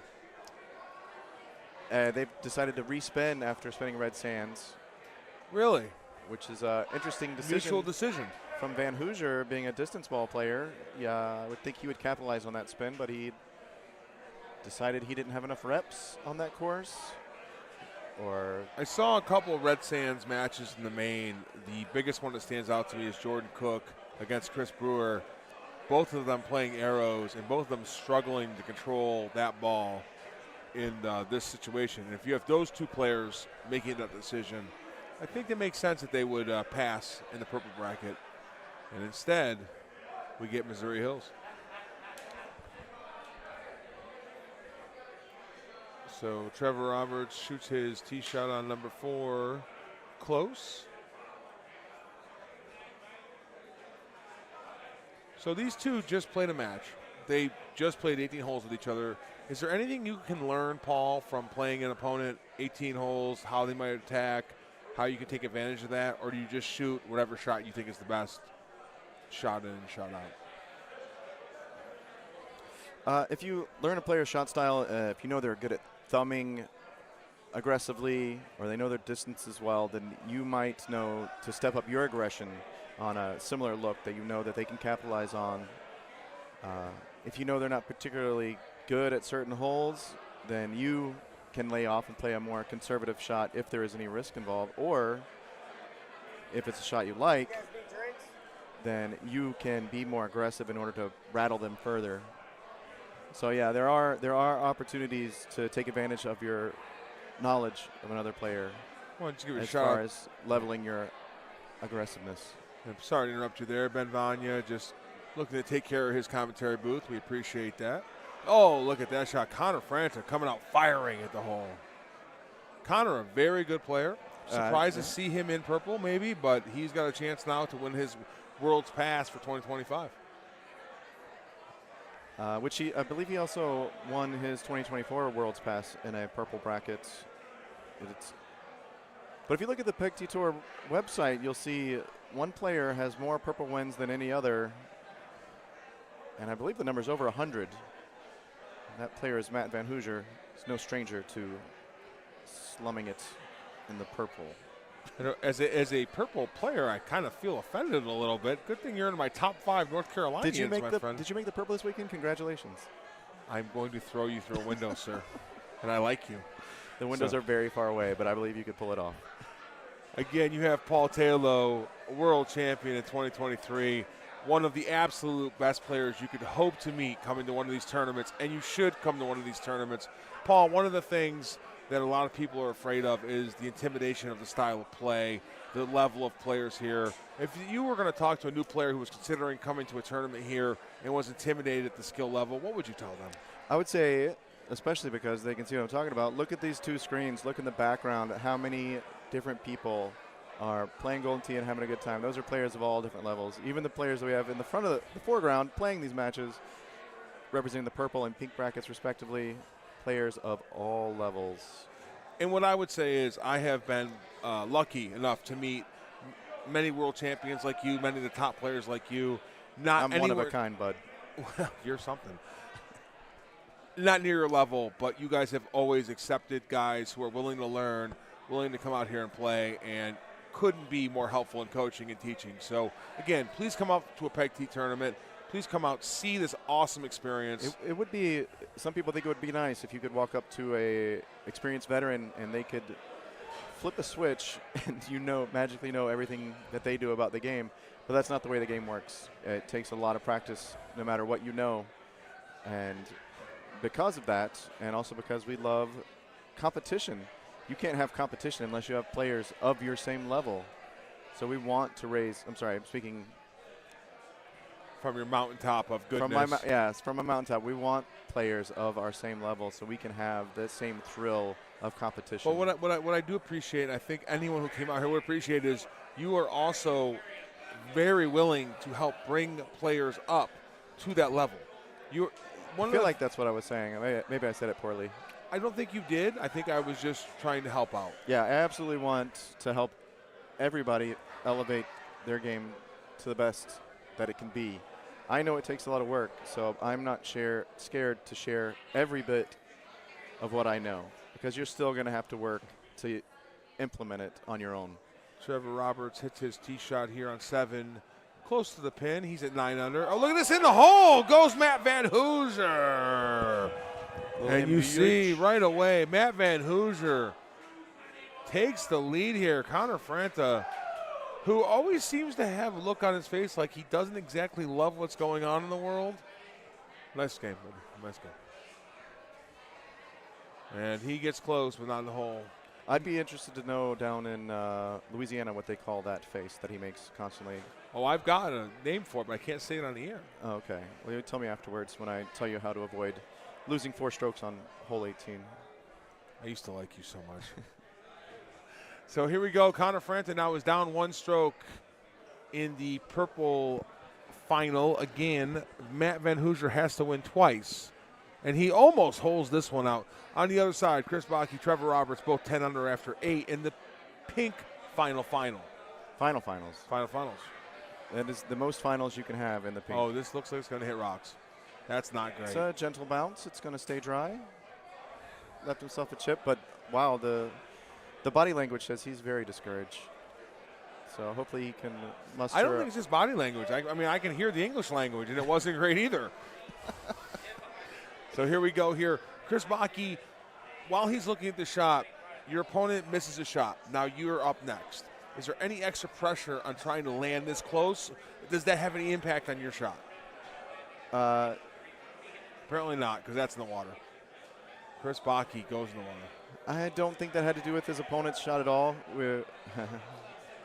Just looked like he was trying to hit a shot that he was comfortable with. Doesn't look like he was influenced by that water ball. And on the other side, Connor Franta lands the green here on Missouri 7. He trails Matt Van Hooser by 1 stroke. Trevor Roberts with a chip here for eagle. A little emboldened here by the water ball, maybe. This could be a 2-stroke swing in the pink final. And he just makes a good run at that. And meanwhile, Connor Franta lies up. That will remain a 1-stroke match. Chris Bakke choosing to tap this in skillfully out of the rough. That was an interesting tap in. All right, so dear leader down 2 strokes to Oliver holes. Dear leader also being Chris Bakke. there to finish off the front 9 of Aquabland, Scabland. So meanwhile, we turn our attention to Matt Van Hooser teeing off here, up 1 stroke. Gets it close. You have a 1-stroke lead. You know that you have to beat Connor Franta twice. If I'm Matt Van Hooser, I'm putting that in a 10-foot diameter putting area every time. Make Connor beat me. Do you agree with that? So I hinted at this earlier. There are times to dial up and dial down your aggression.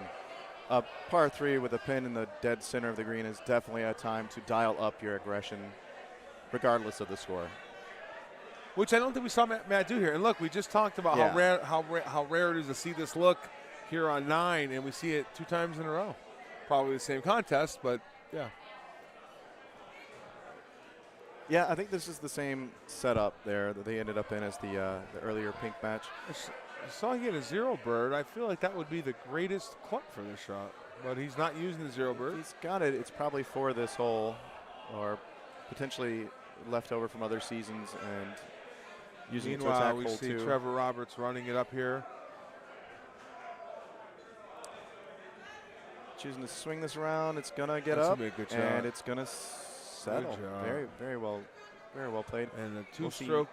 We'll see how comfortable Connor is with this look. He quick decision. Oh, He's God. never been accused of being a slow player that I've ever heard. Goes with a low T 9-5 driver. It looked like. I'm not quite sure. And again, Connor sporting that very smiley visage across his face. Brandon Feldmeyer providing some correction. Chris Bakke is better known as Supreme Leader Double Star, which I will be sure to address him as from here on out. Thank you, Brandon Feldmeyer.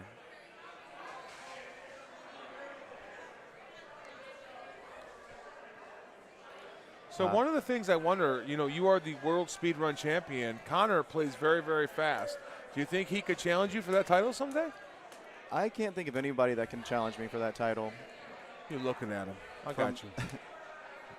From everybody that was selected to play in that event, very few of those players elected to even bother practicing or developing any strategy.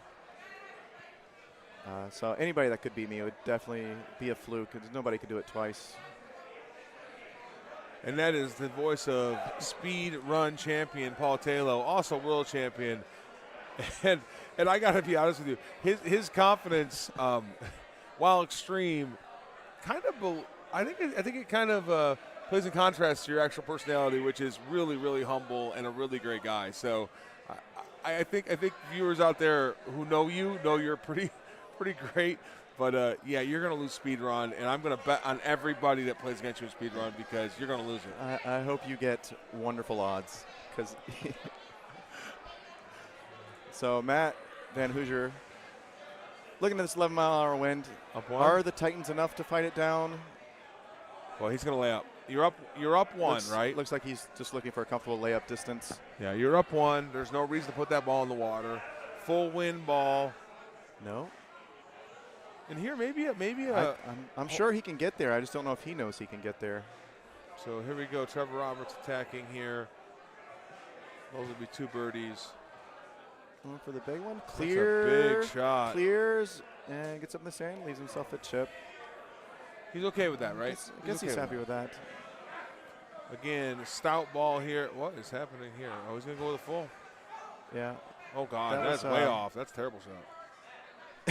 I don't mean that negative. They've both left themselves some chips on the green. Yeah, but Connor doesn't let us even explain that his chip not nearly as good as Matt's chip here, right? Matt has much better looking. Connor paying a small penalty for the fast style that he uses. If you were talking to Connor and trying to help him through his game, would you tell him to slow himself down a little bit? Oh, Matt Van Hooser with the eagle chip goes up too. Again, you got your aggression meter that we've talked about. You've got your comfort meter, and you need to check those every time. If you need to hit the shot fast to maintain your timing and your tempo, then do that. But that shot with 11 of face on hole 11 is an irregular look. You need to be able to recognize an irregular look and slow yourself down for those situations.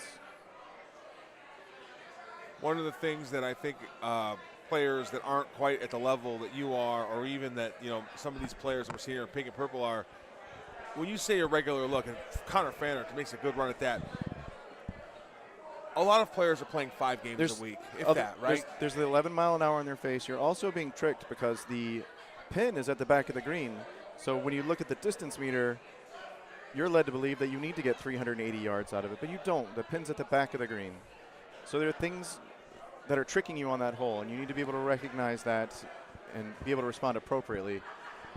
Connor, who hit the big A1, knows that shot, that A1 driver, works 80-90% of the time with stouts on that hole, and he thought he could make it work there. And yeah, it looked like he rushed himself. And both players here going left-hand side. One of the things I want to remind all of you viewers out there, please give a like to this stream. I know you get sick of me telling you as Connor goes off the green here, kind of falling apart here. And these are the reasons why he will never challenge me for my speed run title.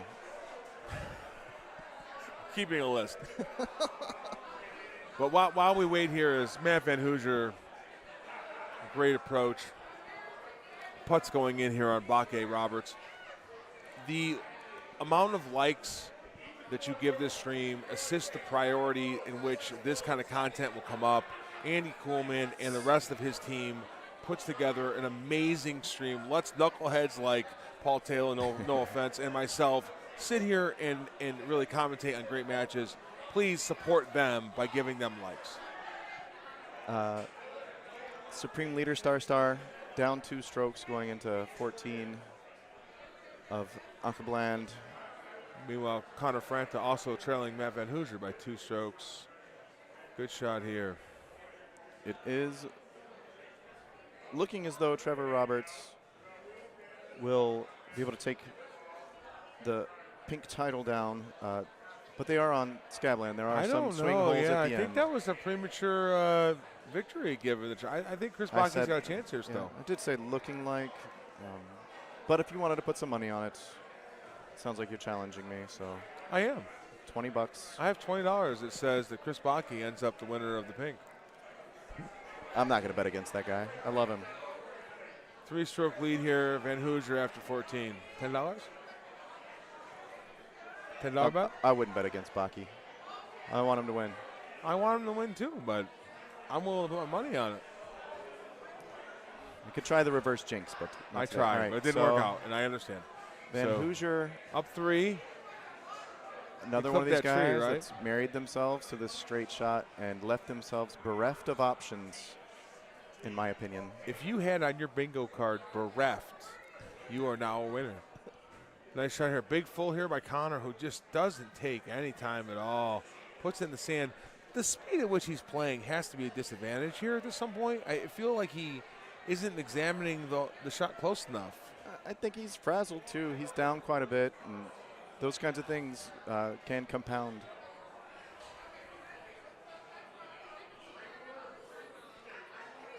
And there's one option here, as we said, Connor Franter, king of the hill. Maybe he's just looking to get through this game, get to the other one, and just be done with this. And maybe that's a real thing. Yeah. Nice chip there. Keeps it together for that. Or maybe just makes an eagle out of chip. Yeah. You can get very frustrated. You want to DNF. If you utilize that option at home, that increases that urge to DNF when you're in the situation and can add to your frustration. He's being a very good sport, being down so much on a course with, I think I mentioned earlier, some fairly easy finishing holes.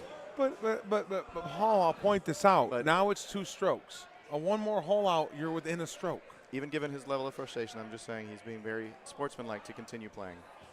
I'm sure at some point the urge to quit has hit would have been overwhelming. Sure. Meanwhile, Bakke and Roberts approaching hole 16 here. Good shot here. We are here at the museum in Antioch, Tennessee, just outside of Nashville. TNT Billiards. Just want to put a shout out to Steve Sobel, Russ Layton, Paige Gossett, and the crew. Oh, man. Oh, God. And as I mentioned, this is not over yet. And this is when good sportsmanship pays off. So now 1 stroke, Connor Franta.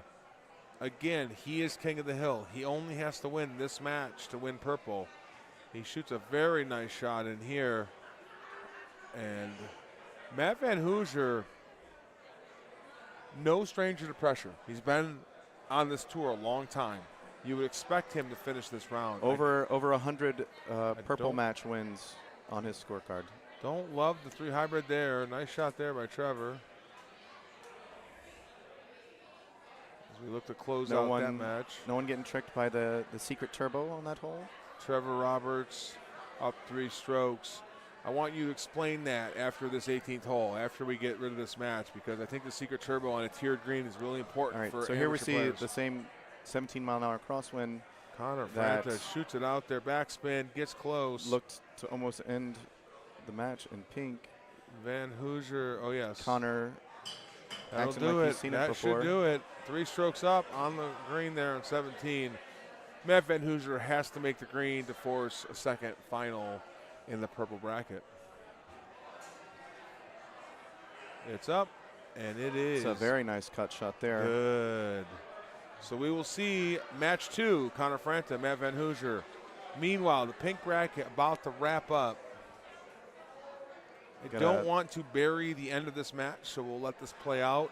I do want to ask you about the secret turbo that you talked about. It has to do with tiered greens. I'd ask you to hold off on that comment as we watch the final of the pink bracket here play out. No, if it's so much a secret, but it can definitely be a surprise. So here we see basically just has to land this green, and the match is over.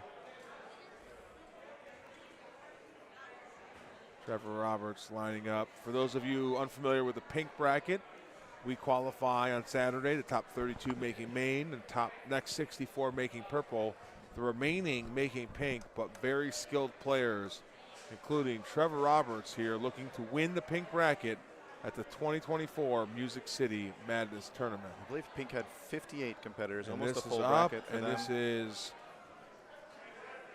perfect.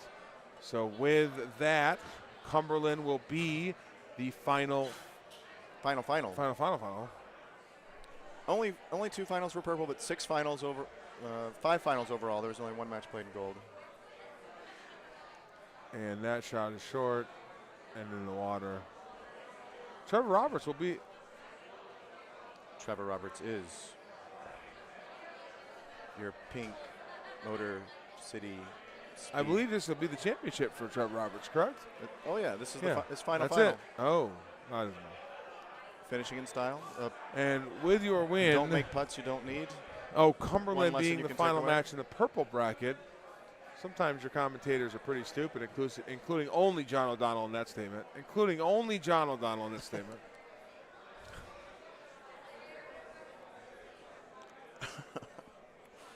And Matt Van Hoosier getting his look here on the approach. Cumberland, Paul, a course that has all the swing holes. All the swing holes.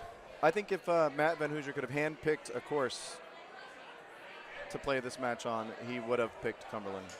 He's an old school player. This course has been out since 2005. He knows his way around it.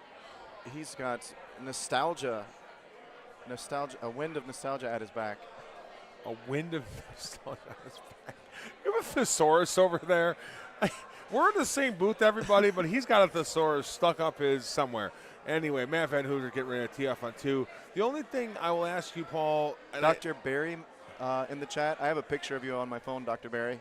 I send it to friends that I don't like. So I'll be seeing that picture anytime now. As a top 10 Ohioan. Matt Van Hoosier really long look here. Yeah. Typically, if you can get the ball down. Even Titans couldn't get down there, so. If you can get the ball to a chipping area here, Paul, is that your play? Yeah, I discussed this earlier on the stream that, especially with the change in chipping styles coming from adopting click chipping, I seek out chips even if otherwise I wouldn't. So I'll give myself more opportunities to practice them. So where I might think it's more advantageous to maybe backspin a 9-iron here, I will be trying to go down there to practice that chip style that I'm trying to get better at. How much of your play style is learning versus trying to shoot your best score? Probably 20% learning. If I don't feel like I have something to strive for, I lose my motivation. So I always I create hurdles even if they don't exist. Let's be honest. And we are even through 2. Matt Van Hoosier Puts that very close. You are listening to the absolute last match here at the Music City Madness Tournament. Yeah, a big shout out to Andy Coleman and the IT crew for sticking it through to the end, giving you all the finals action. And allowing us to just sit here and really, hopefully, bring the action to you, but also give you a little bit of learning here. I do want to give a shout out to the staff here at TNT Billiards Hall. They did a great job taking care of us. The stream can't show you the whole environment that we're playing in here. Paul, one of the best environments we get to play here during our Peg T Tour. Agreed? There's so much space here at this event. 29 machines. The bar. Oh, God. Matt Van Hoosier. Don't mean to interrupt you. Matt Van Hoosier steps. flies the green here on 4, giving. Not an uncommon outcome on this hole. This is not the tough look. This is going to be an easy look for Stouts. But. And it's in the. This is a chip you should have a lot of practice with. If you're any type of human Golden Tee player, you've been in this sand As many opposed to times. if you're a non-human Golden Tee player, Paul? Like robots like Haas. I don't think we can say that on the stream. Robot, is that a slur? I'm not sure. We're going to check that. I'm bereft of whether or not. There it is, in the hole. And, you know, Paul, you made a good point there. That's a shot he's practiced. That's if he wanted to or not, he practiced it. But that's a tough chip. But if you've hit it a dozen, 2 dozen, 3 dozen times, it becomes a more makeable chip, right? And old school versus new school, that is a chip. For years, you would have been forced to practice for after making any mistake.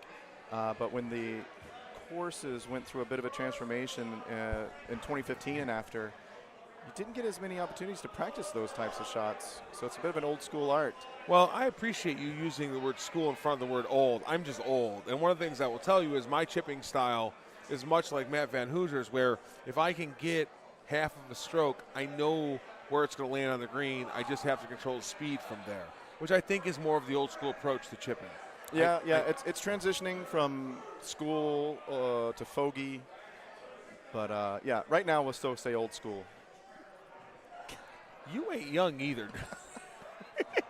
The shot here is as the fourth wall begins to break here at the Music City Madness Tournament. Paul Taylor, John O'Donnell bringing you the final of the purple bracket. Thank you to everybody watching us on YouTube, Facebook, Twitch, MyBook, FaceSpace, and wherever you may be catching us here.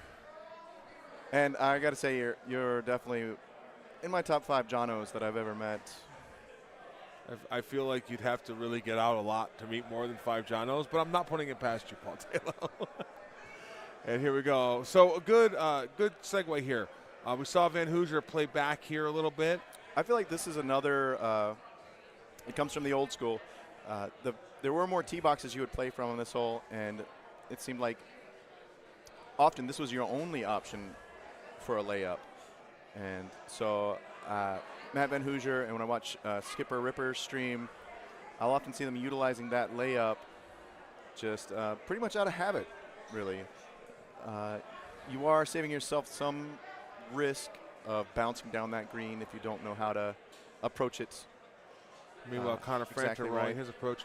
One of the things, I will use that approach on a short pin. So if the pin's in the front there, I like having the green to use a spin to bring it back. That's the only time I'll use that deep approach shot. Otherwise, I'm going. In the current meta, I will never use that layup. But this is one of the swing holes. One of the swing holes here, hole 7. Yeah, really easy with a 10-5 and the helper wind to overcut this. He pulls it almost dead straight back and doesn't quite hold it out. Meanwhile, there are people trying to shank us here as they take apart the equipment. Shout out to this and the Golden Tee staff here as they. Oh, and you're right. Both players. Fogey didn't sit well with the chat. And that's because nobody likes being called old, Paul. I was just calling you old. I want to respect everybody out there, MOP and everybody else who gets the old fogies, gives us some love. Because while Paul is much younger than me, you ain't young, sir. Yeah, I was referencing the chipping style as opposed to any player or person. We're going to have to go back to tape on that one. So the beach ball approach here on the tee shot by Connor Franta. And look, this is one of those courses that I think has a lot of swing holes. But we're already on hole 8. We're even. There's 10 holes left to a championship. This has potentially very difficult finishing holes in hole 17.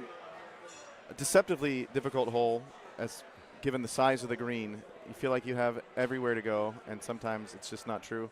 And hole 18 with its postage stamp green can be very challenging. This is a great spot to have some distance balls. I don't think Connor can get to that same spot. But with this short pin, Paul, isn't that attackable with a 10.5? Can't you just kind of drive a good strong 10.5 into there? Let's see what Connor does. Looks like he likes the 10.5. Looks like he's going to drive a strong 10.5 in there, like commentator John O'Donnell suggested. Great shot. Yep.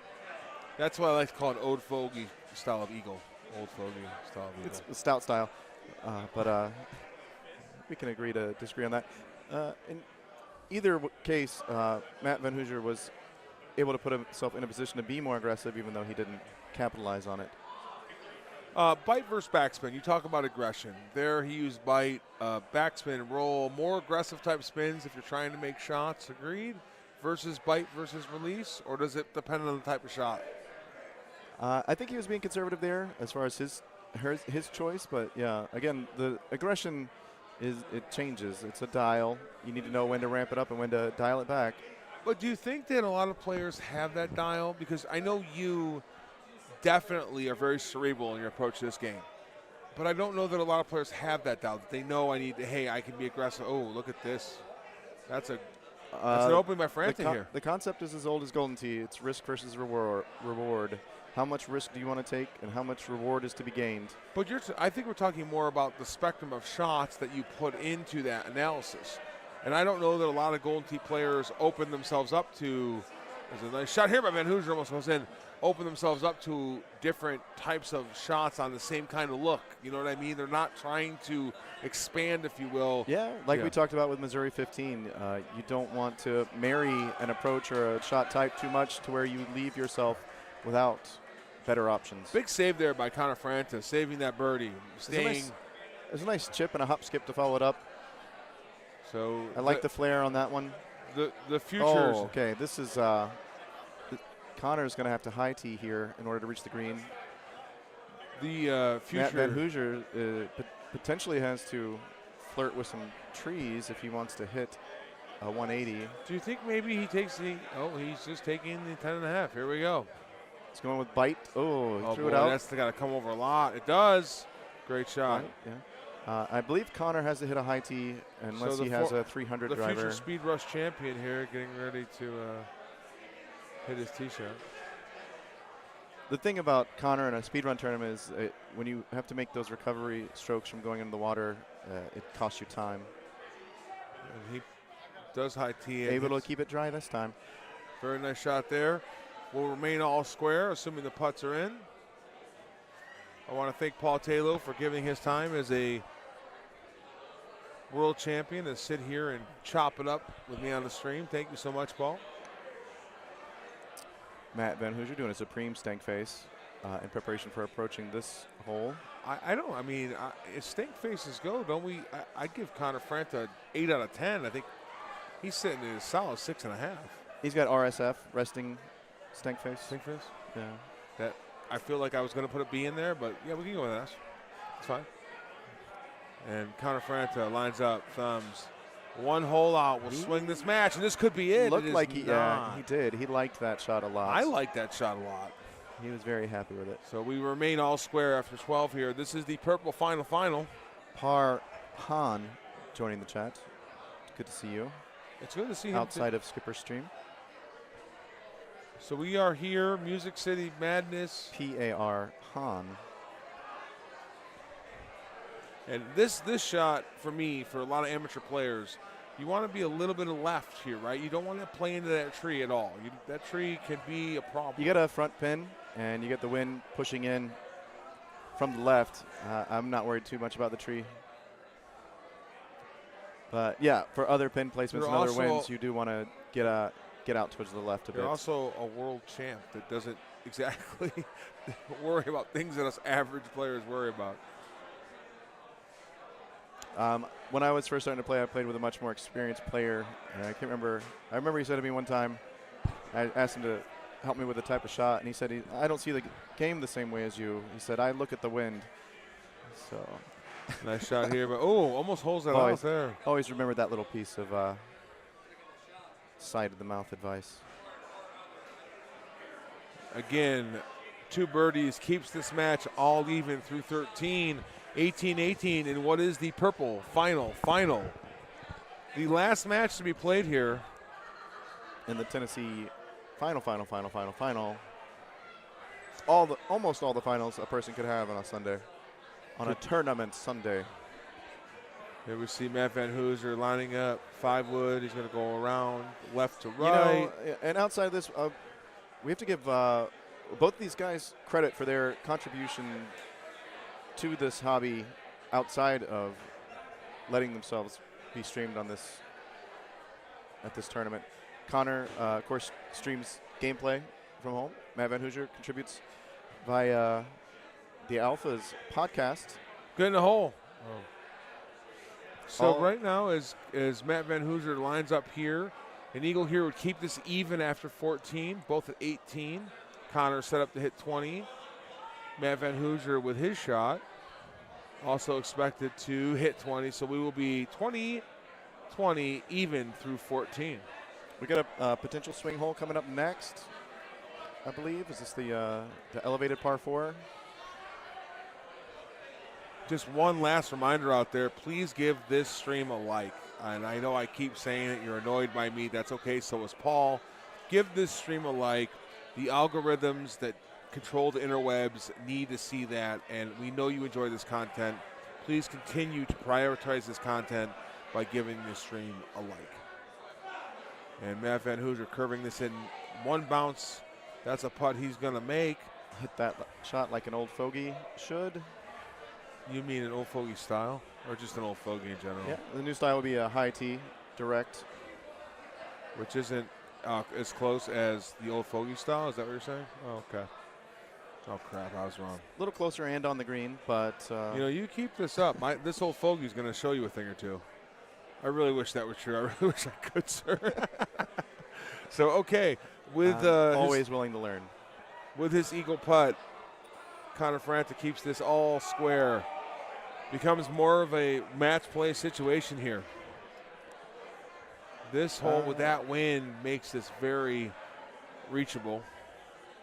Yeah, you're not going to have a hard time finding the fairway with this wind. Wrapping it all the way around there and giving yourself a good line to the green. I need to give Paul reasonable pin position for any ball type. And here we go again. Need to give Paul a lot of credit, not just for my game, but for a lot of other players in my levels game. We joke a lot, but Paul is, again, going to give people the knowledge, and then you have to put the work into making that knowledge work for you. But again, Paul, thank you for everything you do for the game as we get here in the 16th hole, the last match here at Music City Madness. The last final. Of the finals. Final. Okay. A finale. Oh, we could go with French. We should have gone French. It is Paris. Fin. Do you think we have a... Okay, there's no issue. Well, it's straight up out of that fringe. Yeah, no problem. No problem at all. Yeah, and that's course knowledge you have to develop by playing those courses. Also the ball, right? The full wind speed ball is going to go a little faster on the green, makes those putts a little easier? Not necessarily. Stouts and stock and arrows. So 2 of those are full wind balls that would have difficulty making that putt and some other putts. Interesting. I did not know that. It's the distance on the ball, that attribute that carries over to making the putting a little bit easier. And here we go. So I did not know that arrows and stocks had that same distance attribute, same issues with the putting. Absolutely. They putt identically because they have identical And here distances. we go. Connor Franta. Again, we are looking for a hole out. The ultimate of swing holes. If you wanted to script the finale of the finals, you would say hole 18, all square. And what else is nice about that, if they do tie on this hole, holes 1 and 2 are really nice sudden death holes. Potentially chippable, potentially drivable.